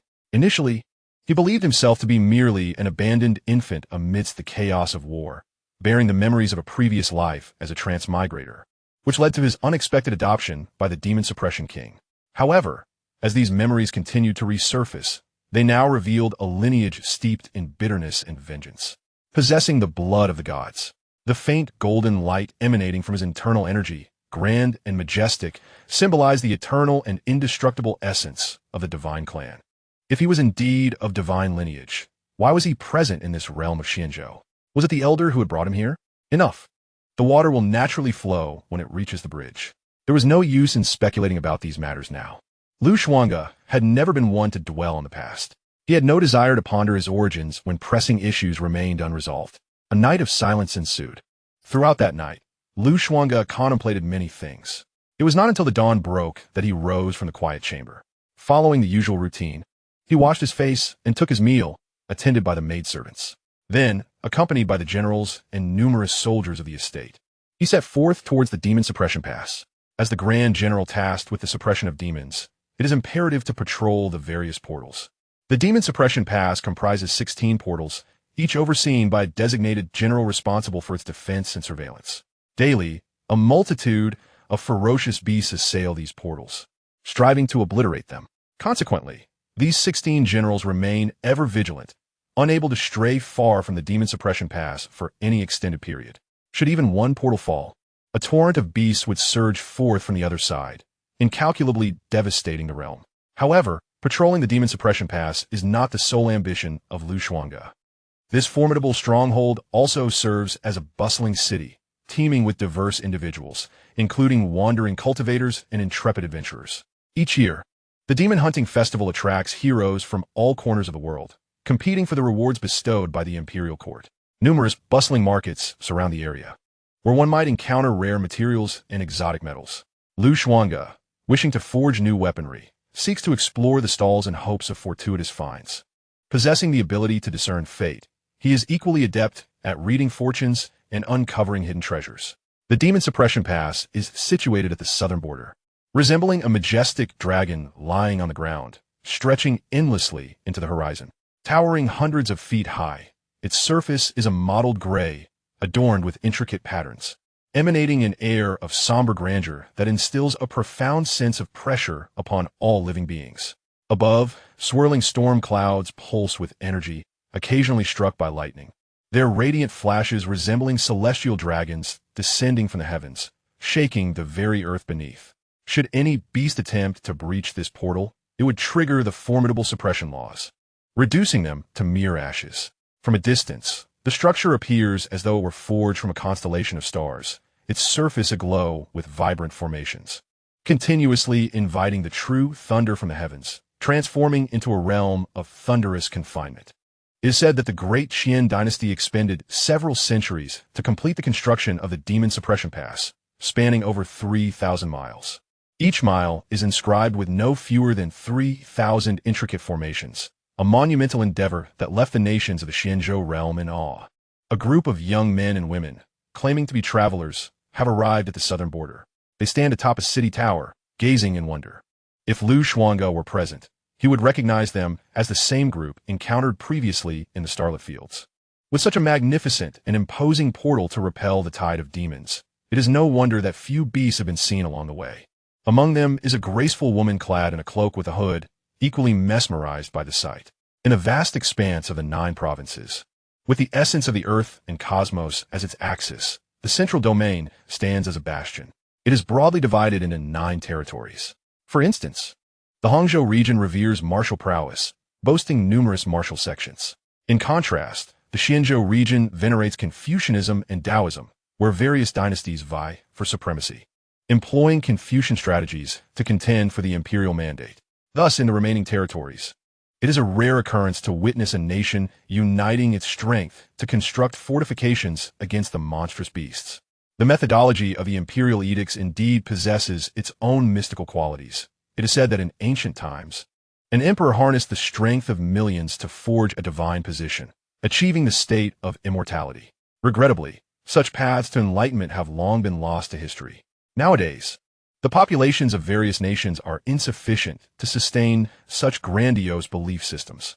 A group of young men and women engaged in animated discussions, each hailing from distinguished backgrounds and possessing remarkable insight, effortlessly recalling various hidden records. The scholars from the Jixia Academy had also arrived. As the group turned their gaze, they soon spotted several figures in a street within the city. Clad in Confucian robes and adorned with tall hats, they exuded an air of elegance and tranquility, embodying a sense of detachment from worldly affairs. Notably, tokens representing the Jixia Academy hung from their waists, a symbol of revered status that scholars across the realm aspire to attain.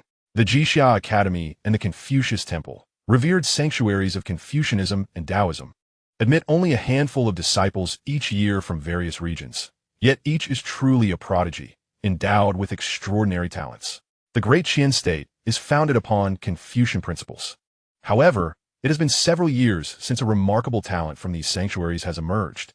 The Martial Hall and the Yinwu Abyss. The individuals from the Holy Martial Kingdom have also arrived. Young Lady Mingxiu. These are all former acquaintances from your Martial God Mountain. It appears that all have received the same news, sharing a common objective that is bound to lead to inevitable conflict. Before long, the group of young men and women spotted another procession. Unlike the scholars from the Jixia Academy, this group radiated an astonishing vitality, akin to a walking furnace. Both men and women exuded a fierce martial spirit, their strides commanding and imposing. Chapter 57. The Search for the Ancestral Founder of Martial Arts.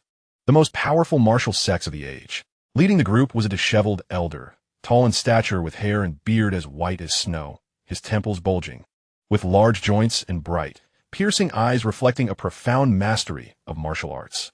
Upon witnessing this scene, the young woman named Mingxiu tilted her head slightly, lowering her hood, her gaze hinting at disdain and contempt. The Martial God Mountain is the true sanctuary in the hearts of martial practitioners across the realm.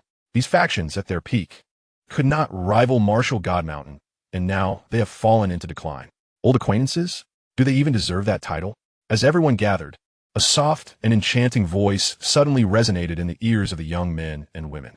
Even those from the Xianxia Academy, the Holy Martial Kingdom, and Yanwu Abyss in the streets could hear this transmission, prompting them all to gaze towards the source of the sound. Such intricate and subtle communication clearly indicated the use of profound techniques. It emanated from the third floor of a place known as the Cloud Guest Pavilion. A captivating woman in a black dress, cradling a white fox, stood by the window, her beauty enchanting and ethereal like a swaying flower. Her bright, jewel-like eyes sparkled with the depth of black gemstones, and a gentle smile adorned her lips. Beside her stood a woman clad in pristine white, exuding an aura of purity and otherworldliness, reminiscent of a celestial being untouched by mortal affairs.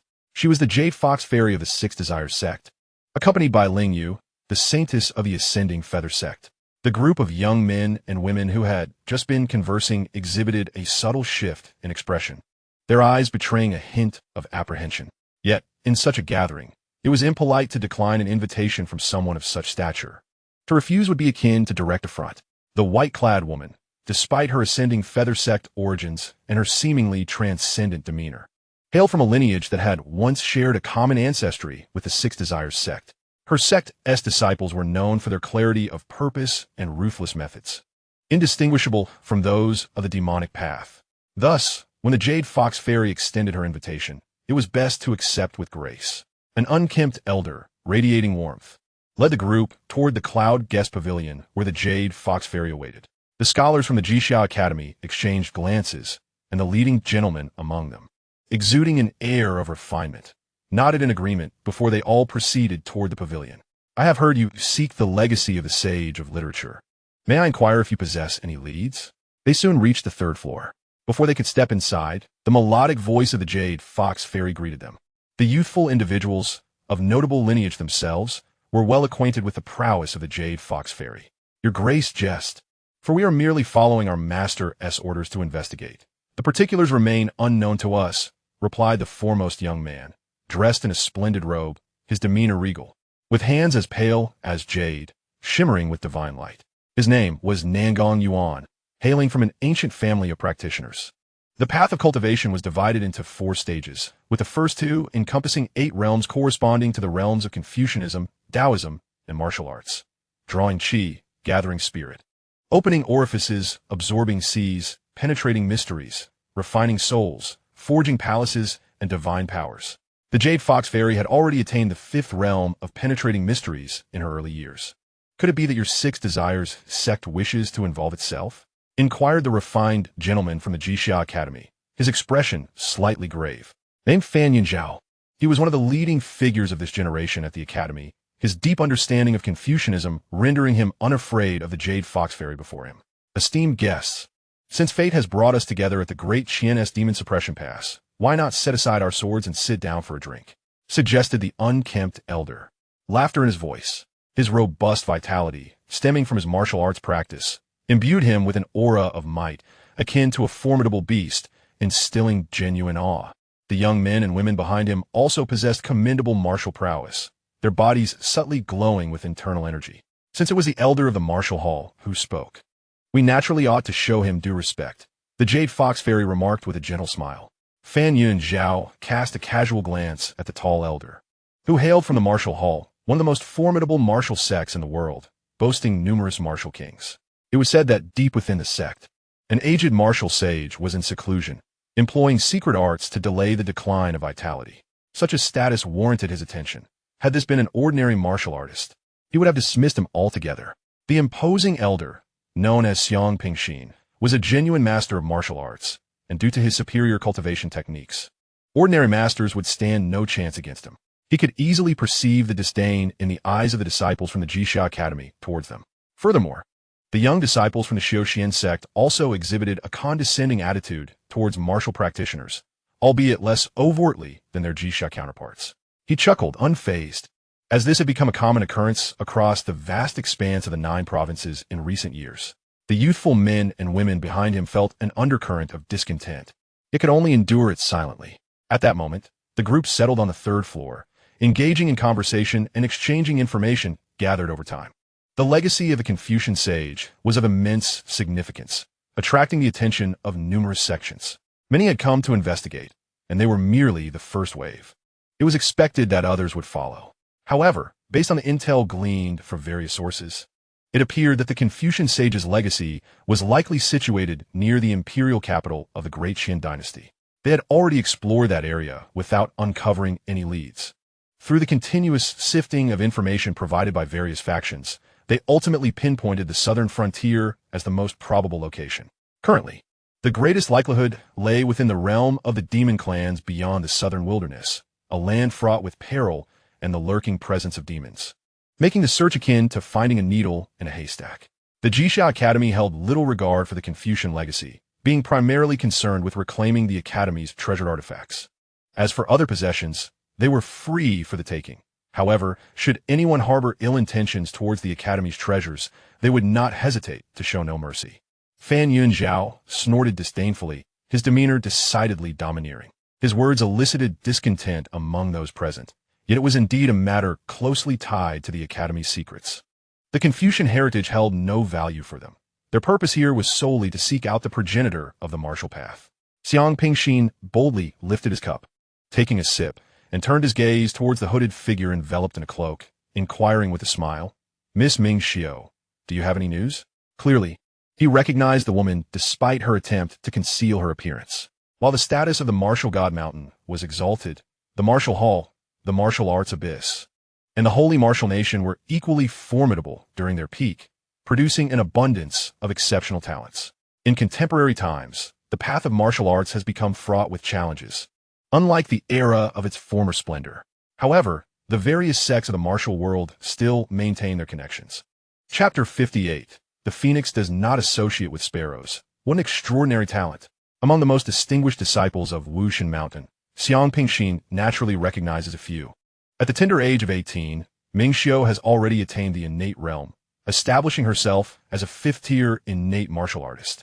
Such exceptional talent is indeed rare among the numerous martial sections.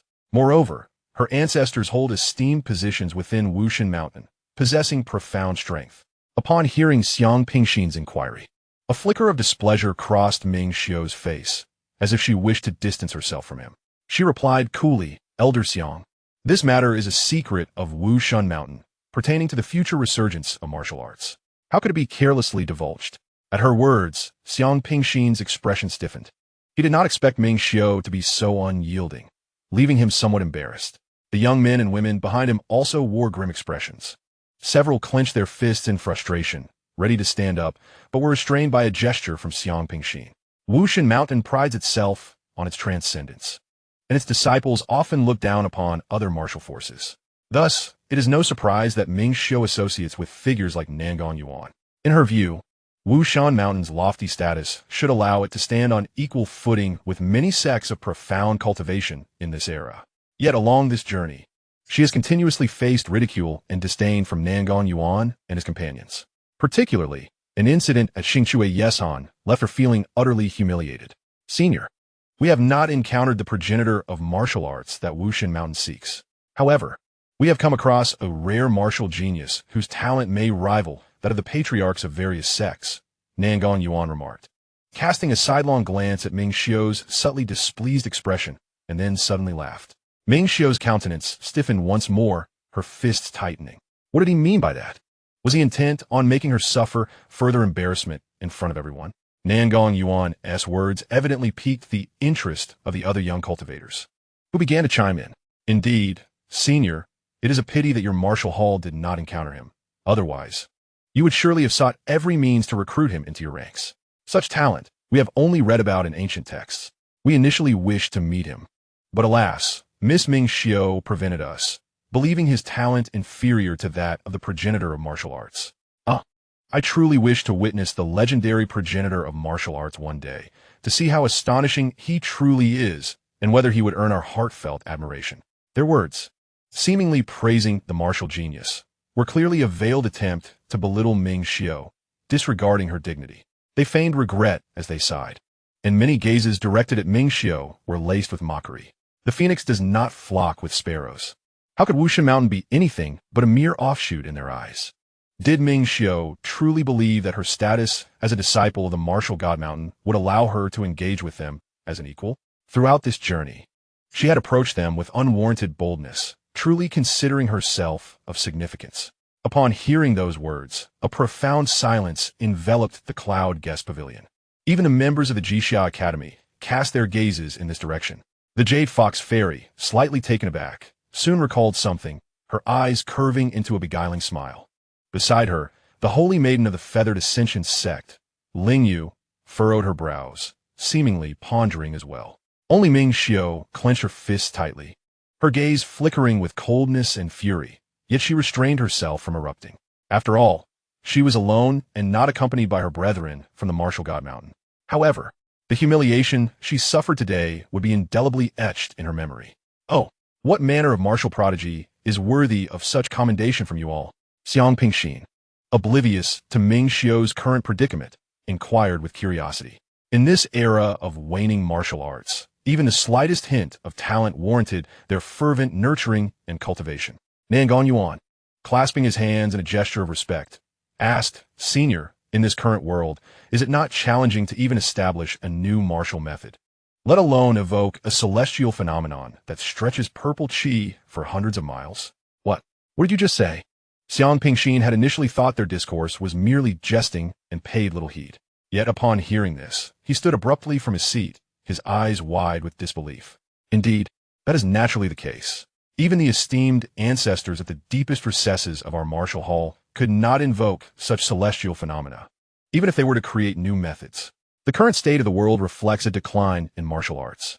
It is precisely because of this lack of celestial recognition that the once glorious martial path is now diminished.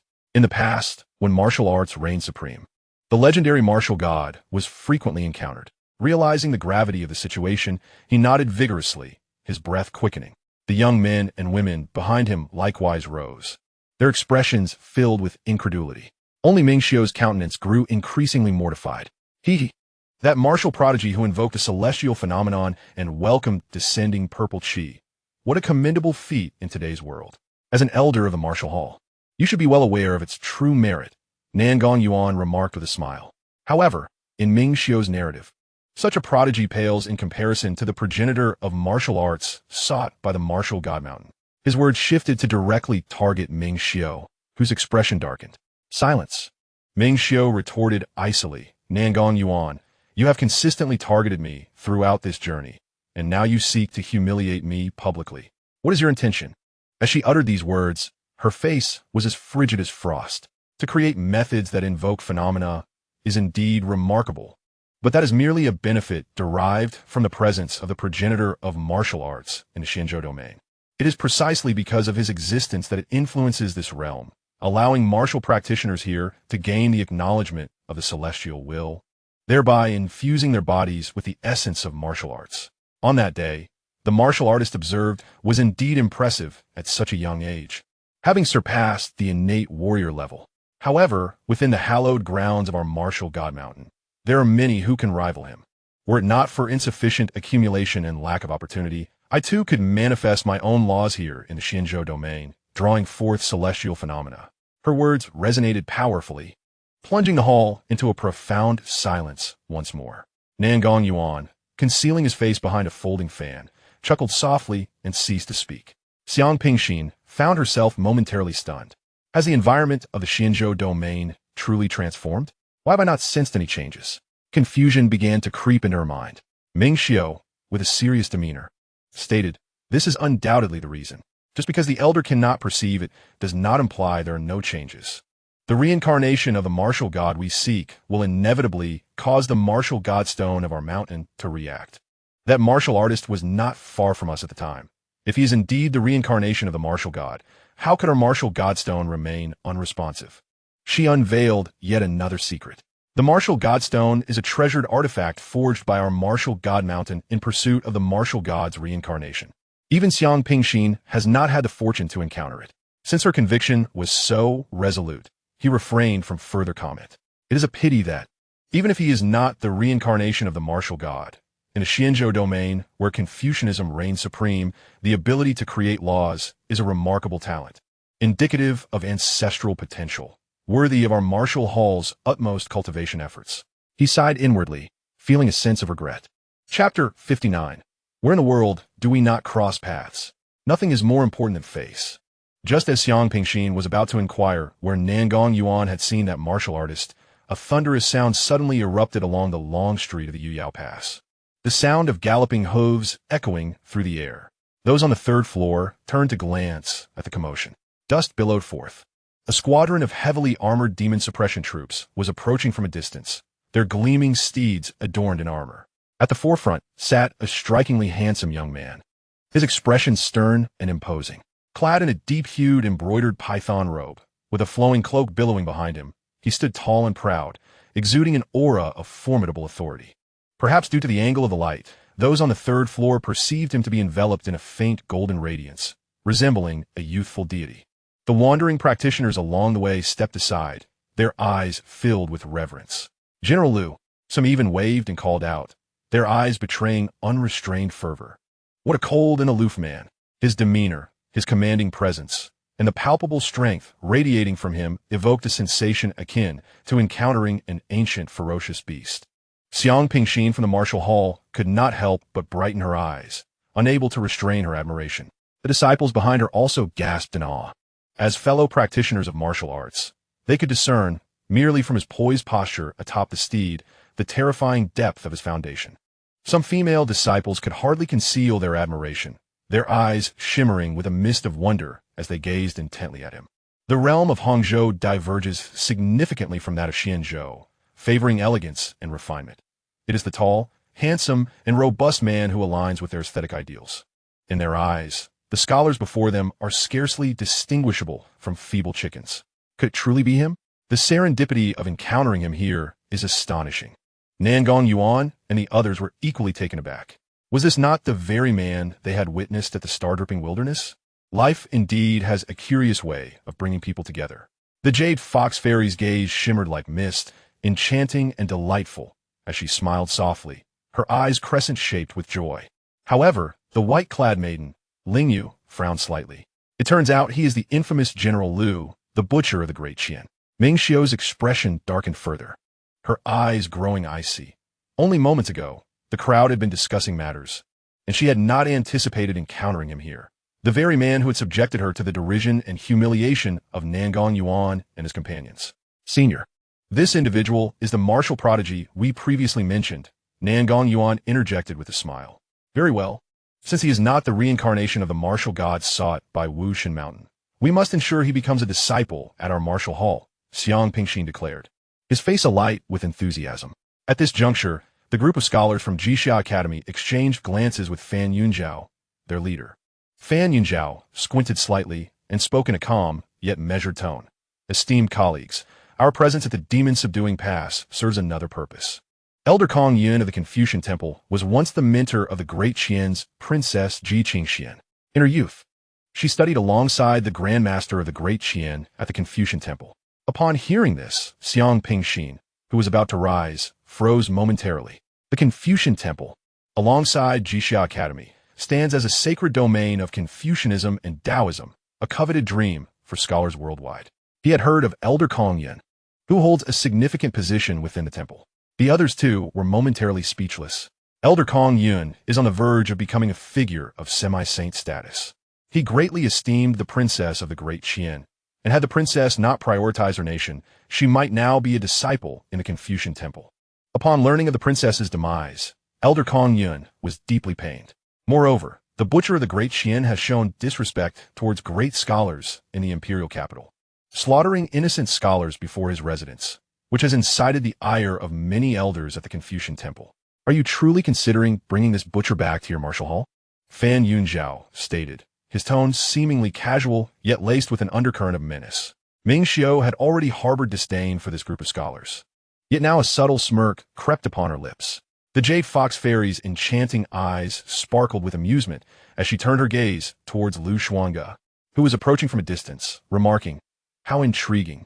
Xiang Pingxin, seasoned by countless storms, discerned the implication behind Fan Yunjiao's words. With a solemn expression, he replied, "Are you threatening me?" Fan Yunjiao remarked nonchalantly, "This is not a threat, but rather a reminder for you, senior. Matters decided by our Jixia Academy and the Confucius Temple should ideally remain untouched by the martial hall. There are countless scholars in this world. It is intolerable for a coarse warrior to insult them. The humiliation of a great scholar at the hands of Xuange is a slap in the face to literary institutions everywhere. For them, nothing holds more significance than their reputation."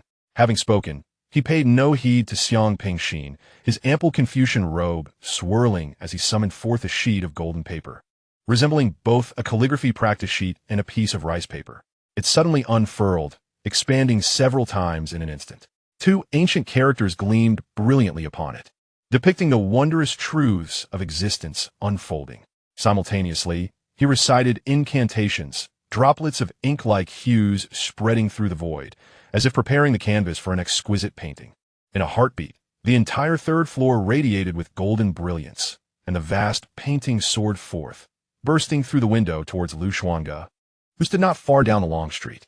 This immense scroll seemed to encapsulate an ancient battlefield, filled with a cacophony of clashes. The sounds of weapons clashing and horses galloping echoed, a tempest of dust swirling amidst a sea of corpses, the din of battle threatening to rend the heavens. "How dare you act so brazenly before me? Even your elders from Jixia Academy would not dare to treat our martial hall with such disdain.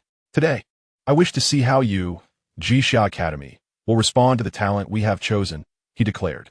Xiang Pingxin quickly grasped the situation, his countenance darkening, hair bristling, fury emanating like an enraged lion. He recognized the technique employed, a mastery of the Confucian art of commanding troops. By inscribing the principles of Confucianism onto the rice paper, one could resurrect the soldiers of the past to engage in battle once more. This art required the collection and refinement of battlefield energy, a feat achievable only at the fifth realm. However, this was not the crux of the matter. The significance lay in the unique nature of this rice paper, marked with characters that unmistakably bore the decree of a formidable sage, one nearing the level of a sub-saint. Fan Yunjiao had evidently come prepared. "Senior, do not misjudge the situation. This is a decree personally inscribed by Elder Kong Yunchang of the Confucius Temple." Fan Yunjiao showed little concern for Xiang Pingxin's threats, casting him a mere glance. Though both were at the fifth realm, their cultivation systems were distinct. The latter was aging, while he was in the prime of his youth.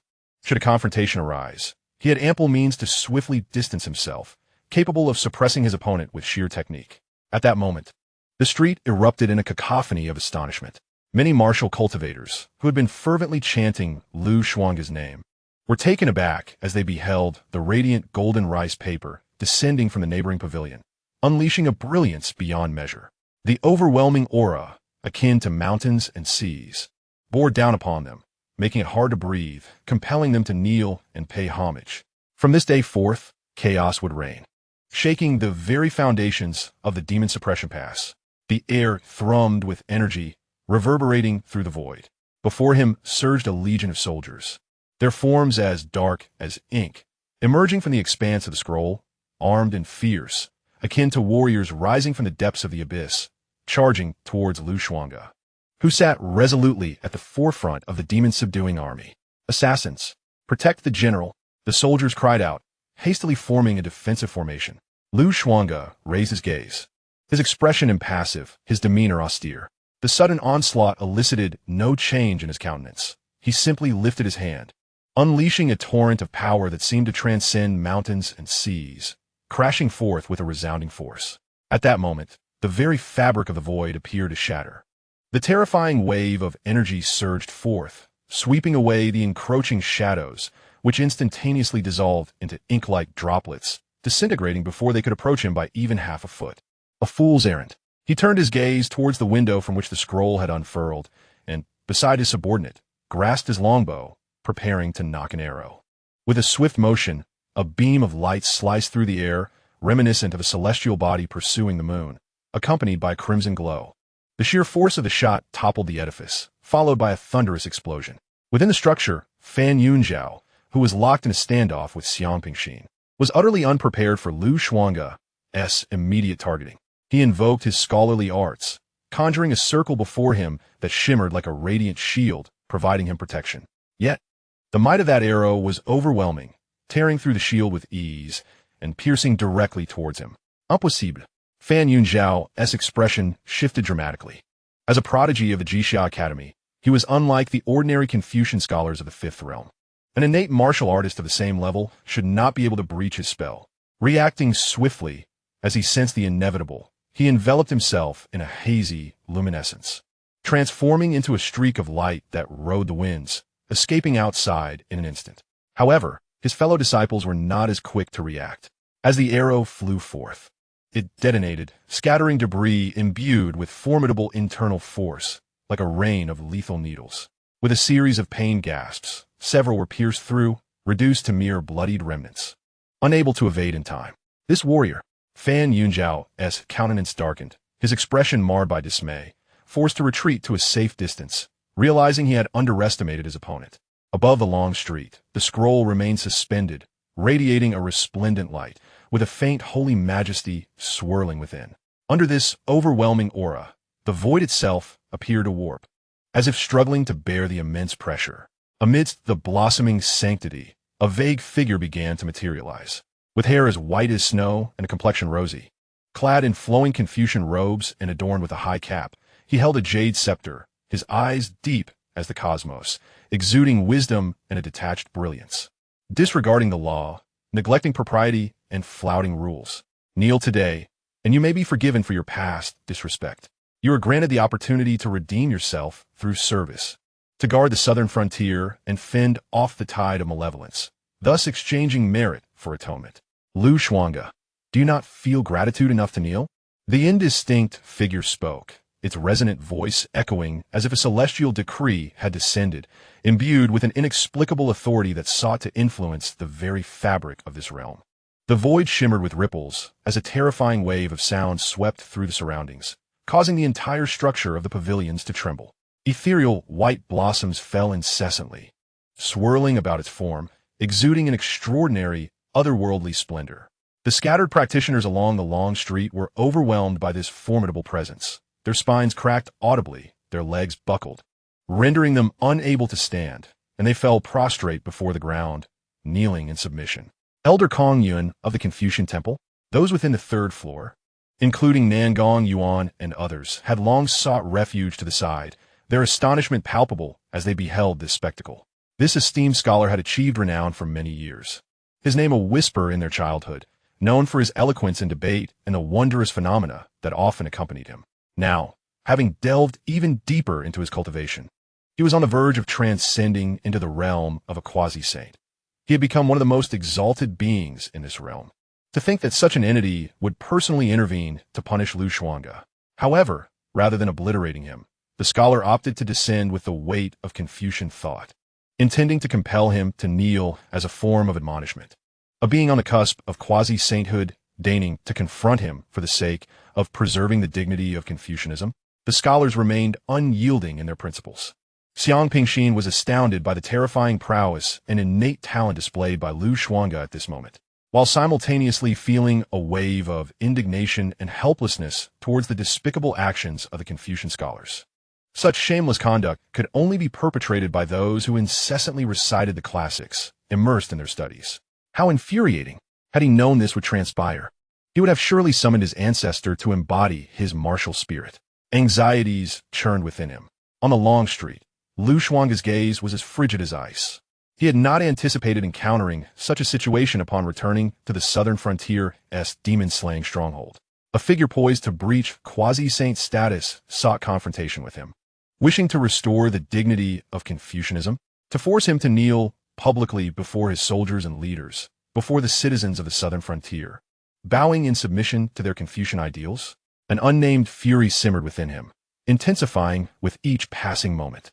In the imperial capital, he had been constrained by his own power, unable to upend the golden throne hall, and thus played the role of a mindless brute, allowing him to escort Li Hu, Wang Bao, and others, including Lu Hanjin and Lu Hanxue, to safety.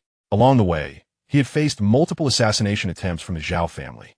Now, having returned to the southern frontier, the Confucianists had audaciously come to impose upon him once more. Kneel? "You old fool, do you truly believe you are worthy?" Xuange laughed coldly. His stature remained upright, hair cascading, vitality coursing through him like liquid gold, radiating a divine brilliance. Under this overwhelming and terrifying sanctity, his bones creaked lightly. Yet his form stood resolute as a mountain, unwavering. Not merely the divine blood coursing through his veins, but even his indomitable warrior spirit trembled, pulsating with a relentless heartbeat that reverberated like a great drum. His blood surged forth, flowing like an unstoppable tide. The closer he approached the brink of annihilation, the more his latent potential erupted forth. With this realization, he resolved to incite a cataclysm from this day forth. The 5 turbid realms would, from his initiation, descend into ruin, irretrievable and eternal. Xuange seized a spear from behind him and ascended into the air, each step measured and steady beneath the overwhelming pressure, leaving behind deep, dark footprints in the void, echoing the weight of the earth itself. Could even the sacred might not subdue him? Nangong Yuan and Xiang Pingxin stood in astonishment. Had they not witnessed it with their own eyes, they would have deemed it impossible. Even Ming Xiu's expression shifted, as she deduced that he must possess some extraordinary treasure that enabled him to withstand the pressure of a quasi-saint. Yet another possibility crossed her mind, and she fixed her gaze on Xuange with certainty. In the presence of a quasi-saint, innate martial artists were scarcely distinguishable from mere ants. She found it utterly implausible. The Jade Fox Fairy's eyes shimmered like rippling water, fixated on Xuange without blinking. Beside her, Ling Yuxian exhibited a similar hue of wonder. The crude warrior had offended the Confucian way, humiliated the great scholars, disrespected his sovereign as a subject, and failed in filial piety as a son. If he did not kneel now, when would he? Once more, the resounding voice of overwhelming authority echoed amidst the radiant phantasm, reverberating like a grand bell across the expanse.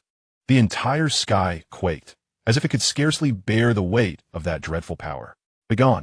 Xuange offered but a single word in response. With a thrust of his spear, he unleashed a blinding strike, akin to the rising sun, illuminating and scorching the very fabric of existence.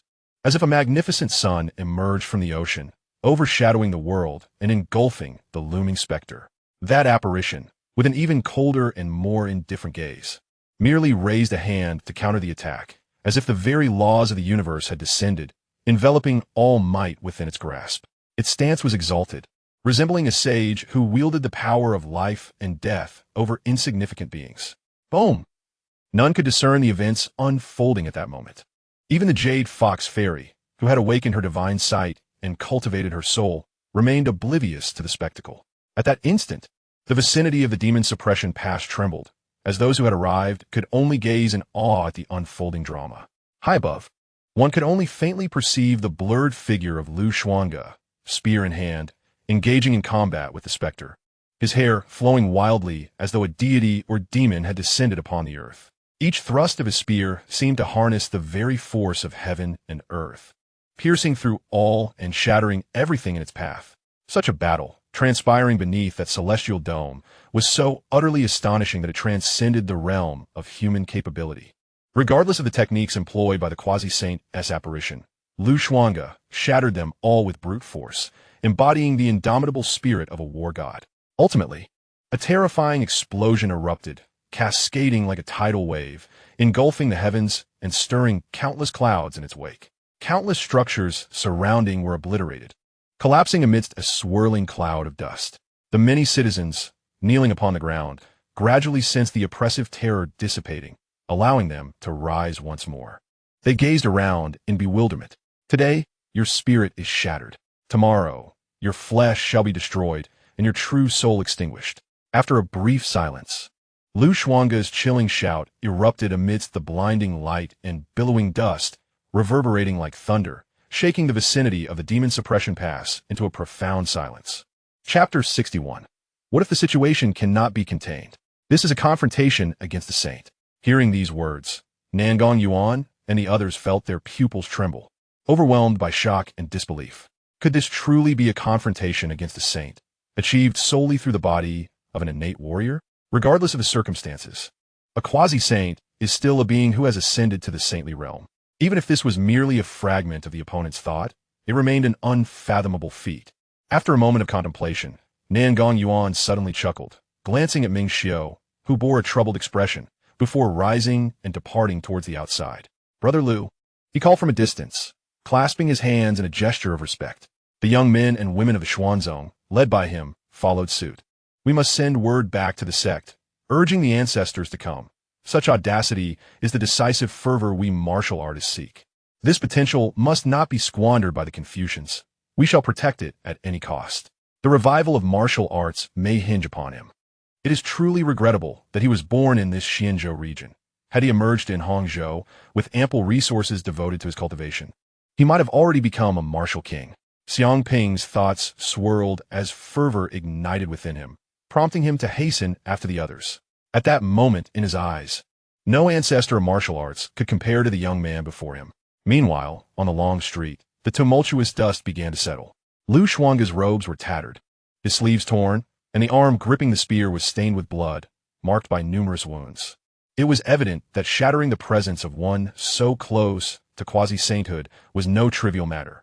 Among the great scholars of the seventh realm of Confucianism, strengths vary. Just days ago, he had encountered Zhao Hongzhong, the head of the Zhao family in Kaiyang City, who was merely among the weaker scholars. Yet today, this thought he faced was incomparably stronger than Zhao Hongzhong. Power is paramount. One must hasten to elevate their strength. Otherwise, even the most insignificant of beings will dare to impose upon me. One day, I shall trample the Confucian temple and claim the head of that old rogue. Lu Xuange took a deep breath, his gaze still icy, disregarding the approaching man in splendid attire. With a leap, he vanished swiftly from the spot. Just moments before shattering that thought, he had seen the elegant man who summoned the scroll already fleeing into the distance. Clearly, this individual possesses remarkable intelligence, promptly choosing to depart upon sensing something amiss.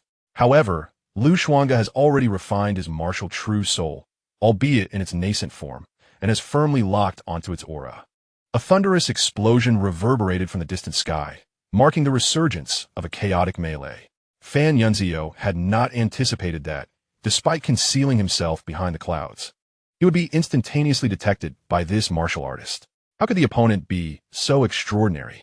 Even practitioners of the same realm in the Xian sect might not discern his presence. In his astonishment and trepidation, he could only respond hastily. Yet it was evident that Lu Xuange offered him no opportunity to create distance. Upon breaking into the innate martial artist realm, one can traverse the air. Though unable to maintain it for long, this brief distance sufficed for Lu Xuange. General Lu, why must you cling so stubbornly? We merely wish for you to relent, to acknowledge a stance, harboring no intent to harm you. There is no need to escalate this matter to an irretrievable point, which would yield no benefit to either of us. Do you truly believe that with your solitary strength, you can contend against the Confucian Taoist Holy Land that stand behind me? Are you prepared to face an entire path alone? A terrifying gale howled, nearly tearing Fan Yunzio's face apart. He could not afford to dwell on his fear and hastily spoke. As a fellow practitioner of the fifth realm, he knew that once in close quarters, he stood no chance against Lu Xuange.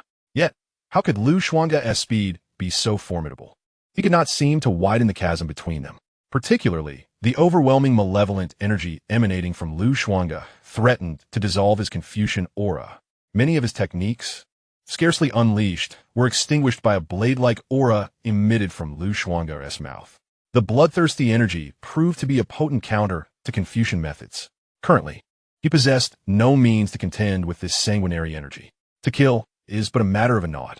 To acknowledge a stance means to act without hesitation. Compelling one to kneel? What a splendid Confucian holy land. At last, I comprehend why scholars in this world often exhibit such repulsive demeanors. Lu Xuange's gaze was icy, the spear in his hand already displaying signs of fissures on the verge of shattering. After all, it bore the weight of the combat between him and that semi-saint's intent, currently shielded by his internal energy, preventing it from exploding. The individual before him indeed surpassed many he had encountered, with an arsenal of techniques seemingly endless. Lu Xuange, do you not grasp the prevailing circumstances of the Xian prefecture? In this place, to defy us is undoubtedly erroneous, especially when you have publicly humiliated a great Confucian scholar. Had this been another, they would have perished 1,000 times over. Fan Yunzio, unable to evade, felt his surging Confucian aura once again eroded by Lu Xuange's terrifying malevolent energy. shattering even his protective barrier. At that moment, the spear thundered forth, piercing through his right lung, the blood staining his Confucian robe crimson. He coughed up blood, his body plummeting downward. Since you dare to take my life, be prepared for the inevitable retribution that shall follow. I assure you, today's events cannot simply be brushed aside. There is no way to remedy this. From now on, you shall find yourself increasingly faltering, even if you manage to escape the confines of the Xinzhou realm. With a resounding thud, Fan Yunzhao crashed heavily to the ground. His internal organs ruptured, bones shattered beyond count. As a paragon of the Jixia Academy, possessing profound mastery in the Confucian and Taoist realms, he had already attained the 5th stage of cultivation at such a young age. Aware of his impending demise, he harbored no thoughts of pleading for mercy. Without a hint of emotion, Xuange acted without hesitation, piercing through his skull with a spear, blood splattering in a gruesome display. Those who arrived, including Nangong Yuan, were momentarily stunned by the sheer intensity of murderous intent. Brother Liu, this Fan Yunzhao is a prodigy of the Jixia Academy. That fleeting thought of the sub-saint was from Elder Kong Yun of the Confucian Temple. Your ruthless actions may indeed result in dire consequences, Nangong Yuan remarked, bowing slightly in familiarity. Xuange cast a glance at him, recognizing him as one of the young individuals encountered at the star-hanging fields. However, he refrained from speaking, his gaze shifting to the figure behind Nangong Yuan. A graceful and alluring woman, reminiscent of a blooming black lotus, approached with a delicate white fox cradled in her arms. It was none other than the mysterious woman he had encountered outside the Demon Suppression King's mansion that night. He had not anticipated crossing paths with her again, especially after her playful suggestion of sending him a celestial maiden. Chapter 62. After today, what floods may come do not concern me. You possess the talents of a grandmaster. It matters not. Who cares for the Jixia Academy and the Confucian Temple? Young friend, seeing your potential, I propose you accompany me back to the Martial Hall for cultivation. With your aptitude, you shall surely break through to the grandmaster level within 3 years. As long as I am in the Martial Hall, who would dare to act recklessly? Xiang Pingxin approached Xuange, glancing at the lifeless form of Fan Yunzhao with a hint of pity. Just moments ago, they had been conversing in the pavilion. No one expected that Fan would harbor such intentions, suddenly launching an attack on Xuange in the bustling street. Yet, it is likely that individuals from the Jixia Academy will come seeking vengeance, which poses a problem. Essentially, scholars within the Great Qian realm regard it as a sacred ground. Should the Jixia Academy issue a decree, the situation for your Demon Suppression King's mansion will grow increasingly precarious. However, young friend, there is no need for excessive concern. If news of today's event spreads, both the Jixia Academy and the Confucian Temple will find their reputations tarnished. This region of Xianzhou is revered as a holy land. Yet in other places, such as the Central Heaven Territory, the positions of the Wenxin Pavilion and the Confucian Sage's residence are even more exalted. Therefore, in the short term, if those old-timers value their dignity, they are unlikely to intervene personally. Xiang Pingxin spoke again, elaborating at length, genuinely expressing his admiration for Xuange's talents. The once great martial prodigy has fallen to the status of a general guarding the southern borders of the Great Qian Dynasty. Facing relentless oppression and targeting, Xuange, with his keen sensitivity to various energies, could indeed discern the genuine concern in the disheveled elder's words before him. Pray, may I ask who you are, esteemed elder? He inquired, casting a glance at the group of youthful men and women behind Xiang Pingxin. These individuals appeared quite young, yet their martial prowess was impressive, with the strongest among them already reaching the innate warrior realm, while most were still at the warrior level. As for the elder before him, he was a true grandmaster, his vitality abundant. He was the second person Xuange had encountered, aside from the Demon Suppression King. How rude of me not to introduce myself. I hail from the Martial Hall. I wonder if you have heard of it, my young friend? Xiang Pingxin spoke with a gentle demeanor, proactively sharing his background. I am Nangong Yuan, from the illustrious Nangong family. Nangong Yuan, unfazed by Xuange's presence, wore a smile as he introduced himself. As a genuine disciple of a reclusive lineage, he hailed from a family with a long-standing heritage and profound cultivation. Naturally, he felt inclined to befriend a martial genius like Xuange, indifferent to any potential offense to the Jixia Academy or Confucian Temple. Fear not the reprisals from the Jixia Academy. They are bound by their own sense of honor. One cannot disregard their reputation entirely. A gentle laughter accompanied by a fragrant breeze announced the arrival of the Jade Fox Fairy, who approached Xuange. Her gaze shimmered like rippling water, seemingly shrouded in mist as she surveyed him. The last time we met, you were not nearly so formidable. In less than a month, you have become capable of rivaling a fragment of a sage's will. Truly astonishing. It appears I underestimated you then. Why not join my Six Desires sect? I can assure you that those pedantic scholars will not dare to touch your demon suppression king manor. The crowd around them was taken aback by the Jade Fox Fairy's bold proposition. It was well known that the Six Desires sect held a significant reputation within the realm of martial cultivation, and even the Xianxia Academy and Confucian Temple would think twice before provoking them. I have no interest, Xuange replied coolly. Oh dear, why must you remain so oblivious to such affections? Here I am, extending an invitation, and you refuse. The Jade Fox Fairy's crystalline eyes sparkled with mirth. Nangong Yuan and the others were even more astonished, as they had assumed that the Jade Fox Fairy's offer of joining referred to her female disciples, not herself. However, they could not entirely dismiss the possibility that this enchanting being was merely jesting. Xuange chose to disregard the Jade Fox Fairy, for he had now irrevocably severed ties with the Confucian Temple and Xianxia Academy. If they were to push him, it was only natural that he would retaliate. More troubles were bound to arise, but above all, he needed to enhance his strength. Never before had he felt such a pressing urgency to break through. He aspired to become a grandmaster, to ascend as a martial king, and to transcend into the realm of the earthly martial sage. When a martial artist is enraged, blood may flow freely. When a martial sage is incensed, the rivers run red. Dear friend, today as events have unfolded before our very eyes, the Academy of Xianxia has truly overstepped its bounds. As a revered sanctuary of Confucian and Taoist teachings, it fails to discipline its disciples, who exhibit such domineering and unreasonable behavior. I assure you, I shall report this matter to our ancestral elders, who will undoubtedly seek justice on your behalf. Xianxia, seemingly aware of Xuange's thoughts, spoke up. Xuange managed to calm his myriad of concerns.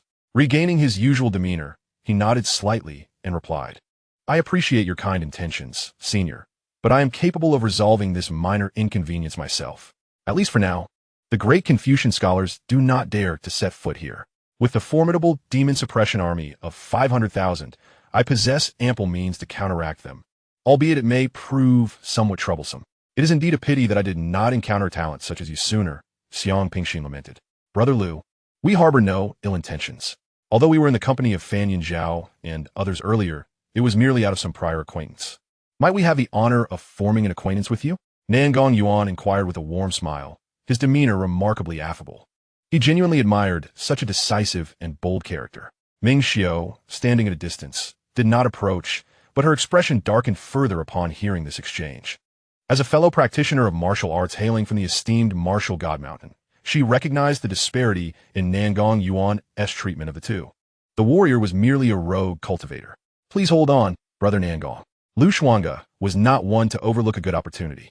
Given that the conversation had progressed to this point, he felt it inappropriate to decline. He promptly instructed his commanders to address the aftermath of the recent battle. Soon, generals such as Li Hu and Wang Bao arrived, leading a substantial contingent of the demon suppression army, effectively sealing off the long street. It was an egregious affront. In plain view of the public, these pretentious scholars acted with such audacity. Xuange, you are the demon king appointed by the Dacian, tasked with safeguarding the southern frontier and representing the dignity of our realm. Yet you've been so brazenly disregarded. This infuriates me. I refuse to believe that those in the court are unaware of this. Upon learning of the situation, the assembled generals were incensed, capturing the severely wounded disciples of the academy and subjecting them to severe punishment to vent their frustrations. Xuange's gaze deepened as he stared toward the imperial capital of Dacian. Regardless of whether the court is informed, I will ensure that the entirety of Dacian learns of today's events. In the southern territories, who holds the authority? After today, let the floodwaters rise. It is of no concern to me. Summon the leaders of all portals from the Demon Suppression Pass. They must arrive at the royal residence by tomorrow. Xuange's voice resonated with a somber authority, akin to the tolling of ancient bells, echoing through the surroundings. All present felt a chilling tremor run down their spines. The Jade Fox Fairy, Nangong Yuan, and others sensed an oppressive atmosphere, foreboding the imminent upheaval that would soon engulf the southern lands. Chapter 63. Simply directing calamity eastward. The martial god-s remnant ritual of weaponry. Soon, in another pavilion at the demon controlling pass, Xuange and Nangong Yuan engaged in lively conversation with Xiang Pingxin and others over an abundant feast of various wines and delicacies. The recent battle had left no mark on Xuange. Having changed into casual attire, he exuded a calm and enduring aura, his gaze deep and contemplative. The Jade Fox Fairy, exuding a familiar demeanor, seated herself beside Xuange, lifting her delicate, snow-white neck to drink heartily, entirely devoid of any ladylike pretense, appearing refreshingly unrestrained and genuine. In contrast, the white-clad woman, Lingyu, who accompanied her, quietly sipped tea, her eyes downcast and demeanor serene, as if untouched by the mundane world. Yet the occasional sparkle in her gaze betrayed her inner turmoil. Xuange remained unaware of the wager the two had placed upon him. However, even if he had known, it would not have concerned him. Throughout the banquet, the conversations flowed freely, and Xuange gradually lowered his initial guard. He could discern that Nangong Yuan genuinely sought to befriend him, sharing clandestine information not readily known to others. Xiang Pingxin, as a venerable figure in martial arts, had developed a fondness for his talent. The location of the Confucian sage's legacy, previously determined through meticulous deduction, should lie near the imperial capital of Qian. After indulging in wine, Nangong Yuan grew more talkative, lamenting, "I have little interest in this legacy. Were it not for my family's directive to further my experience, I would not have ventured into this realm of Xian." He hailed from the Yuzhou domain, another territory among the vast expanse of the 9 provinces. "If Brother Nangong wishes to seek the Confucian sage's legacy, perhaps I can point you toward someone." Upon hearing this, Xuange was struck by a sudden thought. During his time in the imperial capital of Qian, the rising star of the Confucian path, Qi Zijuan, a scion of the Qi state, was indeed a true child of fortune. Had it not been for the interference of the esteemed scholar Fang Jineng, he would have already met his demise.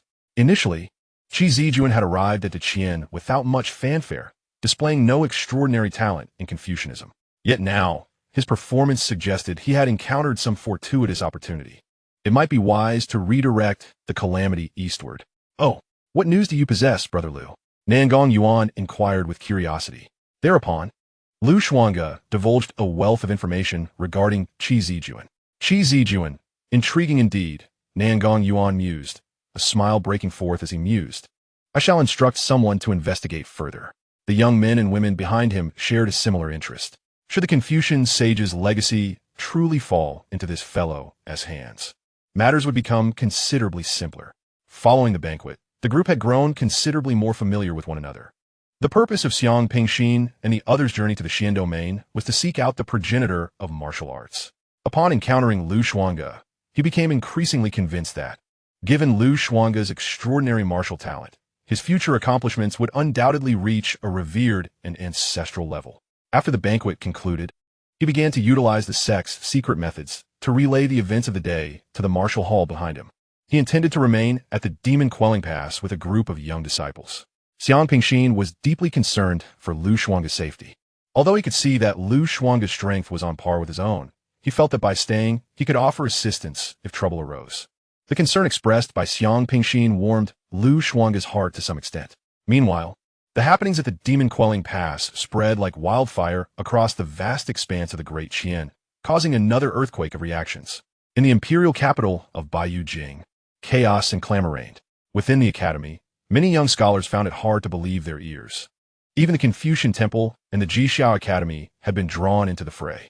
An entity on the verge of breaking through to the sub-saint level personally intervened, compelling Xuange to submit to Confucianism, yet he publicly obliterated the entity's consciousness. This incident was not akin to previous encounters with eminent scholars. Even the elders of the Confucian Temple, if faced with the current emperor of the Great Qian, would be treated with utmost respect. This news, akin to a meteor plunging into the depths of the ocean, stirred up immense waves. Xuange's formidable strength once again astonished the major clans. Families such as the Zhao clan felt an unsettling sense of dread. The rapid pace of Xuange's development was alarming. Allowing him to depart from the imperial capital could very well become their gravest error. Yet how could they retaliate? He was far away in the southern wilderness. commanding an army of 500,000 demon-quelling troops. Could they send skilled individuals after him? Even a mere fragment of a sub-saint's thought could not suppress Xuange. Unless a true eminent scholar were to descend, such a scenario remained impractical. Eminent scholars value their reputation. It was unlikely they would personally travel to the southern wilderness for such matters. After parting ways with Nangon Yuan and others, Xuange ventured into the various markets of the southern wilderness. Utilizing the unique aspects brought forth by a second mysterious route, he employed fate sensing to meticulously search for rare treasures among the stalls. After a thorough search, he indeed found several materials suitable for the reforging of weapons. One piece of Southly meteorite iron, palm-sized and not particularly heavy, shimmered with a myriad of brilliant lights, obscured by a layer of rust, making it indistinguishable from ordinary scrap iron. Additionally, there was a fragment of a broken weapon, forged from an unknown material, resonating with a spiritual rhythm, as if it once harbored consciousness. For practitioners of martial arts, even a martial king would find it challenging to cultivate their own life weapon. As for a weapon that bore consciousness, it could be deemed a divine weapon. Nurturing it was exceedingly difficult, unless one was fortunate enough to possess certain exceptional opportunities. In the grand realm of Qian, each prominent family possesses heirlooms akin to divine weapons, imbued with a modicum of sentience through generations of cultural cultivation, veneration, and refinement. He turned back, intending to seek out a weaponsmith to meld these materials into his weaponry. Xuange prepared to nurture his own fated weapon. Once he possessed this personal armament, his strength would ascend to new heights. Although the Fong Tian heavy halberd forged from blood-patterned steel was sufficiently weighty, it no longer sufficed for his current needs. He required a more suitable weapon. Are you considering re-refining your weapon? A tantalizing fragrance wafted through the air. The Jade Fox Fairy did not depart with Nangon Yuan and the others. Instead, she lingered by Xuange's side, seemingly intrigued by his actions of scavenging at the market. Xuange paid her no heed, treating her as if she were merely a figment of the air. He remained oblivious to her intentions and lacked any inclination to concern himself with them. Your indifference makes me appear rather sentimental, the Jade Fox Fairy remarked, cradling a snow-white fox in her arms, her eyes twinkling as she gracefully approached Xuange, her flawless, fair visage adorned with a feigned expression of sorrow. A bewitching enchantress displaying such demeanor would be difficult for any ordinary man to resist. Nevertheless, Xuange continued to ignore her, persisting in his search at the stall. I possess a method of weapon sacrifice acquired from a secret realm, a legacy from an ancient martial arts sect. Though the text is incomplete, it would greatly assist you in the refinement of your fated weapon. The Jade Fox Fairy spoke with a smile. Upon hearing this, Xuange pondered briefly before inquiring, "What are your conditions?" He indeed required a method for weapon sacrifice. Earlier at the banquet, he had also asked Xianxia, who hailed from the martial hall, where numerous martial traditions were recorded, far surpassing the accumulation of the demon-slaying king's residence. However, even Xianxia had limited knowledge on the matter. "It's simple. Allow me to stay at your residence for a few days and consider it a form of hospitality," the Jade Fox Fairy replied with a smile.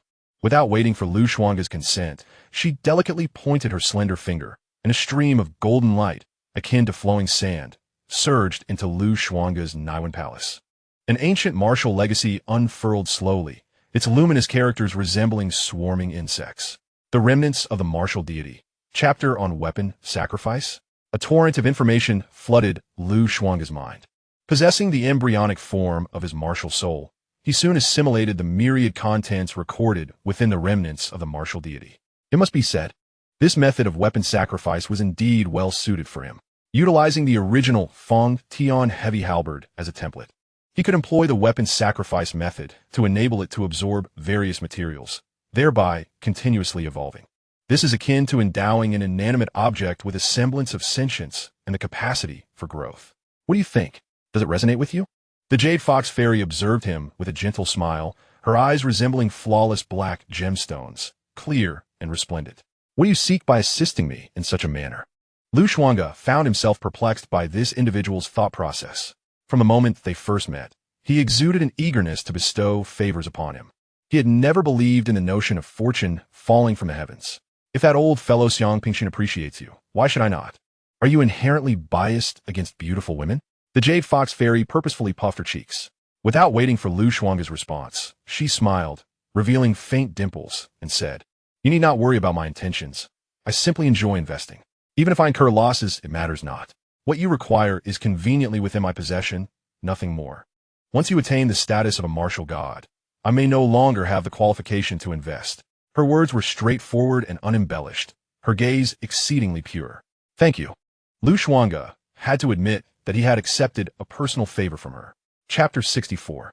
I do indeed feel a twinge of regret. What a fairness.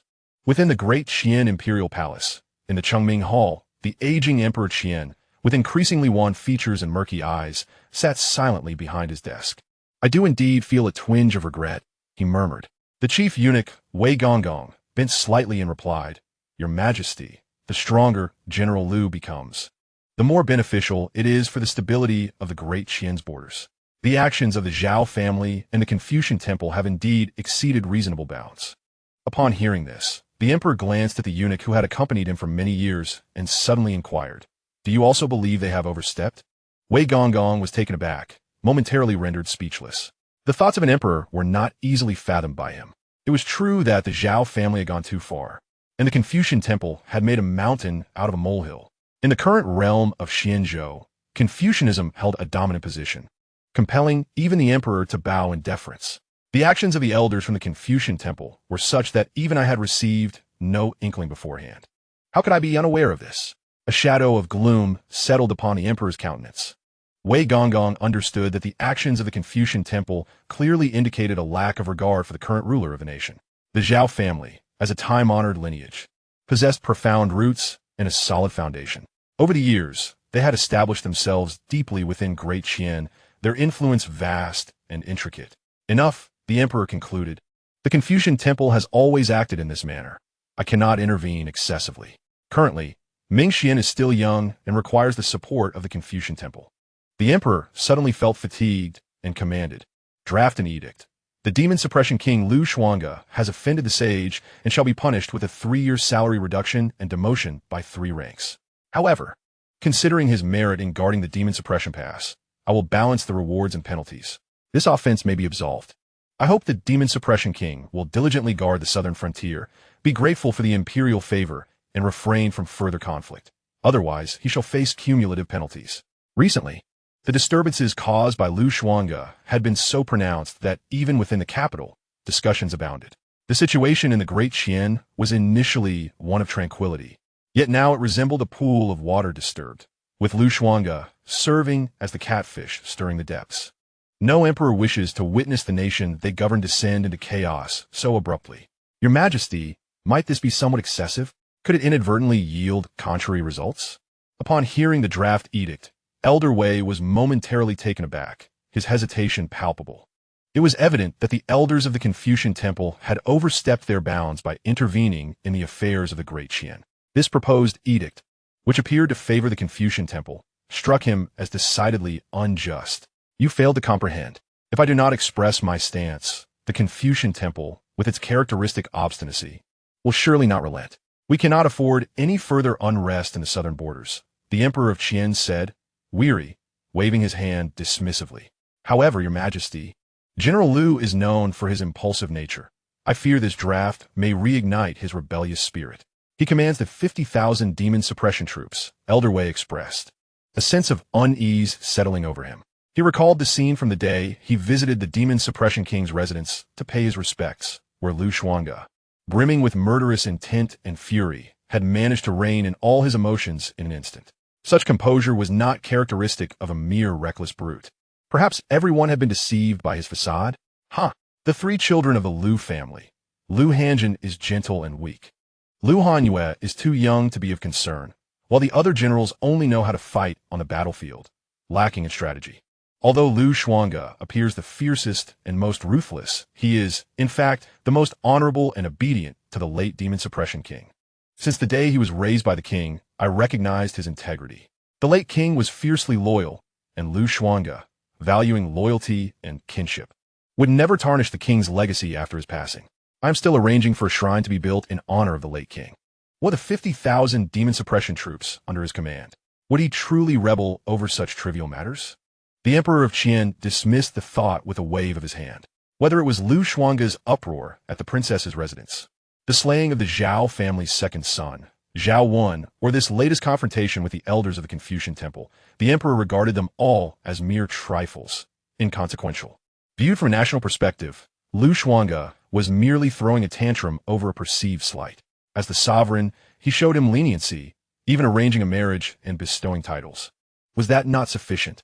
Fundamentally, the emperor had never truly worried or doubted that this reckless man could stir up any significant trouble. Yet, he recognized that allowing this situation to persist would only perpetuate instability in the court.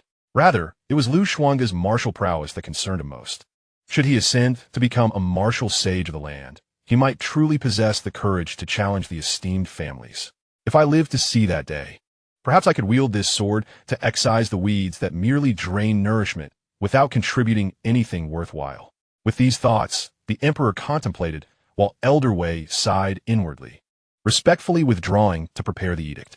In the chilly city of Hion, this is an ancient city adjacent to the frigid domain, also situated in the southern frontier.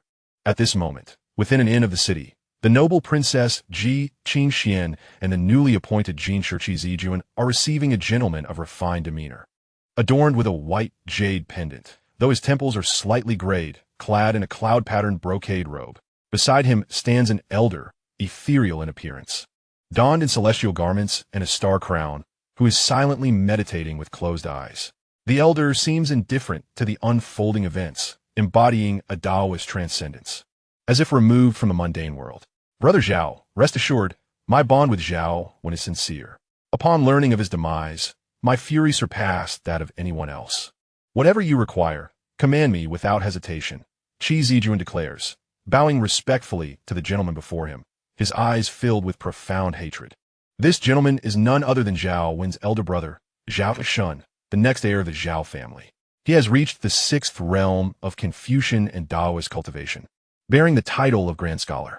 Xianxia sighs, my brother has perished, and, as his elder, my sorrow is unmatched. Regrettably, I was unable to reach him in time to save him.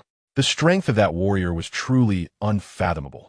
Even the remnants of my father's divine consciousness were obliterated by him. If we do not eliminate the threat before it fully matures, it may lead to dire consequences. Thus, I sought the assistance of an old friend and paid a considerable price to invite Taoist Yunhe, who stands behind me. As he speaks, he introduces the elder to Qi Zijuan. The elder, Taoist Yunhe, opens his eyes at this moment, his expression impassive, merely nodding slightly in acknowledgement. In response, Qi Zijuan does not take offense, for it is well known that Taoists are often akin to true wandering clouds and wild cranes. What is the extent of Taoist Yunhe's power? He inquires. Xianxia smiles. Taoist Yunhe has entered the 2nd phase, embodying the 6th realm of soul refinement, a state comparable to a grandmaster of martial arts. However, you should be aware of the inscrutable methods of Taoists. The 6th realm possesses vast magical powers, and their souls are impervious to fierce winds, allowing them to traverse the void. No matter how formidable Xuange may be, he is merely powerful in physique, superficial in strength. Once subjected to an assault on his soul, he could easily succumb to madness or, at worst, demise. Chapter 65. The princess's decision to disband the troops and gradually withdraw from the southern frontier. Upon hearing this, Qi Zijuan smiled, taking a deep breath in that case. This is indeed reassuring, though it is unfortunate that I cannot exact vengeance, personally, to cleanse the humiliation. He could never forget the moment he was humiliated and severely injured by that warrior at the gates of the princess's residence. Young master. Suddenly, a guard approached Xianxia, whispering urgently in his ear. What? The previously smiling Xianxia's expression froze in disbelief. It took several confirmations for the gravity of the news to settle in, his countenance gradually darkening. Brother Qi, it seems circumstances have changed. We must alter our plans. Father was indeed correct. We cannot take direct action against Xuange at this moment, Xianxia remarked with a somber expression. Qi Zijuan, perplexed, wondered what had transpired to provoke such a sudden shift in opinion. Meanwhile, Ji Qingxian, who was feigning the role of a maid behind him, released a quiet sigh upon hearing these words. As the eldest princess of the Great Qian Dynasty, she found Xuange quite unsatisfactory. Yet she harbored no desire for his demise, particularly at the hands of the aristocracy in the southern frontier. Furthermore, Xuange's presence was crucial for maintaining order in that region, his death would undoubtedly lead to chaos. Who would then take charge of the situation? At the Yuyao Pass, individuals from the Jixia Academy had brought forth a decree from an elder of the Confucian Temple, compelling a martial figure to submit and acknowledge his errors. To their astonishment, the martial man refused to comply. Soon, Zhao Shun conveyed the news reported by his subordinates to Qi Zijuan. How is this possible? Even Elder Kong Yun from the Confucian Temple cannot subdue that martial figure? Qi Zijuan stood frozen, unable to fathom the words he had just heard. Ji Qingshuan's heart also stirred with tremendous tumult. Elder Kong Yun from the Confucian Temple had once been her teacher, a towering figure in the realm of Confucianism and Taoism. Taoist Yunhe. It seems the situation has taken a turn. Lu Xuange's capacity to withstand even the aspirations of a semi-saint suggests that his martial ferocity may well counter Taoist spiritual forces. In light of this, our target shall shift to Lu Hanjin, Lu Xuange's elder sister. I intend for him to experience the anguish of losing a loved one, Zhao Shun declared darkly. Addressing Taoist Yunhe, a young woman, after all, would be an effortless target. Taoist Yunhe nodded, his demeanor serene as he lifted his teacup and took a delicate sip, exuding an air of ethereal grace. Zhao Shun then revealed a satisfied smile, clasping his hands in respect before departing under the pretext of urgent matters, leaving Taoist Yunhe behind with Qi Zijuan and the others.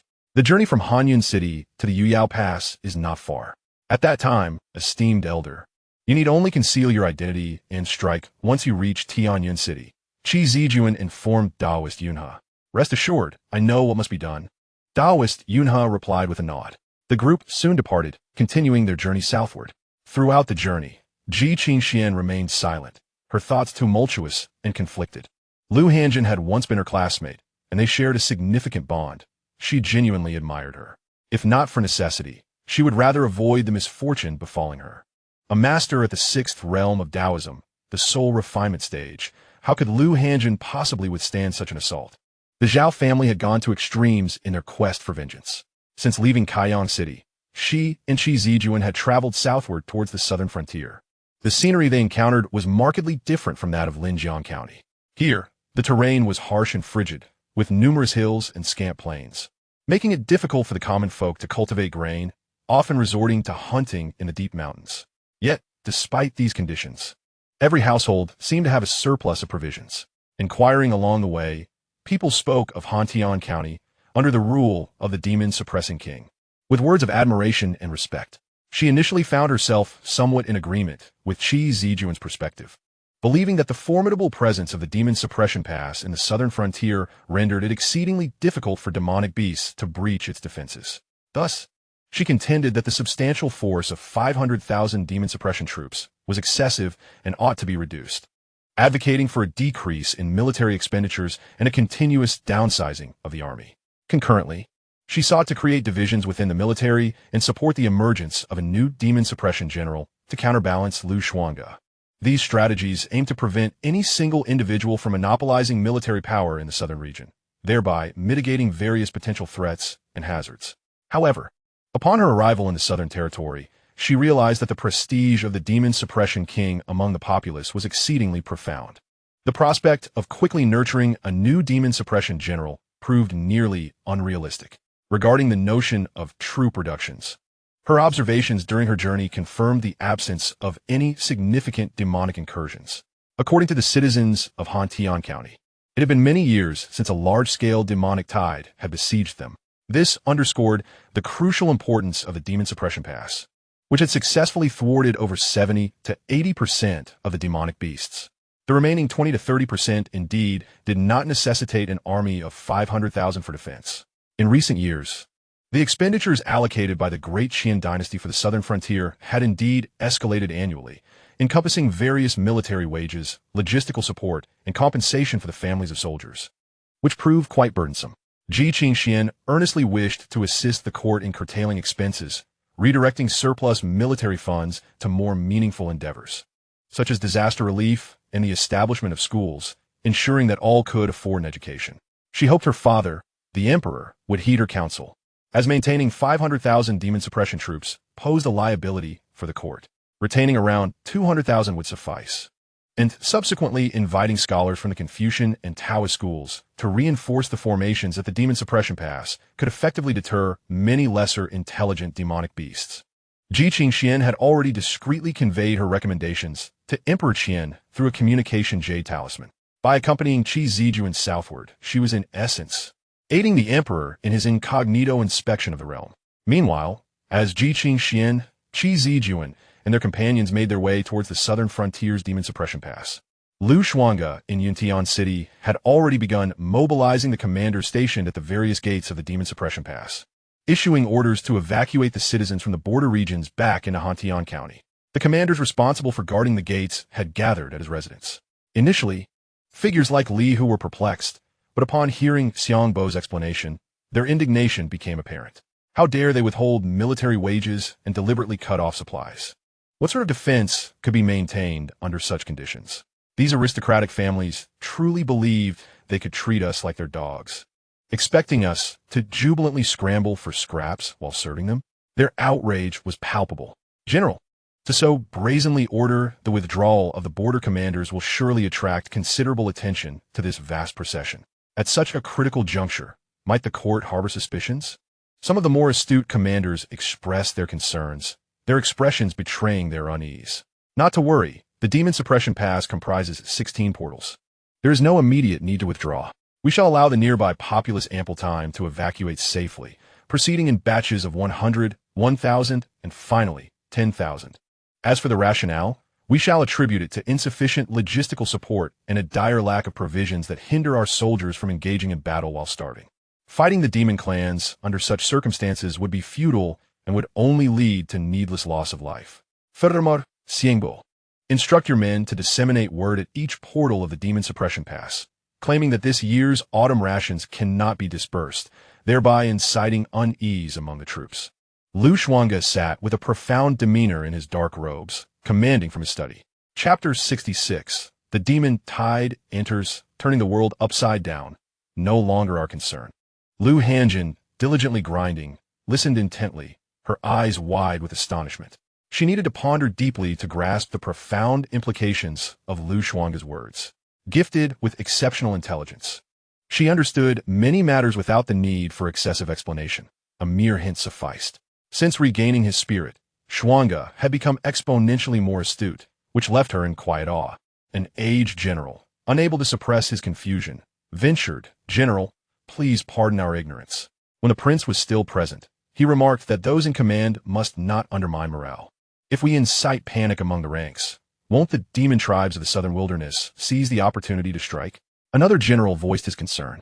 If the commanders withdraw their troops through each portal, would that not grant the southern demons an opening? In response to their apprehensions, Lu Hanjin softly elucidated. Xuange has his intentions. The powerful families within the court cannot bully us simply because the demon suppression king's manor is compliant.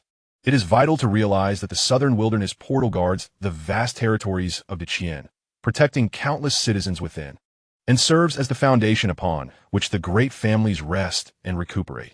If they choose to act so ruthlessly, we shall not be blamed for our lack of compassion. Even the typically gentle and elegant Lu Hanjin felt a flicker of anger. My sister speaks the truth. Those in high positions enjoy their comforts while the prominent families indulge in self-interest, living in complacency. They have had it far too easy for too long, taking everything for granted. What has our father gained after a lifetime of battling at the borders? You and I, fighting valiantly in the southern wilderness, return to the imperial capital only to be labeled by those pedantic scholars as mere brutish warriors or bloodthirsty marauders. They dwell in their lofty abodes, washing their hands and burning incense, poring over their tomes, while they disdain us for our perceived filth and cruelty.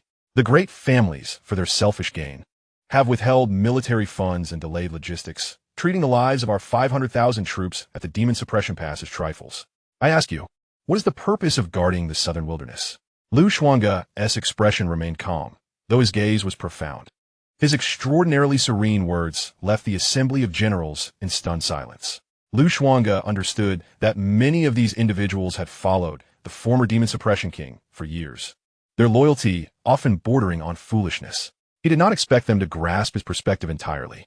From this moment forth, those who are willing to guard the demon suppression pass may do so at their own discretion.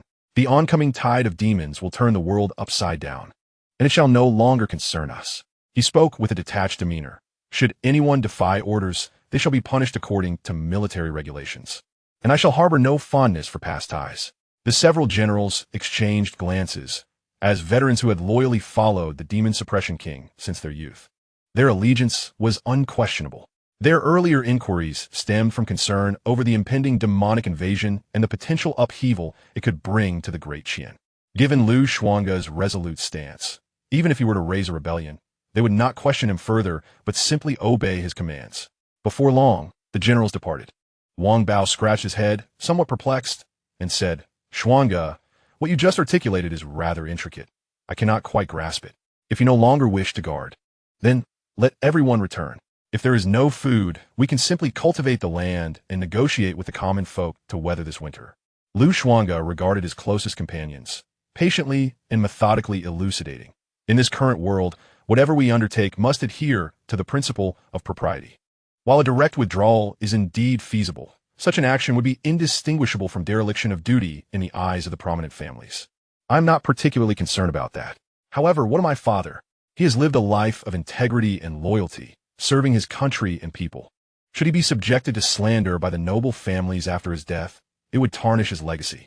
Moreover, how would the people of Heir County perceive this?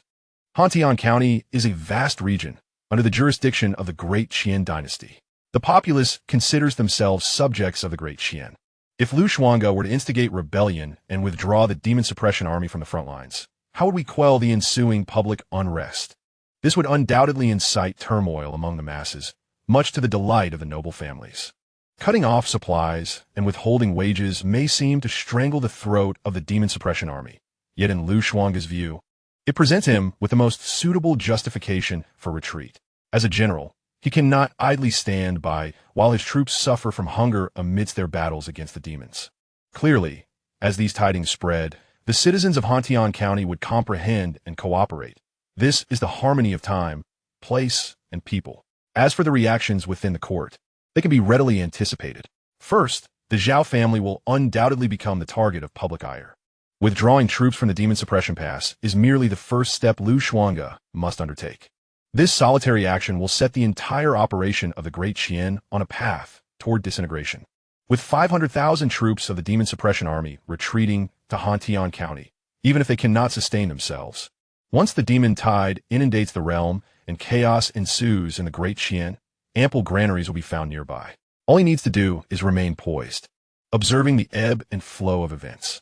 "Xuange, with your explanation, I believe I am beginning to understand," Wang Bao remarked, finally grasping the situation. Subsequently, he, along with Li Hu and the others, ceased their delays and departed from the scene.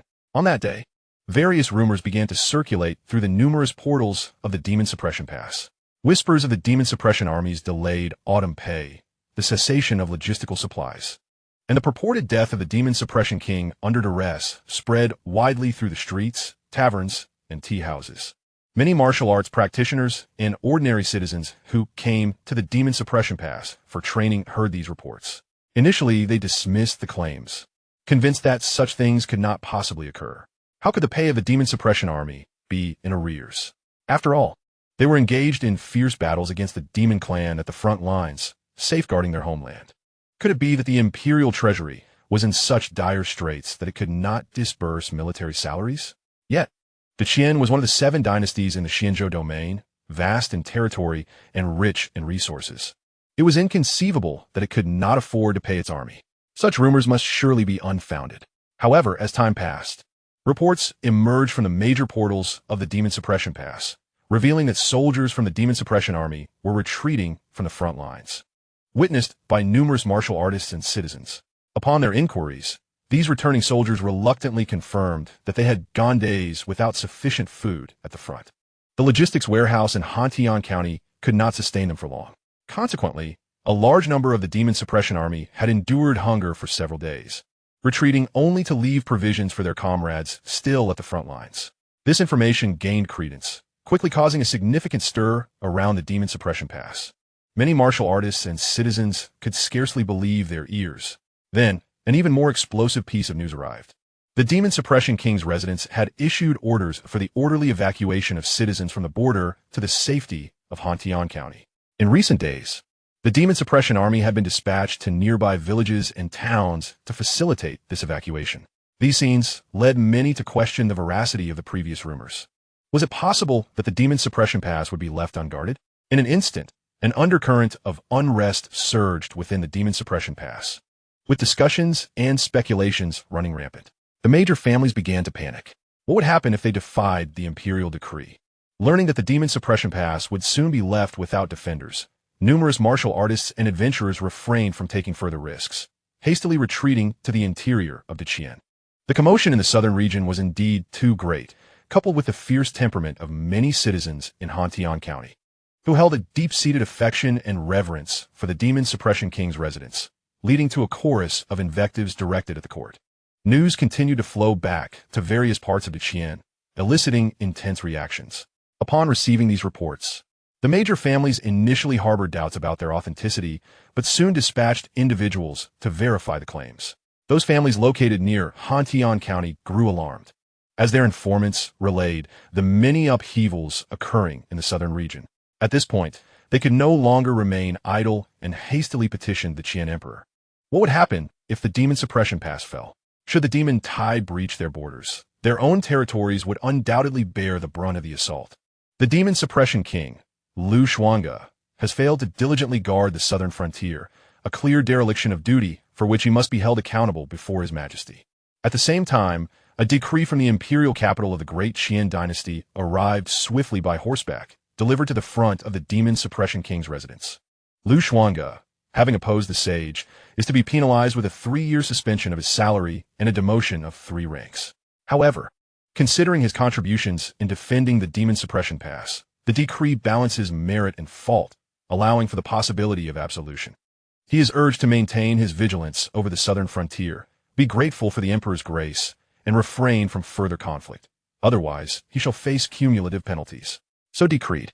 The Imperial Guard responsible for conveying the decree read it aloud in front of the assembled crowd at the Demon Suppression King's residence. The lengthy street fell into an eerie silence. Bystanders, having heard the proclamation, widened their eyes in shock, rendered speechless.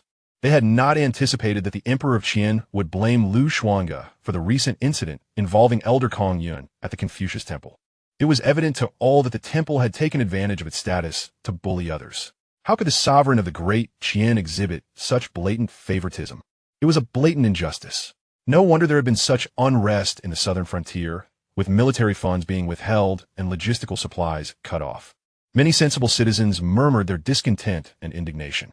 Standing before his residence, Xuange, with his long hair cascading freely, maintained an expression of calm. Only when his companion, Lu Hanjin, nudged him did he take a few steps forward to accept the imperial edict. In the next moment, with a resounding rip, he tore the decree to shreds before the eyes of all present. Fragments of paper fluttered in the air, mingled with wisps of the imperial dragon's aura. The Imperial Guard reading the decree widened his eyes in astonishment, his expression shifting dramatically. He had never expected Xuange to have the audacity to publicly destroy the edict. Was there any difference between this and outright defiance? However, upon meeting Xuange's indifferent gaze, a figure unperturbed even by the sub-sage of the Confucius Temple, the guard instinctively took several steps back, too fearful to utter another word. Begone, and while you are at it, kindly inquire with His Majesty on my behalf. I have been tasked with defending the Demon Suppression Pass and fulfilling my duties. What crime have I committed?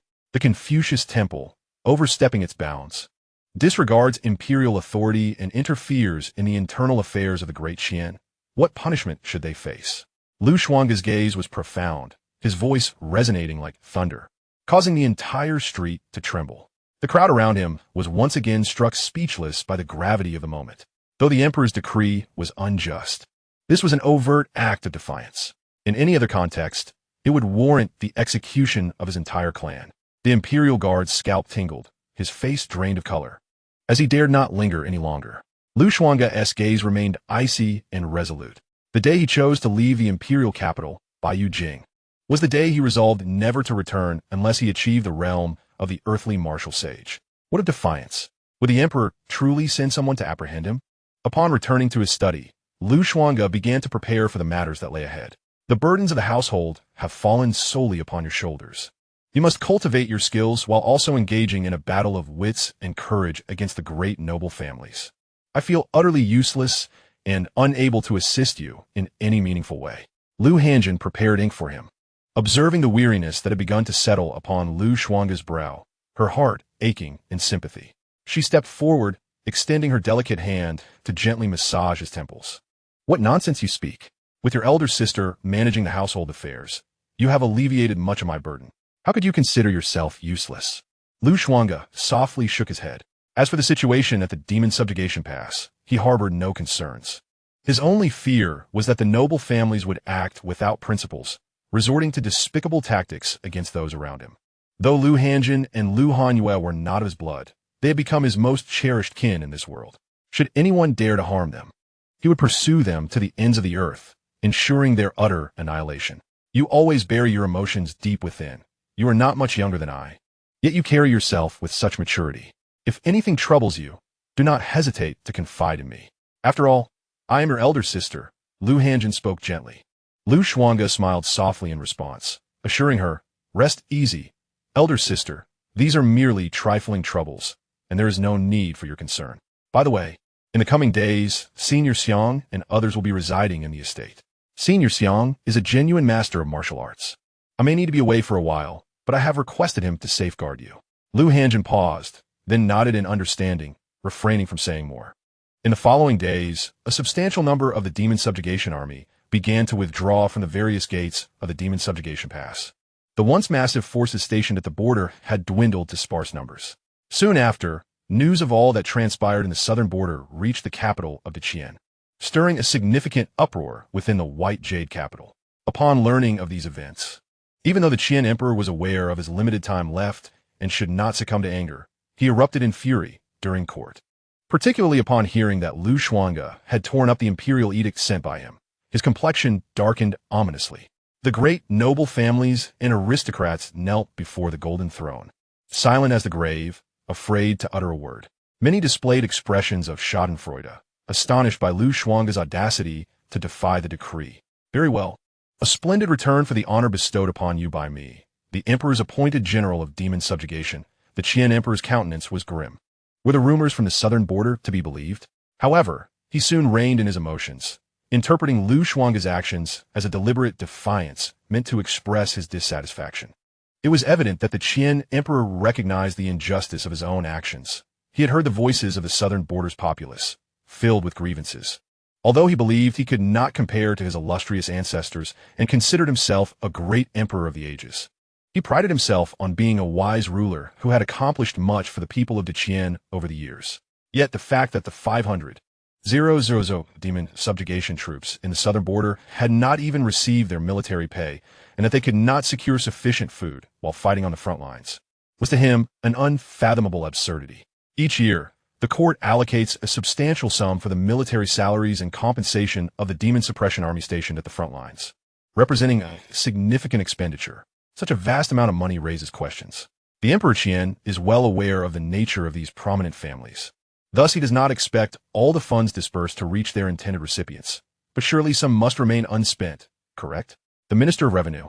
Regarding the delay in the autumn salaries this year, is this matter true?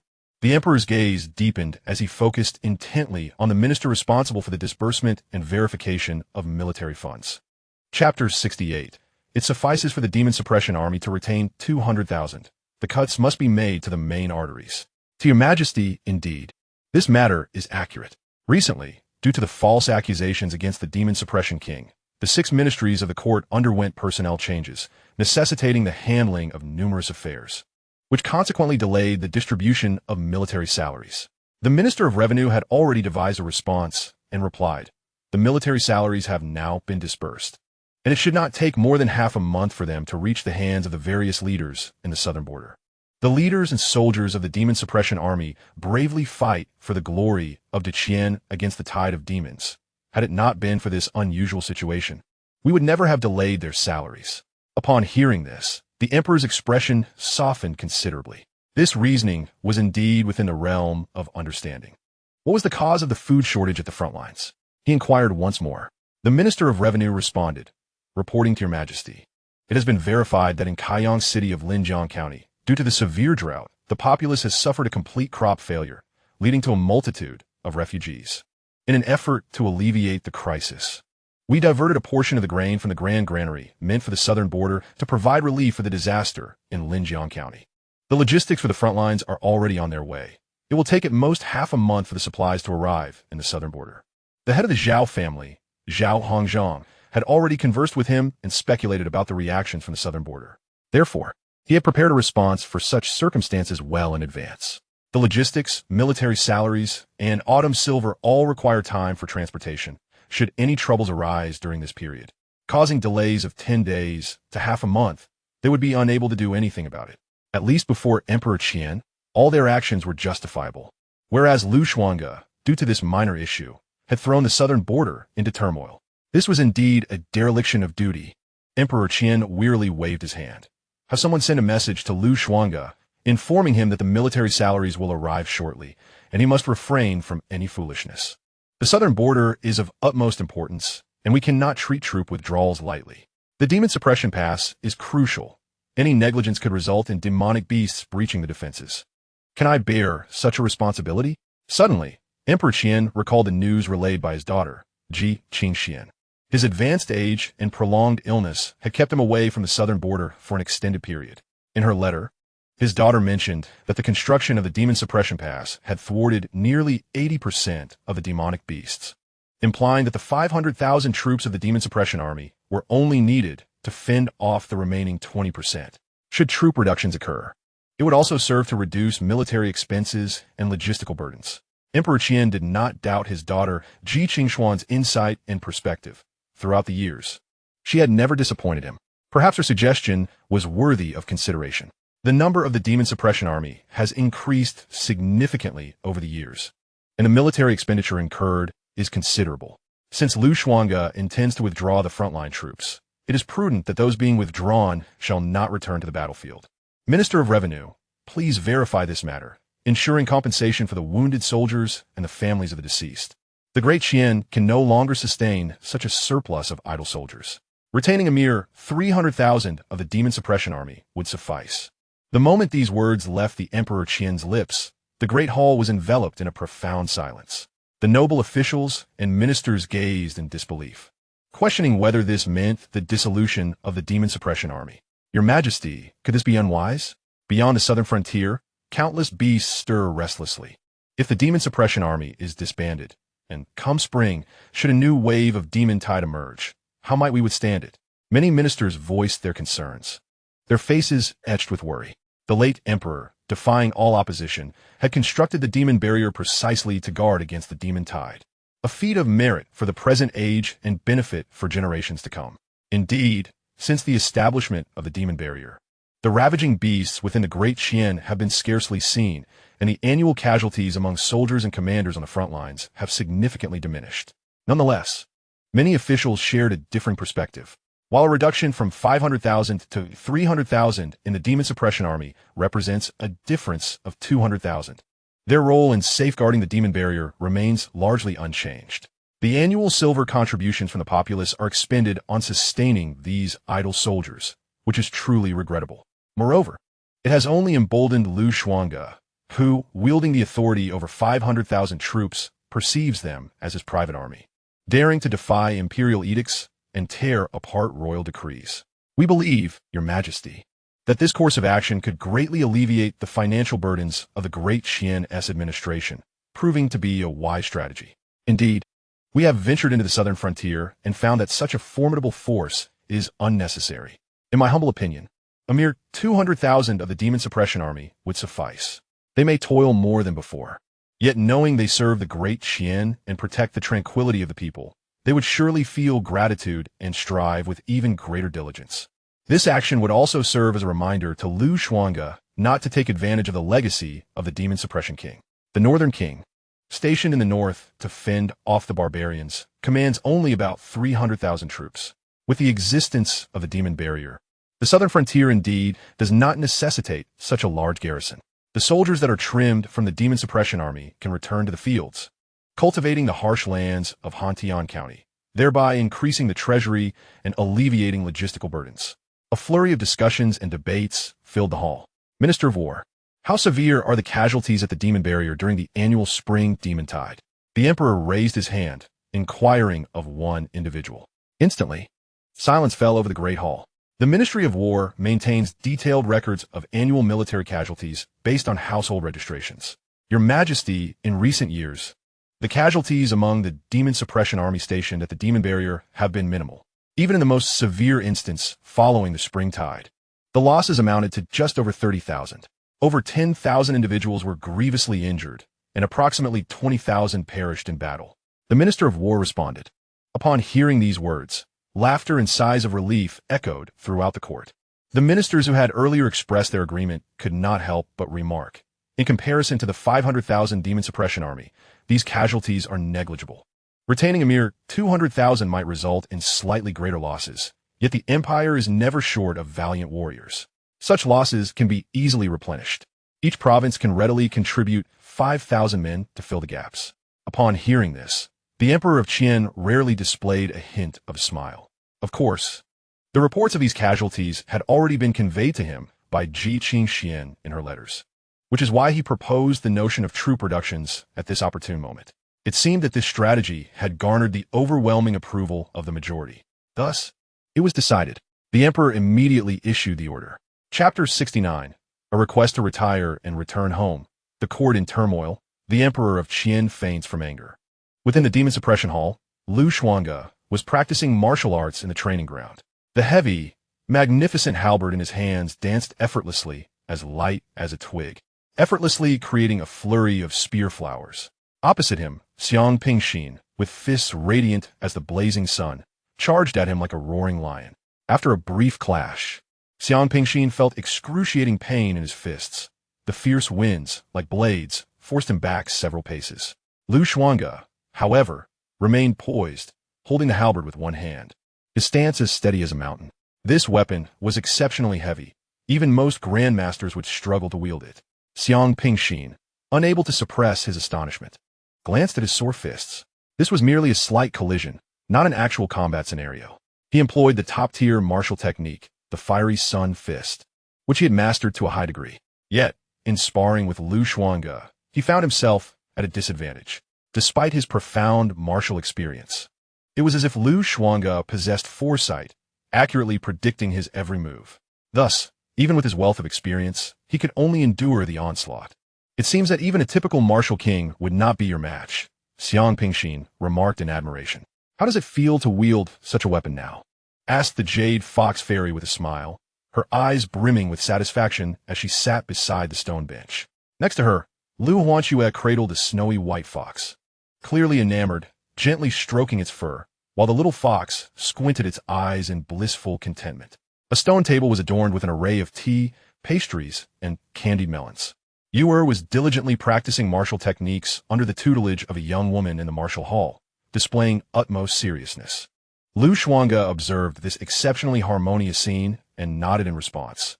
Indeed, it has become considerably more effective through the ritualistic weaponry techniques bestowed by the Jade Fox Fairy. He had allowed the Fengtian heavy halberd to absorb and refine various materials and weapon fragments he had fortuitously gathered from the market days prior. At this moment, the Fengtian heavy halberd weighed an impressive 4,500 pounds. Yet, for Xuange, it remained inconsequential. Only by nurturing the halberd into his own life-bound divine weapon could he, akin to the Taoist sages, effortlessly summon it into the palace of his mind. His envisioned halberd should bear a weight akin to the legendary Rui Jingu Bang, reaching a staggering 100,000 or 80,000 pounds. He pondered whether, upon ascending to the status of a martial sage, he would possess such vital force, capable of swallowing the world, shattering mountains and rivers with a single roar, and breaking the very heavens with strike. Alas, he lamented the lack of suitable materials, for otherwise it could have manifested a Taoist essence. With such an essence, even facing Taoist masters would be a manageable endeavor. The Jade Fox Fairy clapped her hands, scattering sunflower seed shells everywhere.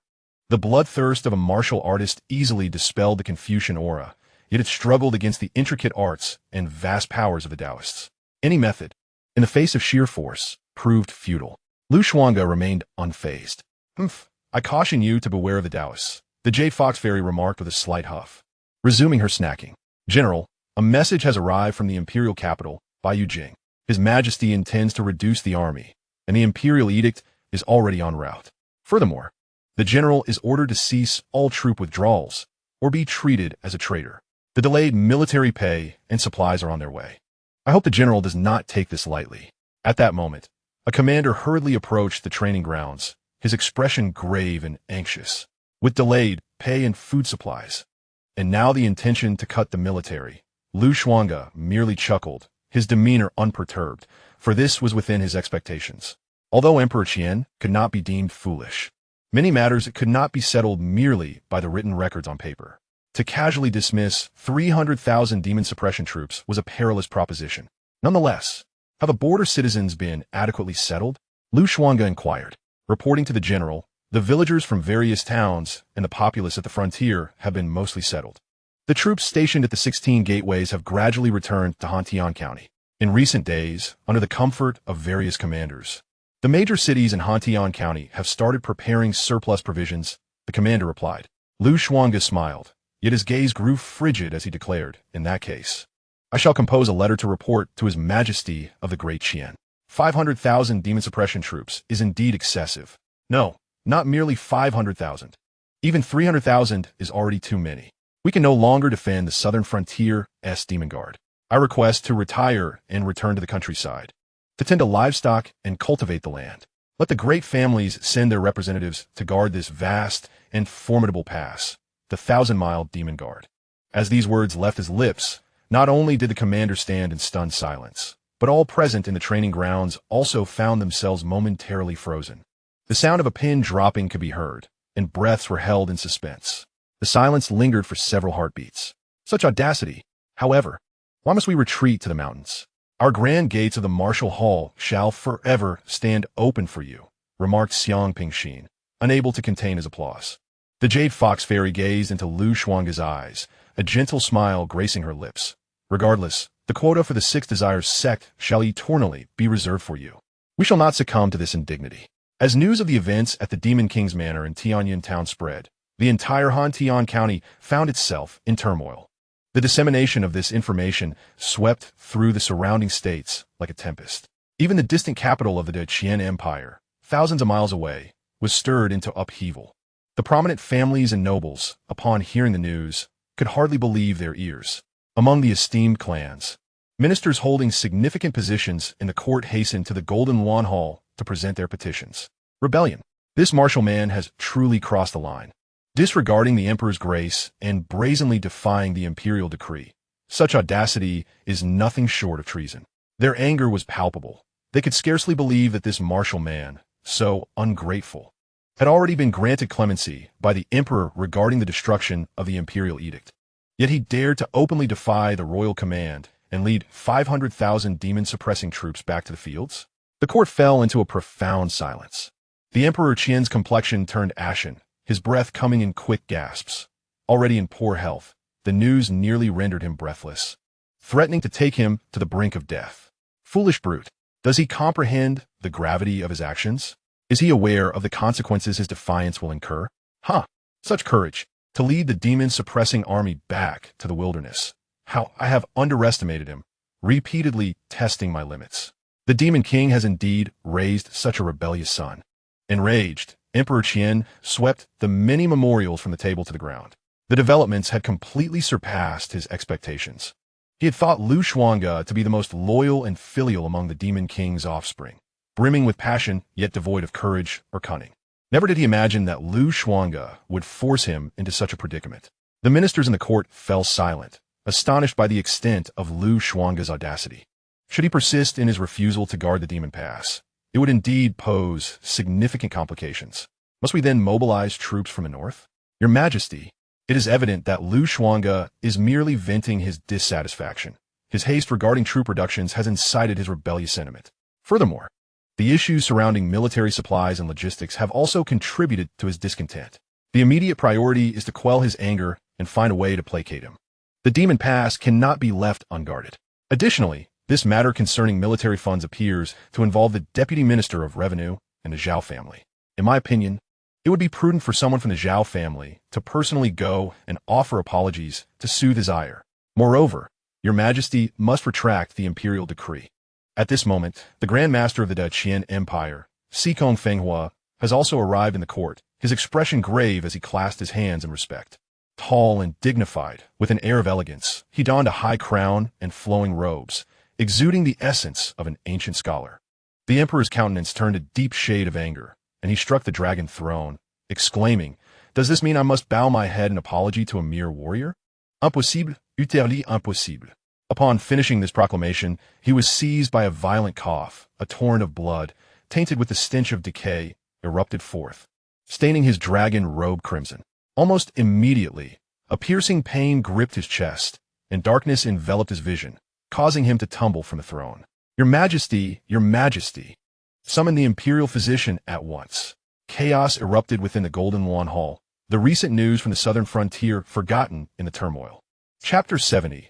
Witness who ultimately reaps the rewards, as the demonic beasts gather to breach the pass. In the court, pandemonium reigned. The unconscious emperor was swiftly transported to the Imperial Medical Bureau, followed closely by a cadre of high-ranking ministers, their faces etched with worry. The royal advisor, Xikong Fenghua, trailed behind, his brow furrowed in concern. This warrior is audacious beyond measure. The emperor has been driven to fainting by his provocations. His wolfish ambition is laid bare. He pondered, if only the former demon suppressor were still alive, he would never stoop to such vile tactics to compel the emperor to retract his edicts. Many ministers could not suppress their murmurs, reminiscing about the time when the former demon suppressor was in power. "Gentlemen, we must devise a strategy. Hion County borders my Bishi County, and should this warrior abandon the defense of the demon pass, we will be the first to suffer." A rotund man with prominent ears implored, anxiety etched across his face as he grasped the arms of several familiar ministers. He was Gong Bihong, the governor of Bishi County, a relative by marriage to the current royal family, tracing his lineage back to the imperial bloodline. Fear not, that warrior is merely posturing. He would not dare to truly overstep his bounds. Moreover, even if demonic beasts were to breach the pass, they would be targeting Hion County, several ministers reassured him. Dismissing his concerns, Bishi County lies at a considerable distance from Hion County. What is there to worry about? The shock of the day stemmed from the unprecedented nature of these events. Ultimately, they believed this was merely Lu Xuange's act of protest, an attempt to elicit a response from the emperor to retract the previous order for troop reductions. But what if this warrior is serious? He is the one who could force the late Princess Xuange to her demise, brazenly storming the princess's residence under the emperor's gaze, snatching away her lifeless body. The governor of Bishi County lamented, his expression grave. The noble families behind these ministers were far removed from the southern frontiers. Even if demonic beasts were to invade the Demon Pass, they would not be affected in the immediate term. Yet his own territory lay perilously close to Hion County. It matters not. Should issues arise at the Demon Guard Pass, and if demonic beasts were to breach the border, the flat terrain of Bishi County, with its numerous plains, would be most conducive to a confrontation. At worst, we would lose a county. Several ministers chuckled, patting the shoulder of the county governor of Bishi. Clearly, they maintained a light-hearted tone, dismissing the matter as a jest, and did not foresee any significant trouble. The construction of the Demon Guard Pass spanned a century, consuming vast amounts of manpower and resources. It was inscribed with countless array patterns and enlisted numerous masters of formations, establishing myriad grand arrays and prohibitions within and without. Such a grand scale was not achieved without effort. The county governor of Bishi wore a troubled expression. The logistical supplies dispatched by the court to the southern frontier invariably passed through Bishi County before reaching Hion County. In the past, he would not have overlooked this lucrative opportunity, devising various means to seize a portion for himself. Consequently, numerous bloody conflicts frequently erupted at the border between the two counties. At times, under his direction, private soldiers would be dispatched to masquerade as the wandering commoners or bandits from other counties, plundering the supplies destined for Hion County. Faced with the threat of demonic calamity, Hion County would certainly not come to their aid. That martial man does not guard the Demon Guard Pass. If demonic beasts truly invade and reach Bishi County, I shall not defend it either. If you do not assist me, let us see who benefits in the end. He bitterly thought, "My lord, according to reports from the lesser demons, the 16 gates of the Demon Guard Pass are essentially devoid of human soldiers. Should we mobilize our forces to take advantage of this opportunity to assault the Demon Guard Pass. Beyond the southern frontier lay a desolate expanse, suffused with a yellowish hue, the ground bereft of greenery and swirling with yellow sands. Near the Demon Guard Pass, the earth was stained a dark crimson, tainted by blood. In the Qiliao tribe, upon a sacrificial altar constructed from 5-colored earthen mounds, a wolf-like beastman soldier, his eyes glowing green, was reporting to the chieftain of the tribe. Surrounding the altar were numerous heavily armed demon soldiers, mostly of lower rank, but among them were a few demon generals exuding an overwhelming aura of demonic energy. The Qiliao tribe was a demon clan neighboring the southern frontier, boasting a population of several 100,000 demons and an uncountable number of demonic beasts at their command. Each year, they inflicted significant losses upon the Great Qian. Above the altar sat a massive stone chair, occupied by a towering figure, a robust man nearly 10 feet tall, with a mane of red hair and skin covered in deep black scales. He was gnawing on several arms, relishing his meal, blood splattered across his face. This was Qiliao Shi, the great demon of the Qiliao tribe, a blood rhinoceros that had evolved into a sentient being. It had fortuitously absorbed a strand of imperial essence, gaining intelligence and mastering the ancient breathing techniques of alchemists, rendering it immensely powerful. There had been scholars from Confucianism and Taoism who sought to slay it, but all had returned empty-handed. Thus, the Qiliao tribe, amidst numerous demon clans both large and small in the vicinity, has garnered a formidable reputation. My lord, you must not act impulsively. This is undoubtedly a vile scheme devised by those two-legged beasts. Historical texts have documented similar tactics, where an empty city serves as bait to lure the enemy in, only to ensnare them in one fell swoop. I suspect this is the human race's empty city stratagem. A demon general resembling a weasel stood upright and implored, adorned in a brocade robe, sporting a mustache beneath its nostrils and wielding a feather fan like a learned Confucian, crowned with a tall hat. Nonsense about the empty city stratagem. Your Majesty is no stranger to military tactics. This is clearly an internal strife within the Deqian. Qiliao Shi belched contentedly, discarding his bloodied arm, and remarked with a grin, "That old wretch, the demon suppression king, has slain so many of my brothers. Now he is dead, and there is no one to guard the demon suppression pass.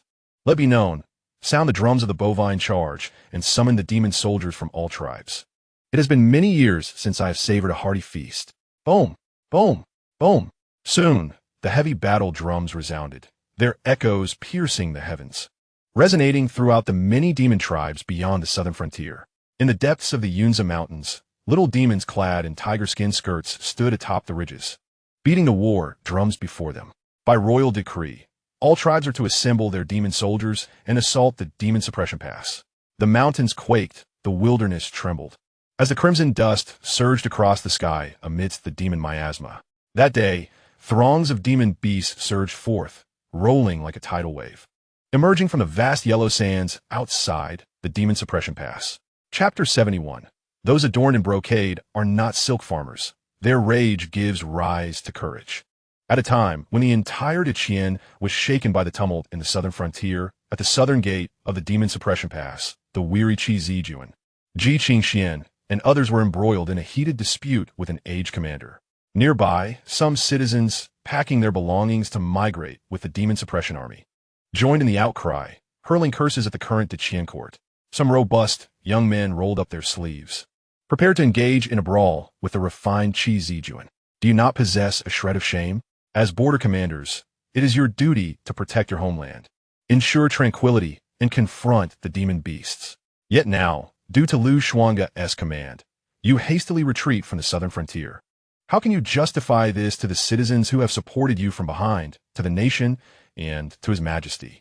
Every year, considerable funds are allocated to this border region to ensure your sustenance, allowing you to thrive and grow prosperous. Is this how you repay your country?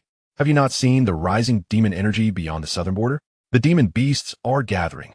On Qi Zijuan's handsome visage, fury was etched deeply. His fists clenched as he vehemently argued with the elderly commander before him. Within the depths of his gaze lay profound disappointment and rage. I had anticipated that upon arriving in the southern frontier, I would witness the valor of the local commanders, observing their fierce battles against the monstrous beasts. To my dismay, however, I was met with the sight of a grand army retreating in an orderly fashion from the southern lands, without even a semblance of pretense. The common folk along the way were also vacating, migrating towards the cold Tian County, once a vibrant land bustling with adventurers and wandering cultivators. The southern frontier now lay desolate and forlorn, with even the crucial gates scarcely guarded by a handful of aging soldiers and remnants of the once mighty forces. Meanwhile, outside the Demon Suppression Pass, the monstrous beasts were gathering in waves. How could we possibly defend against them? If the beasts were to breach the pass, all of you would bear the blame for the Great Qian Dynasty, a burden far too great for you to shoulder. As soldiers and commanders, is it not your duty to protect? You are unworthy of being called the citizens of Great Qian. Qi Zijuan pointed an accusatory finger at the aged general before him, unleashing a torrent of invective. Although he was not a native of Great Qian, he considered himself a part of it, having gained recognition only within the confines of the Great Qian Dynasty. Thus, witnessing this scene filled him with indignation. Xianxia and her retinue looked on with grim expressions, as on the other side of the city gate, carriages laden with families were making their exodus. The once mighty fortress now stood eerily quiet. Xuange, merely undertaking troop reductions. Why provoke such a fierce response, as if to threaten the emperor into an admission of guilt? Yet, this only serves to highlight your ambitious nature, treating the Demon Suppression Army as your personal militia. The more vehement your reaction, the more it affirms the righteousness of my actions. Her fists were clenched tightly, her knuckles pale. In front of the southern gate, the venerable commander, weathered by time, bore white hair and a visage marred by scars from the claws of the beasts. Unfazed by Qi Zijuan's tirade, he had grown accustomed to such confrontations. It was not indifference, but rather familiarity. He had witnessed countless self-righteous scholars who had never faced true battle, ignorant of the realities beyond the southern borders. The court had deliberately severed the stipends and military pay for the soldiers, withholding even food supplies. Time and again, it was the lords who sought to provide for them. The brothers risked their lives for mere coins, hoping to secure a little extra food and fuel to survive the harsh winter. Your lofty ideals of patriotism elude us. We have never glimpsed the opulence of your jade palaces, nor have we tasted your delicacies. The wealth and privileges you have enjoyed are realms we cannot even fathom. Look at how you have monopolized all the benefits, while the doctrine remains yours alone. Behold your silken garments and delicate skin, fingers unaccustomed to toil, perhaps entirely ignorant of how silk is spun. A silkworm farmer dedicates a lifetime to rearing silkworms without ever donning silk, while a general who has fought enemies on the front lines is branded a traitor upon returning to the capital. He tilted his head back to drink water, his eyes filled with exhaustion. He had been stationed here for over 20 years, having followed the Demon King in his youth, battling relentlessly until the present day. Each day, his waking moments were consumed by the slaughter of demons. With his homeland to protect behind him, he persevered despite the overwhelming fatigue and mental strain. Fortunately, the people surrounding Tian County held a deep affection and support for them. However, this time he truly felt weary, engulfed by an immense sense of fatigue and desolation. What a foolish populace! Without the nation, you would have long been unable to afford food or clothing. You are merely asked to fight against enemies, not to sacrifice your lives. You cannot fathom the extent of the struggles that His Majesty, the current Emperor of Qian, endures, laboring tirelessly even into the early hours of the morning to review memorials. You only need to engage the enemy at the front lines, oblivious to the multitude of concerns that the Crown Princess and His Majesty must contend with. A handmaiden accompanying Xianxia was incensed, unable to suppress her outburst of reproach. Xiaojia. Xianxia waved her hand, signaling her to refrain from further remarks. The events at the Demon Suppression Pass had profoundly impacted her, making her acutely aware of the significance of education and the critical role of schools. If education were to reach this southern region, these martial men might acquire knowledge, understand reason, and grasp the principles of serving the nation and its people, thus preventing their unrestrained and decayed mentality. Qi Zijuan felt a tightness in his throat, his finger trembling as he pointed at the aged commander, his heart filled with anger, yet unsure how to retort. However, this did not excuse your defiance of the imperial edict or your negligence of duty. As soldiers and leaders, it is your responsibility to guard the southern border and fend off the demon beasts. Gritting his teeth, he attempted to persuade the man. The elderly commander, fixing his gaze on the enraged young scholar, suddenly broke into a grin, his yellow teeth on full display. He spat derisively, a thick gob of phlegm landing squarely on Qi Zijuan's face. Disgusting. With that, he shook his head and turned away, leading a throng of citizens and soldiers toward Hantian County. At your age, you should seek General Liu for a piece of land to cultivate. If you're to guard the Demon Pass, what difference does it make if scholars like you take the watch? He had witnessed too many such scholars and pampered ladies. Once they faced the horrors of the battlefield and the terrifying demons, they would soon be subdued. You, how dare you? Qi Zijuan was momentarily taken aback, his face flushing with indignation. He had never anticipated such base behavior from this old wretch, akin to Lu Xuange, even going so far as to spit on him. This affront, particularly to one who valued his appearance, ignited a blaze of fury within him, his eyes glinting with cold resolve. Though Lu Xuange's strength far surpassed his own, he was not about to let this filthy, aged warrior insult him. After all, he was a scholar of considerable renown, possessing the esteemed title of the 5 realms of Confucianism. How could this old fool dare to humiliate me? If I do not slay him today, he must at least learn a lesson. With a furious resolve, Qi Zijuan formed a seal, his scholarly energy surging forth. A flicker of talismanic light illuminated the air, and ink strokes materialized in the void, swiftly transforming into a dark arrow that pierced through the air towards the elderly commander, who was retreating into the distance. Chapter 72. Encounter with the Princess of the South. The head must be displayed at the city gate. Xianxia fell into silence after hearing those words. By the time she recognized the unfolding scene and sought to intervene, it was already too late. With a sickening thud, a blossom of crimson erupted. The aged commander turned in shock, gazing at Qi Zijuan, who was pointing at his back.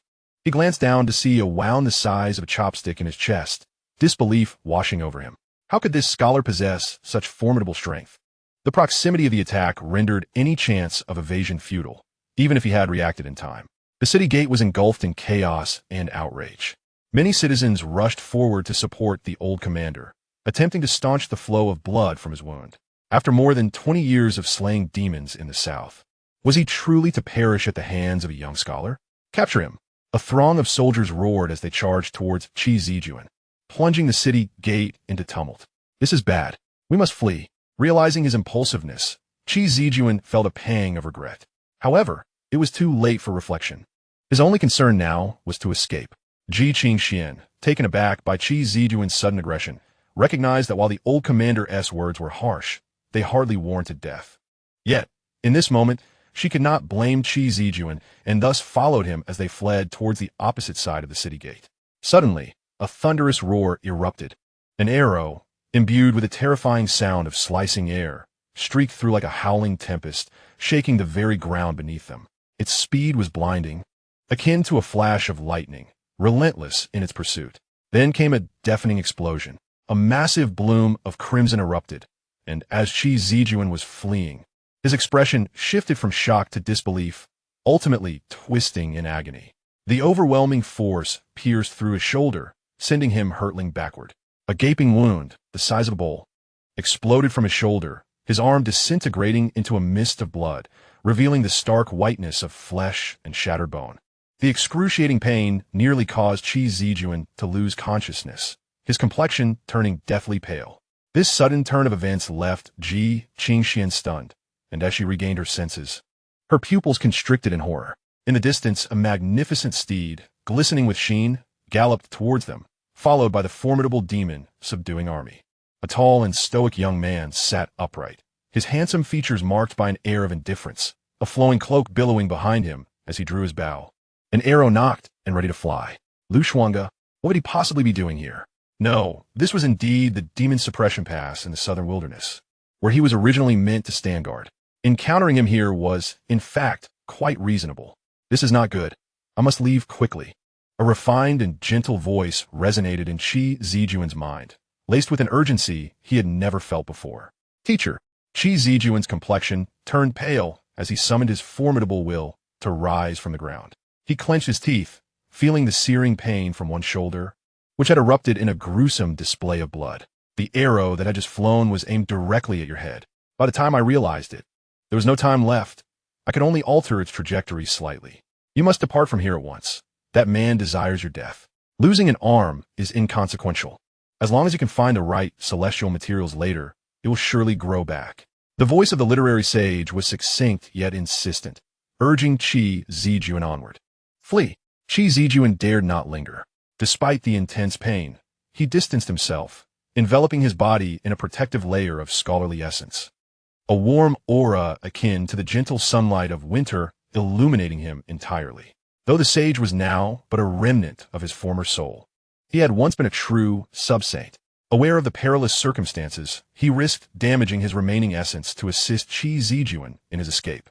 Once Xianxia regained her senses, she hastily summoned her own scholarly essence to shield herself, fleeing alongside Qi Zijuan. She could hardly bear to imagine the consequences of falling into the hands of Xuange, the ruthless butcher.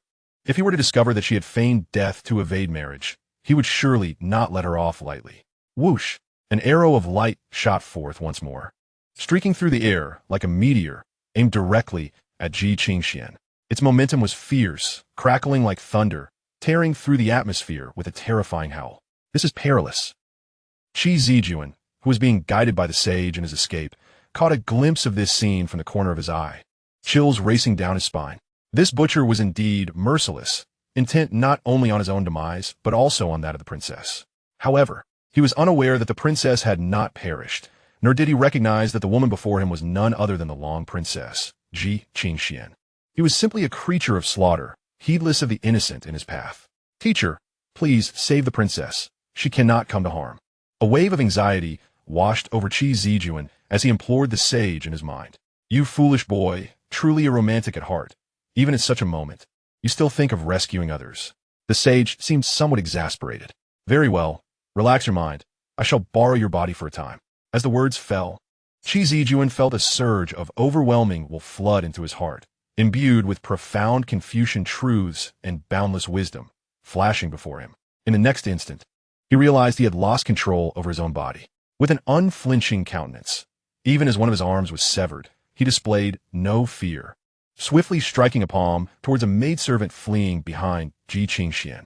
The surging scholarly aura, akin to the mighty Yangtze River, propelled the maidservant forward, sending her crashing directly into the arrow aimed at Xianxia. The servant, who had just moments ago been mocking the aged commander, was abruptly stricken with disbelief, unable to fathom that Qi Zijuan would use her as a shield for the crown princess.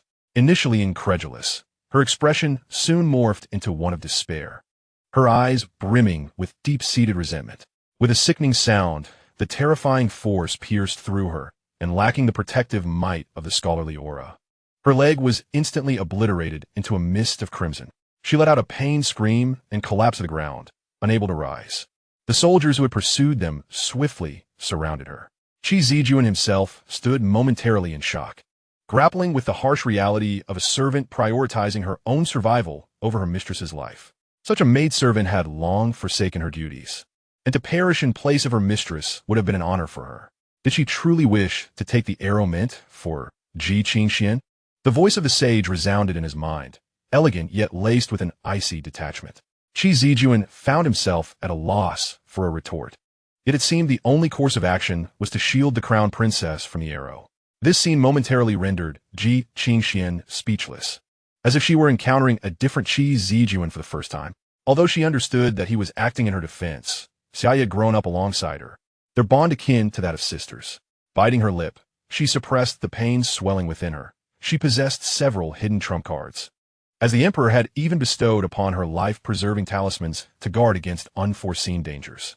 Though the arrow had been fearsome, it might not have been able to harm her. However, it could potentially reveal her true identity. Seizing the brief moment of delay, the group swiftly dispersed, fleeing towards the opposite side of the city gates.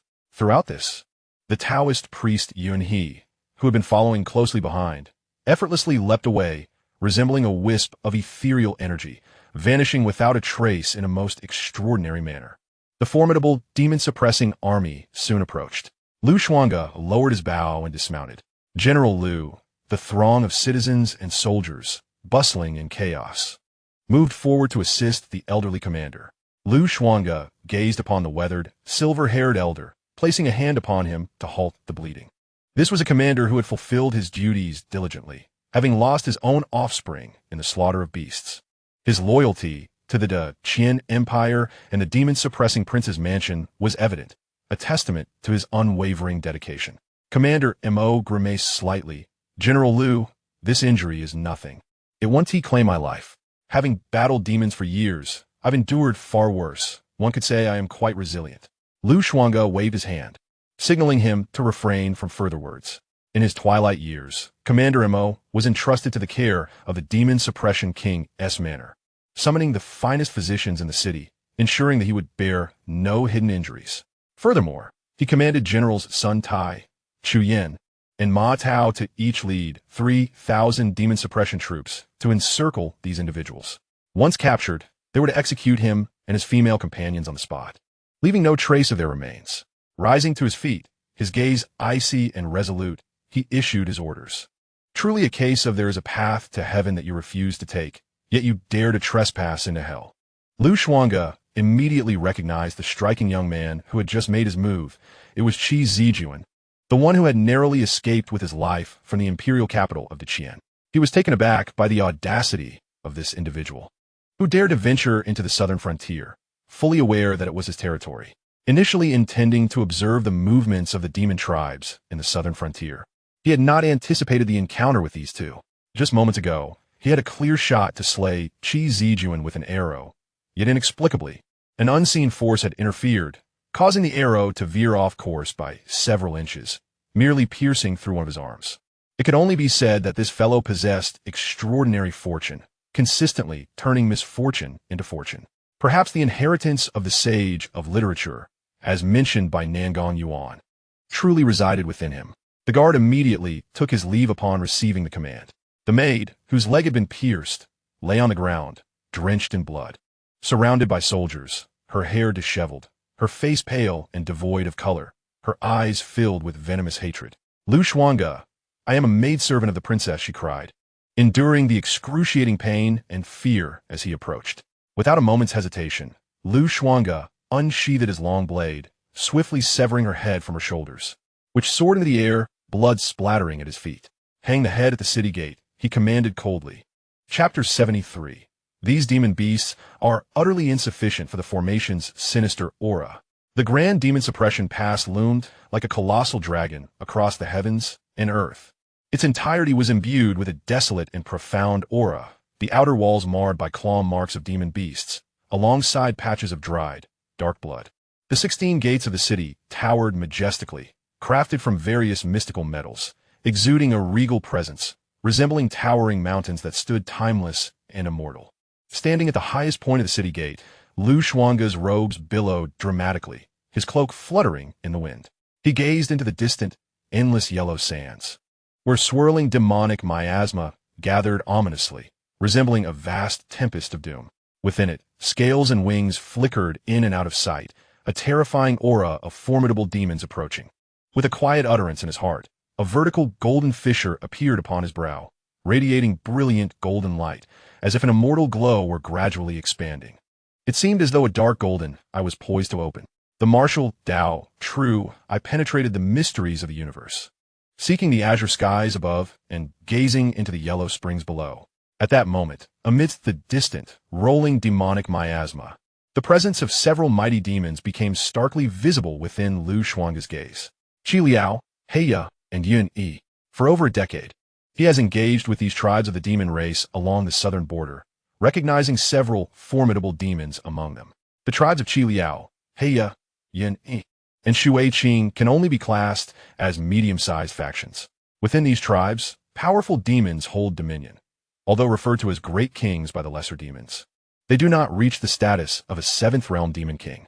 Tribes boasting a demon king are typically regarded as large factions, possessing their own sovereign territories, akin to the noble houses within human kingdoms. The powerful demons of the demon race are comparable to practitioners of the sixth realm among humans. Moreover, these formidable beings are not only robust and resilient, but often possess innate divine abilities. Generally, it requires at least 2 skilled masters to confront a single powerful demon. Only those who evolve into lesser demons begin to exhibit a semblance of intelligence. The inferior and mixed demons are predominantly driven by a bloodthirsty instinct, and they are the most numerous, resembling beasts. When they charge forth, it is akin to a swarm of locusts sweeping through. Currently, these tribes have mustered fewer than 30,000 demon beasts, with an aggregate number probably around 120,000. Xuange furrowed his brow. Such a modest number of demon beasts can hardly be considered a significant threat. It is likely that the formidable demons are merely observing from the rear, not engaging directly in the frontline skirmishes. At most, they might dispatch a few demon generals to probe the defenses. With such a limited force, it is utterly insufficient. Far from enough. It appears that the various demon tribes are exercising considerable caution, only sending a scant number of demon beasts for reconnaissance. A mere 120,000 beasts can easily be repelled by the formations of the demon suppressing pass. A small-scale demon tide typically begins with numbers in the millions, including tens of thousands of demon soldiers and a multitude of demon generals, alongside numerous powerful demons charging into battle. Although the demon race frequently invades human territories, some tribes maintain regular interactions with humans, exchanging resources and intelligence. Just as there are demon spies among humans, there are also demons who are sympathetic to humanity, seeking to establish relations. In certain demon tribes, there exist so-called sages who, despite lacking in strength, possess considerable wisdom. Throughout the years of conflict along the border, Xuange has become aware that many esteemed families in Qian have, in secrecy, engaged in trade with various demon tribes. In recent days, scouts have reported sightings of a demon king emerging near Elopes Lake, reportedly gathering demon soldiers, seemingly poised to invade at any moment. The young commander's expression darkened with concern. When the demon-suppressing king was still present, combined with military formations, the general could transform the aura of military slaughter into a martial manifestation, rallying an army of 50,000 to contend against a seventh realm demon king at the pinnacle of power. However, such methods leave behind irreparable hazards. Forcibly infusing the aura of military slaughter into one's body can lead to a decline in vitality in later years, resulting in various ailments and a tragic end. The demon-suppressing king had strictly forbidden Xuange from practicing the military slaughter techniques. It can be said that a practitioner of these techniques, under the command of the demon-suppressing king, held an undefeated position in this southern border region.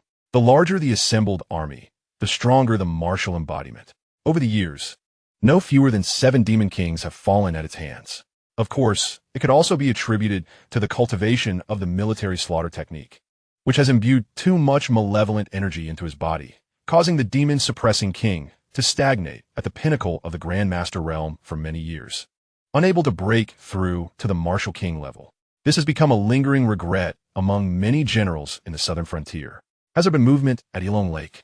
Xuange furrowed his brow, a glimmer of coldness flashing in his gaze.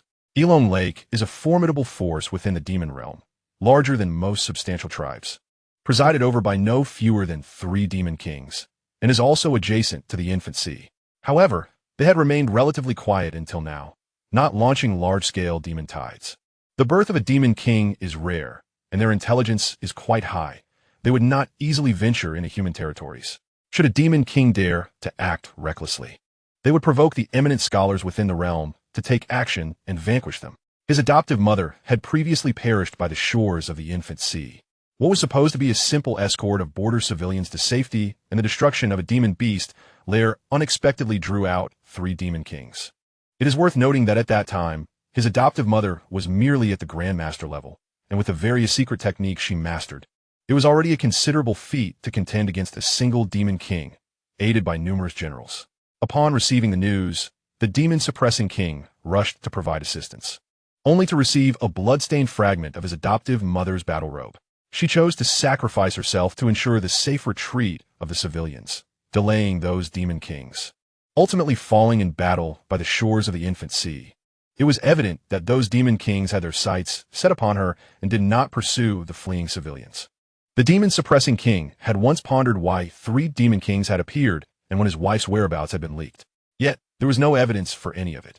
In the aftermath, several eminent scholars from the Confucian school appeared at the demon suppression pass, collaborating with the enraged demon-suppressing king to eradicate several demon beast lairs.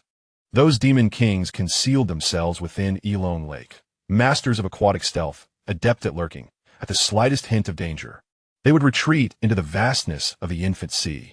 Even the eminent scholars found themselves powerless against them and ultimately had to relent. At that time, Xuange was oblivious, but upon reflection, he now realizes the answer had already formed in his mind. The Zhao family rearing demon beasts and causing chaos within their territorial domain is no longer secret. Zhao men of Kaiyang City, breeding rat demons, is merely a reflection of the upper echelon's influence. Since the demon-suppressing king took charge of the southern frontier, he has diligently fulfilled his duties. Previously, there were frequent reports of demon beasts infiltrating the territory, but after his arrival, the traces of these beasts have vanished completely. This naturally impacted the livelihoods of many prominent families. A single rat demon's disturbance led to a plague, allowing Zhao men to profit immensely, filling his coffers to overflowing.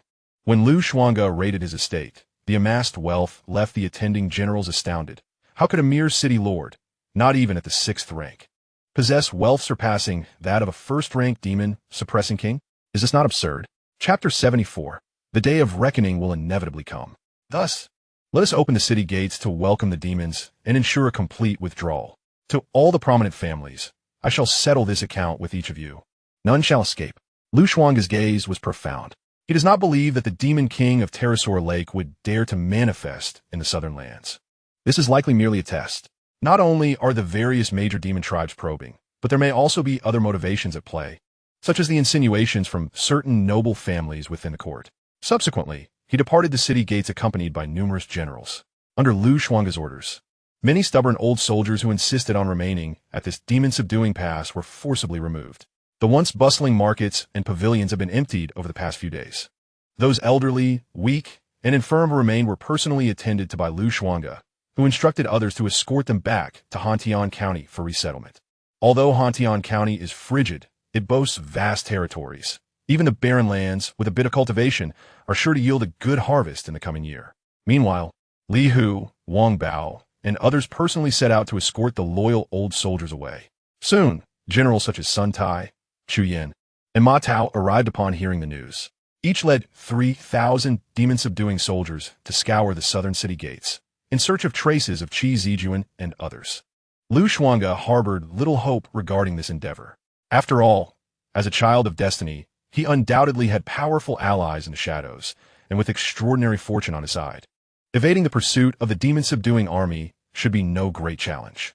His intention was merely to cut off their retreat, forcing them to the outskirts of the demon-subduing pass, where he and the princess, Ji Qingxian, would confront this beastly incursion together. If they were to withdraw, it should be done thoroughly. Bring along all the elemental mines and source crystals stored in the secret vaults of each portal. Leave not a trace behind. Furthermore, retrieve all elemental mines located in the hidden passages of the Qian, Kuan, and Zhen portals. Lu Xuange's gaze was profound, imbued with a chill. He was aware that Princess Ji Qingxian had undoubtedly perused the original blueprints for constructing the demon-subduing pass, thus possessing an intimate understanding of the layout and the functions of the various formations. The elemental mines and source crystals, rich in the essence of heaven and earth, are essential for the operation of these formations. The pure spirit stones are refined from them.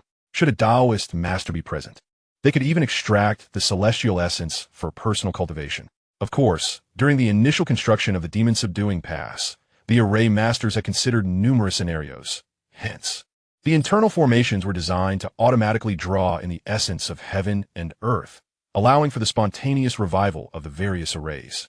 Activating the elemental mines, which serve as a backup energy source, only functions to awaken the few major formations that require manual initiation. Soon, all the generals descended. Lu Xuange strolled down the empty, spacious street, ultimately arriving at the grand gate of the southern entrance.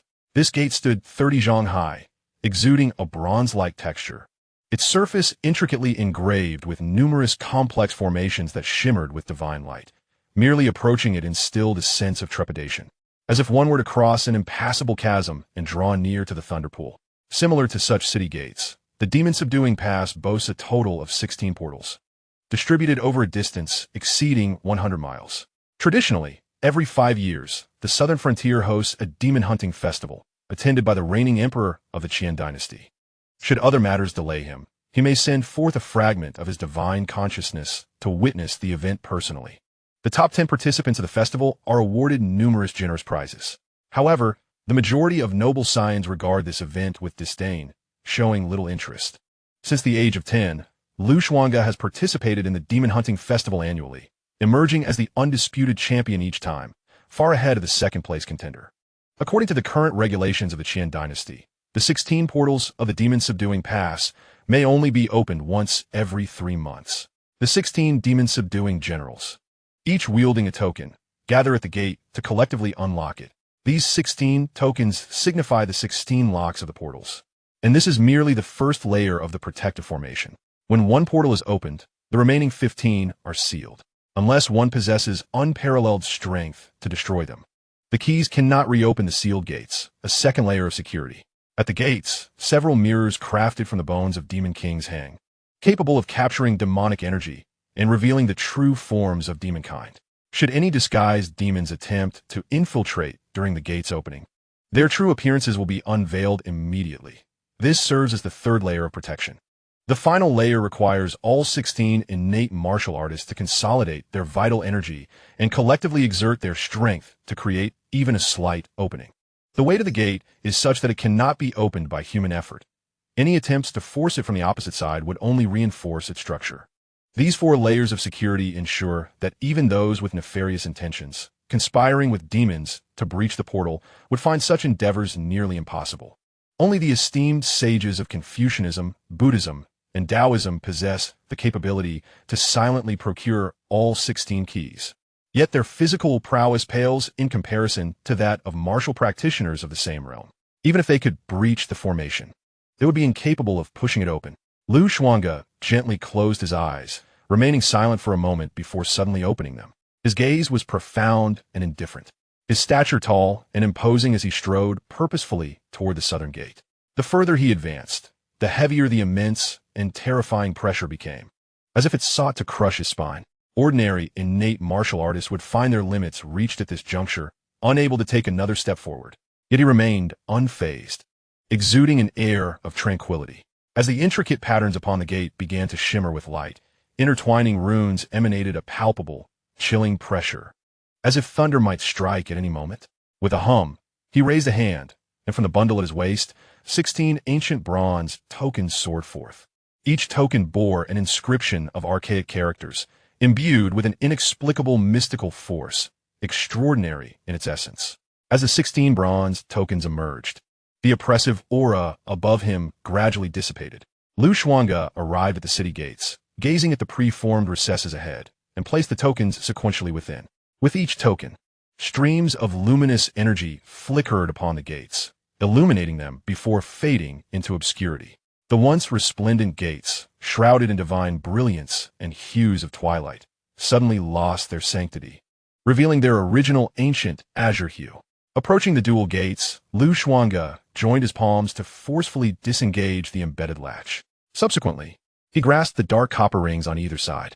His veins surged with vitality, a faint golden glow emanating from his skin. Even his hair shimmered with a golden radiance.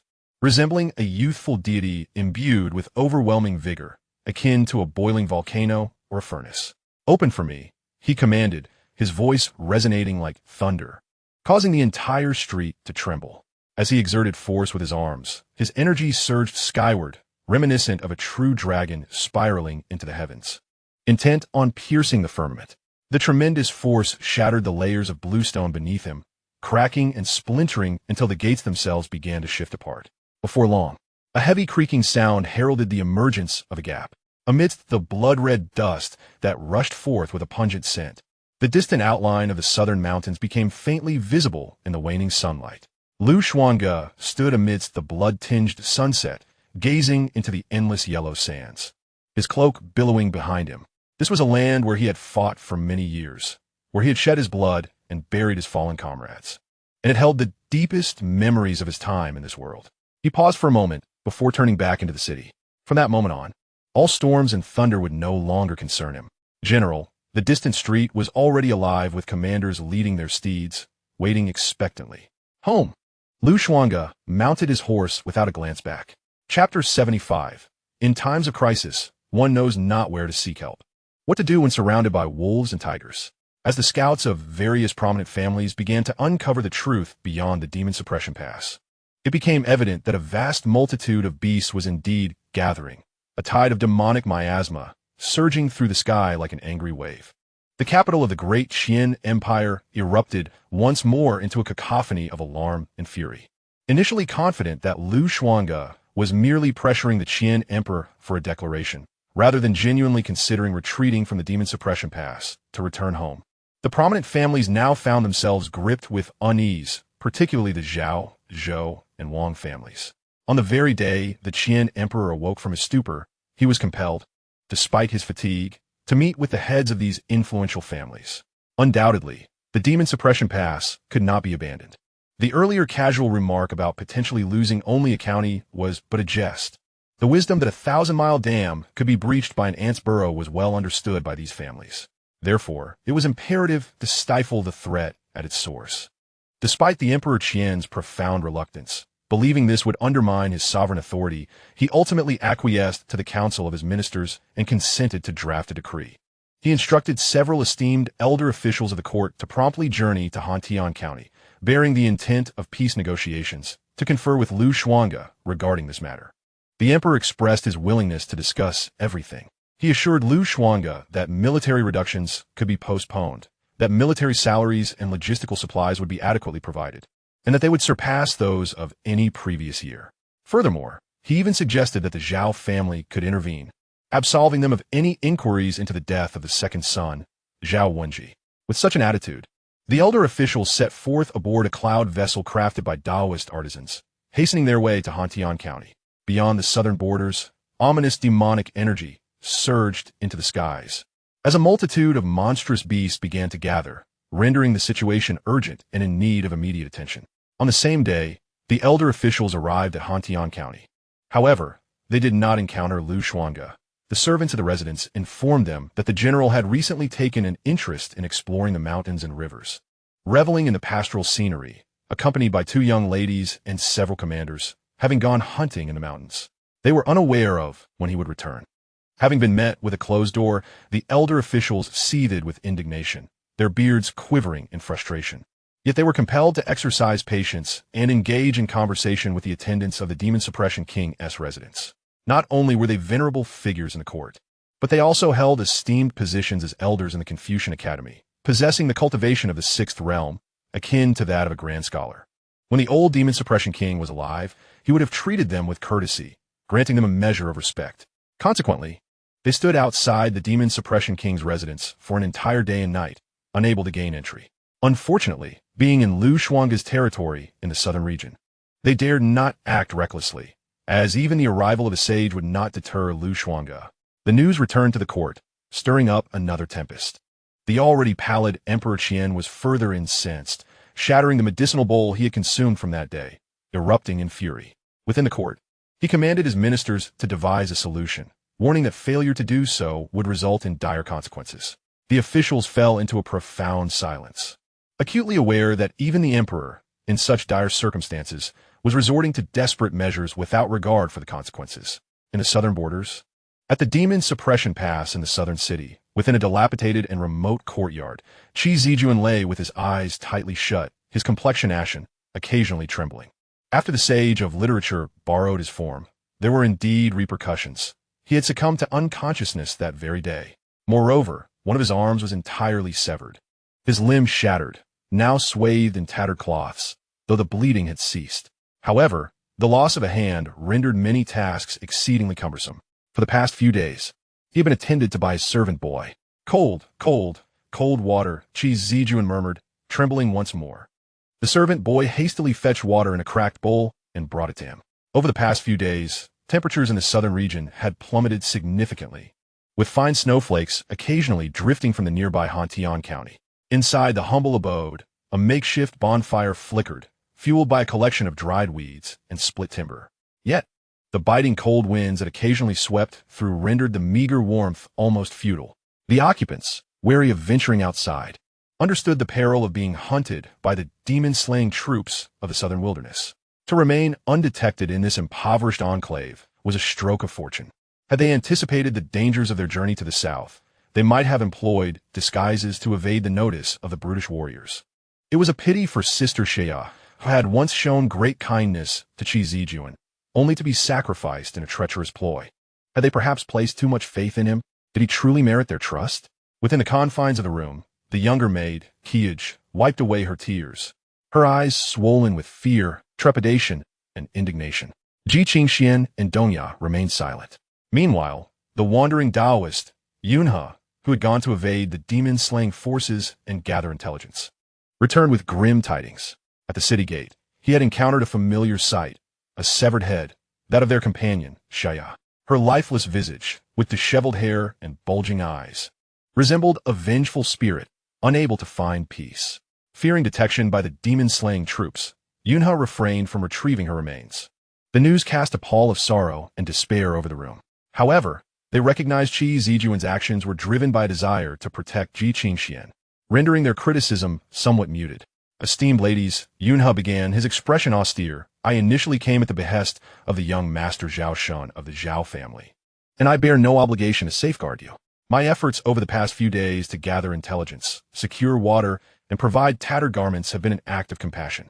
He expressed his regret, for he had anticipated a mere confrontation with Lu Hanjin of the demon-slaying King S estate. Upon his arrival in Yuntian City, he had stealthily sought opportunities, only to discover the presence of formidable cultivators within their estate. Thus, he retreated, unwilling to compromise his safety. In recent days, he pondered his next course of action, unaware of Qi Zijuan's reckless audacity, which had nearly resulted in the death of a commander from the demon-slaying forces, forcing them into hiding. The chilling temperatures further exacerbated their plight. Without profound cultivation, the scholar and two maids could only rely on meager rags for warmth. These garments, abandoned by the fleeing populace, were stuffed with decayed willow fluff and reeds, offering little protection against the cold. Initially, the maids had expressed disdain, having grown up in the lap of luxury adorned in silks and satins, entirely unaccustomed to coarse fabrics, let alone these tattered clothes. Yet, as the cold intensified, they had no choice but to wrap themselves tightly in the rags, finally understanding why some perish from the cold in winter. Moreover, there was another dire piece of news to impart. The city of Yuyao Pass had become a ghost town. Anything of value had already been seized by the demon-slaying troops. Aside from searching for the demon-suppressing army, there are hardly any living souls to be seen, not even a shadow of a ghost. Furthermore, the malevolent energy outside the city is surging. From my experience, I deduce that within a day, the gathered beasts will breach the Demon Guard Pass. Taoist Yunhe's expression darkened, filled with resentment towards Qi Zijuan, whose incompetence has only exacerbated their troubles. He had previously suggested that they should avoid drawing attention while in the southern frontier, recommending a disguise. However, Qi Zijuan dismissed his advice, believing himself a gentleman who stands tall and unafraid of shadows, insisting there was no need for subterfuge. Ultimately, he ended up in a confrontation with the local commander, even resorting to violence. It is safe to say that all these troubles stem from his actions. Outside the city gates, the demon-suppressing army stands guard, while ahead, the beasts are poised to reach the Demon Guard Pass. Hearing these words, Ji Qingxuan's complexion paled, her fists clenching tightly. Her two handmaidens trembled in fear. Was this not akin to being caught between a wolf and a tiger? What should they do next? Chapter 76, Ji Qingxuan's confidence. Even without the demon-suppressing army, she believed she could defend the Demon Guard Pass. Ladies and gentlemen, I have spoken plainly. I have decided to withdraw from the southern frontier, and I shall not be claiming the treasures from young Master Zhao. You must fend for yourselves. With a heavy countenance, Taoist Yunhe cast a glance over the women and prepared to depart. As a practitioner of Taoism, he stood at the sixth realm of soul refinement. While he might not match the nearly 10,000 soldiers of the demon-suppressing army, he possessed the means to vanish without a trace. As the only expert was about to leave, both Chuya and Dongya felt a surge of anxiety, glancing at the princess. Princess Ji Qingxian took a deep breath, striving to calm her turbulent emotions, fully aware of the dire situation they faced. Their only hope rested upon this Taoist master. Taoist Yunhe, please wait. Over this period, with his vast knowledge, he must have discerned that my identity is far from ordinary. Ji Qingxian stepped forward, exuding an air of noble elegance, and locked her gaze onto Taoist Yunhe. I am, in fact, the esteemed Princess Ji Qingxian of the current Great Qian Dynasty. As her words fell, the dilapidated room seemed to be swept by a chilling wind, enveloping it in a profound silence. Taoist Yunhe halted, narrowing his eyes as he appraised Ji Qingxian from head to toe. As a Taoist, he held little interest in the affairs of the Great Qian. Yet that did not imply he was unaware of Ji Qingxuan's circumstances.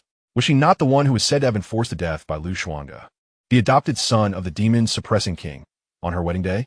It now appeared that this might merely be a ruse of feigned death. Considering the respectful demeanor Qi Zijuan and the others had shown her recently, his suspicions were further solidified.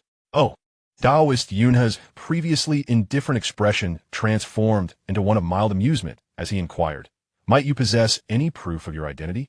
Ji Qingxian seemed to have anticipated his response. She promptly retrieved a gilded token from her bosom. The token, ancient in appearance and no larger than the palm of her hand, shimmered with strands of golden light. Subtili exuding en imperial aura. Notably, the reverse side bore the inscription "as if I were present," signifying it as the identity token graciously bestowed upon Ji Qingxian by Emperor Qian, akin to a sort of authority that commanded respect and power. Taoist Yunhe's expression grew serious as he accepted the token, instantly perceiving a resonant dragon's roar echoing deep within his mind. Faintly envisioning the true dragon of imperial authority soaring high, surveying the vast realms with an air of unparalleled nobility. "I have met Her Royal Highness, the Long Princess," he declared, his demeanor shifting to one of utmost respect as he returned the token to her.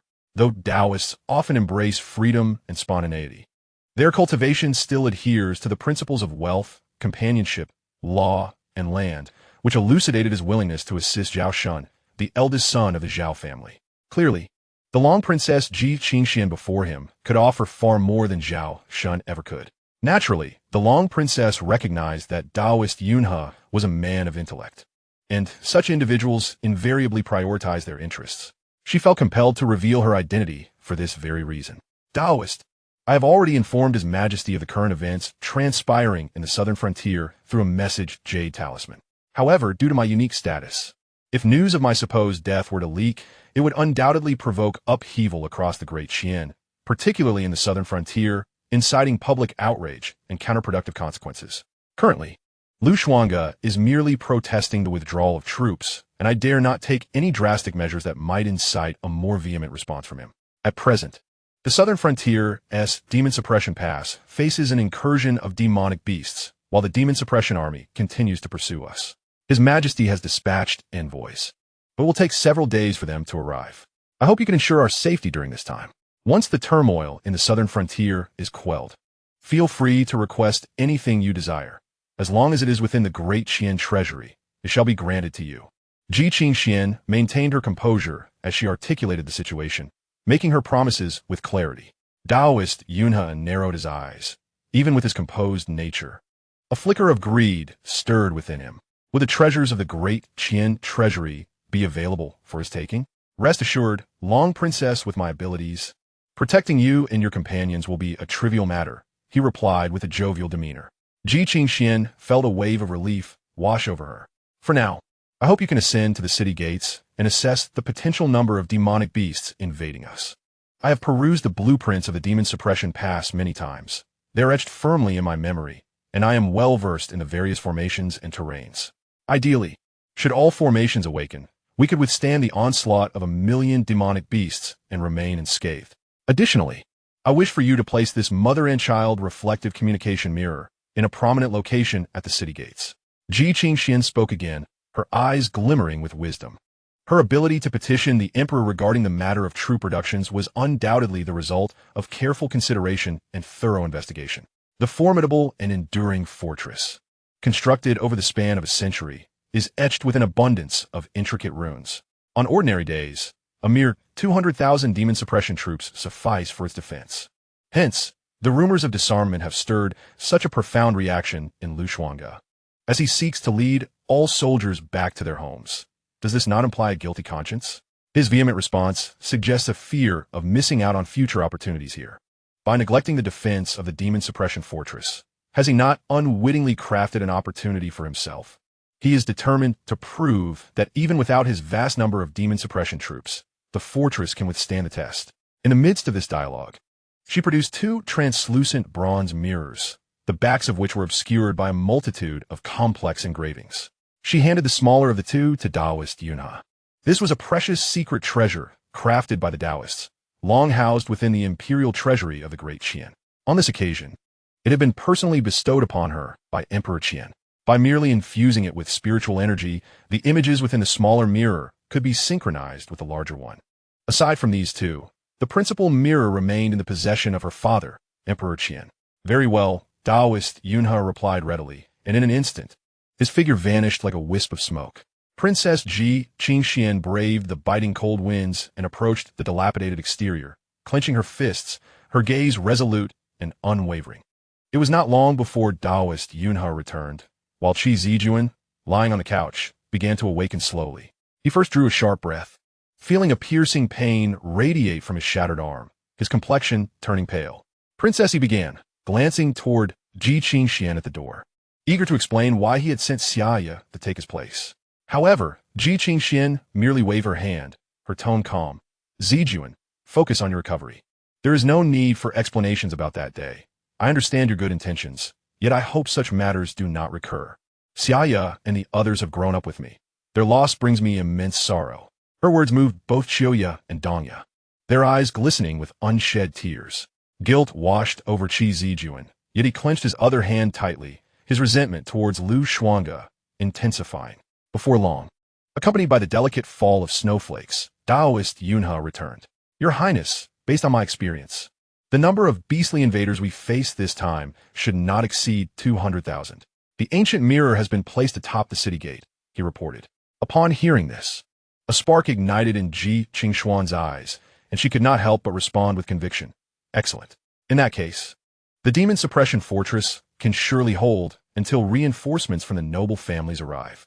With a fervent incantation, she began to weave intricate patterns in the air with her fingers. As radiant light coalesced within the ancient mirror before her, a shimmering glow emerged, and soon after, images began to materialize in the void. In the vast and desolate sands beyond the demon-subduing pass, a crimson dust swept forth from the edge of the world, shaking the heavens and earth. Chapter 77. One can only quell the wrath of the warrior, yet ultimately, it leads to the destruction of the bridge after crossing the river. In the grand and imposing estate of the Zhao family in the imperial capital, Bayou City, the residence was adorned with red walls and azure tiles, intricately carved beams and painted rafters, a stunning display of opulence that revealed the heritage of a millennium-old clan. Under the resplendent glow of lanterns, it resembled a celestial palace fallen to the mortal realm. Within the grand hall of deliberation, several elders of the Zhao family wore grim expressions. Their faces darkened as if about to weep. The influential members of the Zhao lineage had gathered, yet an air of trepidation enveloped them, leaving them silent and still. The family head, Zhao Hongzhang, clasped his hands and spoke. We beseech the national scholar for guidance on our next course of action. The revered national scholar of the Great Qian, concurrently the Grand Academician of the National University and the Prime Minister, Xikong Fenghua, stood at the center of the hall, adorned in a high crown and flowing robes. His demeanor was cultured and elegant, his complexion more pallid than those around him, fingers as white as jade, unadorned by nails.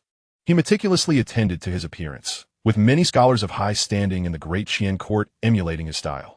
Xikong Fenghua was not a native of the Great Qian. Rather, he hailed from the Confucius Temple, a prodigy of that esteemed institution.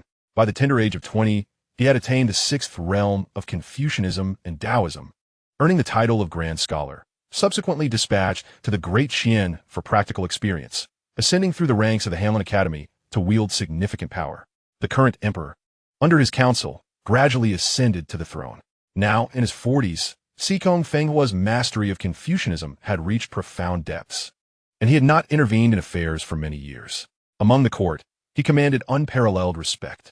As he was not originally from the Great Qian, he would eventually return to the Confucius Temple. The emperor placed great trust in him, having allowed the princess, Xianxia, and the crown prince, Mingxian, to follow him since their youth for education. Yu Zhao family have stirred such a monumental calamity that even His Majesty has fainted from rage. How shall we impose punishment for this transgression? Xikong Fenghua spoke deliberately, while the elder of the Zhao family personally served him tea, exhibiting utmost reverence. We hope the national scholar can illuminate our path. This month, we have procured 15 strikingly handsome youths with fair skin, akin to snow, who shall daily consume fragrant oil and apply aromatic balm to ensure their figures remain proportionate. They will soon be delivered to the national scholar's residence, Zhao Hongzhang respectfully stated. As a great Confucian, he dared not show disrespect to the national scholar, sensing the vast chasm of cultivation between them. Moreover, rumors circulated that Xikong Fenghua possessed the innate qualities of the Xinyuan lineage within him, practicing both Confucian and esoteric arts. In recent years, prominent families had sought rare alchemical materials for him, and the Zhao family was no exception. Additionally, it was well known among the clans that the national scholar had certain peculiar preferences. Even for a time, this practice became an exemplar for the heads of the esteemed families in the Great Qian, subtly evolving into a trend among the Confucian elite. As for the present predicament, there are but two courses of action. Either the Zhao family dispatch private soldiers to safeguard the demon-subduing pass, or quell the wrath of that martial figure. Choose wisely. Upon hearing this, Xikong Fenghua nodded slightly, seemingly satisfied, and spoke in a measured tone. The members of the Zhao family exchanged glances, their expressions shifting. Zhao Hongzhang, in particular, was reluctant to accept the situation, for his second son, Zhao Wen, had perished at the hands of that martial figure. How could he rest easy without exacting vengeance? Honorable national master, is there not a more direct solution? Perhaps to eliminate Xuange and support a new demon-subduing general, compelling him to transfer military authority? One elder of the Zhao family could not help but inquire. Xikong Fenghua regarded him as if he were a fool and replied, "You propose sending someone to assassinate a martial figure who can withstand even the thoughts of a semi-sage?" The elder fell silent, his complexion shifting between shades of green and white, at a loss for words. Unless a great Confucian were to intervene personally, no one could contend with this individual, and moreover, he would not relinquish military power easily. Even if he did, given the decades of governance by the demon-subduing king in the southern frontier, how could the populace and the army readily acquiesce? Zhao Hongzhang's expression darkened, his fists clenched tightly. He realized he had underestimated the audacity of this martial figure. Although the demon-subduing king opposed the Zhao family and disrupted many of their businesses, he remained unwaveringly loyal to his majesty of Great Qian and lacked the courage to confront them openly. Thus, in their eyes, the demon-subduing king was obedient. However, this obedience has its limits. His efforts to exterminate demons and defend the demon-subduing pass unwittingly undermined the foundations of many noble families. Great Qian was founded upon this very premise, neighboring realms of foreign demons, having maintained a balance through centuries of conflict. His excessive slaying of demons and prevention of their entry had drawn the ire of the demon kings from foreign lands. Ultimately, in the eyes of the great families, guarding the demon-subduing pass was merely a business. One could slay demons and annihilate them, but such actions required constraints. If too many were killed, the realm would become overly peaceful, the common folk thriving in prosperity, and how then could they extract wealth from these ignorant masses?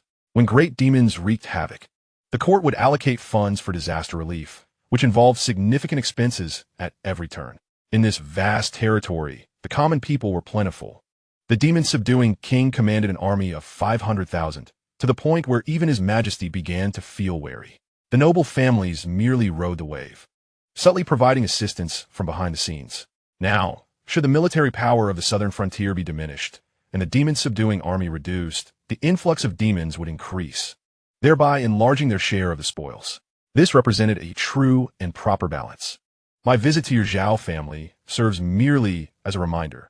The other families are already discontent, and the Minister of Revenue along with the right deputy minister are prepared to be ousted. Several elders personally ventured to the southern border, only to be met with a cold reception, harboring significant grievances. It is likely that the Zhao family is well aware of the circumstances surrounding the demise of the demon suppressor's wife. Xikong Fenghua waved his hand dismissively, unwilling to elaborate further, casting a languid glance at the gathered individuals before preparing to depart. Zhao Hongzhang and the others, stooped with unease, felt an overwhelming darkness in their hearts, yet dared not show any disrespect, merely bowing to bid him farewell. As Xikong Fenghua departed, the hall of deliberation within the Zhao family fell into a profound silence. Zhao Hongzhang could no longer contain his simmering fury and slammed the table, exclaiming, "What a splendid person Xikong Fenghua is! You are more aware than anyone of the truth behind the events of the past. Yet now you seek to place all the blame upon our Zhao family. Over the years, we have extended countless favors to you, providing rare materials and assisting in the discreet search for innumerable young talents, only for you to sever ties once we have crossed the river. The remaining elders of the Zhao family, along with the high-ranking officials, were equally incensed. While Xikong Fenghua was present, they had refrained from expressing their outrage. But now they unleashed a torrent of invective against him. After venting their frustrations, Zhao Hongzhang regained his composure, recognizing that the current predicament could not be resolved easily. Other prominent families were undoubtedly observing their every move, and the emperor would certainly demand an explanation from them on how to quell Lu Xuange's wrath and ensure he remained steadfast at the Demon Guard. At this moment, there appeared to be no definitive solution. Could it truly be that they would dispatch their own disciples and private soldiers to guard the Demon Gate? Yet, their disciples had been meticulously nurtured, and the private soldiers were intended for protecting the family in critical times. It would be unthinkable to squander them in such a manner. As for submitting to that martial man, offering apologies, that was utterly out of the question.